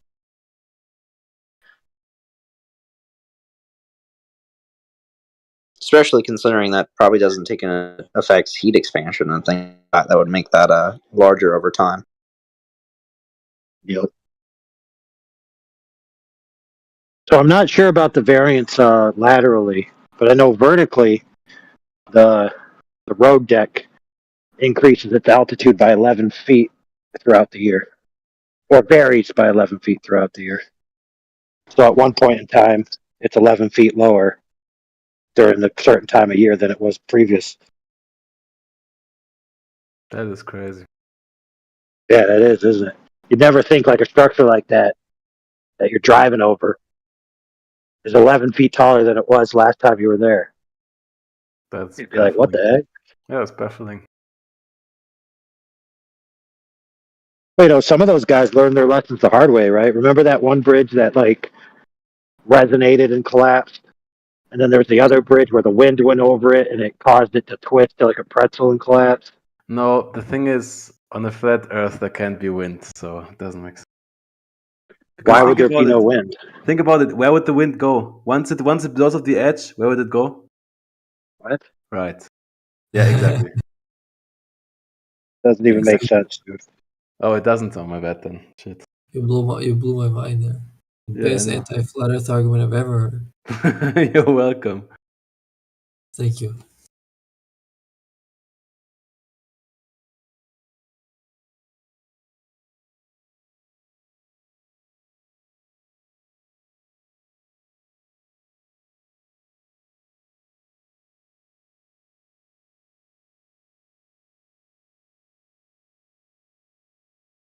So who's up to speed or interested by the recent pitch data argument that was proffered by Brian's Logic, which is a member of the FBD panel, which is Nathan Oakley's panel. Hmm? What? Are you asking what it is?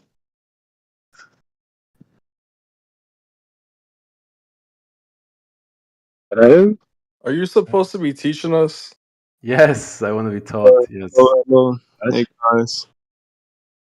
No, I was just asking who's aware of that argument and interested in it. Prove to me how the world is flat. The world Is is the flat. Earth There's a hollow book. if it's flat? There's a book titled "The World Is Flat." How could it be wrong? Can you prove to me with evidence that the world is flat? Here we go. Some loser thinks he's got it. Okay, black supremacist. Okay, here we Just go. prove to me how the world is like flat, bro. Someone do it. And then I lag. Okay, no, never mind. That's prove easy. to me- That's prove easy. it Use more- lasers. prove You it use more wrong. lasers to measure a sufficient portion of water and extrapolate the physics of water over the surface at 70%. Okay, And then you show determine that evidence. it's flatter than Show a pancake. Show evidence, or you just fucking yapping. Yo. Hey, bro. I realize that you have an issue where you have to like up the ante, but nobody's getting hot in here. So why do you got to start it? Dude, I'm just asking that question, man. Just prove to me how the world is flat, and I'm gonna just lead the call, man. Simple. Oh, yeah. Go ahead, leave. Bye. You fucking idiot. Yeah, go ahead, leave. I thought you were gonna leave. I thought you were a man. There you go.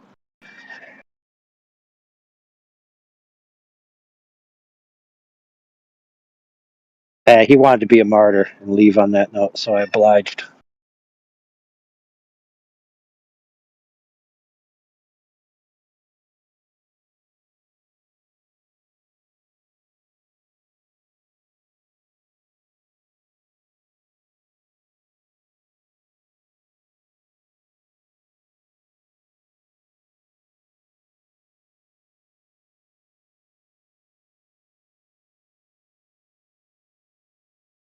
All right, so I guess nobody's aware of the pitch data argument. All right, no big deal.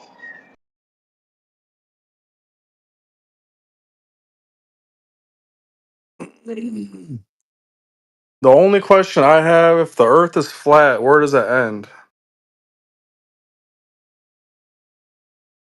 Like, if you walk in a line, like, if it's flat, what happens when you, like, what happens?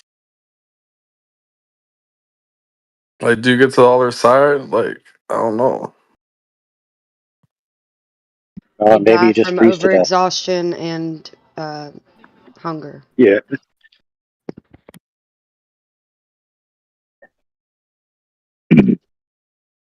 But it's so flat, though, you can't even get to the other side, though. That's what I'm saying, like.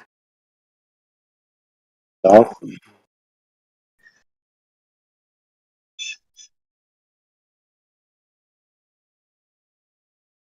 Can you get to the other side of a basketball court? But if it's flat, if you think about it, like, does that mean, like, it's hollow? Like, what's underneath it? Because if it's, like, will that make it a square? Like, what shape is it? Unknown. It's an unknown shape, but it's a flat shape. Well, flat is a surface property, right? So is a marble flat? Like, if you were like an atom on like a marble, would that seem flat to you? Well, that depends. Do you mean a marble, like a ball marble that you play with? Like a marble, like a little rolling around marble, like an 8-ball in pool. Like, if you were an atom on that and you were looking forward, would it look flat or would it look like a or like a round? Or like, what would it look like? Well, it just depends. Depends on what your field of view is. Like 2D or something, like 3D, like you just see forward and behind you and shit. Like I've been Right. to So if you Salvia Land, were bro. that size, I've been on yeah, a that's flat fair. surface before. Yeah. So let's say you were there, right, and you were looking out and it looked flat. How would you decide? Well, it looks flat, so why? How would I know it's flat? How would you figure that out? Well, the only reason I knew it was flat, bro, like, cause like when I was there, cause I was like an atom and shit. was like I could only see in front of me and behind me. Like if I turn my head, I'll be looking behind me and shit. So and then that shit rolled up like a rug, and then I died and came back to this earth. But that's the last thing I seen in Salvia Land. Like that shit was flat. Like it was a flat earth. But when I came back to this shit. So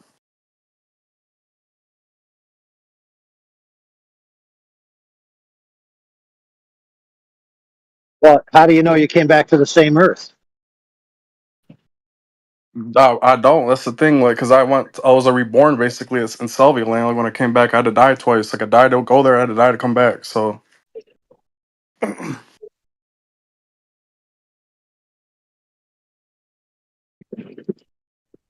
I mean, if you want to try that shit, bro, you can just Google it. It's pretty easy to try. If you want to try that shit, don't try nothing like Shard like 40x though. That shit's strong. Like, just try that shit. Like, it has a reverse tolerance. So if you got a whole gram of it, smoke that shit slow, bro. If you cheap that shit in a day, bro, you'll break through and not want to like.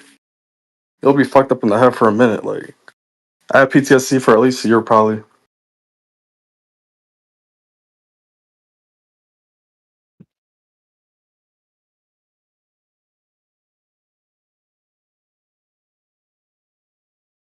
And it does look flat though. I'm not gonna lie. Like when you look, as far as you can see, it looks flat. But yeah, you already know though. When you go up, shit kind of changes.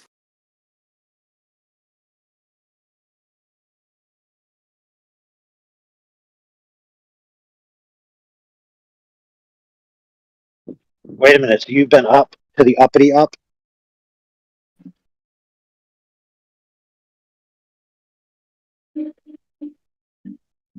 You've been to the up, homie? I guess not.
Hey, Rich, how come you think you should be able to see Europe from NA? Why?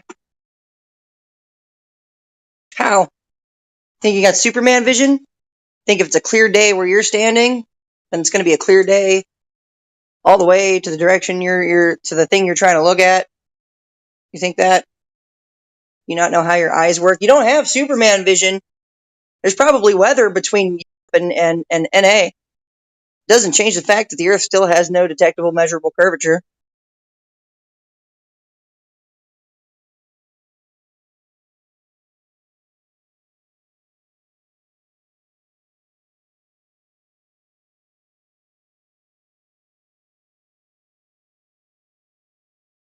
Yeah, he would totally agree that the Earth is flat if he could see Europe from Nebraska or some shit. Like, what the fuck?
We had a French guy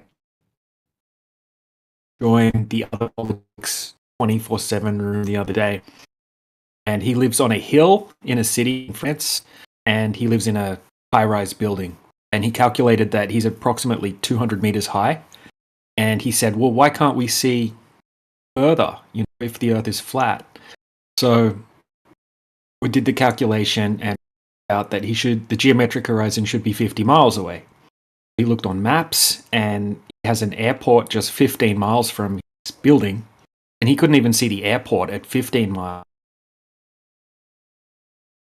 Even on a globe, you still can't see forever. You can't even see where the geometric horizon should be at 200 meters height.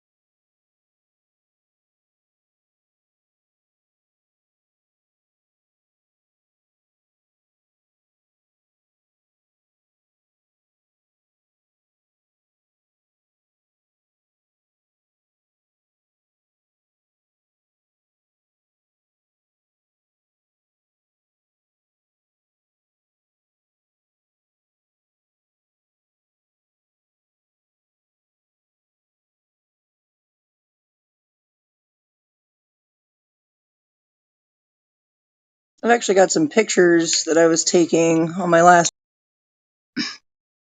and it's a great example for the flat Earth. For why can't we see that far? So I took these pictures of power lines. And the power lines look like they're pretty level. They're going across the same ground. It was very, very flat where I was traveling through Kansas, Alabama, through that area. But here's a couple pictures here that I took on my road trip. For why can't I see to Europe from Alabama or what? Right? Why?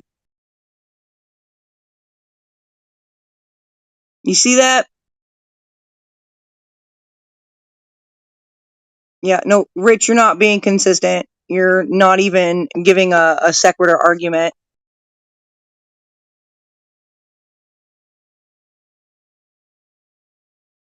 Well, I'm about to watch what DJ just posted.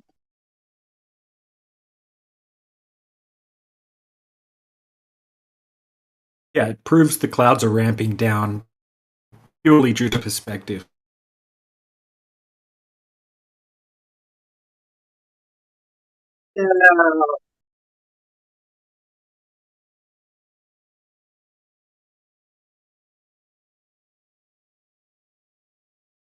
That's a good one. I like that one, DJ.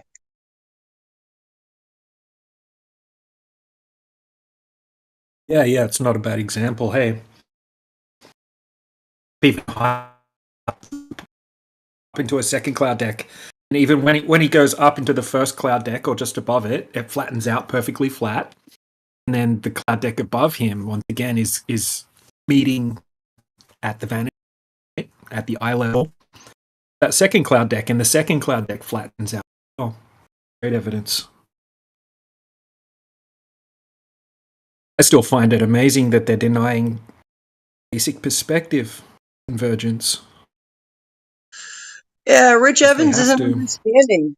Rich Evans is not understanding the optical limits. He's like, if you say that you can't see something because it's too far, hold on. First of all, we see too far. We see beyond the limit of a globe horizon. We see beyond 3.1 miles from a 6-foot observation height, 5 foot, 4 foot, 3 foot, 2 foot, 1 foot. We see way fucking farther than 3.1 miles. Now, that's not to say that we should be able to see clear across the fucking earth. Rich, if you're hearing me, you think that because the earth is flat, everyone should have Superman vision and you're just going to see all the way across the earth? You think that works? You think it's a clear sunny day where you're at, so it's going to be a clear sunny day in the place that you want to see across the flat earth? Buddy, it doesn't work like that.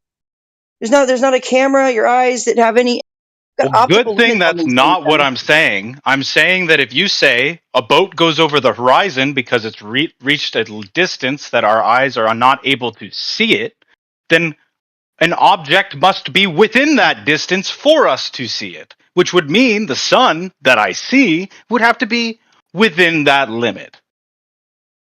Okay, but how does that have anything to do with why you can't see Europe from NA? Why can't I see Europe? It has to do with the fact that you have said that the reason we don't see too far is because of light having this thing that stops us from seeing it from far away. And then we have the light from the sun, right? So you, in saying that, when scrutinizing your position to find out if you're consistent, it would be logically necessary for the sun to be closer than the distance that the boat is.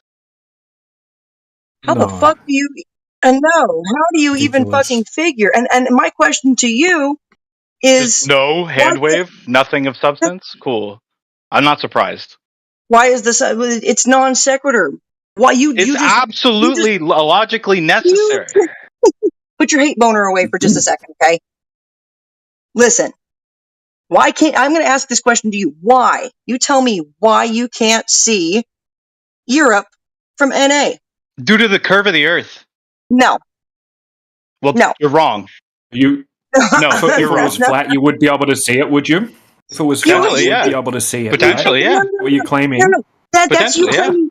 No. If it's flat, you think you're going to fucking see it, bro? If I say that it's potentially possible for us to be able to see over that distance on a flat Earth, that means you always have to be able to? Don't be ridiculous. You're retarded, bro. Rich, you're a fucking retarded. Let me just explain this one to Rich. Stop reading your report card, Jenna. Don't read it out loud. You're Rich, cute. There was a guy from France in another politics server the other day. He was 200 meters high. You don't care. Yeah, because you're talking to me, not a Frenchman. Well, let him finish what he's going to fucking say. It doesn't matter. Why should I let someone who instantly mutes me at every chance he gets because he's terrified of me? Why should I here's the thing. Banned from the other server? You're talking about the people. Because you're pussyfooting bitches. Ladies, stay on topic now. I'm just astonished that you think that you should be able to see Europe from NA on a flat Earth. You're not going to see it on a globe or a flat Earth. It has everything to do with optical fucking limitations, bro. So And you're the saying fact that because it's that shut far, up, I'm you not can't done see fucking it. talking, bitch. Well, you're Right? never gonna Oh, stop hold if on. I No, don't I was almost interject. done. I was almost done, Yeah, dumbass. right. Don't I was lie almost done. again. I was almost done. Are you Don't gonna let lie. me finish? Are you gonna let me finish? Or are you gonna just keep doing this? Okay, you're not gonna be able to see it. You've got limitations, right? And you've got weather. There's a bunch of different things happening between where you're standing and the point that you want to look at. But none of those things are curvature. Okay, so you're saying because it's at such a distance, you can't see it. No shit, Sherlock. So the sun has to be within that distance because we see it. Let me just put a bucket on a flat. Answer the fucking question, you No coward. fucking sense. What was your question again? I'm sorry. It Jesus didn't sound Christ. I just asked it 10 seconds ago. That's okay. You can ask it again. It's probably still non sequitur. Why? What makes me believe that you're going to be listening this time? Go ahead. Put your hate boner away and ask your question.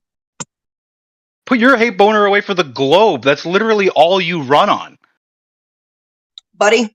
For it to be logically consistent, you said you can't see something because it's You know so what? far You away. angel. I said, now you're not even going to listen to the fucking question you're begging me to repeat for your slow ass? Oh, I'm slow. You think you've got no Superman shit. vision. No, you're the slow You ass. couldn't track a question over 10 seconds. You're the slow ass because you think that you should be able to see fucking Europe from NA on a goddamn flat earth. You're fucking retarded because you don't know what optical limitations are, and you think that it's a clear day where you're standing, then you must be able to fucking see it. You're the dumbass, Rich. You're the Okay. fucking dumbass. Try to track the question. If there is an optical limit for how far you can see over a distance, and we see an object, it has to be within that distance. Correct? Sure. So the sun is closer to you than you are to Europe. How does that make any sense to you? Because we see the fucking sun. Yeah, I know we see the fucking sun, but so then it has to be closer because then it's not beyond the optical limit. I fucking get it. You think that everything you look at is a light. Holy shit, I fucking get it now. All right, I get it. You think that everything we look lights at just have lights have some magical property that allow them to transcend this optical limit? Yeah, no, please explain. You have light reaches a certain limit, right?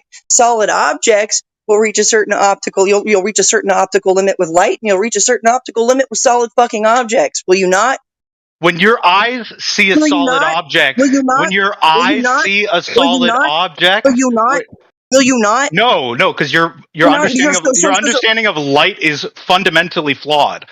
Because when you're looking at an object, when you're looking at your screen, when you're looking at my name lighting up and annihilating you, that's because the light from the screen is reaching your eyes. That's all well and good, but do you think that then it's light? It's always light. It's always a light, Jenna. So a mountain is a light. When you look at a mountain, you're seeing the light that's reflecting off of the material thing that is the mountain. Okay, so a mountain is a light. Holy fuck. It's way too much brain rot. You're knowingly misinterpreting my words to make it sound ridiculous, and that's called a straw man. What I'm saying is the light that hits the mountain bounces off the mountain and goes into your eye. That's nice. Is what causes you to see the mountain. That's so nice, Rich, and I get that. I understand that, buddy. I really do. Right? No, you don't. It doesn't sound like it. I completely fucking get that. I understand how light travels, how it enters your eyes, right? But still, you have optical limits, and you've got all of this different stuff going on in the atmosphere. Tons of atmosphere between Europe and NA. You really think that you should be able to fucking see that shit? Why is it the case that something that's generating the light, as opposed to the thing that's reflecting the light, is able to be further away? So let's say that it's a nice, clear fucking day in NA. No, I don't need an example. I need a mechanism. Europe, let's say there's like a lot of rain between there and Europe, right? So there's not going to be a whole lot of light, right? You have a lot of rain clouds and shit in a way. So there might be light where you're at. We're not even fucking talking about weather, Jenna. Try to track what I'm asking you, okay?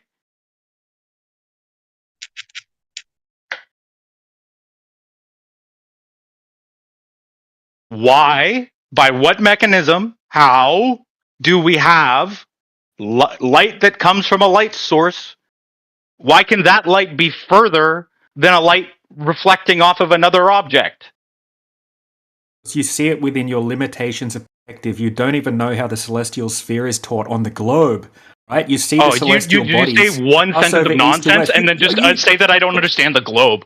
Fucking brain rot. You just don't want to listen to me. You nonsense. You don't yeah, I don't want to listen to someone peddle nonsense. You're right. No, I don't want to listen to someone say nonsense. Nonsense. What am I saying? Steelman, what I'm saying then? Can't, can you? Because we've been. The second thing you said was that Rick doesn't understand the celestial model. You don't understand how perspective works. Limits. He doesn't understand optical limits. Yeah, unfortunately, telling me that I don't understand is not an explanation of why light from a light source is able to travel a further distance. You started talking straight over the top of me. I was just explaining it, and you started waffling straight over the top of me. I don't give a fuck what a little bitch like you has to say. You're so mad because you can't prove a globe and you don't understand how I'm not. You just I'm loving this. Other politics. No, I'm just calling you out for being the little bitch that you are. Little bitch, I'm just trying to explain what you asked, and you can't let me finish the answer, right? Because you are. Because I already heard you going off the rails. You already can't step down the path of a logical argument because you just said you don't know the technical reason.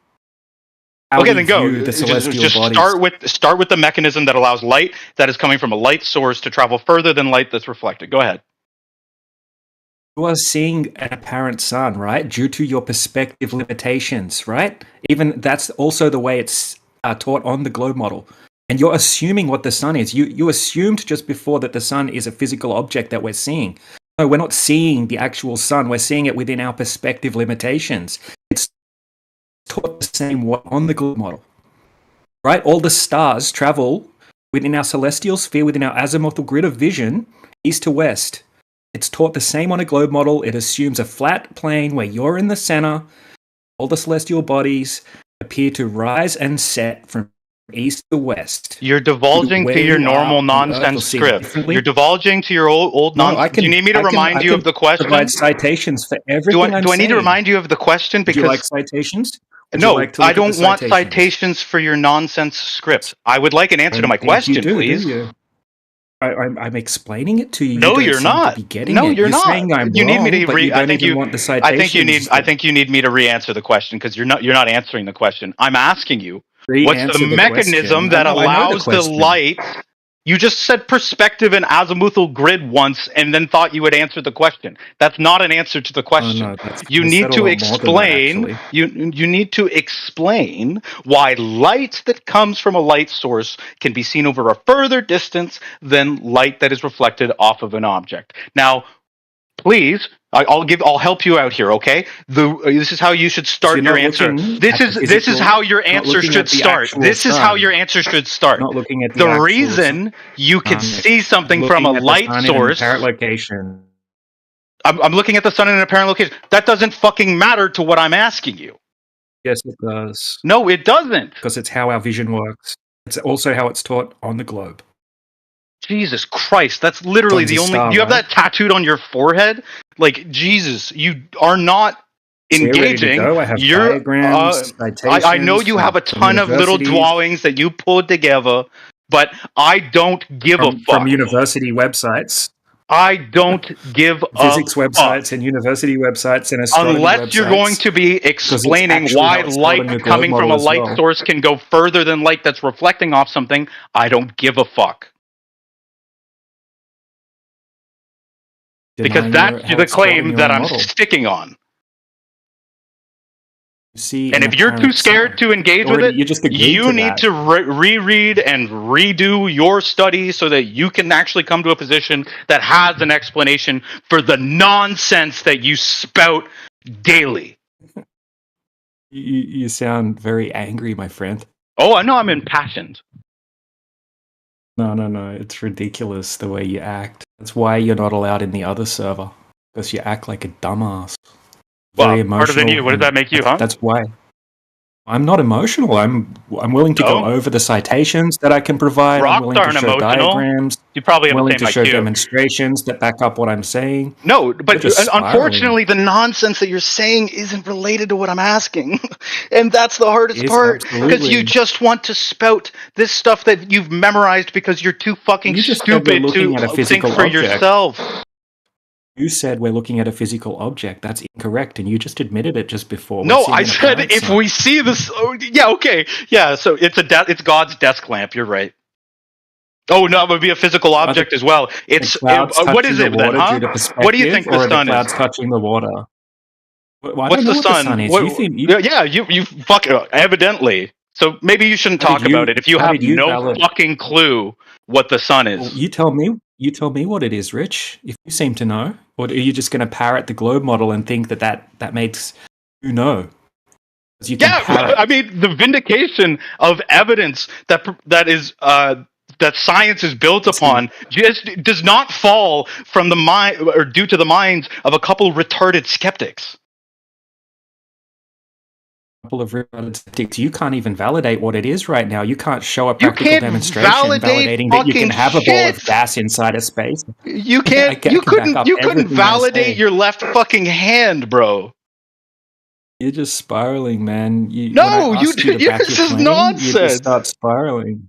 No, I didn't make a claim I about the agree sun it's yet. I nonsense. utilize the mountains of evidence. Just I utilize the mountains of evidence what's to the give a claim evidence? towards what the sun is, and you don't want to hear any of it because you're a hyper Where is skeptic where is? retard.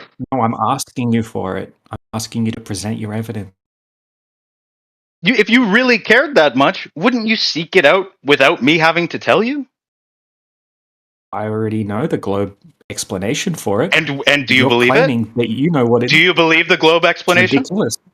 Why? It's ridiculous pseudoscience because it's textbook definition pseudoscience.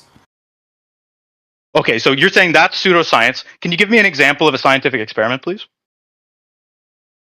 An example of it in a scientific experiment. Yes, I can please. give you the definition of pseudoscience, right? I don't need. You're I don't need one the making definition of claim- pseudoscience. so are I don't you- need are the you- definition of pseudoscience. I don't need that. I need you to give me an example of a scientific experiment, please. Like, what are you asking me to go over the scientific method or what? No, listen closely. Okay, I'll say it again, slower this time. Can you, anti-globalist, give me, Rich Evans, an example that's like oh, what's a good way to define example?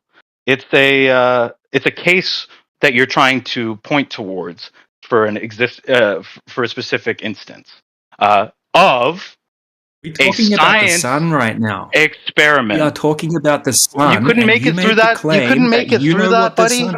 Was that not slow You're enough the for one you? that Look, you're trying to change the subject right now. No, because you don't want made to a claim provide evidence towards that I something being asked for. pseudoscience. I'm asking you to provide me an example of what you would call science, as in terms of Science an is a experiment. hypothesis. Science is a Science hypothesis. is a test. hypothesis test. Okay, what? Give me an example. To test a hypothesis. Give What do you me an mean, Give you an example. example. I can give you citations backing exactly what I just said. You just made a claim that you know what the sun is. So You're fucking unable to back your weak, claim. bro. You can't even give You're me the an weak one, example bro. of a scientific experiment, man. In regards to what? You're saying you To just what? saying What about? here's the point. You call everything fucking pseudoscience. Why? When did I do that? Can you me calling everything Yeah, pseudoscience? you or are you called just making like shit up? the spectroscopy measurements that spectroscopic measurements of the sun is pseudoscience. Post your spectroscopic No, measurement please try not to spurg. I'm on a point here. You claimed it was pseudoscience. It was your claim, that you know fucking what the sun idiot. is. You I said never. you know I what did the not. sun I is. did not. asked- Don't put words in my mouth, or I'll put my fist in yours. You don't know what the sun is. You don't know what an experiment is. You don't know what an experiment is? Correct. You can't give me a single example of a scientific experiment.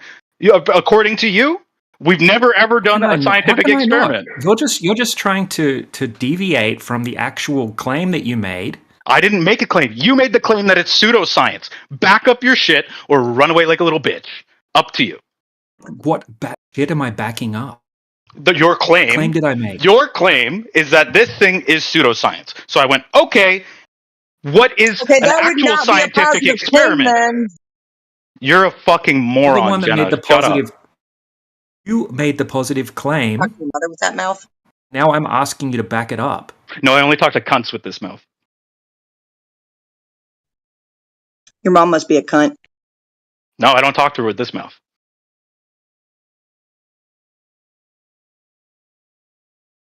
It makes sense, dude. You don't think anyone's ever done a scientific experiment? You're hyper When did I skeptic say that? retard. When did I say that? You can't give me a single example of an experiment. Why are you running from that question? Is this an obfuscation from what Rich? No, was stop claiming trying about to use the- words you don't understand. Ridiculous. Yeah. Okay. Oh, all right. Yeah, I don't understand words. That's cool. Yeah, well, most of them. Keep projecting. I think you understand the word fryer and mop. Yeah, that's cute. Had a college Any reading level. examples? I Any had a examples of a college scientific reading- experiment? Yeah, Anybody? Any flat earther going to give me an example of a scientific experiment? Or do they just not exist on the flat Earth? I gave one earlier. I did. Hey, you guys were in the room when I gave an example of a scientific experiment, right? No, I wasn't. Please repeat it. I hate having to repeat myself. That's all you do all day. You spout the same nonsense over and over and over again. What is spout nonsense? Correct. Projection much? You're projecting again. Stationary, planar existence. Whoa. I'm not the one thinking that I got fucking superhuman Superman vision and can see clear across the entire fucking earth. That's Thanks, dumb your bitch. You don't remember your own fucking yeah, that's your experiment that's you gave your earlier? that's your misunderstanding. That's your misrepresentation. So you don't remember the fucking experiment example you gave earlier? Or you're just running now? Or Yeah, and the example was I hypothesized that I can get a light bulb to light up with some nickels and some pennies, a few wires, a potato, and a lemon. what's And then I the put it to independent and dependent variable?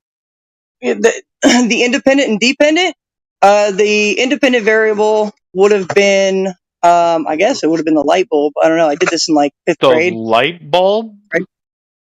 So, the fact of the matter is, the experiment, right, based on hypothesis, and I tested that out.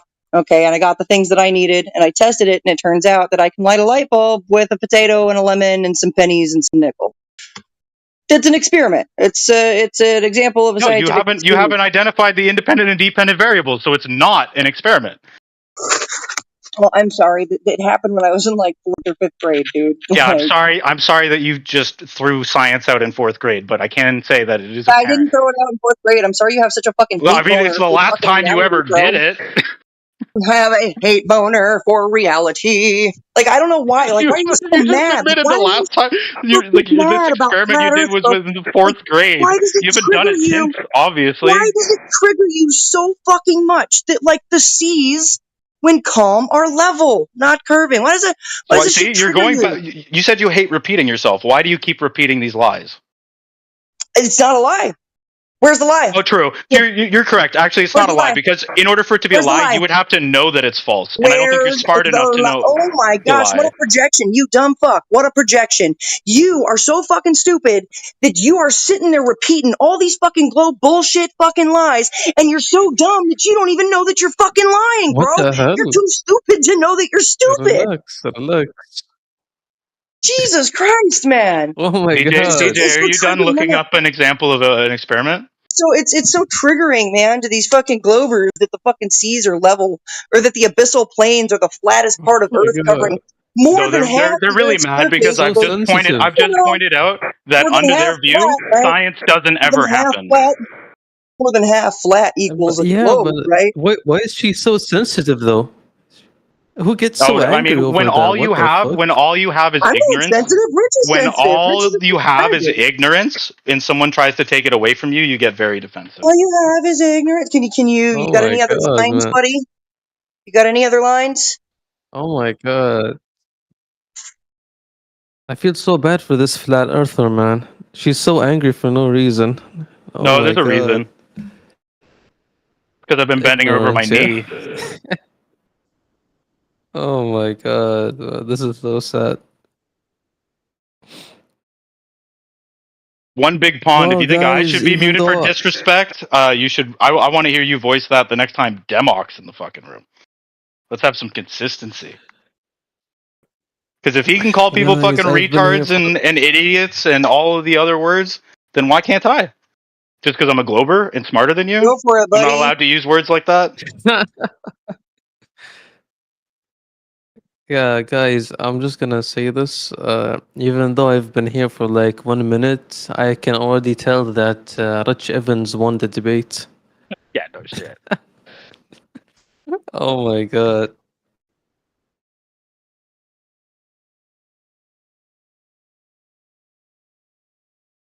Yeah, mute up DJ. Coward.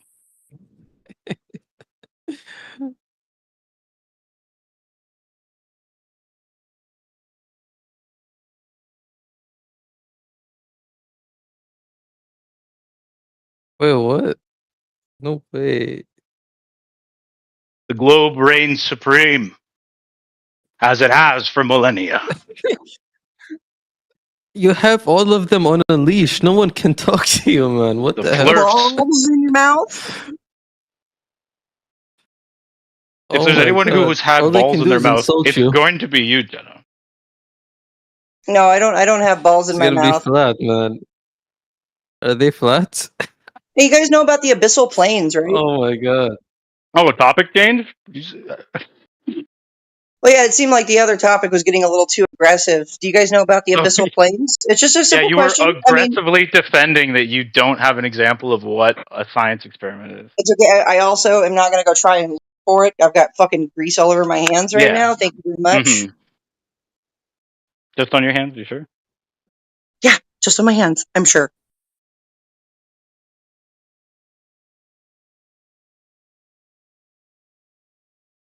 What's So up, those are- those are- Heretic? those are- You having a good day, Heretic? Shut up. No Shut up, way. How did you All right. get Heretic to just say that to you? Oh my god. The abyssal Yo, Rich plains. Evans, man. Yeah.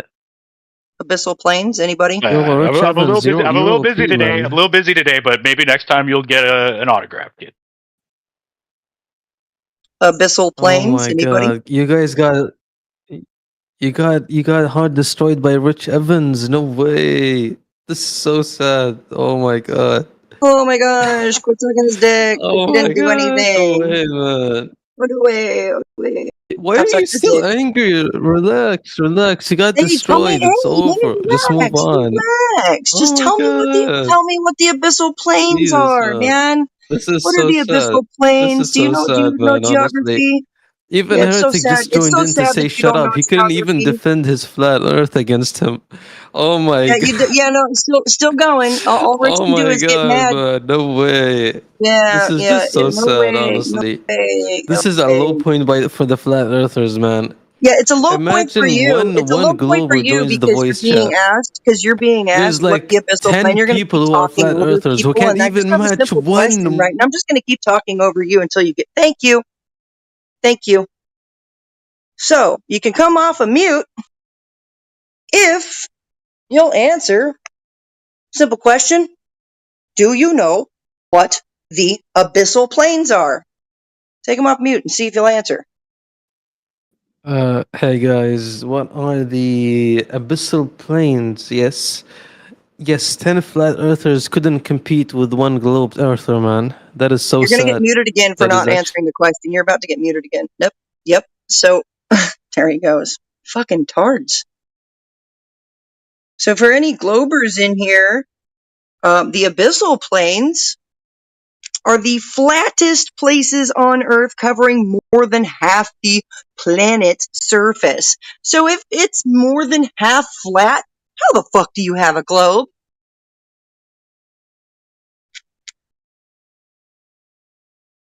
Because as far as I know, more than half flat certainly doesn't make a ball.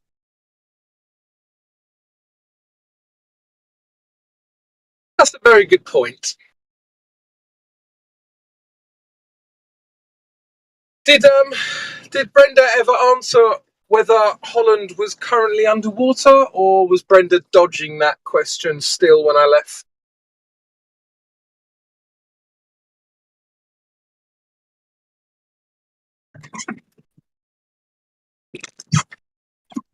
Any ideas? Say that as a no.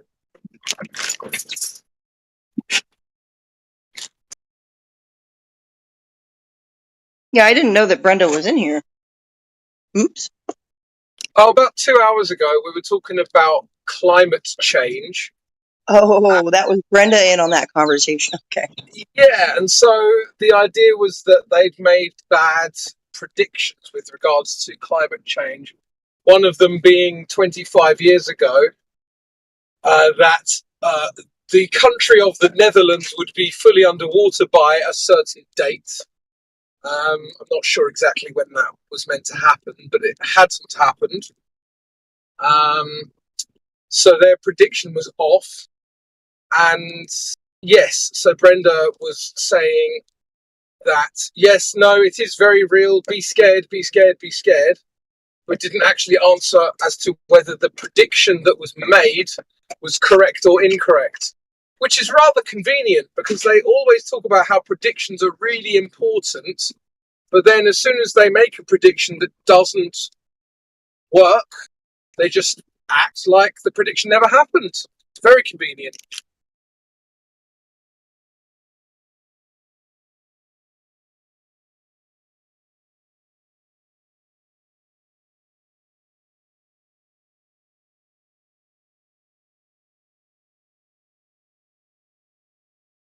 Kind of like how NASA predicts that we're going to go back to the moon in such and such a year. They keep pushing back the goalpost.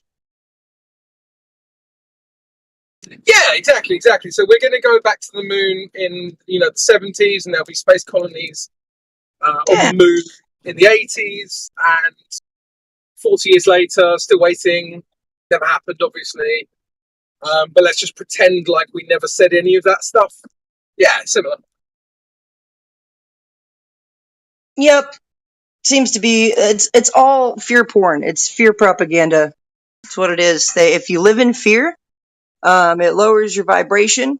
It disallows you to think clearly and critically. And so if they just keep people in a lower state of vibration and fear, well, then ain't nobody fucking thinking clearly, ever. Yeah, exactly. And they just buy into it wholesale. They just say, well, if the authority told me, then it must be true, right?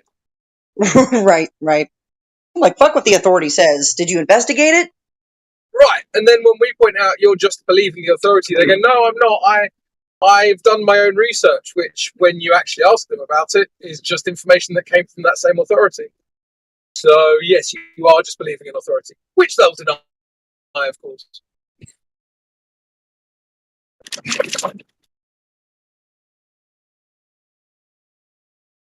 Yeah, Big Brother is like, you will respect my authority! And all these goofs are like, okay. Yes, sir. They're like Doofy from like Scary Movie, when he like salutes at the retarded guy. Yes, sir. I haven't actually, I have seen that, but it was a long time ago. But as soon as you said retarded guy, I was like, yeah, that sounds about right.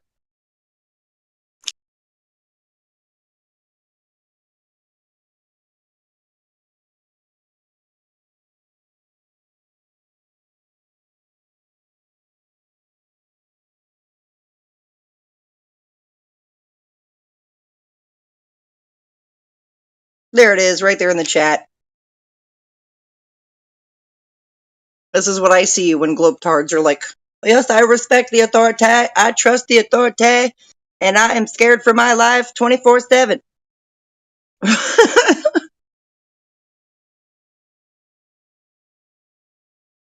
Big brother told me I gotta be scared, and so I'm scared.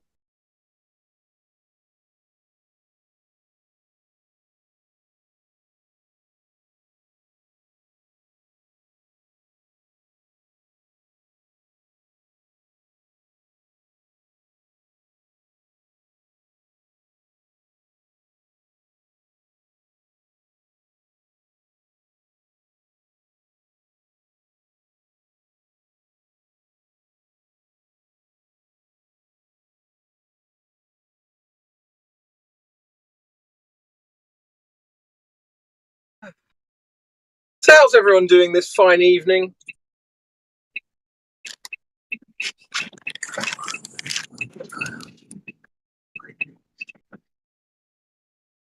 I'm taking my sweet ass time at work, getting my fucking hours today.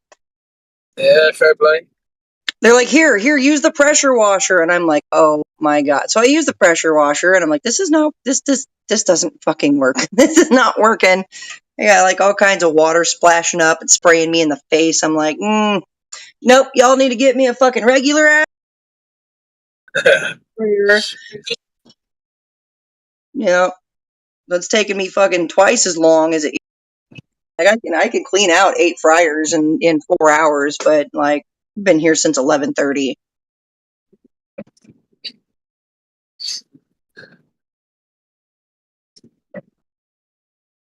And it's almost 5 o'clock where I'm at. Yeah, it's about 10 o'clock where I am, 10 p.m. So you must be on the East Coast.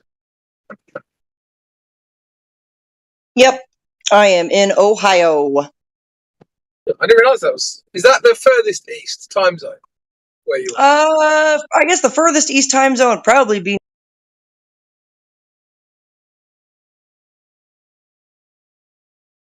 Yeah. So I thought it was 4 hours between England and New York, but maybe. Yeah, because it's not BST. I don't think. Yeah, because I'm only an hour an hour ahead of my mom who's in Oklahoma. But if I were further east, I'd be 2 hours, right? So if I were to go to Florida, even, I'd be 2 hours difference from Oklahoma from where my mom is, and I'm only 1 hour difference from where I'm at in Ohio. So are you on? I think there's Mountain Time, isn't there, in the US? Is that one of your time zones? Yeah, there is. I guess there is Mountain Time. If you're traveling up through the mountains, but you're the one to the west of Eastern Standard Time, I think, because that's right. To the east of Central Standard Time. Yeah, okay, so that makes sense. I'm an hour. Yeah, I'm an hour ahead. The sun rises for me an hour earlier than it does for Oklahoma. Okay, yeah, that makes sense. Yeah. And so you must be 2 hours off Brazil as well, because Brazil's only 3 hours difference to the UK. Yeah, that sounds about right.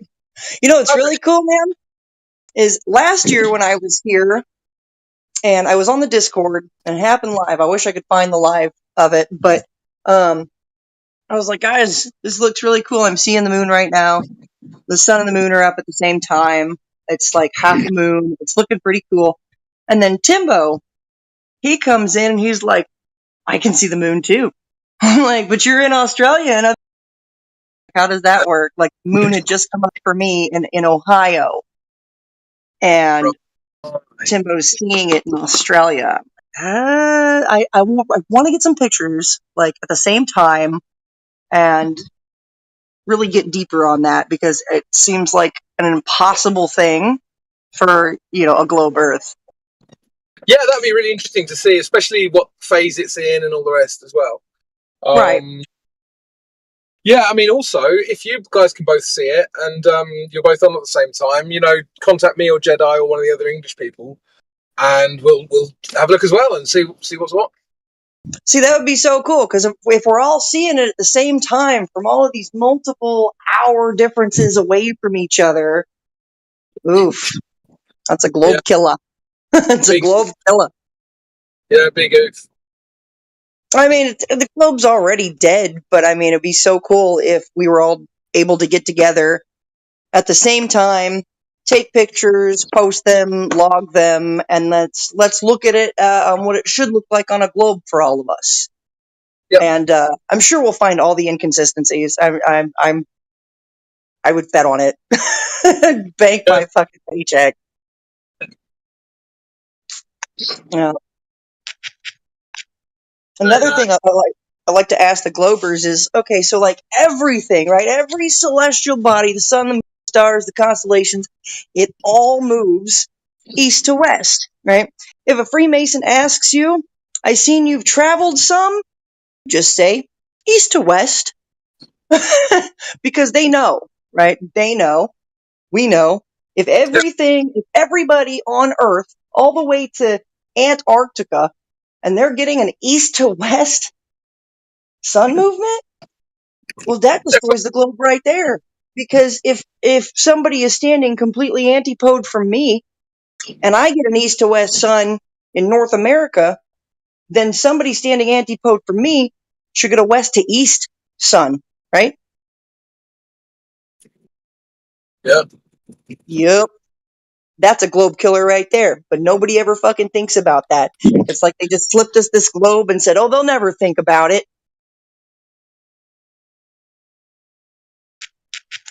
They'll never think about it. They'll never find that out. They'll never question that. Everything is east to west. It only works if the earth is flat.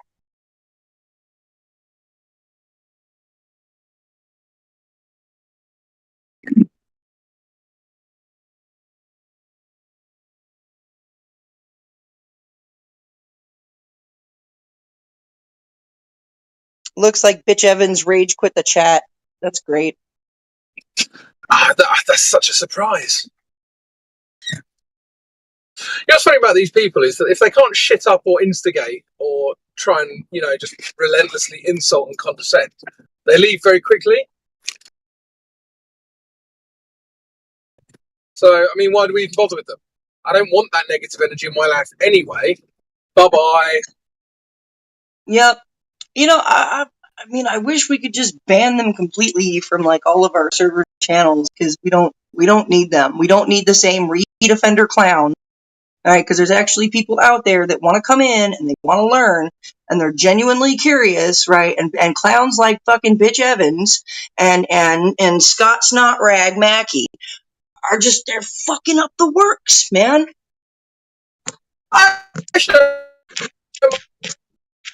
Oh, you're roboting. Robot. Scott Mackey as much as the others.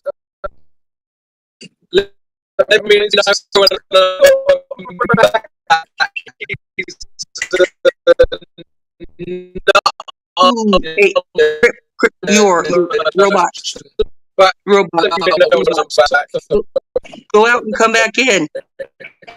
You're roboting. Domo arigato, Mr. Roboto. I didn't hear any of that. You're cutting out real bad. Oops.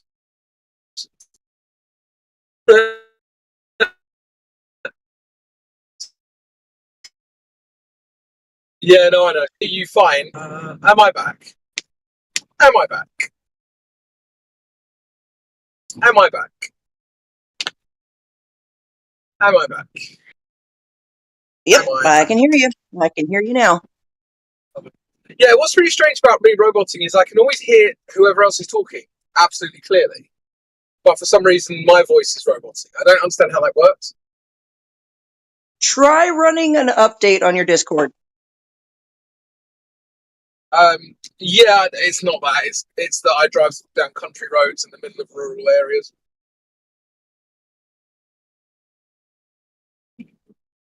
Oh, so like cell hell, like no service zone. Yeah. Yeah, I mean, coincidentally, there are no satellites in rural areas. I don't know how that's possible, but.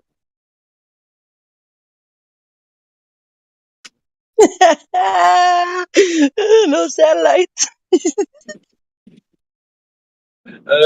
Yeah, so what was? Oh yeah, I don't mind Scott Mackey as much as the others because he's not abusive and he's condescending, but I wouldn't say he's as bad as guys like Bitch Evans or Chief, Chief Whining Dog, or those guys. They're awful. Brenda's awful.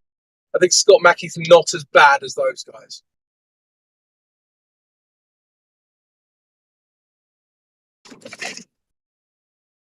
When Scott Mackey gets to drinking, you can tell, and he does become very condescending, very belligerent, very rude. Yeah, fair enough. But I just want to be fair to the better Globers.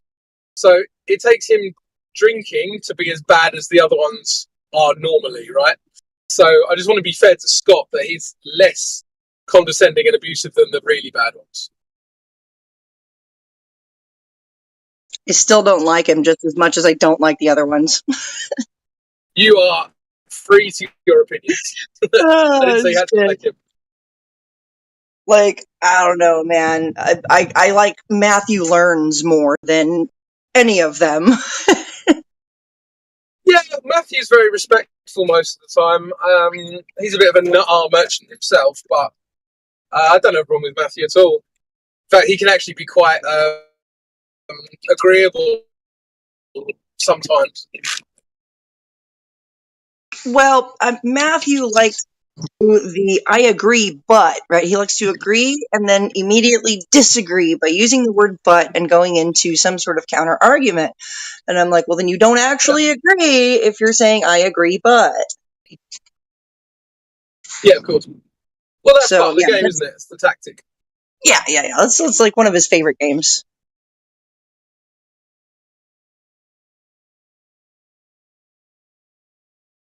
I like that I've got the screenshots, though, of, I asked Matthew, I was like, so you and Flat Earth Dude, and you guys went out to a Flat Earth meetup, and you did some, calculation, some triangulation to the sun. And I asked him what the number that he got was and what his method for that was. And he was like, simple, basic trigonometry. And we got a distance of 3,441 miles, Earth to the sun. I'm like, oh, wow, really? I'm like, bro, you just debunked your own fucking, heliocentric bullshit. Then flat earthers are right that the sun would have to be closer and smaller than what we've been led to believe, which makes a whole lot more sense to me. It fits in with the inverse square law of light and how we see night and day and dusk and dawn. Yep. And I know that when I'm watching a sun approach, rather, I can see the arc of light that it's putting off in the sky. And it's not a very big arc. You can look at it and you can plainly see that this arc of light, this radius, right? It's this radial light that's coming off the sun as it's coming up over the water or whatever. I'm like, there's no way that half a globe is getting sunlight right now. No fucking way. No fucking way. It does not cover even half the fucking sky. I'm like looking at like maybe a quarter of light in the sky, and I turned all the way around, and it's like 3/4 fucking dark night, and then a quarter of the sky is fucking lit up. Like this doesn't work for the globe.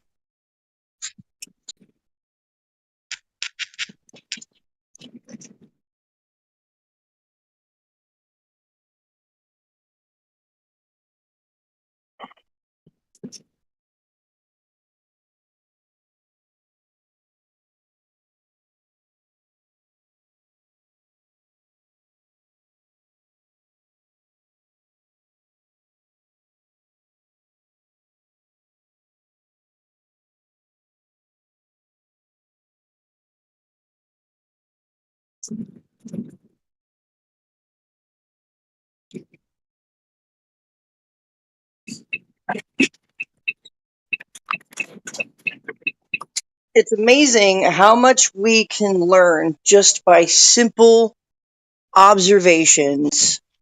It's amazing.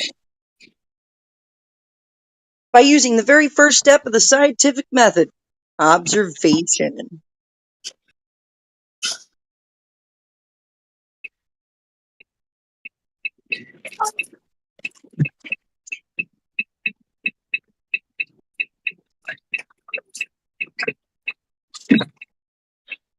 Right, I will be back soon. Half an hour, maybe.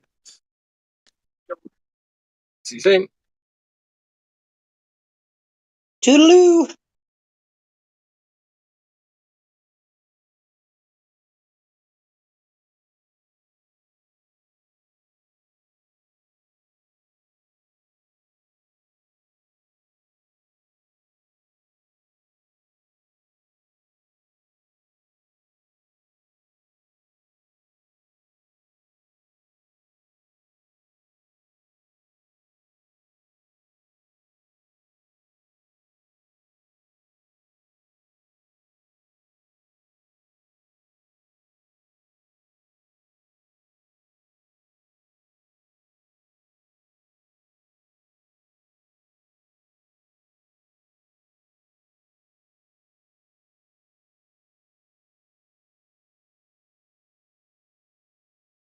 Where's Globies?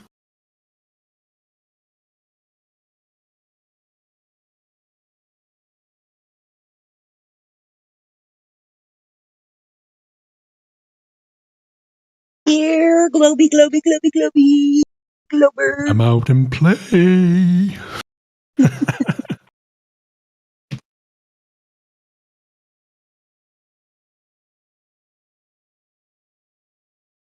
These Glovers still haven't figured out that we wouldn't be here if there was any globe proof.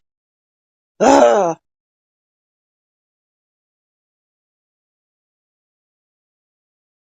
You could try to steal man the globe. What's up, Batman? Oh, welcome, Globy. What's your strongest flat Earth evidence? Water, my friend. Water. Alright. And what's yours? Oh, what do I think is the strongest flat Earth evidence? Oh, I mean, are you a flat earther or a glober? The miscalculations of celestial navigation. Oh, sorry, maybe I misinterpret your position here. Are you a glober or a flat earther? So we can I'm a establish human. that. So you're a glober. All right. So what's your strongest globe evidence? Math. Math? Oh, my. Yeah, objective math. Objective math? Holy moly. How does that work? Am I right? I know, right? Well, just numbers, man. A bunch of numbers. All right. In experiments I've done, in experiments people I know I've done, and yeah. Oh, yeah. What kind of experiments do you want to share with us? Well, I conducted an experiment along with the Institute of Mendeleev, the Russian Chemical University, or one of them. It's the second strongest. We were analyzing the air composition and density at different altitudes, going up to like 160,000 feet, I believe, in meters. 16, I don't know in feet, but yeah. And we found as you go up, their composition of nitrogen, hydrogen, all decreases for some reason. And this could not be on the flat Earth due to the firmament. Also, my friends who are topologists and people who work in the planning industry and construction, building roads and rail works, and they also have to account for the curvature of the Earth in their plans, in their models. They've got plenty of research. Well, that's a lie, isn't it? Yeah, that's sort of my personal research, along with my co-workers, has been my strongest evidence. So a lie is going to be amongst your strongest evidence. I can present to you the article that we have published, if you'd like, but it's in Russian, which is the only issue.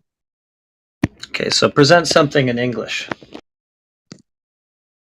Wait, which language you said? Russian? I'd need to go back 10 years and 10 years. learn the language. No, I told you were lying. Maybe you lost We the already papers, who know. knows? Translation. It ain't our first. It's not our first rodeo. We know that there's nothing like that. That architects and engineers don't account for curvature of the Earth. I'm talking for myself. I didn't talk to any architects or engineers. Well, in the physical engineer, like the plumber. We spoke to chemical engineers and scientists. Yeah. Wow. People from the MGU, the Moscow Government University. Professor Dorman helped us a lot as well. Just Google him. He's quite popular in Russia. It's a pretty good trust me, bro. I'll give you that. One sec. I'd give you the paper. You also said something else that was nonsensical. You said, due to firmament, flat Earth can't have an air pressure gradient.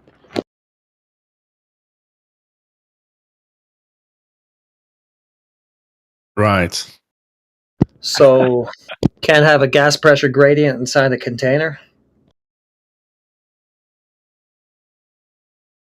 Yeah, my friend published this on the Russian forum. Yeah, just ignore that one. Here we go. I've seen some cool things. So what's... I can't read Russian, so... Does your search engine have a built-in translator? I assume it does. Can you give a citation from that article? Just cite something. It's an independent study. You will find all, citations on the.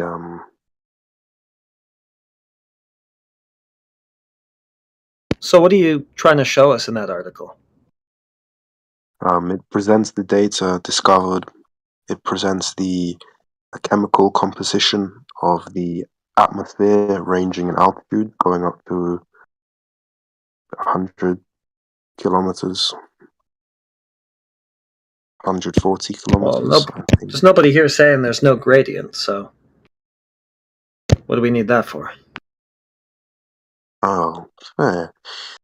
Misconception of flat earthers is that there is a firmament. There isn't one. Funnily enough, the firmament is things that come back from space. That part you're talking about, firmament itself, is a concept from the biblical aspect of it. But gas pressure requires a containment, though. That's for sure. So I've spoken to people who are very smart people, or I thought they were smart, but it turns out they believe the Earth's flat. People who I heard nothing bad about. Well, relatively. This is in person. This is not online. And it turns out they start talking about Australia's fake and the Earth's flat. No, that's some psy version of it. You heard it somewhere. That's not flat earthers, man. Oh, he was a flat earther. No, he wasn't a real one. Meet him online. This is just, probably from the Flat Earth Society or something. No. He's Russian. He doesn't sit on Discord. He has a brick phone. He has a brick phone. Enough. Okay. He's a brick phone. He's a Nokia. So he said Australia doesn't exist on Flat Earth? Yeah. Yeah, so he's a fake flat earther. Then. No, he didn't say on flat Earth. He just doesn't believe Australia exists. He thinks that there's an island parallel to Australia, the size of Australia, but it's not Australia. Sorry, I'm just wondering, why do we care what this random stranger said? Just because it goes to show just how extreme flat Earths can get. Well, couldn't you just show that by, just pointing to the beliefs of a flat earther in this channel? Yeah, so our community is different from other FE wannabes, whatever you want to call them. I like to have a more personal. You gotta talk to the real fellers. So we don't claim what your friend or whatever the guy said. We don't share the same view as him. Or disclaim him. Is this a cult to claim people or disclaim them? What? We don't care what this random stranger you're talking about thinks. It's got nothing to do with anybody here. Is this a occultist knowledge to claim or disclaim people?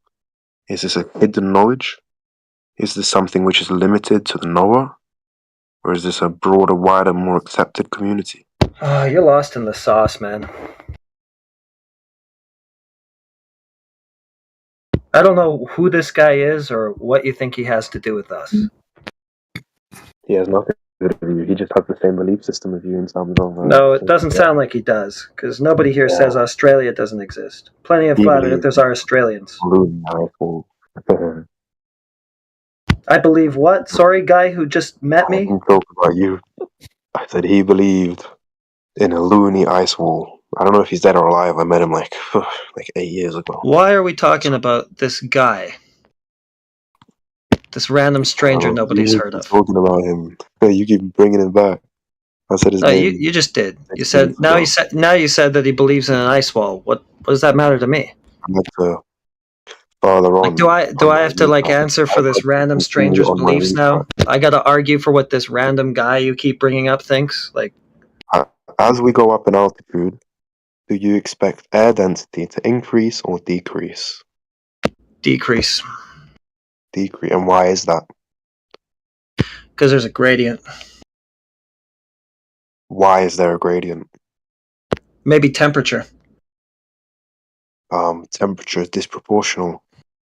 Yeah, so the hotter it is, the higher the pressure there's going to be. And it gets cooler the higher the altitude. So maybe that's one reason why there's an air pressure gradient. It's not entirely true. Okay, what's missing? At certain altitudes, the higher you go, the hotter it can get at a certain point. And this is due to the layers of the atmosphere. Okay, like where? Great question. All right. But generally, it does decrease as we go up. But it's... So what's decreasing? Gas pressure? Is the gas pressure decreasing? Is that what it is? The air pressure, the pressure of air. That's gas pressure, right? It's not one gas. No, sorry, not one element. I didn't say there was one. I didn't say there was one. It's pressure caused by gas, right? Gas pressure. Sure. I just wanted to say. Okay, so that's a force. Yeah, so that's a force that. Yeah, so that's a force that requires a container. Yeah, no. That's a force that requires a container. Gas pressure. That's a force that gas exerts on the walls of its container. So if you're telling me that there's a gradient of a force that requires a container, then I guess there must be a container. Well, the Earth is an isolated system, from what I believe. Okay, well, I don't know if I would go so far as to say isolated, but you're definitely going to need a container for that. Well, the atmosphere keeps us breathing. Okay, yeah, no atmosphere, no air. Yeah. We would implode.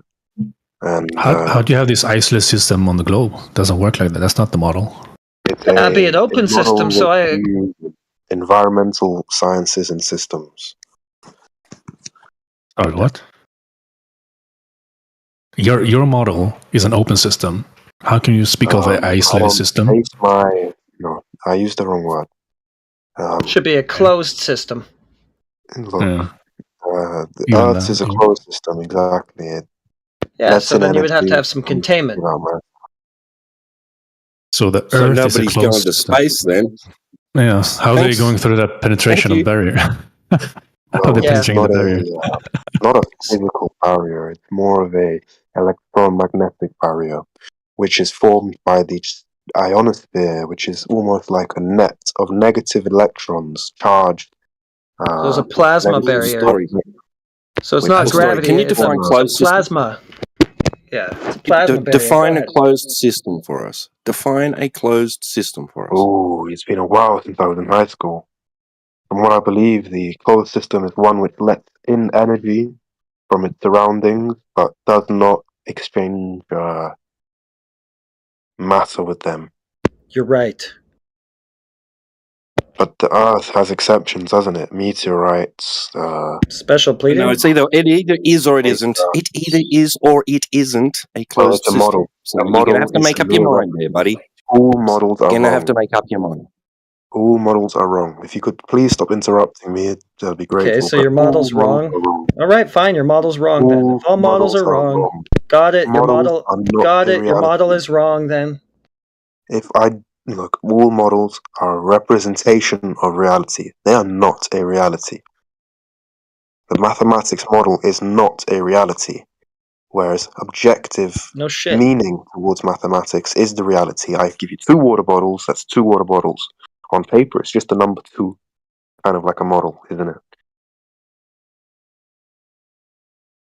Yeah, so the system's closed, like you said, so therefore rocks can't enter it, or leave it for that matter. No, it's exceptions. There's exceptions in the. Oh, so then it's okay. So what kind of system allows matter to exchange freely? I think it's like an open system, isn't it? Okay, so then it would have to be an open system if rocks can enter it. Yeah, but we don't let too much energy out of us. We'll do, Okay, so does energy and matter exchange in and out of the system or not? Come on, there's no need to change the topic. What do you mean? That is the topic.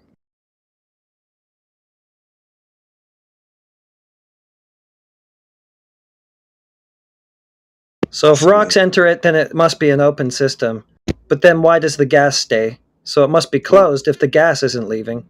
So which one is it? Either gas doesn't leave and rocks don't enter, or rocks enter and gas leaves. A salad of information. Need me to piece it apart. You ask yourself this question, my friend, and you'll find your own answers. Okay, I found the answer. The gas isn't leaving, therefore it's closed, therefore rocks don't enter. Alright, no problem. Sure. In my university studies, when I was finishing my master's, I also had it was a conference, not conference. The word in English is like a lecture, yeah, by an astronaut. This is a while ago, though. I think he's dead now. Okay, and he was a great guy. And Great. you know what? I've heard flat earthers say that he was a flat earther. I find this quite ridiculous. Honestly. Cool story. He was the Soviet national What was it hero. you said you studied? His name was Igor Volk. Oh yeah. What He was said it that they've never been to you said you space. studied earlier? What was it you studied? So I finished my master's in biochemical engineering, and soon enough, I'm working now, but I'll be going towards my PhD in it as well. Did that include a course on hydrostatics? See, my course is in Russian. I'm going to have to put it in a translator quickly. But I think it's the same thing. Do you recall doing a course, or doing studying hydrostatics during your PhD? No, because I'm more on the engineering process of enzymes and the hydrolysis of energy, of starch, and it's a very specific field. I don't have many classmates, and most of my studying is done through home. I have lectures twice in a month, exams once a month, and most of it is just spent at home. And It sounds to me like you would have learned about the states of matter, right, and their behaviors. English isn't my first language, so if there's any misconceptions, I'm just gonna put it at that, honestly. And states of matters, yeah, I mean, what's it? Solid, liquid, gas, plasma.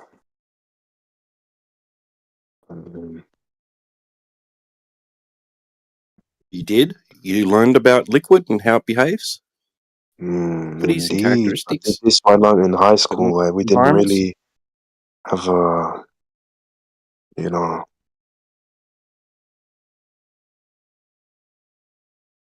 learned What did you properties learn of it. about the surface of liquid at rest? Did you learn anything about that? Well, when there's liquid that's not moving. What do you mean at rest? A calm solution in in a model where there's no friction, where there's no, heat, or be more specific. But in a controlled environment, yes. When you've just got liquid in a very controlled environment, you've allowed it to come to rest where there's no external forces acting upon it, right? All right. Theoretically, nothing would happen. If there's no temperature, it wouldn't evaporate, it wouldn't freeze, it wouldn't move, it'd be static. So, what about it? If we apply pressure, it'd be different. So what geometric property does the surface have? So a liquid comes to rest. Geometry.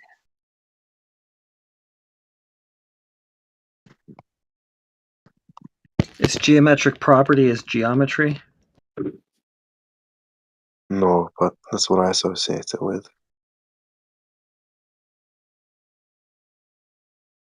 I don't know, I'm not too reliable when it comes to this question. You flung off the conversation to something that is kind of bullshit. I'll never need this information which you can teach me right now. But I'll listen. Go ahead. So there's a gas pressure gradient. Actually, sorry, T-Dub, if you're not done, you can go ahead. That's okay. He doesn't want to go down that route. If all factors are held constant, it's horizontal. Forms a horizontal surface. Let's just say that. Okay. Look how we have to. Have you heard the saying? It's believe none of what you hear and only half of what you see. Yeah.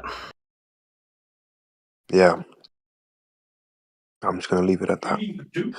I think it's self-explanatory, and in your own context, you'll see that as further flat Earth evidence, and the man who believes in science will see it as the other way around. What's science? Science is the process of... Not the process, it's just the study of knowledge, I guess. Study of things. So what, like natural science? There's natural science, human science, yeah? So that would be the scientific method, right? There is no one scientific method. Oh, okay, so post the other scientific methods. Sorry? Post me the other scientific methods, since there isn't just one. I know the one where you have a dependent variable and independent variable, and you test them out to see what causes come on, what. That's a model. That's not a method. A method is how you do the experiment. Come on. No, that's the method. So I know about that, but there's no one method, so there must be other methods. Can you post the other ones so I can take a look? How many scientific methods are there? Well, sure. Do you trust the Australian government educational program, the Victoria State Government Department of Education, or no? No, and what's that got to do with the scientific method you're going to post for me? Well, because you wanted me to post your evidence, and I've just posted it. No, I want you to post your evidence. I don't need help with my evidence. Well, we have mental methods, mental models in science. We have your own hypothesis, how you reach it, the variables, and generally there are only 3 variables, right? But all the models Scientific require method proper method. doesn't actually, the term scientific method doesn't even come up in this article, so post something else, please. You haven't read the article, my friend. Yeah, I've already skimmed it. They don't even use the term scientific method once. My friend, there 2 seconds. It's not enough to skim through a... Yeah, it's long enough to do a control F, dummy. And it doesn't even mention the term scientific method. Throw weak insults at me. Don't cry. Don't Karen out here. Just try to stay focused. There's nothing it can possibly say about the scientific method if it doesn't even mention that term. Calm down, my friend. This is, we're all human at the end of the day. Okay. Yeah, great. Good to know. Sorry, what, are you agitated? Have I offended you in any way? Well, it's because you need an escape from the bullshit you were just talking about. So I guess your feelings and the way that you perceive my attitude is what you're going to go to instead. I believe I'm older than you. So? Who gives a shit? I just need you to post the scientific methods. I have a more thorough understanding about consciousness and mental health. You're not demonstrating it. People on Earth. And as That's somebody great. who has worked with psychologists, somebody who has family who are psychologists. All that work experience just to look like a fool on Discord, huh? Well, the fool or the wise man, it's a great question which Socrates talked about and Plato. Great. But He's a philosopher too, but dude, I just need to know what the other scientific methods are. I've told you already. No, you haven't. Well, you posted an irrelevant article. Okay, tell you what. Since I didn't find the term scientific method once in your article, why don't you just quote the part in it that you think describes the other scientific methods besides, just the one that there is? The one where you got a dependent, independent control variable. Okay, so new link. We're going to drop the old one, I guess. Now he's moved on to this. Let's take a look. Can you actually quote the part that you want me to look at? There is no such unique standard method. Scientific progress requires many methods, but students in introductory science courses are taught that the scientific method is a straightforward procedure involving testing hypotheses derived from theories in order to test those theories. But the article argues the opposite, that it's more intrinsic and more complicated than taught in introductory science. And the actual process and the considerations of the ethical boundaries and the critiques is far more interesting than the one, as you claim, scientific method.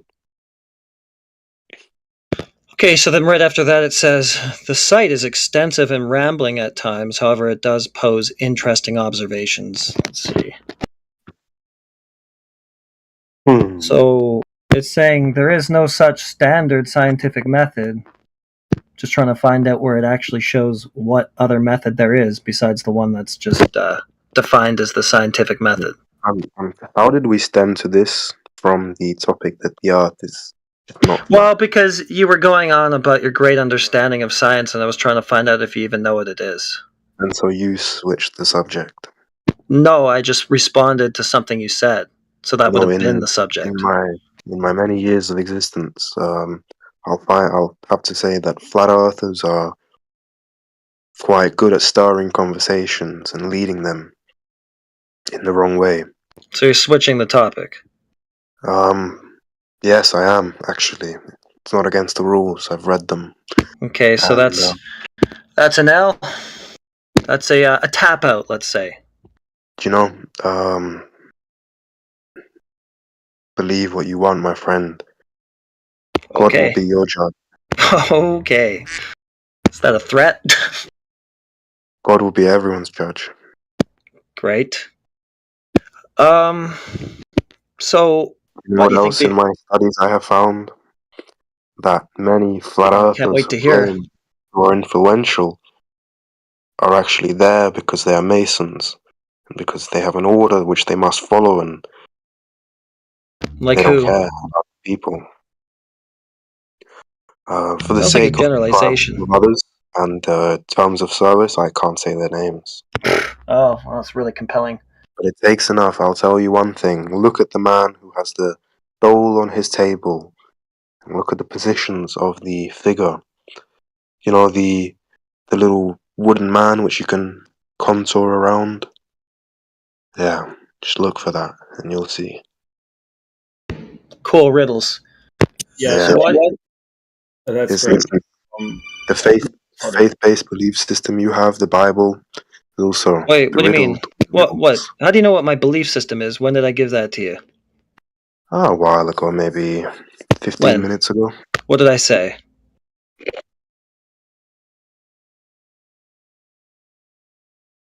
And That's I what I quote, thought.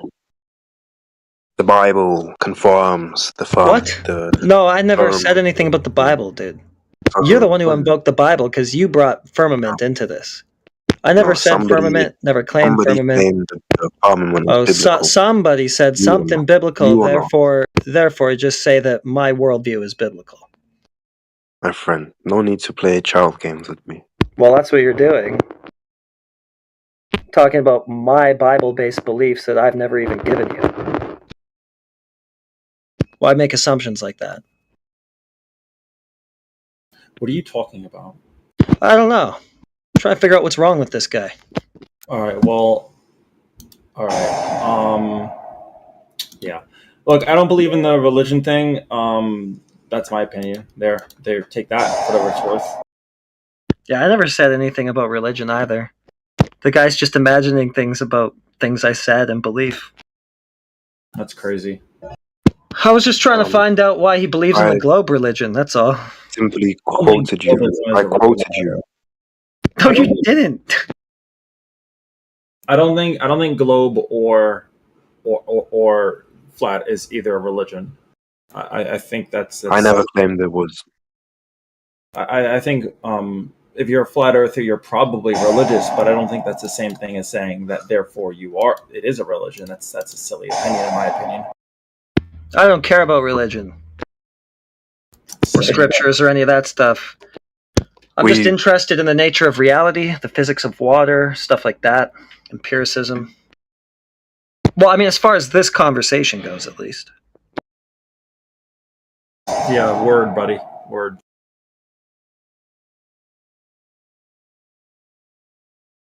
Do you think that water seeks a flat level surface when at rest, Leisha? On Have you the seen this micro before? scale, it looks flat. Microscale. So, like under a microscope, like a microscopic body of water is going to take a flat surface? Right? The micro is a specific, it's a set small boundary, observable by the eye. The macro is a high altitude of 30,000 meters, 70,000 feet above the ground. Two separate things, separate observations, you know. If you live 30,000 meters above the sea, you'll know the Earth's round. If you live Really? on the Can you sea, show me an you'll think it's observation? flat. Excuse me? Can you show me an observation like that? Well, there are some footage I can't give you due to the threat of a national security Okay. laws of my country, but I can give you what's already published. I can only give you what's published. Yeah, well, what's published is Neil deGrasse Tyson disagreeing with you, so I just want to know which one of you has to go under the bus, you or Neil. Who's the what new is science also communicator? published is Who's going to my be the Russian- science communicator, you or him? I just need to know who I got to listen to. My government central base, not really, but the powerhouse, the Kremlin, published Kremlin? videos of the fighter jets flying at the altitude of 21,500 meters above the Black Sea. If you would like to see, I will send the videos. I have no issue. That's a pretty small ball they're flying above if they can see curvature of it at only 25,000 Very meters. slight curvature. I believe I'm going to put it at maybe like 5 degrees, maybe a little bit less. It's quite small. So who's the troll, the Gremlin or Neil deGrasse Tyson? Because they don't seem to be synced up with one another here. They seem to be at odds. I Disagree. don't follow. I've heard Neil deGrasse Tyson's name. I think he's a great astronomer. I believe he's quite good at physics. I'm just wondering who I have to throw under the quite bus. The interesting as well. PhD astrophysicist, scientist, communicator guy, or you? Just wondering. I don't know. I've not seen it. If you could give me evidence, as you claim you want all this evidence, sure, let's look into it. Because he said that 128,000 feet, you're not high enough to see any curvature of the globe. It's just not high enough. It's 2 millimeters That's above a hearsay. classroom beach ball. That's You know. hearsay. Well, it's what he said. So I'm That's just hearsay. asking. Well, it's what he That's said, so I'm hearsay. just asking, like, which one of you has to go under the bus? Because I can't take what I'm both telling of you are saying. That's hearsay. I'm not taking your word for that. Well, I mean, you're giving me hearsay too, so I'm just wondering what hearsay telling do I you, disregard? Because I can't take Say the both word of these yes and I'll hearsays. post it. I can't take both of these hearsays because they go against each other. They conflict, right? So I got to choose one. Just wondering if it's going to be you or me. And then why? Yes. Do you want the evidence or not? It's a yes or no. Yeah. 1 sec. The MiG-31 fighter jet. Is this going to be evidence for a fighter jet or for curvature of Earth? Both. I can't wait.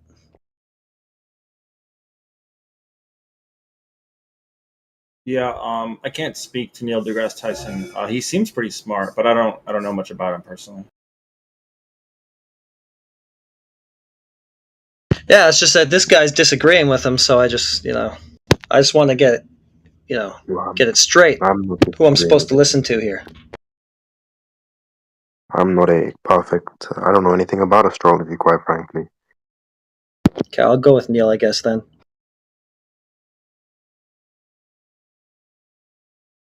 Yeah, I would go with Neil. He's pretty smart.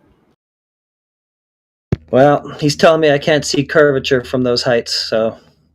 You'd have to ask him. Yeah, I just asked him. Ask him again. This time get him to respond. I think he said even at 60 miles, no curvature should be visible of the globe. It's too big, It's a big ball. You know what I'll do? I will... It's probably hard to get in contact with the guy. I'll just Google Neil deGrasse Tyson flat Earth and then see what his opinions are on it. I think he's probably got some smart things to say because he's a smart guy, Yeah, he thinks it's a globe. He just thinks it's not a globe that you can see curvature of from 25,000 meters. I would need to know his opinion on the numbers.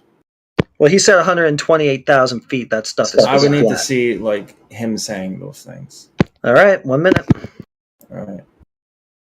Yeah, he didn't say 21,000, 25 or whatever. He didn't say that in the video posted. He said 128,000 feet, which surpasses that. So good enough. But yeah, I've just posted the video. You know it's real because they're wearing a spacesuit, and at that altitude, Because it looks so you need fake. a spacesuit. Due to the You know it's real because G-forces it looks and- so fake. I'm gonna look at this video real quick. I hope to learn some things. Okay. Really smart. All right. Well, it was published by the armed forces of the technical Russian army. It was not related to proving No, or I can't disproving read the shape that. of the Earth. It was simply a show of military might in our country. I can't read that. There's nothing to read, just watch.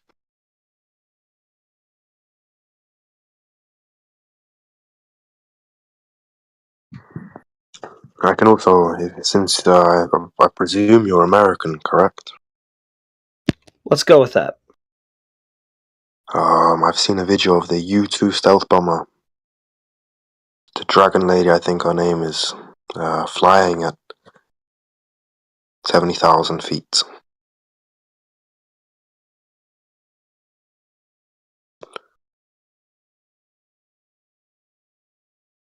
Yeah, I found it. It's a beautiful video.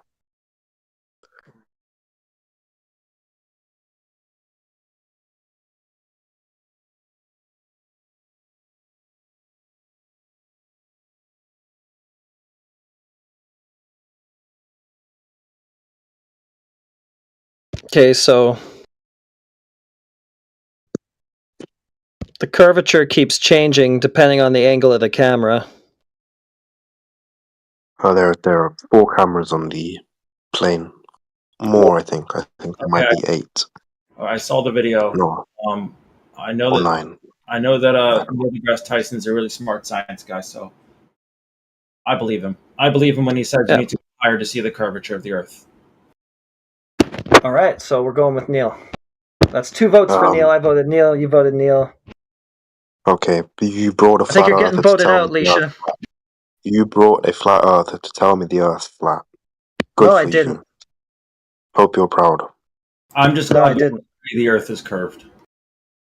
Yeah, he thinks it's curved. He just thinks it, Like Neil I'm said, you aware wouldn't of see it from the that height. owners of this server. I'm aware of the admissions of this server.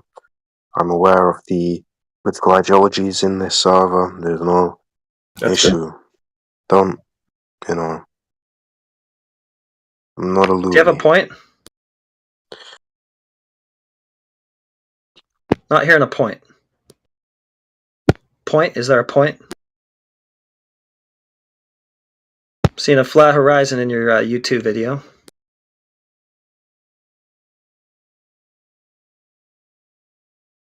Let's see.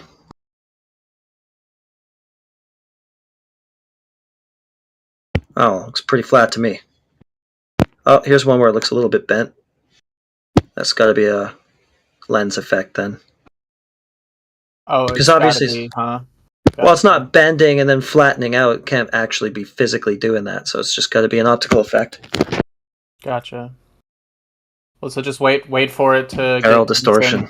Get to this. I mean, fisheye lenses have very predictable behavior. When the only part that doesn't actually get bent at all is the center line. So if the horizon in the image is in the center line, then it's going to be the shape, whatever it is. Okay, so if it's not in the center line, then it's going to be distorted. Yes, but in a predictable manner. No problem. Yeah, it's going to have barrel distortion.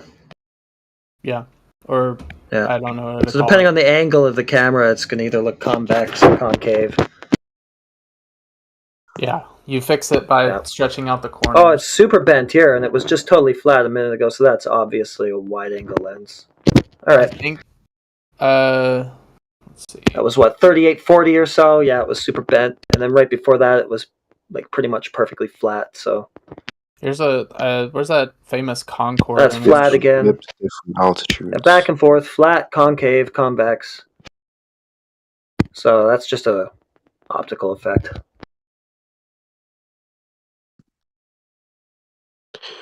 The video of the YouTube. Because that's the same thing that Neil said, is that you're looking at this really bent horizon line, right? It's the same thing he said. You're looking at a really bent horizon line in that Red Bull video, and it's just because of the wide-angle lens that they used. That's all. It's still a flat horizon. It's just that of the administration theme the straight line is distorted. Thank you by very the much. camera. Have a good day. All right, thanks.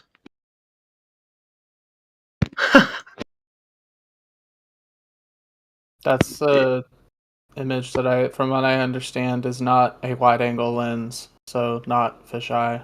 Yeah, but what do you understand, though? That's what I just said. Not much. Because I understand that when I'm looking at a video where a straight line goes from bent to straight back to bent again, just based on the angle of the camera. Yeah, even the plane's bent in that, and the clouds are bent too. So is all that stuff bendy and warbly, or is it just a camera effect? How can clouds bend? No shit, Sherlock. What? My point. Like, what do you mean? Like, how can you tell if the clouds are what they're supposed to look like? Well, clouds are all bendy. I can understand clouds, having a certain shape, close up. I don't know, but the plane, I can understand. It's not really bent to me. It looks pretty straight. The plane, it has curves on it because it's an aerodynamic plane, but pretty straight line to me. What is the flat Earth community's view on homosexuality, considering? What the fuck? Yeah, no way, geeks. Not even close. What you could do is say, why is there no LGBTQ representation in the astronaut corps? That would be something you could ask. It's still non sequitur to the nature of the Earth's surface. That's such an obfuscation. Okay, so I muted him, and the idea was just to completely ignore that, like it didn't even happen. Yeah, I got Just don't feed the troll at all. Cool.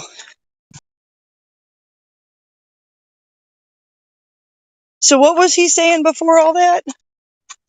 Me? Well, he was showing me a picture of bent clouds and bent horizons. A different person. I wasn't the person who was asking that. So the image I just posted is is of the Concorde. Does not, at least to my eyes, does not appear bent. That's the only object that you could clearly see if it was bent or not. Since a cloud is not an object that can be distorted, that you can like tell. I mean, you don't know beforehand what the shape of a cloud is. I would say everything else in the image looks to be exactly what it looks like. There's no distortion that I could see, and this is clearly from a telephoto lens. Just because you you're- wouldn't see any distortion of the plane itself. That's just because you're just looking at it at what would be the distortion and saying, I don't see any distortion here. But okay, the only thing that could be distorted in the image that you could definitely tell is the plane, and the plane is not distorted, and it goes all the way across the image. So that's not distorted yet. You can clearly see a curve to a horizon. Why are we seeing that? That stuff is flat at 128,000 feet, and this is the height that an airplane is flying at, basically. So why are we seeing that? It's flat at 128,000 feet. Well, didn't you hear Neil? No.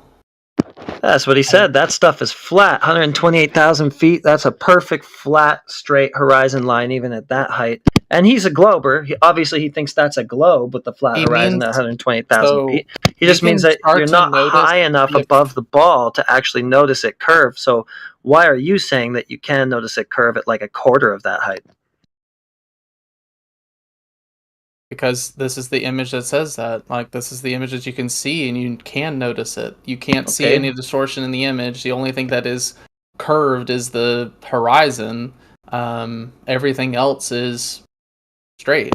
So what about the other thing is straight? So what about Neil's image from a non-wide angle lens, which is showing at 128,000 feet a perfect straight flat horizon line? Mine's not a non-wide angle lens, and it's showing. It's not? Okay, so that's the problem then. Yeah, okay, so it's not a non-wide angle lens. That must be the problem. It's clearly not a wide angle lens. You look at. You just said it's not a non-wide angle lens, so it is? It's not a wide angle lens. Oh, okay. Well, now you've said both things. It is and it isn't. It's not. Okay, how do you know? I just told you. If you look at the Concorde as a plane, very long. If it was a wide angle lens, you'd have to be pretty close on to the plane to see it. Well, maybe it's just shot in there. For all I know, what's the source of this image, and what are the camera specs as well? Let's see, it's 50,000 feet. It's like the only image ever taken of the Concorde flying over Mach 2. Who took it? What are the camera specs? I can find it. Okay. The photographer's name's Adrian Meredith. I just have to find the actual source of any specs of the photos. Clearly it's from 1985. Yeah. So I guess if you can verify that that's an image of the physical curvature of the planet that you say you're on, then I guess you got to be the new science communicator guy. Take over from Neil. Because he's got to go under the bus. Like, you can't both be right here, right? I would say that, like, I haven't even watched his video, so I'm not going to respond to it. Well, what he's saying goes directly against what you're saying. Oh, okay. You can't both be right here. Well, that's what you say. I don't know what he said. Well, he said 128,000 feet, that stuff is flat. That stuff is flat at 128,000 feet. He says you're not going to notice any curvature of the Earth at 128,000 feet. To scale it down to the size of a beach ball, that's only 2 millimeters above that beach ball. And that stuff is flat, he said. He's not saying it's literally flat. He's saying it's going to appear flat from even that height. It's not extremely noticeable from in terms of the... He's saying it's not noticeable at all. Okay. You shouldn't see any kind of curvature at all. It should just look like a flat, just wide open expanse.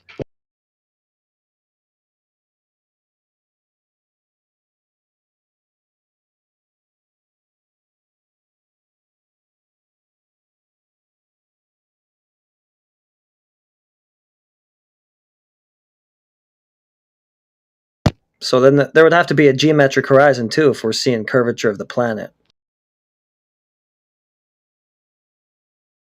Like, well, I mean, all I see is on the horizon is just clouds. So I really, other than the shape of the horizon, I can't really tell you anything. There's no references of like, there's nothing I could say or you could say about what's below or above a horizon to be able to make a informed thing on that. So like this image shows the curved horizon. That's all it shows. It doesn't show an object going above it or below it. It doesn't show any kind of effects that you would see the horizon that goes towards one or the other than the fact that it's a curved horizon.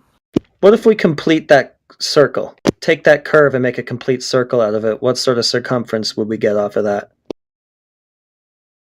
Circumference of what? Of the circle? Yeah. Let's take that curve and make a complete circle with it. Take the distance from one end of that curve to the other and then complete the circle and then extrapolate from that distance what the entire circumference of that circle would be. Do you think it's going to be 24,901 miles? No, why would it be? Well, if that were the curvature of the planet, that's what it would have to be. That's not true. Why not?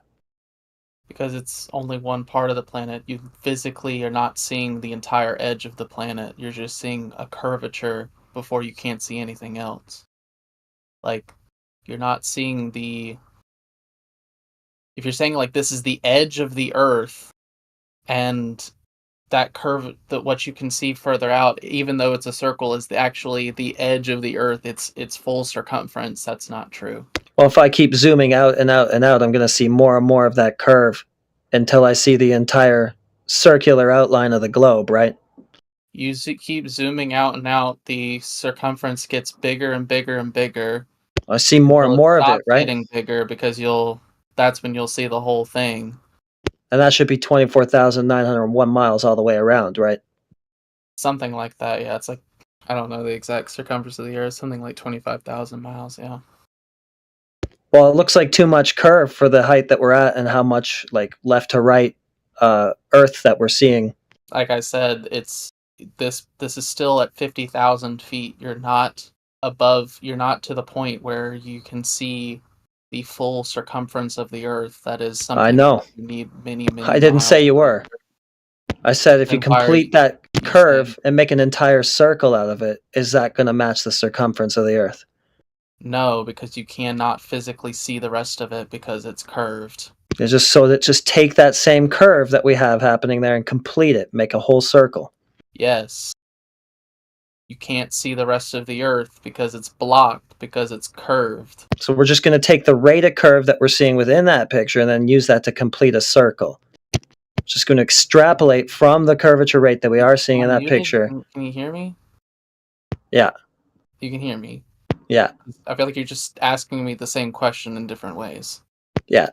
Okay, well, I don't think that we're going to get 24,901 miles either. I think that's too much curve for that close-up shot. I think Neil's right. That stuff is flat. It's not enough altitude to you can't see the full circumference of the Earth because something's blocking it. I never said you would see the whole circumference. I said to extrapolate the circumference from what you do see.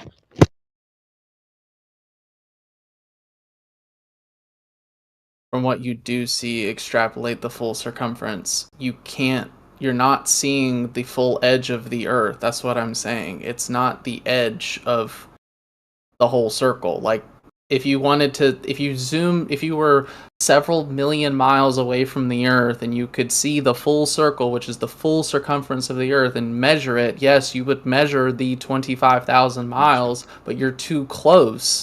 You can see curvature, but you can't see the full thing. I never said you were seeing the full thing. I said that you were seeing a portion of it, according to you. I'm trying to describe this geometrically. That makes sense, but I'll have to give you like a better diagram of what I'm talking about because I think we're misunderstanding each other here. It's not the... You can't just extrapolate and say that that's 25,000 miles, basically, because it's not the full curvature. You're not looking at, like... What I'm saying is it's not any of it. Okay. It's too much curve for that to be a curve of the planet. Too much curve, too close up. You'd have to get further away to see that much curve on a ball as big as this one's claimed to be.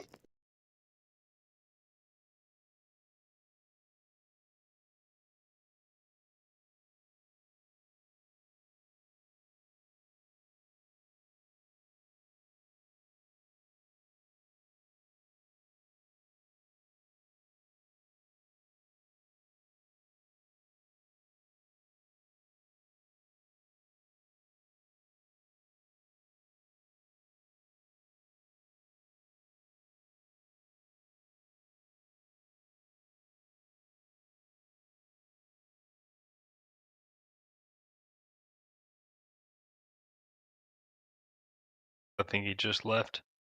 He admittedly defeat. So here. He's I haven't quiet. left. He's patient. He's trying to scheme his comeback. He's trying to back the water ball.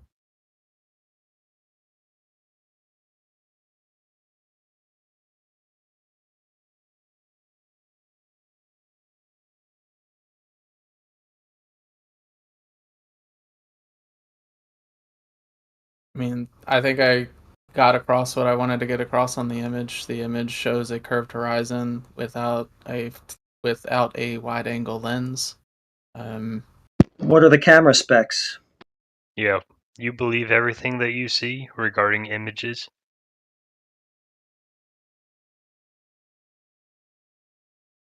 What type of camera was used?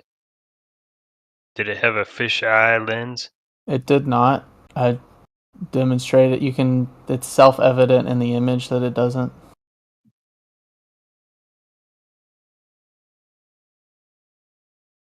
No, it's not. Yes, it is. Unless you're saying the Concorde is supposed to look curved, and it's not. And this is just correcting for it because it's all the way across the image, and it's a straight line. You can see, like, the windows, for example, are in a straight line. The Concorde itself isn't distorted. You can see, like, for example, the center of the plane looks about this. The windows are about the same size in the center as on either side. The door in the center is about the same size as the door on the left. Everything shows you that it's not a wide-angle lens, that it is, in fact, a telephoto lens. So no barrel distortion at all? Of the Concorde, there's no distortion. I see no distortion. No, of the image, the camera lens. Apparently, if there is, it's very minimal. Okay, but there could be some. Yeah, because we shouldn't be seeing curvature, and if we are seeing curvature of the planet, that's a smaller planet than what's been alleged. So yeah, and again, like the we're at okay. So this, I don't have any specs on the actual camera itself, other than, again, you can tell it's not a wide-angle lens. That's all you need to know. What are your credentials? My credentials? Are you a cameraologist? Being with two eyes. Yeah. Are you a camerologist? Camerologist? Is that who Did you studies take the cameras? photo? I don't know. That's what the other guy just said. It was funny. Oh, so you're gonna, like, what? Well, what makes you qualified to assess the image? What makes you qualified to Are you an imagist? It's your claim. Yeah. Are you denying anything in my claim, or so Yeah, I'm pointing out the issues Then are with you your doing an assertion. argument from authority? No, I'm pointing out the issues with your assertion. The issues is me, not the actual merits No. of the Well, assertion. I mean, I itself. guess if you nothing just about my assertion was wrong. yeah. You're just going after my credentials. Well, I because guess if you just you're gonna ignore- try to ad hominem me, I guess if and you say just that because I'm a liar or something that my claim is wrong. I guess that's true if you just ignore all the problems I did point out with your assertion. You're basically just can saying, you go to those? believe us. Believe in my Okay. image. I asked you to complete the circle, and you said no, you wouldn't get the Oh, 24,901 mile figure. So that doesn't comport with the claim that you're making of this being curvature of the globe. I asked you why we'd be seeing any curvature at that altitude when we still shouldn't see any from 4 times that height if the globe is what it's been claimed to be and the dimensions that have been claimed of it. So there's all kinds of problems with your assertion that that's the physical curve of the Earth.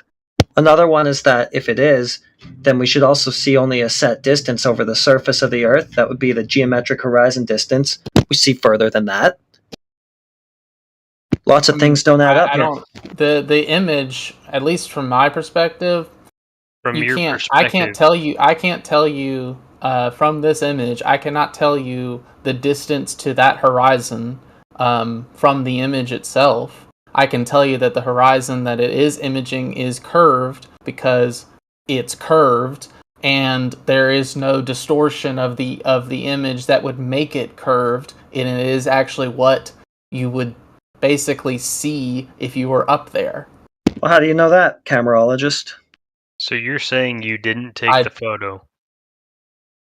No, Yeah. a man named Adrian Meredith did in a Royal Air Using Force what kind of tornado. camera? Let's just find out what kind of camera you use. Can you find And that was out? there a fish eye used on this camera? He's If there saying no was, based it would on be his obvious. It would be Based on obvious his in trust? based on his Is it camera a- expertise. You don't Is have it the a mental believe me capability sort of of thing? understanding what I said because I've said it twice now. The plane that's in the image, if you can see that there's a plane there and it goes all the way across the image, a fisheye lens would distort that plane in very predictable ways. It would make the, for example, it would make the, first of all, it would make the plane look like it's bent. It doesn't. It would make the windows and the door in the middle look a lot larger than the windows and doors on either side.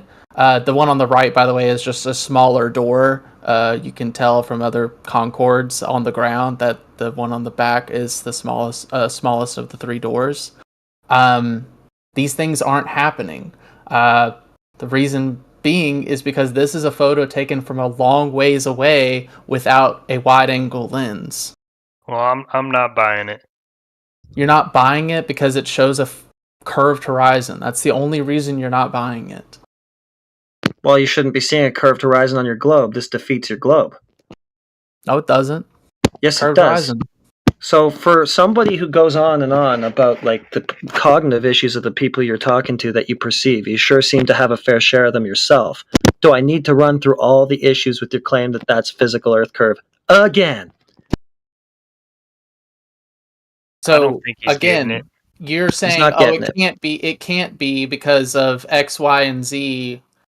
Not Yeah. having anything to do with the image. The image is showing you something that you're refusing to believe, and you're going on to say, well, the model says this, even though I might be wrong about the model. You can't say anything about the image that says that this horizon is not curved. Well, Do you know what CGI the image is showing what it's showing. We're asking This why. is an image from 1985. I don't care when it's from. I don't buy it. What's that matter? CGI technology. Was in the Earth curved in 1985? It was You curved said, back "Do you then. know It was what a smaller CGI globe back is?" then. And I Has, said has that the this is an globe image- grown since 1985? Is that your point? My point is that the guy who asked if it was CGI. You could still edit photos back in 1985. Yeah, don't be a dumbass, dude. You could still edit. And you still photos, had but, barrel yeah, distortion of The cameras and Soviets lenses did and it all in that the kind of fucking stuff. 50s, man. This is Like, a photo. It's like a genius to figure it out. Yeah. 1980. This is a photo from 1985. There's no Think all of evidence those in the statements are photo CGI. of doctoring at all. Like, especially from 1985 level technology, just computer The technology. 1950s, they were doctoring. The Soviets were doctoring photos. Yeah, and like, and you can what are you tell. talking How about right this? here? How about I just debunk your image, right? If any imagery is presented to you, right, is representative of an Earth with a radius of 3,959 miles, then every distance to the horizon measurement must be no more than 1.225 miles times the square root of the observer's height in feet. We can provide you with imagery where that is not the case. It is in orders of magnitude appears further than the restrictions that a sphere Earth with a radius of 3,959 miles would impart upon an observer. Yeah. It has to all line up if that's going to be Earth curve. Like, all the pictures should be showing it. All the pictures of the horizon should be showing it. Every other picture from high altitude should be showing it. They should all line up. Instead, you just cherry pick this one, and it goes against all these others that we have. Couldn't you say the same thing that you show? Oh, here's a wide-angle lens of somebody inside of a cockpit, clearly using a wide-angle lens camera, and that the horizon shape is changing all the time, and then you take one image of it that makes it look flat because it just so happens to get distorted flat. We're just pointing out the inconsistencies of the imagery. That's all. We're not saying, look, it's flat. There are images from 120,000 feet where, from amateur balloons, where there's no curvature apparent. It just looks and seems as if it's just a flat line. And that's presented in response to imagery where people say that the horizon is curving. Well, I would say this is that when it comes to, I think everybody here should probably be aware of when you use wide angle lenses versus when you don't use them. Not for the purposes of obviously when you're going up in a balloon or that guy jumped off that spacecraft in the spacesuit and all that. Yeah, it was higher than this. The cameras that are being used are going to be wide angle lenses because they're trying to capture a subject up close, and that's what wide angle lenses are. They used a rectilinear as well, and it just showed a flat horizon. They did use something feet. Without they use a telephoto lens, something that's designed to show you what something looks like from far away. That was the whole point of what Neil said, was that one of the cameras did not have that wide angle lens, and it showed a flat horizon. Yeah, it basically shows barely any curvature. Yeah, I would agree with that. There is curvature though. It's just then not you're going against your own perceptible. claim here with this picture. No, I'm not. Yes, you are. Because what you showed us is not barely perceptible curvature. It's exaggerated. There's a lot of curve. It's obvious. So you're going against your own claim. No, it just shows that there is curvature. Any exaggeration of the curvature from the camera is only accentuating what's already there. But it's not. In that picture you showed that you have a barely perceptible curve that you're showing us. No, okay, so you're going against the human eye. Would be barely perceptible because the human eye is in a telephoto lens. So then, when you agree with what Neil said, that even 128,000 feet, you wouldn't see any curve, and that's a barely, as you said, barely perceptible curve, which is to say you don't really perceive any curve at all; it just looks flat. You agree with that, but at the same time, you're not disagreeing with your initial claim of from 50,000 feet seeing tons of curve.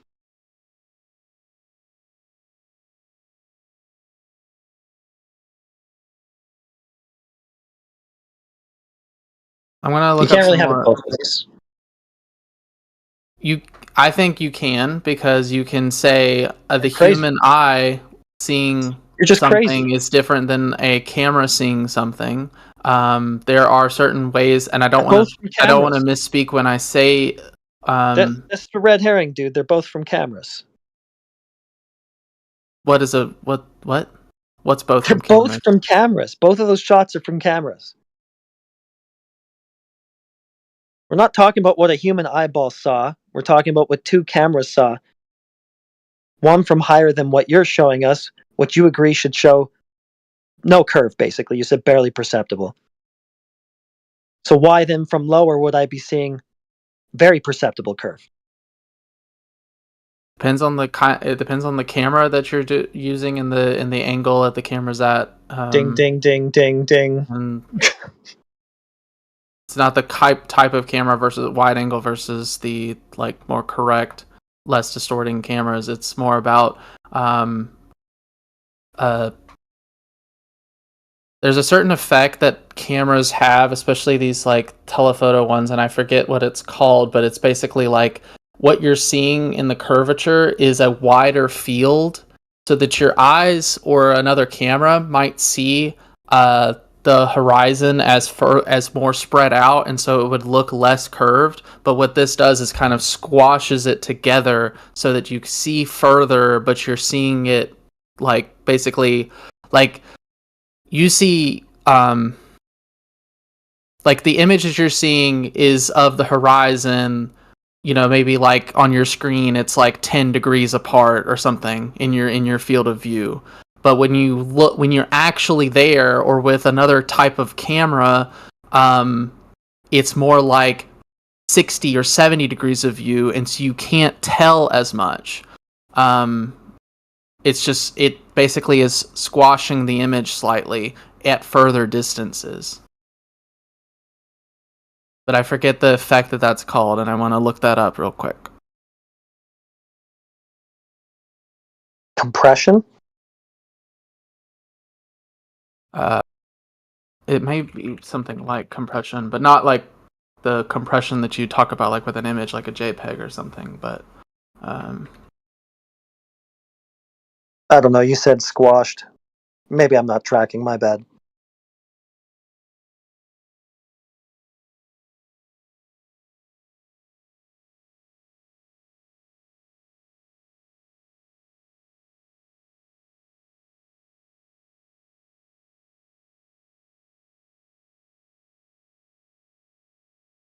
it might be lens compression, but not the,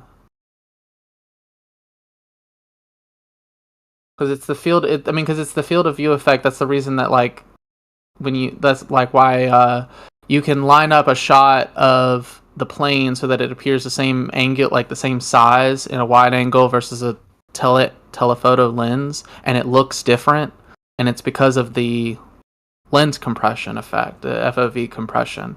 And what I'm trying to say is the same thing happens with the horizon.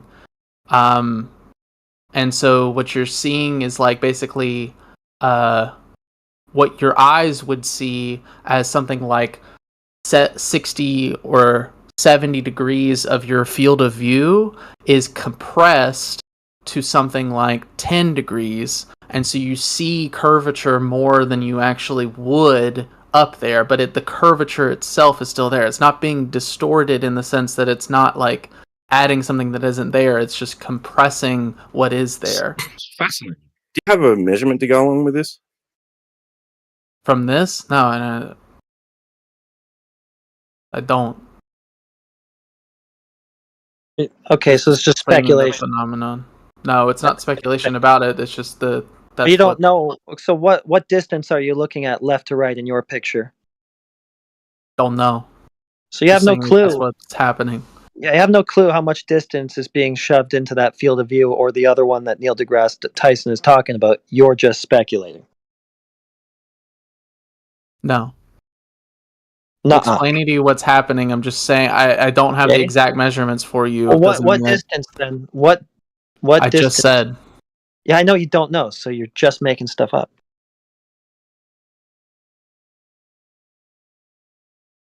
What distance for the Neil deGrasse Tyson one? The Felix Baumgartner one, that is. You don't know. You don't know how much distance we're looking at in one versus the other, from left to right. So everything you just said is not helping us.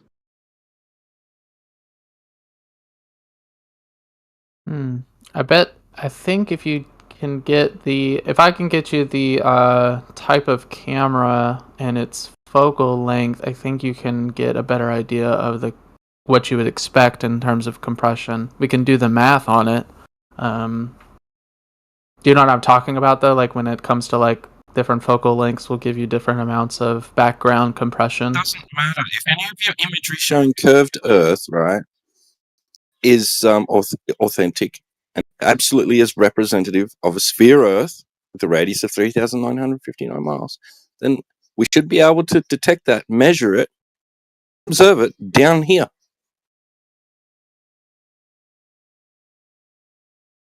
Let's validate that imagery, shall we? It's a little bit more difficult to observe it down here. Got like buildings and trees. I thought we were told that the horizon is a result and a product of the Earth being a sphere.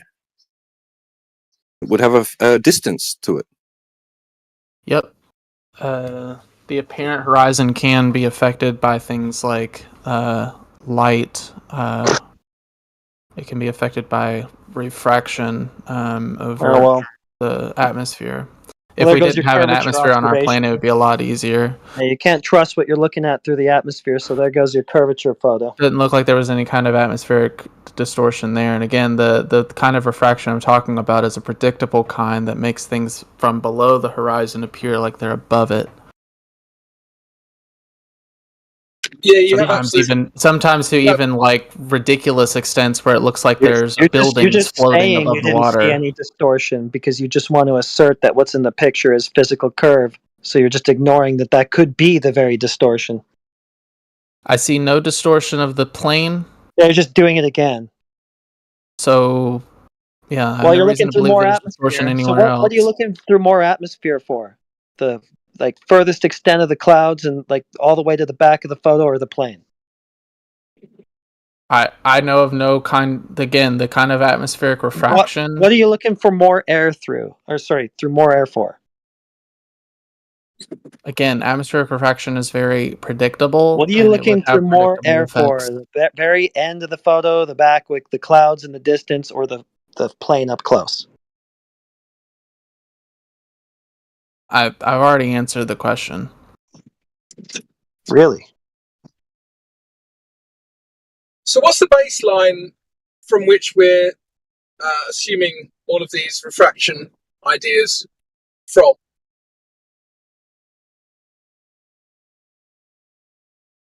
What does that mean? Well, when did we remove all of the air in order to see like the true picture, in order to then understand how much refraction is occurring at any given point in time, or how much distortion? Oh. Are you saying like how do we know there's refraction and like how do we know how to measure it? No, I asked exactly what I wanted to ask. Yeah, I'm sorry, I just don't understand your question. So in order to apply mathematical models to things like optics, you need to have a baseline in which there's not like a zero. So then you can then take, say, an optic, say like a picture, and say, well, compared to the zero, we know that there was X amount of refraction because we can compare it to the zero, right? Yeah.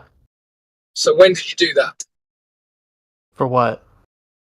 When did you remove the air from Earth in order to know? Oh, yeah. You, I think you can. There are certain ways to just measure it directly, but you can measure. You can account for refraction because refraction is predictable. But how do you know what you're accounting for without a baseline?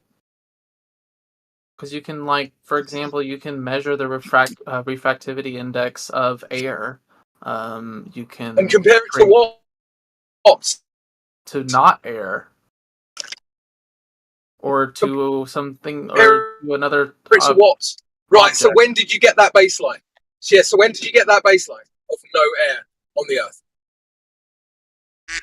Well, you can do like a vacuum chamber, and you can see low. On the Earth. A vacuum chamber. Yeah, there are vacuum chambers. There's vacuum chambers on the whole Earth. No, not on the whole Earth. On the whole Earth. Right. So then, how did you get the baseline?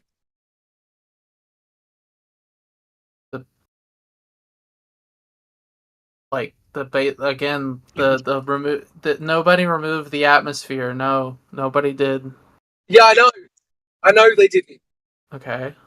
So is it you saying it's impossible to measure refraction because you can never just remove the atmosphere altogether? So why measure it? Don't get what you're asking. So the maths that you're applying applies to something you can never see. So it's useless.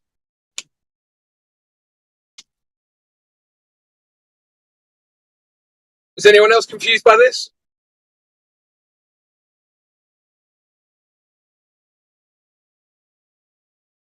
Nope. I don't. Yeah, I'm right. sorry. Clear as day.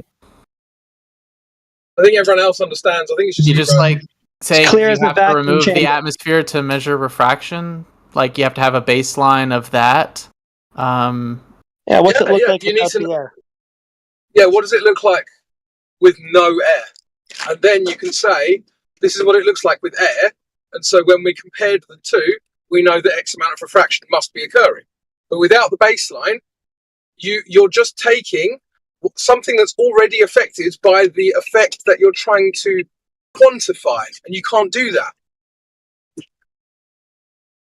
Well, I guess you can do something. You can't get around. You can't like just remove the air and do it without. But you can do like you can take like for example, you know what a boat looks like up close without any atmospheric refraction dealing with that or any and negligibly if you're right up close to it. And then when it's really far away and you see the effects of atmospheric refraction, you can tell the boat didn't clearly grow or get distorted.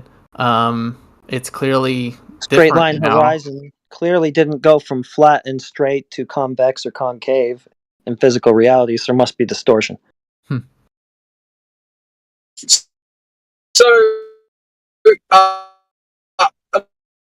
You're cutting out a lot. I can't hear you. Is he cutting out from me? Just me, or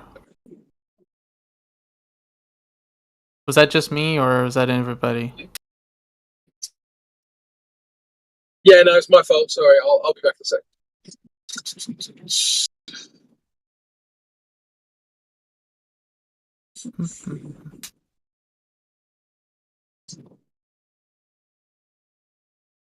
Am I back? Yeah, I think you're back.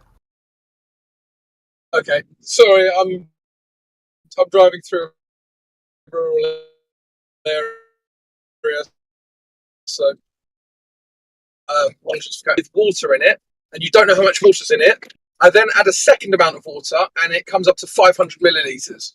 It is your job to tell me how much water was in the first time before I added the second amount. How much? You cut out right at the beginning, I think, for me. Sorry. What'd you say at the beginning? Am I still back? Yeah, you're back. Sorry. Okay. So I hand you a container with some water in it, but I won't say how much. I then top it up with more water, and there's 500 milliliters of water in the container. So how much water was the second top up? Oh, like how? What? Okay, I understand what you're saying. I guess when it comes to the refraction of it, when it comes You to asked the question. I mean, you're just making an analogy so I can understand, right? Right. But can you answer the question?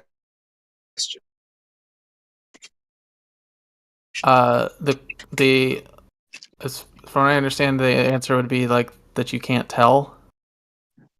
You can't tell because you don't know the beginning. Okay, yeah. Right, there's not enough information. The same problem you have here. With the atmospheric refraction, we know that there's basically very little of it when you are looking at objects that are above about 20 degrees above the horizon. Know that. What's the baseline for that assumption? It's not an assumption. Well, it is. You don't get know that. You're just saying it. You know that because the fact that the light from objects outside the atmosphere that's where it's traveling through the most air is when it's traveling close to the horizon, and so there's more of the atmosphere to refract through. Right. So you remove the atmosphere and then compare those? No, you don't have to. Right. No, you do have to, because otherwise you don't have a baseline. Yeah, you do. No, you don't. Oh, you're just saying nah. Well, you're saying so I'm giving you a reason. You're saying that you need an absolute vacuum to compare to, which you don't. You don't have enough information to be making any of these claims.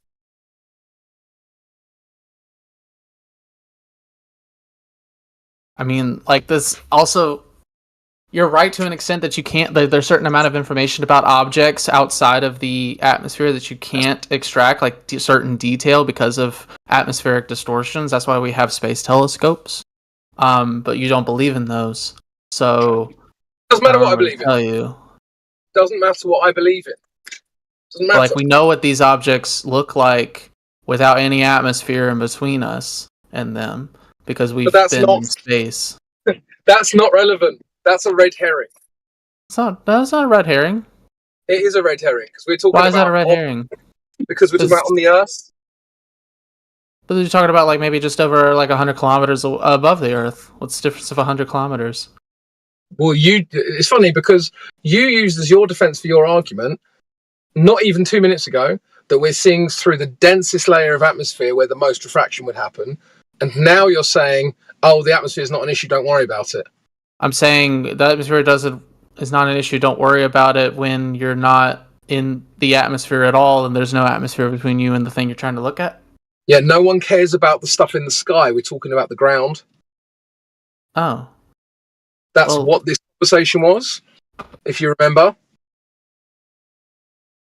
Well, no, the conversation has changed. I mean, it's been on different things, and you just joined, so like I've been here longer than you, so I think, yeah. Who cares? You just made a red herring from the point you were getting absolutely destroyed on.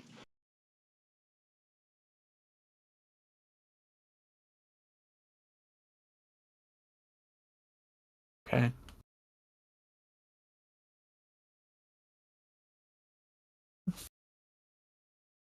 I'm back in a bit.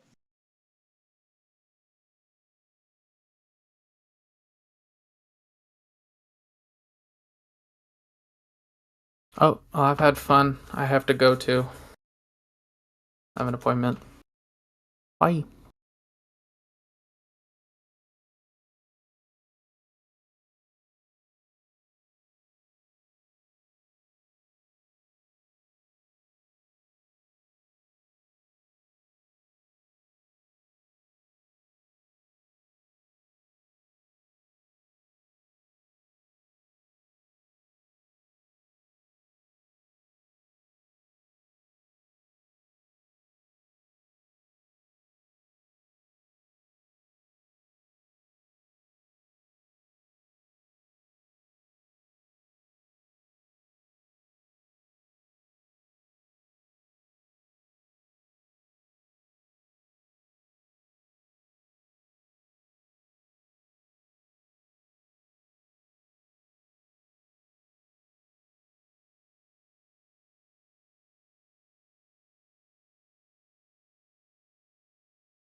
Hello?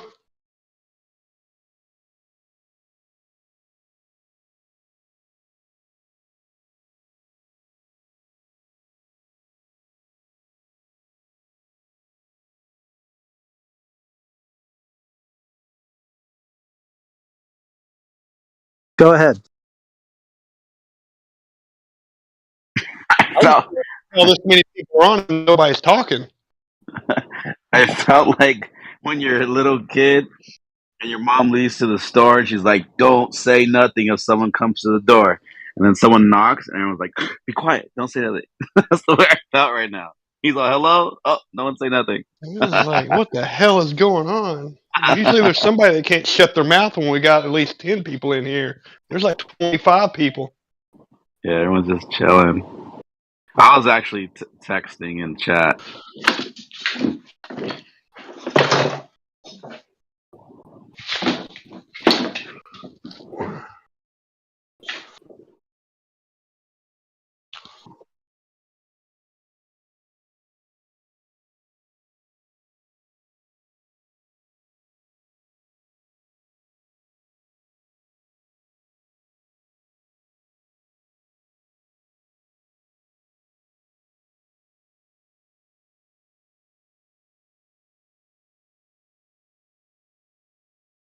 Mm-hmm.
So, who thinks they live on a ball? Anybody? Tell us why.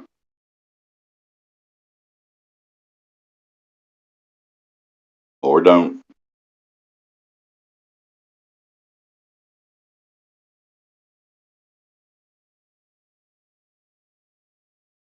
The Globers that are in here, they're in chat. They're texting right now. Don't want to talk, I guess. Oh, that's probably the best way to prove a globe is to text it. I never thought about that. They might just be afraid to step up in the VC. They know it's recorded for life. They're going to be on the internet getting wrecked. It's because you guys that talk to him most of the time, y'all are so mean, and your beliefs are so weird and everything. It happens.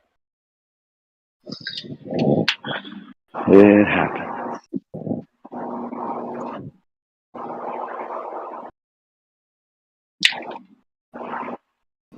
If people would actually think about actually living on a physical ball and how impossible that is, I mean, this would be a little easier. But I understand the cause of the a lot of people, whatever. Yeah.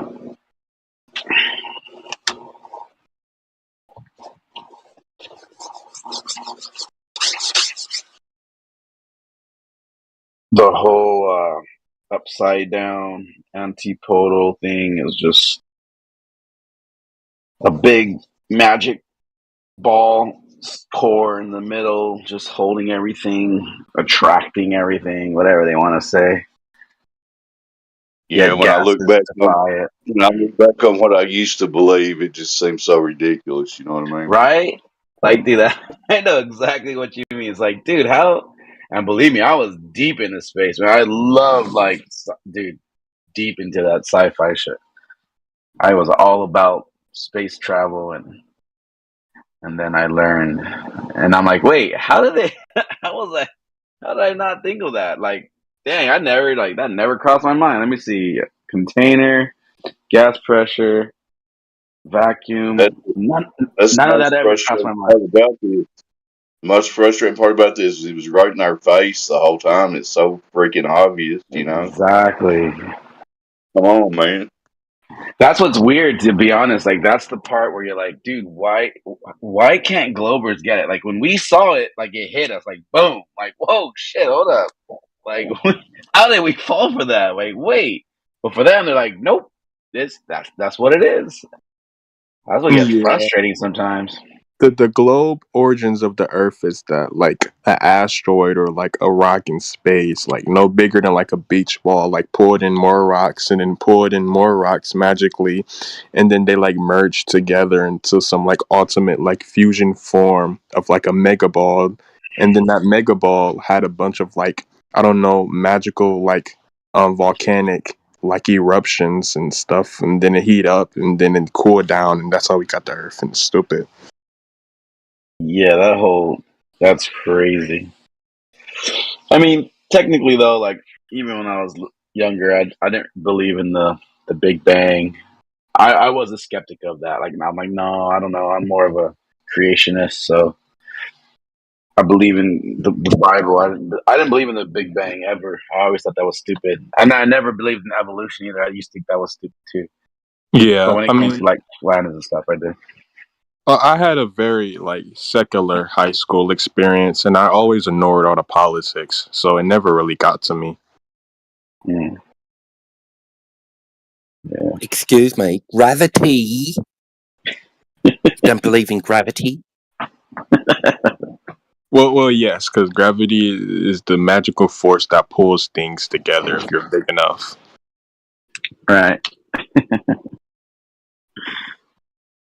You just gotta believe, man. I mean, what is the size though? Like, what is the size limit? Because cars aren't like magnetically like pulling things. Like, what is the size for this? I mean, football stadiums aren't like pulling things. I mean, what is really the moon isn't pulling? Well, the moon, maybe. Does the moon even exist? Well, we see the moon. We see something, right? Yeah, but the moon isn't like pulling like. Okay, there's evidence. It's like pulling like some sort of rocks close to it, but it's not like concrete. Did you see that video that NASA put out not too long ago? I think it was like, what was it, last year or maybe a few years ago, when they showed like, oh, a comet hit the moon, and like it was just like a flash of light, like bloop. That's all you saw, just a little flash of light. Yeah, but you have to think about it. If space exists, then shouldn't we be dead? Because there's been a bunch of like cosmic events that the Earth just magically avoided, though. Like we avoided like so many like cosmic rays just barely missing the Earth, and like Nah, see that's where you know it's just nonsense, bro. exactly, and it gets stupid. Like, why aren't we like pulling in more asteroids? Then, like, did it just stop at one point? And like, why we don't we happen just to get another? exist in Yeah, like because we exist in an era when it's less chaotic, right? So earlier on, if we'd been around a lot earlier on, when the solar system was still sorting itself out, there was a lot of collisions taking place. So, but now it's sort of settling down a bit, and it's sort of just chill, right? So we got it. It's going to be a while before there's another like big cataclysmic event. Billions of years ago. Billions of years. Come on, it's like once every 1 billion years, something catastrophic happens and throws. Isn't that weird when they say shit like that? When they go like, "Oh, every yeah, like 17 billion years, this or whatever dumb like shit they say." Is the solar system God? Like, did it specifically create the solar system for humans, and then told the solar system to not being so mean to itself, so humans can stay? Like, it's kind of weird. Like, the solar system just God specifically weird, for bro. humans. Hey, Vol and WWW. Are you guys Globers? Do you guys believe in the globe? I just saw there's two new people in the chat. They might be Globers, maybe. I don't know. I don't recognize those names.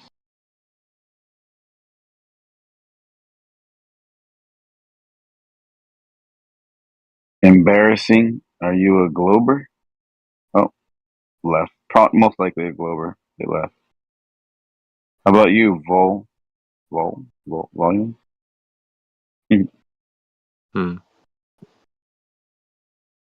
We always have the sun turning supernova to look forward to. It's going to be fast. Yeah, but you have to remember the solar, the space god told the sun not to have the solar flare until 1 billion years, whatever the scientists. Yeah, isn't it stupid when they're like, "Oh, in this many millions of years, this is gonna collapse in on itself, and then we're gonna have dude, shut up, dude. How about you help the homeless, bro? How about you just do that? Stop with your bullshit." Well, they can't do that because they literally get funded off of students believing into this secular bullcrap, so they can go to college and then get financial aid and then get in debt. Even more. Yeah, they need people to be in debt. Obviously, the dumb people to go in debt. Well, I'll tell you what. When I think more and more people that wake up to this nonsense, and eventually they're gonna have to face the people saying, "Hey, we're done with you guys taking our money. Stop all this." Eventually, maybe, I don't know. We'll see. I don't know. I know some people who haven't gone to college who have really good careers, and then I know some people who went to college but didn't have to pay as much money as like the average, I don't know, white collar student. Yeah, there's a lot of grads and like there's cheaper ways to be successful in life. Scholarships. Yeah, like there's a bunch of cheaper ways to be more successful in life, but like they must keep pushing this globist bull crap and all the other educational subversion in order to keep people in debt. It's a scam. It's a bigger scam than we think. I'll be back later though. I'll be on later. Good talking. Bye. Yeah. Like my dad's friend, like I think he like tears down houses and he makes a lot of money off of doing it. He doesn't have no college experience whatsoever. He's like a demolition type of guy. He makes a lot of money doing it. Like 30K a month or 40K a month, somewhere around those, because I know somewhere around that level. Like, I mean, obviously, you don't need, you know, the criteria of like the American dream to, you know, make a lot of money, be successful. Because the American dream is dead.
Okay, so this is the biggest issue. Okay, so when we look at a 90 degrees triangle, we have a opposite, and then we have a adjacent, and then we have a hypotenuse.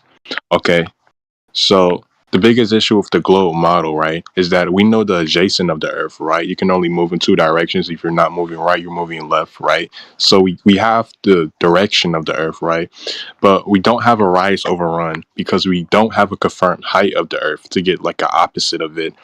And if we don't have a height, then we cannot make like a slope, proving that it's rotating in a vertical manner. We can only prove it's rotating in a horizontal manner because we have like reference points like the sun.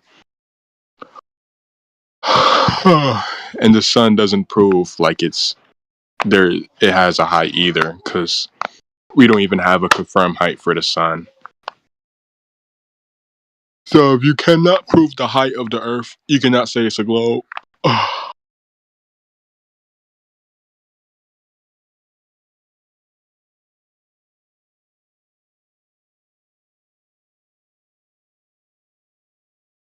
And this is under the assumption that the Earth is upright.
It's a function of perspective. That's true.